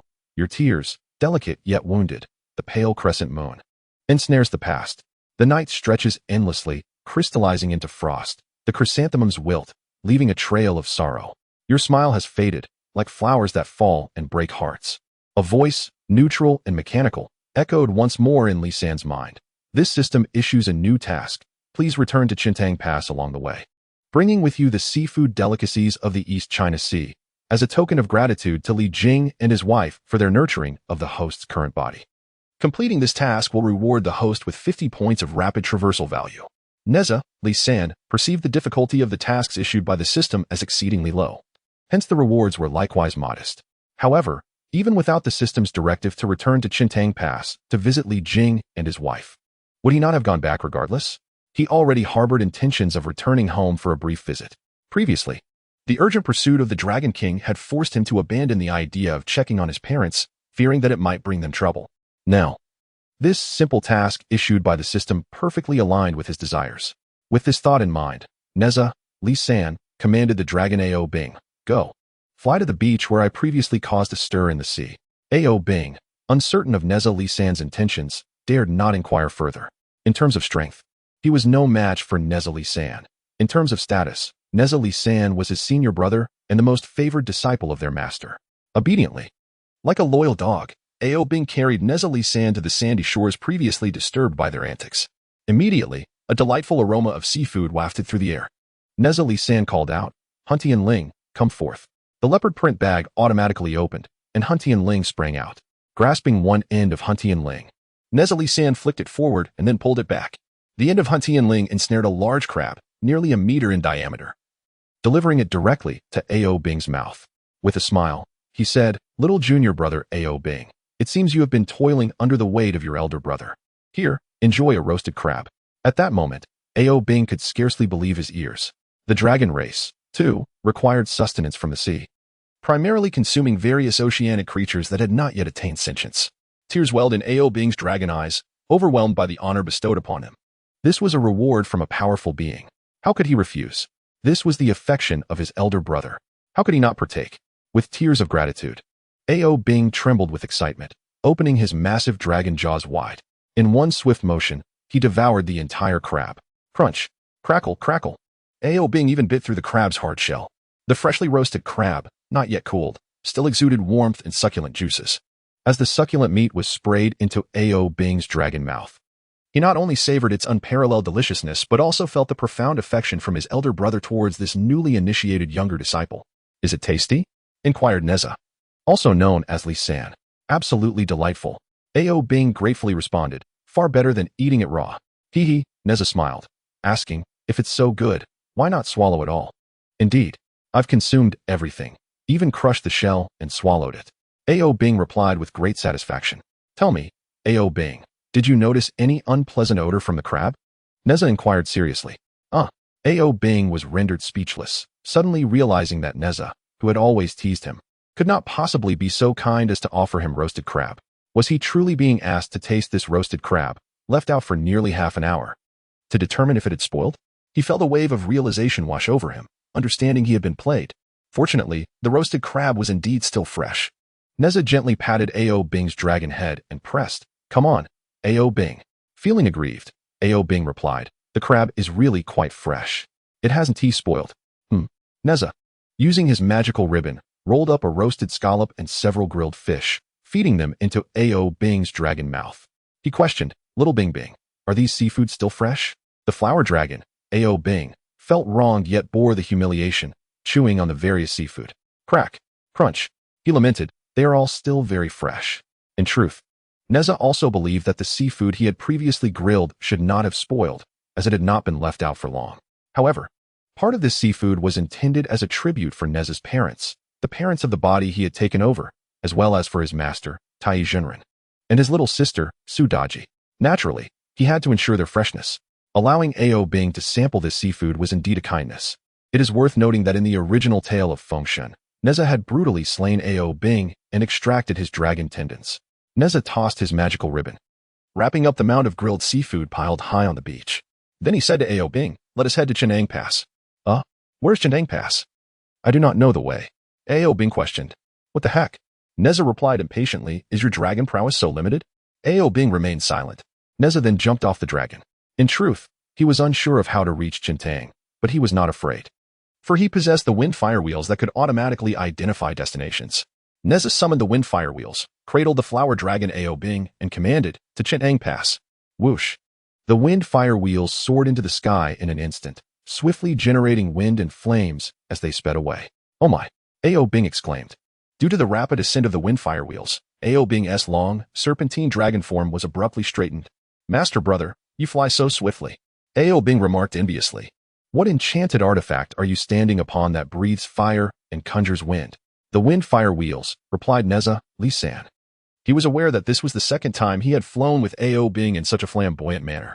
The first time had occurred not long ago, during a moment of enmity when there was no need to share the name of the wind fire wheels. Now, however, circumstances had changed, for they were now brothers of the same sect. In the blink of an eye, Nezha, Li San had embraced the floral dragon Ao Bing's neck and soared above Chintang Pass, where the entire expanse of the pass lay before them. He descended with Ao Bing at the entrance of the largest mansion within the pass, the General's residence. At the gates, 2 sentinels stood guard, while merchants and pedestrians in the adjacent streets suddenly beheld a child cradling a dragon they had never encountered, appearing before them in a most astonishing manner. The cherubic child stood atop 2 wheels that roared and spewed flames, while the somewhat disheveled floral dragon writhed and clawed. In an instant, the sight sent the onlookers into a panic, scattering in all directions with cries of alarm. Nezha, Li San shook his head, patting the head of the floral dragon Ao Bing. "Look at how frightened the common folk are. You should transform back into your human form." Master brother." Ao Bing lamented with a forlorn expression. "Why are you blaming me? It was you who clutched my neck and brought me before them." The dragon continued. "Our kind does not reveal our true forms to mortals." Nezha replied, "Ao Bing, then transform into your human form." With a sigh of resignation, Ao Bing said, "I wish to take on a human form. However, after being struck by the thunder and lightning, I have lost much of my magical power and cannot revert to human shape." "You useless dragon," Nezha sighed, releasing his embrace and allowing Ao Bing to rest on the ground. The floral dragon, obediently lying down, extended over 10 meters in length, its tail draping across the opposite side of the street. Fortunately, the dirt road was now devoid of pedestrians, and even more fortuitously, this era lacked the vehicles that filled the roads before Li San's arrival. Otherwise, Ao Bing might have met a tragic fate as a dragon pancake under a car's wheels. Nezha addressed the prostrate floral dragon. "Now, you should ascend to the clouds above. Please refrain from scaring people down here." At that moment, the floral dragon gently shook its massive head and lifted its gaze to Nezha, pleading, "Please, master brother, do not abandon me. I shall faithfully follow your commands today, without fail, in order for me to absorb more spiritual energy from my esteemed senior brother, to aid in the restoration of my magical powers, and to transform back into human form as soon as possible. I implore you, dear senior brother, do not abandon me." Nezha Li San scratched his head, sensing that this newly accepted junior disciple, Ao Bing, had become rather dependent on him. Is this dragon fond of suffering? Just then, the flower dragon Ao Bing, lying on the ground, extended his 2 front claws and tightly embraced Nezha Li San's thigh. Nezha Li San mused. Ao Bing's capacity for learning is quite impressive. Have you mastered the art of clinging to one's legs so swiftly? Supporting his chin with his hand, Nezha Li San pondered that Ao Bing's insistence on clinging to his thigh was simply a means to siphon off more spiritual energy from him. Well, let us indulge his desire. After all, the transformation of Ao Bing into this flamboyant, nonconformist dragon is somewhat related to me, Nezha Li San. Moreover, Whether it is the persistent words of the great Master Tai E or the tangible sensations I perceive, Ao Bing's presence beside me to absorb spiritual energy has no adverse effects on me. It seems that the waste exhaled from my body, even the impure air I breathe out, is something Ao Bing relishes. To put it plainly, Ao Bing absorbs my spiritual energy while I incur no loss. Nezha San restrained the impulse to kick Ao Bing, who was clinging to his thigh, away. Upon seeing a softened expression on his formidable senior brother's face, Ao Bing mustered his courage and tentatively suggested, "Senior brother, although our dragon clan may seem insignificant, we are, after all, sacred totems for humanity. Though I, Ao Bing, may lack talent, I am a true dragon. I can assist you and your family in achieving great success in this mortal realm, even aiding you in becoming the sovereign of all under heaven. Now, as a true dragon, I extend my most sincere blessings." Nezha San smiled, for he contemplated more profound ambitions. Having traversed into the world of the investiture of the gods, he too wished to accomplish great feats in this realm. If the plot of the original work were to unfold as expected, his greatest achievement would merely be serving as a minor forward officer under Jiang Zia during the campaign against the tyrant Zhou of Shang in the Western Zhou, a role often referred to in later narratives as that of a vanguard. Engaging in battle at the forefront is fraught with danger, and the ultimate accolades would belong to the commander. That hardly holds much appeal. Ultimately, he would merely become a deified mortal, avoiding death only to be enshrined as a god. Nezha's elevation was merely to the status of a minor Taoist guardian deity, subject to the jurisdiction of the heavenly court. It is worth noting that the investiture of the gods enshrined a total of 365 deities, including renowned generals and even treacherous ministers among the enemies. The modern soul of Li San, however, is decidedly unsatisfied with Nezha's fate. Having become the chosen one in this new world, I find myself in a rather fortuitous position. My father, a formidable general stationed at Qintang Pass, holds significant military power amidst the impending chaos that threatens society. Shall my father and I, akin to the protagonists of the original tale, willingly serve as generals under the Western Zhou? Such a choice would be no different from remaining stagnant and serving the tyrant King Zhou of Shang. Given that King Zhou's tyranny has incited a collective uprising, why should my father, Li Jing, and I not emulate the illustrious father-son duo of Li Yuan and Li Shimin from the late Sui dynasty to undertake grand endeavors? Even if we cannot supplant the Western Zhou, we ought not to serve as mere lackeys. At the very least, we should aspire to become sovereign lords, collaborating with the Western Zhou to collectively oppose the unjust King Zhou of Shang. In the midst of warfare, we could continuously bolster our power, ultimately positioning ourselves to seize his throne. Having contemplated this, Nezha, or Li San, realizes that this is precisely why he boldly clutches a flamboyant true dragon before the gates of his father's military residence. A moment of astonishment washes over him as he reflects on the audacious ambition that has suddenly ignited within him. He glances at the vibrant dragon, Ao Bing, recalling the dragon's previous declaration, "Though I, Ao Bing, may lack talents, I am indeed a true dragon. I can assist you, esteemed senior brother, and your family to flourish in this mortal realm, even aiding you in becoming the sovereign of all beneath heaven." Nezha cannot help but ponder the extraordinary nature of the true dragon's blessing. Could it truly instill within a mere ordinary being like himself such fervent aspirations of seizing the world and becoming the true dragon emperor? Undoubtedly, he feels the resolve of this ambition solidifying within him. With a deep sigh, Nezha declares, "Born into this tumultuous era, I shall command the three realms and disrupt the divine order. I shall indulge in the embrace of beauty and awaken to wield power over the world. With a wave of my hand, I shall quell the chaos, and with my feet, I shall traverse the heavens and earth to establish order." At that moment, a subtle smile appears on the face of Ao Bing, the vibrant dragon. However, his moment of pride is short-lived as Nezha embraces his lengthy neck, dragging the dragon's elongated body toward the tightly closed gates of the general's residence. Struggling against the constriction, Ao Bing emits a strange sound from his throat, desperately gasping, "Esteemed senior brother, please be gentle. I fear I may suffocate." Startled, Nezha releases Ao Bing from his grasp. With a thud, the dragon's jaw meets the ground. After catching his breath, Ao Bing pleads, "Please, esteemed senior brother, allow me to bear your weight once more." Nezha San remarked with a smile, "You are the one who urged me to ride you, aren't you?" Ao Bing, having finally caught his breath, nodded vigorously, acquiescing to the statement. After all, what other option did he have? Being ridden allowed him to absorb the occasional spiritual energy emanating from Nezha San. If he were not to be ridden, he would end up in a perilous situation, nearly suffocated by Nezha San moments earlier. Now, Ao Bing had no choice but to accept his fate of being a mount. Nezha San climbed atop the majestic dragon Ao Bing, directing him towards the imposing, closed gates of the general's residence. The two guards who had originally been stationed at the entrance had long since fled in terror. Nezha San commanded Albing to knock on the door. The floral dragon Albing, daunted by the prospect of disturbing his formidable master's grand entrance, cautiously extended a forepaw and gently tapped on the door. Knock, knock, knock. Who is knocking? Came the voice of Wang Dalong, the doorman, from within. He lazily approached the door and peered through the small peephole carved into the heavy wooden door. Upon seeing the dragon, Wang Dalong was instantly paralyzed with fear, nearly losing his wits. Despite bearing the name Wang Dalong, he was more terrified than anyone upon encountering an actual dragon. By heavens, a dragon! He exclaimed, too frightened to open the door. He shouted loudly as he sprinted towards the hall, intent on reporting the sight of the true dragon to the master, Li Jing. Nezha San, perched on the back of the floral dragon Albing, witnessed the doorman's frightened visage through the peephole. He then heard the panicked footsteps retreating in haste. Patting Albing's head, he said, "Look at you, so fearsome that you've scared off the servants. Let us simply fly into the courtyard ourselves." "Understood," Albing replied, and with a gentle leap, he soared over the courtyard walls, heading towards the hall. Meanwhile, Wang Dalong, desperately running towards the hall, suddenly felt a shadow looming overhead. Chuckling, he could distinctly hear the mischievous laughter of a young boy echoing above him. Perplexed, he glanced up, and upon doing so, was so startled that he fell to the ground. He cried out, "A mischievous child riding a dragon has flown into our residence." Nezha San tugged at Albing's horn and commanded, "Descend. I must inquire of this servant where my father is at present." Albing gracefully landed before the terrified Wang Dalong.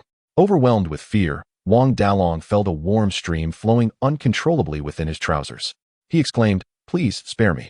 My flesh is not delectable." Feeling somewhat perplexed, the dragon Albing turned his head and inquired of Nezha, the young Master Li San, "Master brother, it is one thing for your household servant to be unfamiliar with me, but how is it that even you, a young master of the Li residence, do not recognize me?" With a playful smile, Nezha San replied, "Our household is vast and prosperous. As for myself, I tend to conduct my affairs with great discretion, so it is quite reasonable that he does not know me."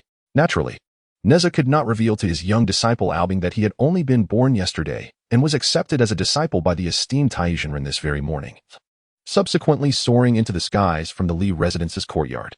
Thus, it was entirely understandable that the servants, like the gatekeeper, had never laid eyes on Nezha San. Such lowly attendants had merely heard tales of the remarkable birth of the third young master, who, upon arrival, was already capable of running, jumping, and speaking like a little celestial being. At that moment, Wang Dalong heard the words of the small child riding on the dragon's back. He found it hard to believe, pondering whether this child might be an impostor. Recalling the kindness that Li Jing had shown to him and his family, he gathered his courage and shouted, "My lord, a small child is riding a dragon and has come to our residence. My lord and lady, flee at once."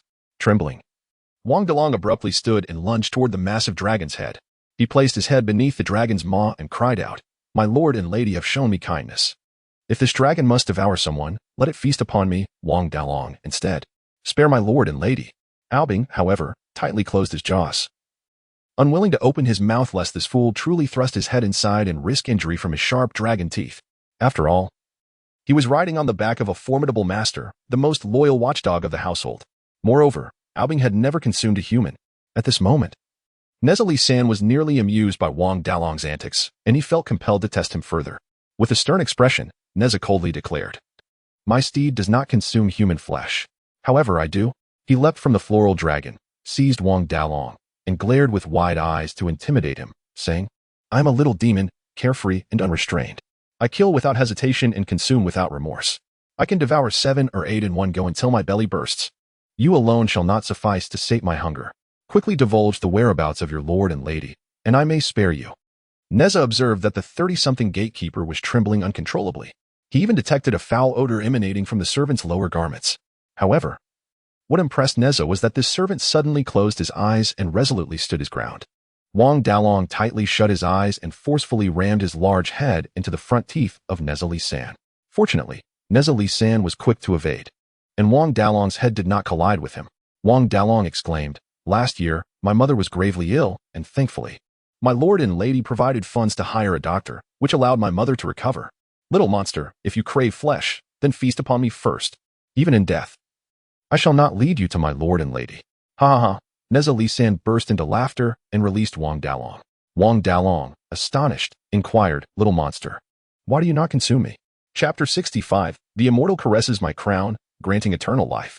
Nezha Li San laughed heartily again and released Wang Dalong. As Wang Dalong opened his eyes, still bewildered, he asked, "Little monster, why do you not eat me?" Nezha Li San, with a look of disdain, pointed at Wang Dalong's groin and remarked, "You have soiled yourself from fear. It is far too unappetizing." Wang Dalong was left in utter confusion. Suddenly, hurried footsteps echoed from the direction of the hall. "Which wretched creature dares to intrude upon my estate with a dragon?" Upon hearing this voice, Nezha Li San recognized it to be that of his adoptive father, Li Jing. At that moment, the large and elongated flower dragon, Ao Bing, was blocking Nezha Li San's view. Consequently, Nezha Li San could not see Li Jing, nor could Li Jing see Nezha Li San. Hearing Wang Dalong's previous shout, Li Jing drew his sword and stepped out to investigate. Nezha Li San immediately grasped Ao Bing's dragon horn and flung him aside. Li Jing was astonished to discover that after the giant dragon was cast away, the child who appeared was none other than his third son, Nezha Li San. "My son, from where did you capture such a large dragon?" Li Jing marveled. "Child pays respects to father." Nezha Li San deeply bowed and replied, "This white dragon is Ao Bing, the third prince of the East Sea Dragon Palace." Li Jing was utterly shocked. On one hand, the dragon's identity was exceedingly noble. On the other hand, he questioned whether his son, Nezha Li San, might be colorblind. By all that's holy, this is clearly a dragon adorned with white, black, and green patterns. How can it be called a white dragon? Li Jing stammered, "My son, you have stirred up great trouble. How could you possibly capture the third prince of the East Sea Dragon King? If the Dragon King comes to our Chuntang Pass seeking retribution, what shall we do?" Nezha Li San chuckled and replied, "The old Dragon King of the East Sea is grateful to me. He would not be displeased." He then briefly recounted how he had captured Ao Bing and bestowed upon him a grand opportunity to study under the esteemed Tai Jinren, as well as the Dragon King's expression of gratitude. Li Jing, still skeptical of Nezha Li San's words, cautiously inquired, "Does this third prince of the East Sea possess the ability to speak?" Nezha Li San struck the dragon head of Ao Bing and said, "My father is asking you a question." "Huh?" Ao Bing exclaimed, immediately responding, "Just now, I observed Master Brother speaking with your father and did not dare to interject." Subsequently, the dragon prince Ao Bing faced Li Jing, arched his dragon body, and with his two hind claws resting on the ground, bowed his head 3 times with a resounding thud. Thud, thud, thud. Ao Bing respectfully announced, "I, the little dragon Ao Bing, pay my respects to you, esteemed uncle." Li Jing felt a mix of honor and considerable astonishment at receiving such reverence from the illustrious third prince of the Dragon Palace.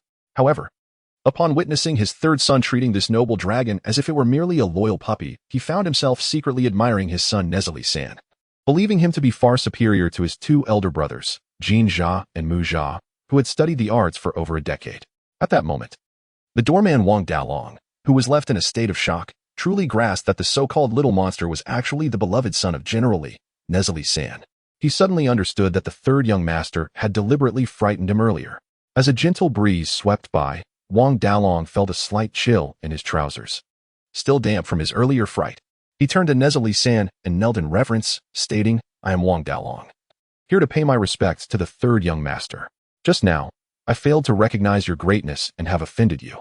I beg for your forgiveness." "Ha." "Wang Dalong, you have performed admirably, fulfilling the duties of a good doorman," Nezha Li San replied with a smile. "Your willingness to risk your own safety to protect the master and mistress in times of danger is commendable. This is a reward from me to you." As he spoke, he used his thoughts to summon a fist-sized gold nugget and a luminous pearl the size of a cow's eye from his leopard skin pouch, which floated gracefully before Wang Dalong. Wang Dalong repeatedly bowed, refusing, "Such generosity is beyond me. I have already received much care from the master and mistress. I absolutely cannot accept such a precious gift from the third young master." Nezha Li San frowned and admonished, "This is a reward from me. You must accept it." With a flourish, he cast the gold nugget and the luminous pearl onto the ground at Wang Dalong's feet. However, Wang Dalong adamantly refused to accept them, crawling over to Li Jing and repeatedly saying, "I am unworthy of such kindness. I have been fortunate enough to receive a meal from the master and mistress, and I owe them a great debt. Today, even if I were to perish, I could never accept such a valuable gift from the third young master." Li Jing took the gold nugget and luminous pearl that Wang Dalong returned to him, feeling an attachment to the treasures. He turned to Nezha Li San and asked, "My son, what shall we do about this?" Nezha Li San remarked, "If Wang Dalong will not accept it, then father, you should keep it." Nezha Li San, approached Wang Dalong and gently placed his small hand upon his large head. A slender thread of spiritual energy emanated from the palm of Nezha and surged into the crown of Wang Dalong's head. Suddenly, Wang Dalong experienced an indescribable sensation of euphoria that blossomed from his scalp and enveloped his entire being. It was akin to the celestial touch that bestows longevity upon the worthy. Although Wang Dalong would likely never articulate such exquisite poetry, the feeling was undeniably akin to that. He had come to regard the third young master, capable of subduing true dragons, as a living deity. He lifted his gaze to Nezha, his eyes shimmering with profound admiration. Within his heart, Wang Dalong quietly resolved to find a way to cultivate himself. Though he might never reach the formidable prowess of the third young master, he was no longer content to remain an ordinary mortal. If the opportunity arose to serve by the side of this living deity, he would gladly endure any hardship. In truth, the minuscule essence of spiritual energy that Nezha imparted to Wang Dalong cost him nothing. It was akin to a person inadvertently spitting. A trivial act of no consequence to the individual, yet for the ants below, that droplet became a source of joyous sustenance. At that moment, Wang Dalong could distinctly feel the expansion of every blood vessel within him, as if each muscle brimmed with boundless strength. His power had at least multiplied tenfold compared to before Nezha's celestial touch. Gratefully, he looked towards Nezha and sincerely expressed his gratitude. "Thank you, third young master." Nezha smiled faintly, withdrew his hand, and with an air of nonchalance, mounted the dragon steed, Ao Bing. He addressed Li Jing, saying, "Father, a loyal servant like Wang Dalong should be promoted and utilized in the future.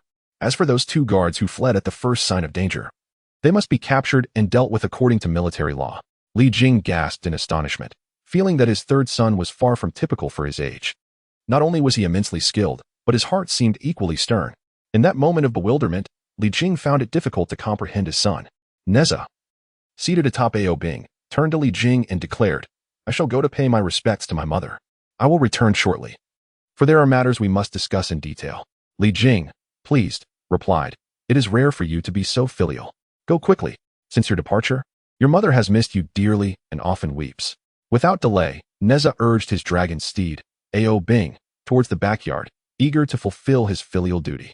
This astonishing act immediately stirred a commotion within the Li residence.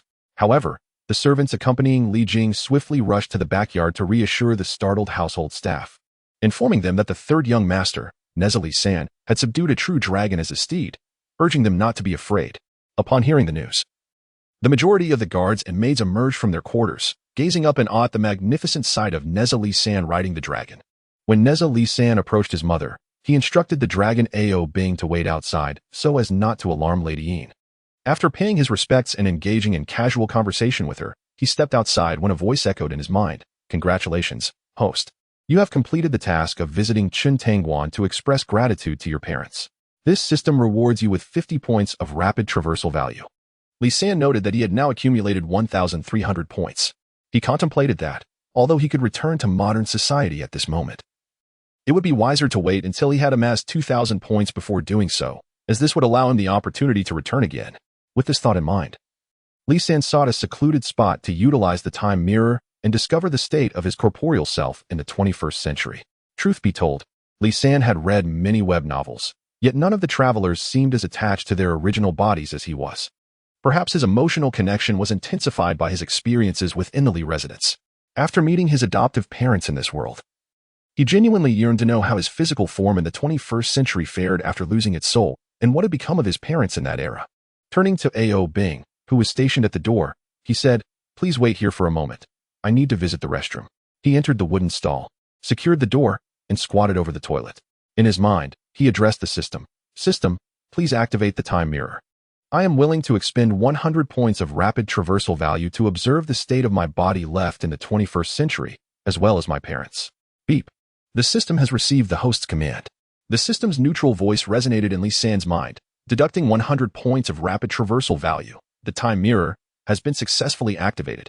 Before him, on the ground, appeared a rectangular time mirror, measuring a remarkable 156 inches. Within this mirror, the familiar visage of his pre-transmigration self materialized, alongside that of his parents.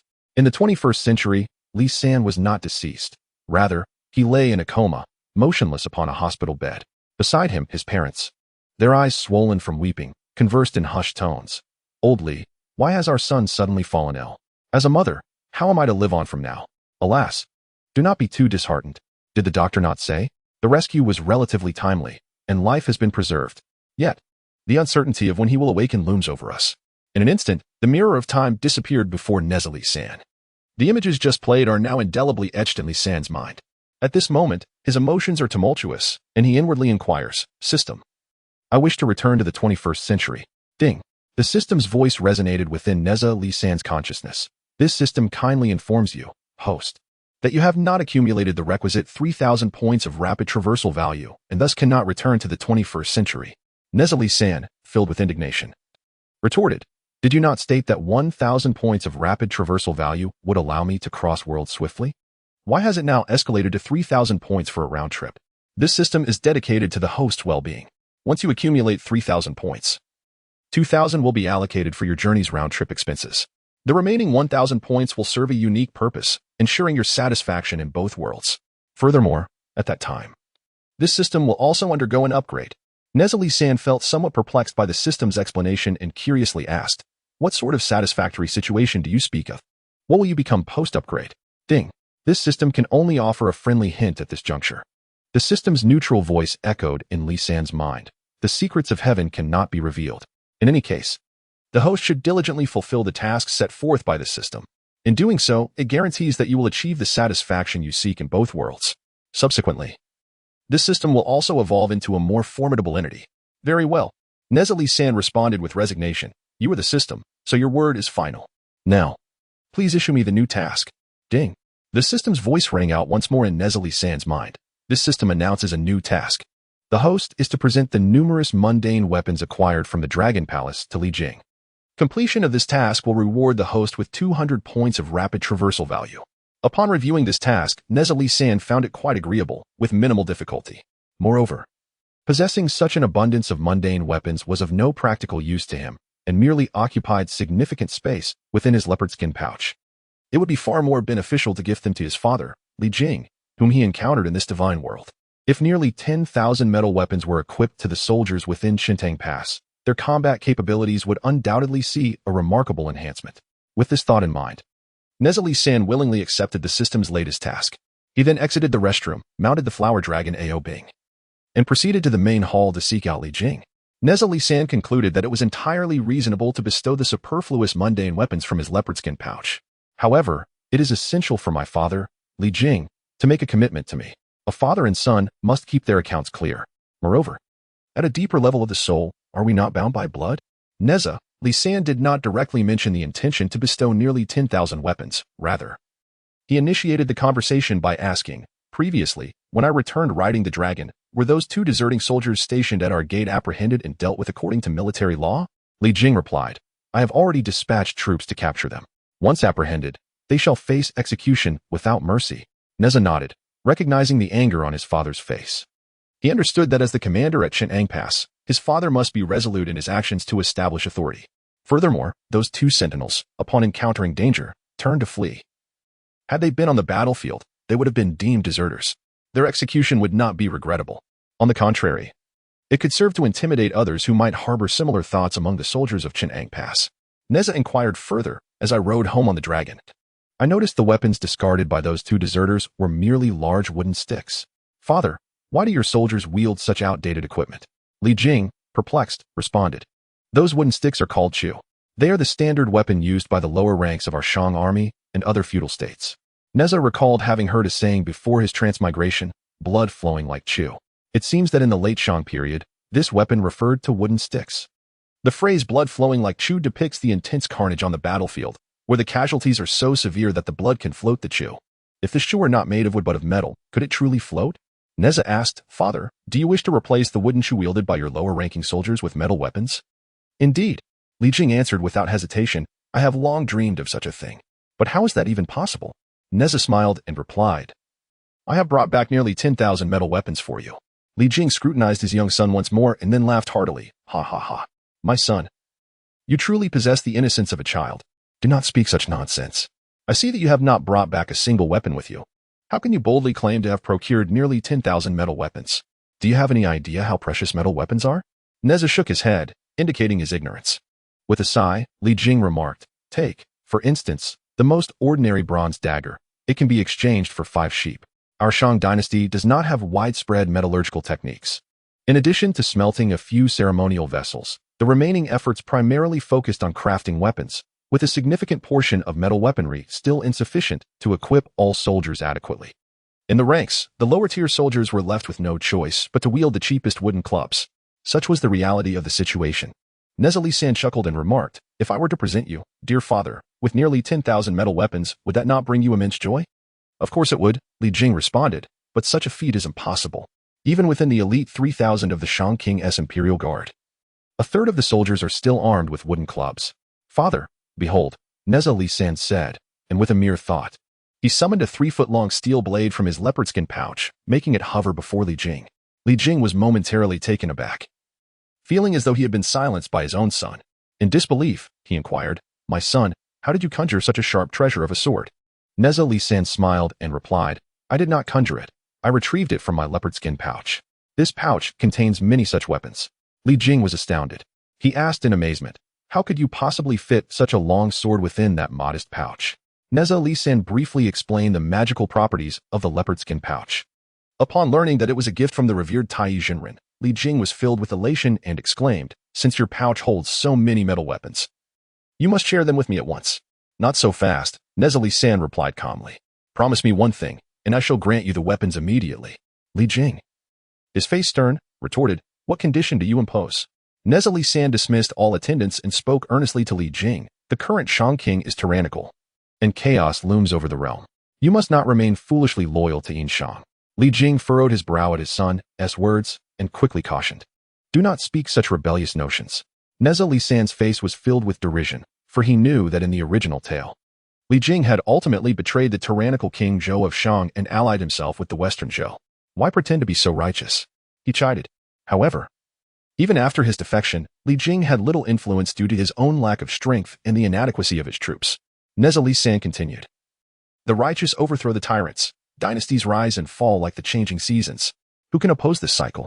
You hold a considerable military force, poised to seize the opportunity for rebellion against Shang.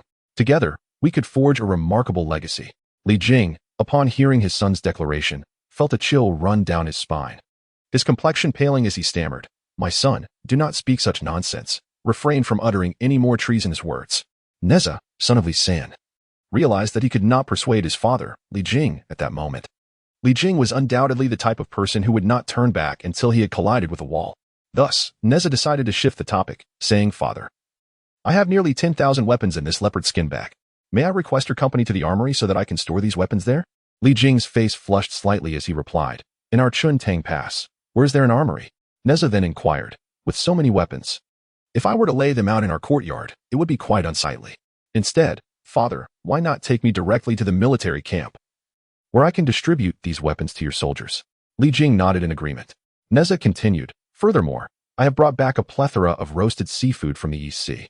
Let us reserve half for our family and servants to enjoy."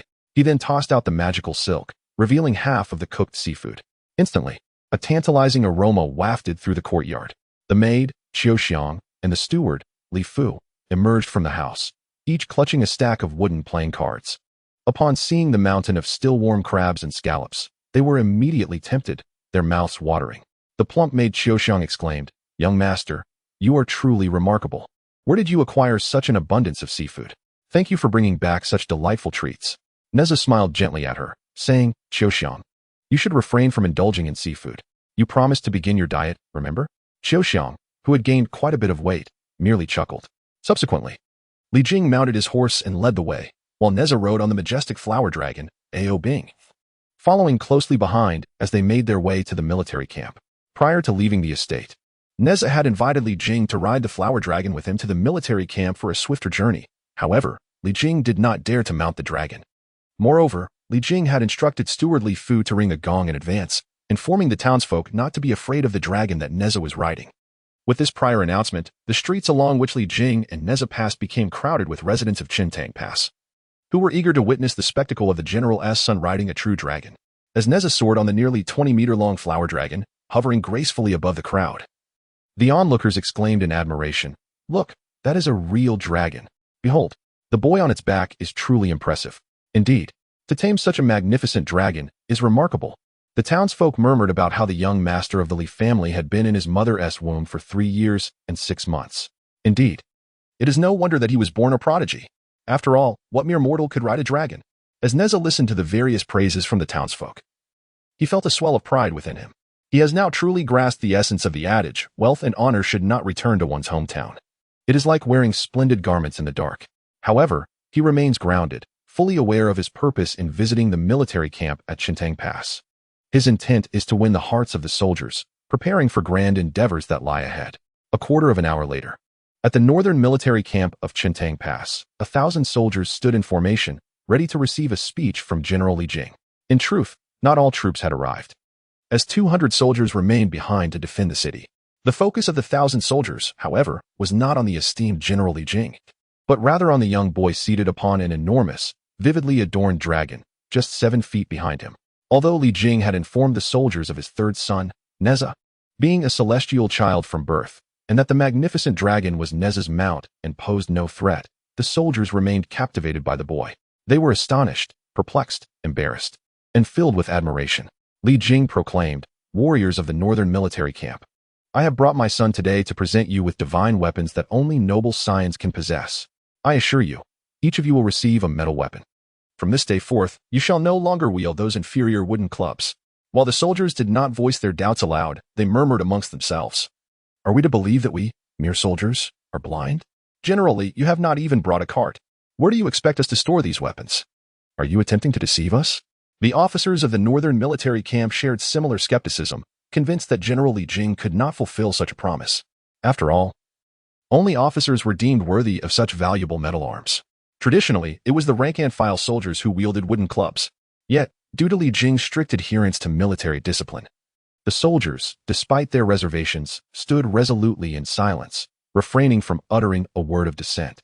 Externally, they maintained composure, but internally, disbelief lingered. Li Jing, perceptive to the skepticism etched on the faces of the northern soldiers, chose not to elaborate further. He turned to summon Nezha to his side and addressed the 1,000 soldiers standing at attention. "Esteemed warriors, this is my third son, Nezha. The weapons you seek are all carried by him." Once again, the soldiers redirected their gaze towards Nezha. Upon witnessing the sight before them, the soldiers marveled at the sight of the young master astride an enormous floral dragon, genuinely impressive. However, they questioned how such a child, despite riding a colossal dragon, bore no weapon upon its back. How could he possibly offer us precious metal armaments? The soldiers wondered if today, General Li had lost his wits, as he seemed to be spouting nonsense before them. Nezha, the third son of Li, smiled as he rode the floral dragon, Ao Bing, soaring above the training grounds. Casting his gaze over the 1,000 soldiers of the northern camp, he circled gracefully above their heads before returning to the side of his father, Li Jing. "Father, may I request a moment to clear some space?" he proclaimed. "I intend to present you with all the mundane weapons contained within my leopard skin pouch." Li Jing nodded approvingly and, leading his entourage, stepped aside. At that moment, Nezha ascended over 20 meters high above the largest open area of the training grounds, mounted on the floral dragon, leaving the soldiers perplexed as to why this privileged young man would soar so high. They gazed upward in awe at Nezha and his flamboyant dragon. Only Nezha understood that while the training ground was expansive and suitable for cavalry exercises, the presence of 1,000 assembled soldiers made it feel somewhat cramped. His elevation was intended to allow him to pour forth the nearly 10,000 mundane weapons from his leopard skin pouch onto the frontmost open space of the training ground. If the remaining area felt a tad small, then height would suffice for his purpose. Chanting an incantation, Nezha opened the leopard skin pouch and, with a wave of his mind, released all the mundane weapons within. The sound of clattering metal echoed as nearly 10,000 weapons cascaded down like rain, forming a towering mountain of armaments upon the ground. Instantly, the 1,000 soldiers at the north gate stood in stunned silence. Jaws agape. Cheers erupted from the soldiers, resonating through the sky. Suddenly, a neutral voice echoed in Nezha's mind. "Congratulations, host. You have completed the task of presenting the vast array of mundane weapons obtained from the Dragon Palace to Li Jing. This system rewards you with 200 points of rapid traversal value." Glancing at the system panel in his mind, Nezha noted that his rapid traversal value had now reached 1,400 points. The system's voice resonated again. New task issued. Chapter 69, after the display of prowess. Be drawn into the bone cave. The voice continued. Please distribute a portion of the treasures from the leopard skin pouch to the soldiers at the North City Gate. Upon the completion of the task, the system rewarded the host with 200 units of rapid traversal points. However, Nezha Li San felt a pang of distress. How could it be that he did not recognize a single soldier at the North City Gate, yet the system expected him to distribute wealth among them? Was this some sort of absurdity? Nevertheless, he understood the system's intention, which was presumably to encourage him to win the hearts of the people through generosity. Nezha Li San was indeed eager to claim the system's reward of 200 rapid traversal points. After all, the system did not specify the exact amount of treasures he was required to distribute, did it? Could he not simply offer a couple of silver coins? With this thought, Nezha Li San chuckled to himself. Ding! The system's neutral voice echoed in Li San's mind. This system reminds the host that one must not be so miserly. Please ensure that each soldier receives at least 1 or 2 silver coins. Only then can the soldiers develop a favorable impression of you. Nezha Li San pondered, indeed. Giving each soldier just a couple of silver coins would merely garner their goodwill. He contemplated this and conceded that he was correct. A mere 1 or 2 silver coins would hardly suffice to completely win their hearts. However, within this world of the late Shang Dynasty, where precious metals were scarce, such an amount could procure half a sheep or a hearty meal at the tavern, as the chubby maid Xiaoxiang had previously mentioned. Now, Nezha Li San found himself not genuinely seeking to use wealth to entirely sway the military's loyalty. Yet, he reasoned that distributing coins to these soldiers would certainly be well received and would likely endear them to him. With this in mind, after exchanging pleasantries with Li Jing and receiving his consent, he proclaimed, "Esteemed soldiers, your diligent defense of Chintang Pass has been commendable. Today, I, your humble servant, have brought some wealth to share with all of you."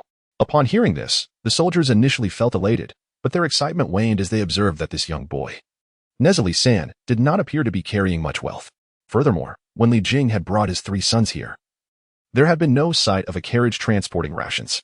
How could this boy possibly distribute wealth? Could he conjure money with mere words? Yet, to their astonishment, a vast heap of silver ingots materialized before Nezha Li San. Then, they beheld him wielding a purple flame spear, which quivered so rapidly that its frequency was nearly indistinguishable to the naked eye. The spear's tip pierced the mound of silver, stirring up a multitude of ethereal reflections. The pile of silver before Nezha Li San sparked with brilliance, akin to a spectacular display of fireworks bursting forth in an instant. After a mere breath, that grand heap of silver was evenly divided into 1,200 portions. Observing his handiwork, Nezha Li San felt a sense of satisfaction. Each fragment of silver weighed slightly more than a couple of coins. On the military grounds of the northern city barracks at Chintang Pass, thousands of soldiers stood in orderly lines before Nezha Li San, bowing and offering respectful salutations. One by one, they received the generous portions of silver that Nezha Li San distributed to them. Naturally, the soldiers expressed their heartfelt gratitude for the unexpected bounty. Ding! A neutral voice resonated within Li San's mind. Congratulations, host, on completing the task. You are awarded 200 points of rapid traversal value. Please check your rewards. Upon inspecting his system panel, Nezha Li San found that his rapid traversal value had indeed increased by 200 points, bringing the total to 1,600 points. Ding! The system announced another task. The voice echoed once more in Nezha Li San's mind. The host can proceed to South City, East City, and West City to continue distributing silver to the soldiers. Upon completion of these 3 tasks, the system will reward the host with an additional 600 points of rapid traversal value. Subsequently, Nezha Li San, along with his adoptive father, Li Jing, visited the other 3 city barracks. Nezha Li San successfully completed the tasks assigned by the system. He felt that, considering his current wealth, the nearly 5,000 taels of silver he had dispensed was hardly significant, a mere fraction of what remained in his leopard skin pouch. In the end, Nezha Li San presented Li Jing with 1,000 taels of gold and 10 luminous pearls. Li Jing's face lit up with joy, his smile nearly reaching his ears. Grasping Nezha Li San's small hand, he exclaimed with delight, "My beloved son, you must save some money for your daily expenses." With a beaming smile, Nezha Li San replied, "There is still a little left in my leopard skin pouch, so you need not worry about my finances. Besides, if I return to the desolate and remote Jingguang cave on Qinyuan Mountain, there will be no place to spend it." Li Jing sighed, "My son, you truly are a dutiful and considerate child." Nezha Li San chuckled in response. What Li Jing did not realize was that Nezha Li San's leopard skin pouch was filled with an abundance of treasures. Today, while ostentatiously displaying his wealth at Chintang Pass, bestowing gold, luminous pearls, and distributing silver, he had barely touched a fraction of his total fortune. After all, Nezha Li San's pouch contained treasures amounting to half of the East Sea's wealth. Ultimately, Nezha Li San bid farewell to Li Jing, clasping his hands in respect as he mounted the magnificent dragon Ao Bing. Li Jing, with tears welling in his eyes, felt an overwhelming sense of attachment to his beloved son, reluctant to see him depart, whether for the sake of familial affection or the riches they shared. Yet, Nezha Lee-san, in a pretentious and artistic manner, waved his hand, leaving not a trace of cloud behind. He mounted the floral dragon Albing, which, at Nezha Lee-san's command, gracefully ascended into the skies above Chintang Pass, spiraling 3 times over the city. At that moment, the citizens of Chintang Pass and nearly 5,000 soldiers raised their heads, standing on tiptoe, gazing up at the prodigious child riding the colossal dragon, who soared ever higher and farther away. As Nezha Lee-san rode the floral dragon, he felt that although he had spent a small sum, the profound sense of satisfaction derived from his ostentation was something money could scarcely purchase. Only after experiencing the adulation of countless admirers could one truly savor the exquisite sensation of being exalted above all. Ding! Congratulations, host. You have completed the task issued by the system. You are rewarded with 600 points of rapid traversal value. Upon hearing the system's notification, Nezha Lee-san immediately checked his system panel. He had now accumulated a total of 2,000 points of rapid traversal value. Was it far from returning home to the modern society he hailed from? The day promised by the system, which would grant him a grand opportunity, could not be far off either. Furthermore, the system indicated that once he amassed 3,000 points of rapid traversal value, it would automatically upgrade. All of this left Nezha Lee-san genuinely eager with anticipation. Since this flight commenced from Chintang Pass with the destination being Qianyuan Mountain, the route taken was markedly different from his previous journey that had begun at the East Sea. After soaring through the clouds for half an hour atop the floral dragon Albing, an icy, chilling current suddenly surged upward from the ground below. Initially, Albing sneezed nearly 180 to 90 times, shaking Nezha Lee-san to the core, making him feel as if he were not riding a true dragon, but rather seated on a clattering agricultural tractor. At that moment, Nezha Lee-san too sensed the bone-chilling cold rushing up from below. He shivered and peered down through the clouds, observing a vast expanse of towering mountains beneath him. The rugged peaks were densely vegetated, shrouded in eerie mist, evoking a sense of foreboding. Albing, have you lost your way? Have we mistakenly flown into the realm of the demons? Nezha Lee-san questioned. Just then, before Albing could respond, the chilling currents rapidly converged, coalescing into a massive barrier enveloped in frosty white vapor, which enveloped both the floral dragon Albing and Nezha Lee-san. Albing exclaimed in alarm, "Brother, it seems the mountain demons wish to capture us. Behold my dragon might. I shall break through this barrier," Ao Bing declared, exerting his immense and sharp claws to fiercely claw at the barrier. Yet, he found himself unable to breach it. With renewed determination, Ao Bing gathered his strength, lowered his dragon head, and aligned his formidable horns towards the barrier ahead. He then accelerated, ramming his horns against the barrier with all his might. Bang, bang, boom. However, the floral dragon Ao Bing was repelled by the seemingly elastic barrier. At this moment, Nezha Lee-san took the opportunity to impart wisdom to Ao Bing, saying, "We must first achieve stillness to counter movement. Do not panic." The floral dragon Ao Bing, somewhat apprehensive, responded, "We've already been ensnared within this barrier. We cannot escape." "Master, how can you still speak of remaining calm?" With a calm demeanor, Nezha Lee-san replied, "Do not panic. I am firmly holding onto the dragon. Your lengthy and robust form ensures that even in peril, you can serve as a soft cushion for me." Ah? The floral dragon Ao Bing realized that Nezha Lee-san's lightheartedness stemmed from his lack of true fear. He pondered, "If I were to simply charge through this barrier, with my current cultivation and array of magical artifacts, shattering a barrier that hardly catches the eye of my master, the great Master Tai, should indeed be effortless. After all, I possess numerous magical treasures, even those gifted by the great Master Tai, though potent, would not be sufficient to breach this barrier. Surely, the Rui Jingu Bang, the magical staff I acquired from the Dragon Palace in the East Sea, could pierce through this slightly thick yet transparent barrier.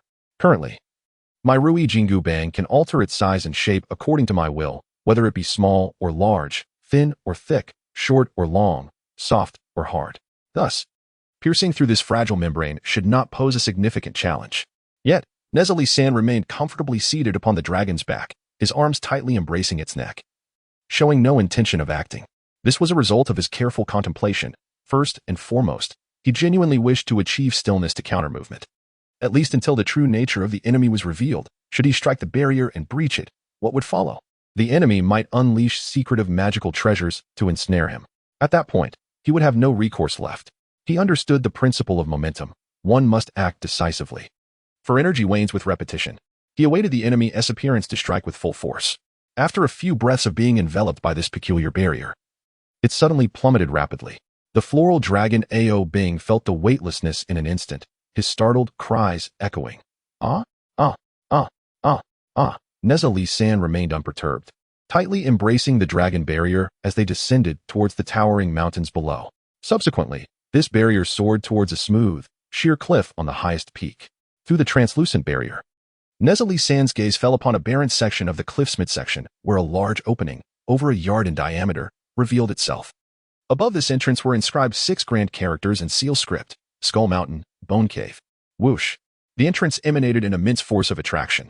The barrier enveloping the flower dragon Ao Bing and Nezha Li San was drawn into the cave. After a brief, dark flight lasting 4 or 5 breaths, they were finally brought to the cave's bottom, where the once pitch-black cavern suddenly illuminated as brightly as day. Nezha Li San, peering through the approximately 80% transparent membrane barrier, beheld a strikingly beautiful young woman seated in meditation within the cave. Surprisingly, she was scantily clad. In Chapter 70, The Art of Harvest by Lady Shurji, after traversing the darkness for several breaths, they arrived at the cave's depths, now aglow as if it were daylight. Nezha Li San, looking through the highly transparent membrane barrier, observed the stunning young woman in meditation. She, astonishingly, was hardly clothed. The flower dragon Ao Bing, beneath Nezha Li San, also glimpsed the enchanting figure through the exquisite barrier. His dragon face flushed crimson as he hurriedly covered his eyes with his 2 front claws. Though his 5 dragon fingers did not completely seal off the view, Ao Bing could still catch glimpses of the alluring scene through the gaps between his claws. He pretended to exclaim, "Oh dear, I am still but a fledgling dragon. How can there exist such an unabashed female demon in the world?" At this moment, Nezha Li San surmised that the enchanting figure meditating in the cave must indeed be Lady Shurji, for he had glimpsed the 6 grand characters inscribed above the cave entrance on the cliff before being drawn into the depths by the barrier. As for why deities or demons in this world of the investiture of the gods favor engraving their names upon their cultivation caves, Nezha Li San was not entirely certain. Perhaps it was akin to how beasts mark their territory by urinating on trees. In contrast to Ao Bing's exaggerated reaction, Nezha Li San remained composed, gazing with a tranquil heart. His eyes widened in astonishment, fixated upon the enchanting female demon before him. In his heart, he truly harbored no thoughts deemed inappropriate for children. After all, in the eyes of the beautiful matron, Lady Shurji, he and Ao Bing appeared much like freshly caught fish laid upon a kitchen cutting board, ready to be dispatched and cooked. Would the housewife, preparing to slay the fish, concern herself with whether she was clad in nightwear or formal attire, or even in the absence of clothing? Certainly not. Thus, Nezha Li San remained fixated on the unclad Lady Shurji, his intent to observe her closely, waiting for the precise moment she would act, seeking to discover her vulnerabilities and strike decisively. However, Lady Shurji was in no rush to prepare this exquisite dish already placed upon the board. She slightly opened her enchanting eyes, surveying the floral dragon and the young boy.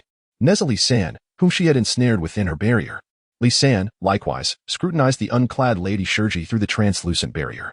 Their gazes met, and he beheld the striking beauty of Lady Shurji, her skin as fair as the finest jade, her long, dark hair, elegantly arranged atop her head, was held in place by 18 exquisite jade hairpins. Clearly, these jade adornments were extraordinary, emitting a subtle green glow that rendered her hair strikingly vibrant. She possessed a quintessential traditional beauty with a delicate oval face and slender willow-like brows, which arched gracefully above her phoenix-like eyes, even in moments of calm. Her eyes sparkled with depth as they gazed into the barrier, and beneath her petite, exquisite nose lay a mouth as red and luscious as a ripe cherry. The corners of her lips curved downward slightly, exuding an air of defiance and arrogance. She was seated upon a grand throne crafted from countless massive bones of spirit beasts, the armrests adorned with 99 human skulls, lending the scene an eerie and macabre aura. Draped over the backrest of the bone throne was the large red bagua robe, silk shoes, and a golden crown with a fishtail, which Lady Shurji had removed prior to her meditation. To the right of the throne stood a treasured sword named Taie. 3 meters in front of the bone throne, 2 blazing fires erupted from the ground, fueled by the true flames of Samadhi. At this moment, the floral dragon, Ao Bing, confined within the barrier, trembled violently.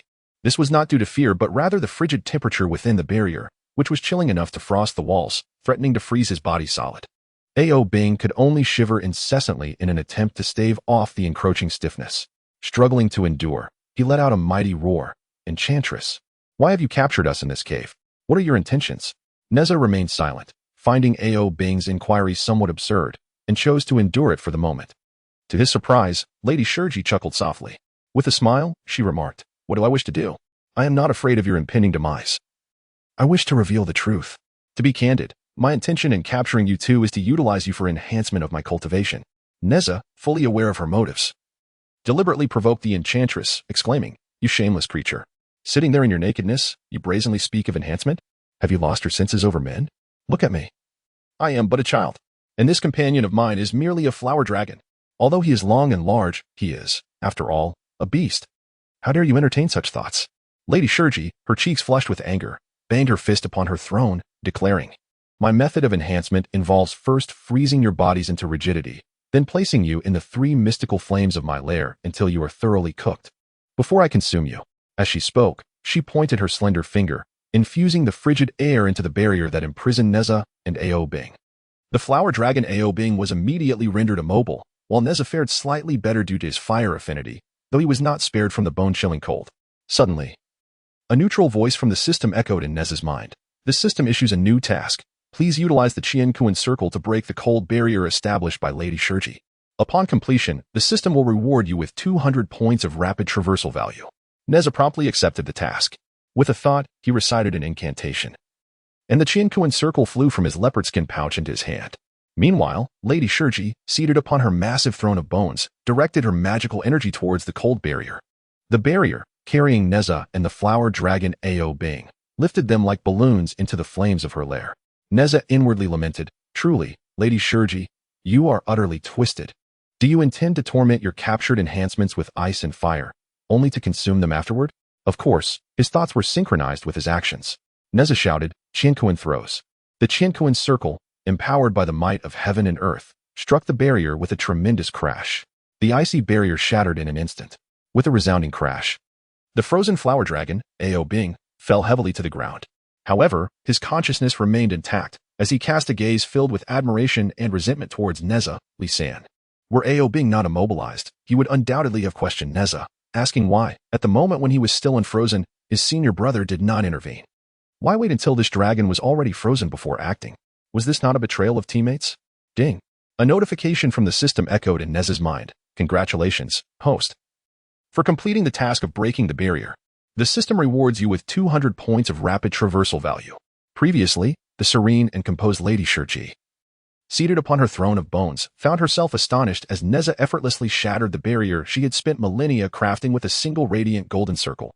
This was, after all, her first encounter with prey capable of so remarkably breaking through her defenses. In truth, the flesh of common mortals held little allure for the self-important Lady Shurji. Thousands of years prior, she had been but a stubborn boulder, birthed beyond the realms of heaven and earth. Through the elements, earth, water, fire, and wind, she absorbed the spirit of the cosmos, drawing upon the essence of the sun and moon. As the stubborn stone transformed into a being of exquisite beauty, she named herself Shurji. 800 years ago, Lady Shurji fell under the tutelage of and her cultivation progressed steadily. Seeking to advance her skills further, she isolated herself within the Bone Mountain's Whitebone Cave. Alongside the techniques learned from her master, she supplemented her training by consuming spiritual beasts and mortal practitioners. Within the confines of the Bone Mountain's Whitebone Cave, Shurji ultimately reached the realm of scattered immortals and established her own sect. She took in 2 small demons as disciples, though they were unworthy of entering the cave. Over the years, Shurji yearned to progress further in her cultivation. Yet, she found herself ensnared in a bottleneck for nearly 800 years, unable to transcend the realm of scattered immortals. Today, while cultivating in the Bone Mountain's Whitebone Cave, she suddenly sensed a small celestial youth riding a flower dragon soaring above her domain. Immediately, a wicked thought crossed her mind. Having tasted most of the spiritual beasts in the world, she had yet to savor dragon meat. Dragons, among the spiritual beasts, held an unparalleled position. Consuming dragon flesh should surely aid in enhancing her cultivation, should it not? Moreover, that dragon, adorned in a riot of colors, could unmistakably be identified as one that had no familial ties to any of the dragon kings across the seas. It was undoubtedly a wild dragon. After consuming this untamed floral dragon, surely no one could hold me accountable for my actions, right? Furthermore, the aura emanating from the young celestial being riding that wild floral dragon seemed to exceed that of the creature itself by several hundredfold. However, before making her move, she carefully assessed the power of her opponent. After her evaluation, she concluded that the young celestial being, combined with the wild floral dragon, posed no threat to her. Thus, she immediately employed her chilling barrier to capture Nezha Li San and the floral dragon Ao Bing, securing them as exquisite prey for her sustenance. At that moment, seated upon the throne of bones, the Lady of Stone Ji observed with delight as Nezha Li San shattered her barrier with the Qianquan circle. It was akin to unexpectedly glancing upward only to have 2 live fish fall from the heavens, ready to be prepared for a meal, when suddenly, one of the fish regurgitated a magnificent golden ring. Though one might initially be stunned or even frightened, such feelings would swiftly give way to overwhelming joy. In this instance, the Lady of Stone Ji was similarly filled with elation, for in her eyes, the magical prowess of this young celestial being was undoubtedly inferior to her own, and their cultivation levels were far beneath hers. Not only could she successfully absorb their essence, but she might also receive a delightful surprise akin to a golden ring revealed from the fish's mouth. Chuckling, the Lady of Stone Ji remarked, "Well done. You managed to break my barrier. You possess a modicum of genuine skill. Young one, do introduce yourself. Who are you?" "I am the Great One," Nezha Li San declared. And without hesitation, he hurled the Qianquan circle towards the chest of the Lady of Stone Ji. With a whoosh, the Qianquan circle, infused with tremendous power, sliced through the air, radiant with golden light, directly aimed at her heart. The Lady of Stone Ji raised her left arm, forming a spell with her hands while chanting incantations. Then, she opened her right palm, inscribed with runes, to shield her chest. Just as the formidable Qianquan circle was about to strike her with immense force, it inexplicably halted midair, displaying an alarming lack of resolve. Suspended in the air, the Qianquan circle trembled and swayed. Nezha Li San urgently commanded, "Qianquan circle, heed my call. Qianquan circle, heed my call." The suspended Qianquan circle quaked violently, seemingly eager to obey its master, yet it appeared to be thwarted by an unseen, potent force. Ultimately, the Qianquan circle fell weakly into the palm of Lady Shiji's right hand, which was forming a seal. Nezha Li San had anticipated that the Qianquan circle could be easily taken by Lady Shiji, hence he was not particularly astonished. He had perused the original text, wherein, during the confrontation between Nezha and Lady Shiji, not only was the Qianquan circle seized, but even the Hunyuan silk was effortlessly captured by her. So, why did Nezha Li San, fully aware that the Qianquan circle would be taken, still choose to summon it? Only Nezha Li San held the answer in his heart. He aimed to first bewilder the vastly superior Lady Shiji, enticing her to underestimate him, allowing him the opportunity to strike stealthily and deliver a fatal blow. With a playful smirk, Lady Shiji remarked, "Little boy, before I consume you, you have graciously presented me with a magical treasure, the golden ring. I must thank you first. I shall graciously accept your kind offering and wear this golden ring." As she adorned her left wrist with the Qianquan circle, she cast a captivating glance at Nezha Li San. Instantly, he felt his heart race and his mind cloud. Just as Nezha Li San was on the verge of being enchanted, he shouted, "Hunyuan silk, fly out. Bind." From the leopard skin pouch, a Hunyuan silk, resembling a crimson dragon, swiftly emerged, tightly wrapping around Lady Shiji, who sat upon the throne of bones, ensnaring her completely. However, Nezha Li San remained cautious. He could not believe that the Qianquan circle, which had failed to strike Lady Shiji, could now so easily subdue her with the Hunyuan silk. He did not rush towards the bound Lady Shiji upon her throne. Nezha Li San was not eager to court death. He needed to ascertain whether he had truly subdued this immortal being before making his move. Chapter 72. The battle against Lady Shiji. Nezha Li San remained incredulous. How could the Hunyuan silk, which easily ensnared Lady Shiji, succeed where the Qianquan circle had faltered? Seated upon the throne of bones, Lady Shiji was bound by the Hunyuan silk, appearing as though she were an inadequately wrapped rice dumpling, revealing her tender, creamy skin. The scene momentarily seemed to shift to a more whimsical tone. Lady Shiji frowned and playfully chided, "Oh, young man, you seem to enjoy playing games. Do you think that with a long, tattered red strip of cloth you can bind me? Ah, you shameless woman," Nezha Li San retorted. "You hang your clothes on the chair, refusing to wear them, and yet you wish to put on a show before me? That so-called tattered red strip is merely a modest garment I offered you for decency. Now, I have wrapped you up snugly. Are you comfortable now?" "Indeed, it is rather comfortable." The Lady of Stone and Silt spoke calmly and without fear. "Little one, how astonishing it is that you have managed to bind me. With such a remarkable artifact at your disposal, you must be quite extraordinary. I beseech you to show mercy and spare me. If you have no intention of granting me mercy, then come forth and deliver me a swift end. Please, do not subject me to further torment by this red silken cord. It constricts me too tightly. I implore you to end my suffering." However, Nezha, also known as Li San, hesitated and did not immediately comply with the lady's words. He sensed a deceit in her plea. He was aware that his magical artifact, The red silken cord could extend indefinitely, yet despite binding the Lady of Stone and Silt upon her great throne of bones, it had not ensnared her delicate neck and head. This was not due to the cord's insufficiency in length, nor was it a result of Nezha's admiration for her beauty leading him to leave her face exposed.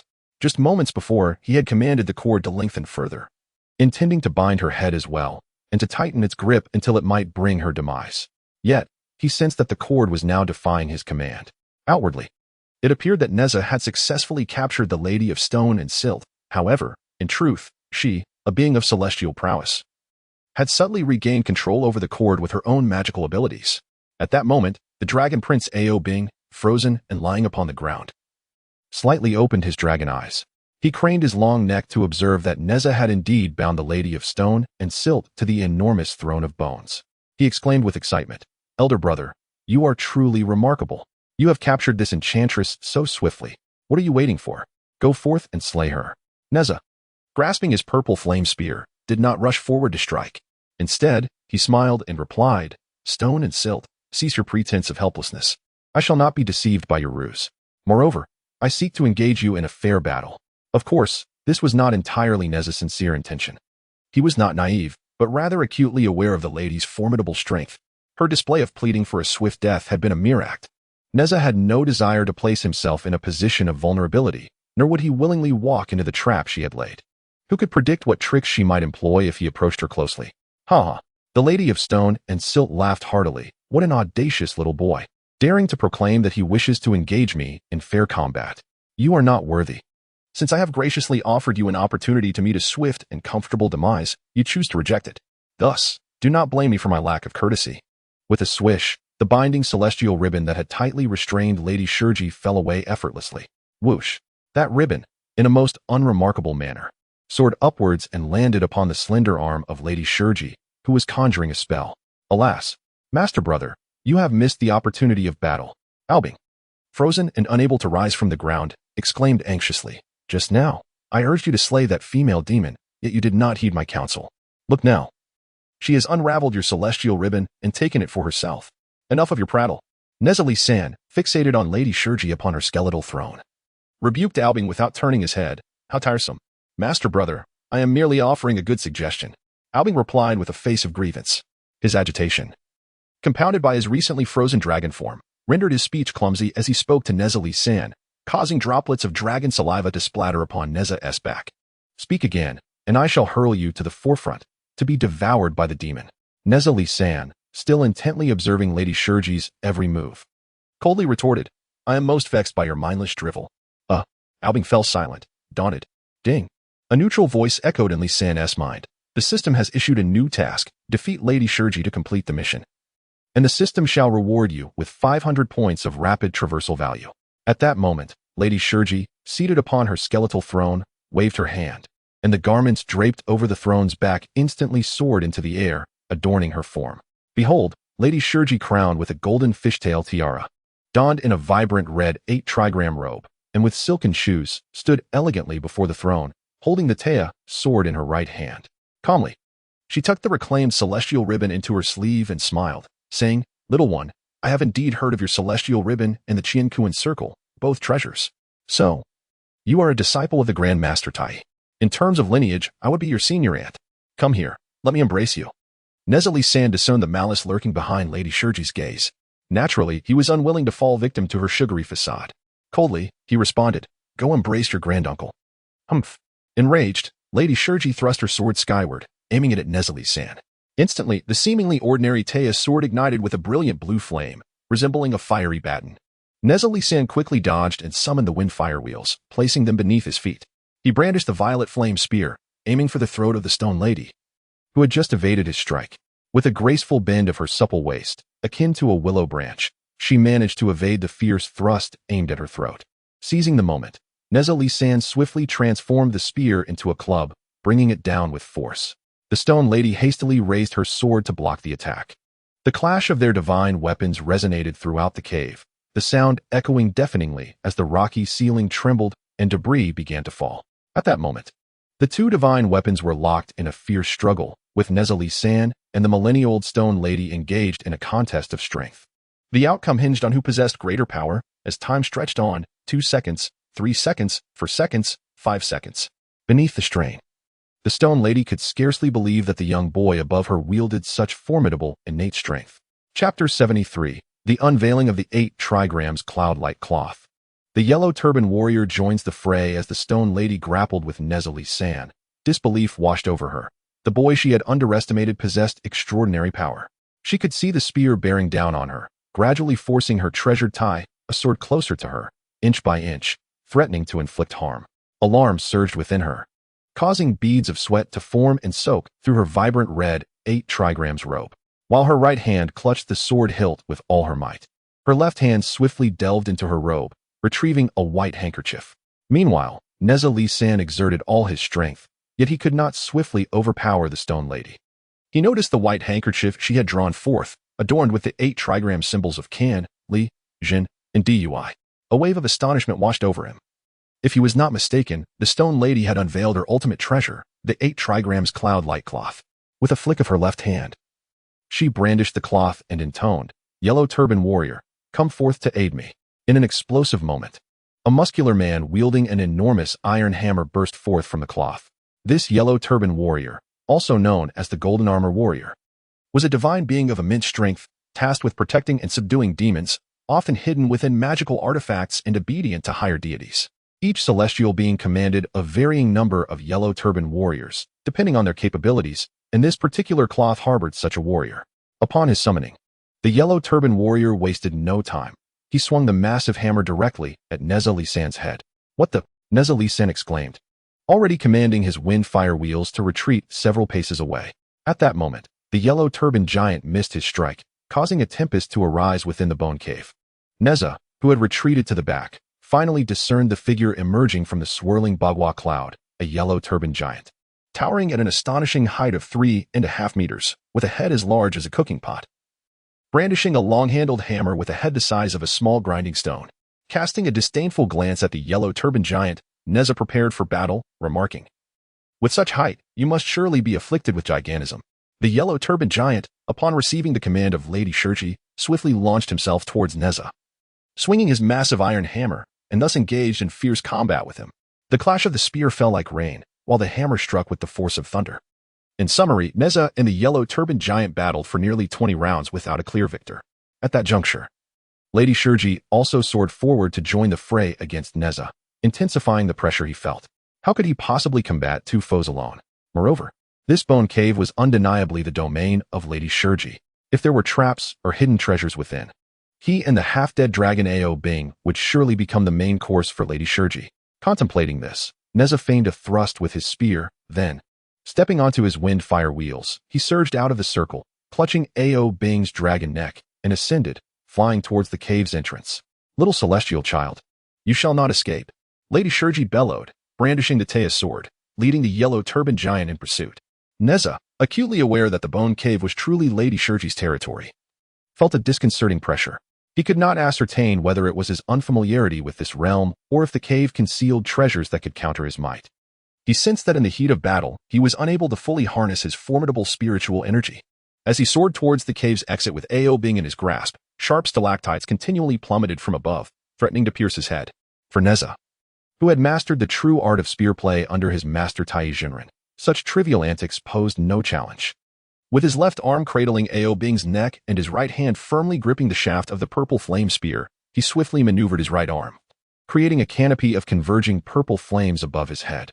Before the sharp stalactites could reach him, they were incinerated to ash by the fiery spear tip, falling harmlessly to the ground without inflicting a scratch upon Nezha. Meanwhile, Lady Shurji, growing increasingly anxious, had initially believed that devouring the diminutive celestial child and his flower dragon, who was significantly weaker in cultivation, would be a simple task. To her dismay, unforeseen complications had arisen in the midst of her pursuit. As she engaged in combat with Nezha San and summoned the yellow turban warrior using the Bagua Yun Guangpa, she found herself unable to secure a swift victory, which inevitably led to her growing concern. Through the small celestial boy's use of the Qian Kuan circle and the Hundian silk, Lady Shurji had already discerned that this young celestial was undoubtedly a disciple of Tai Jinren from the Golden Light Cave of Qianyuan Mountain. Furthermore, it was evident that this disciple was held in high esteem by Tai Jinren. Otherwise, given what Lady Shurji had heard, How could the usually reserved Tai Jinren have so easily bestowed such treasures upon another? When Lady Shurji beheld Nezha Lee San producing the purple flame spear and the wind-fire wheel, she experienced a fleeting moment of confusion, pondering, could this young boy be an illegitimate child of Tai Jinren, one of the 12 golden immortals of the Chan school?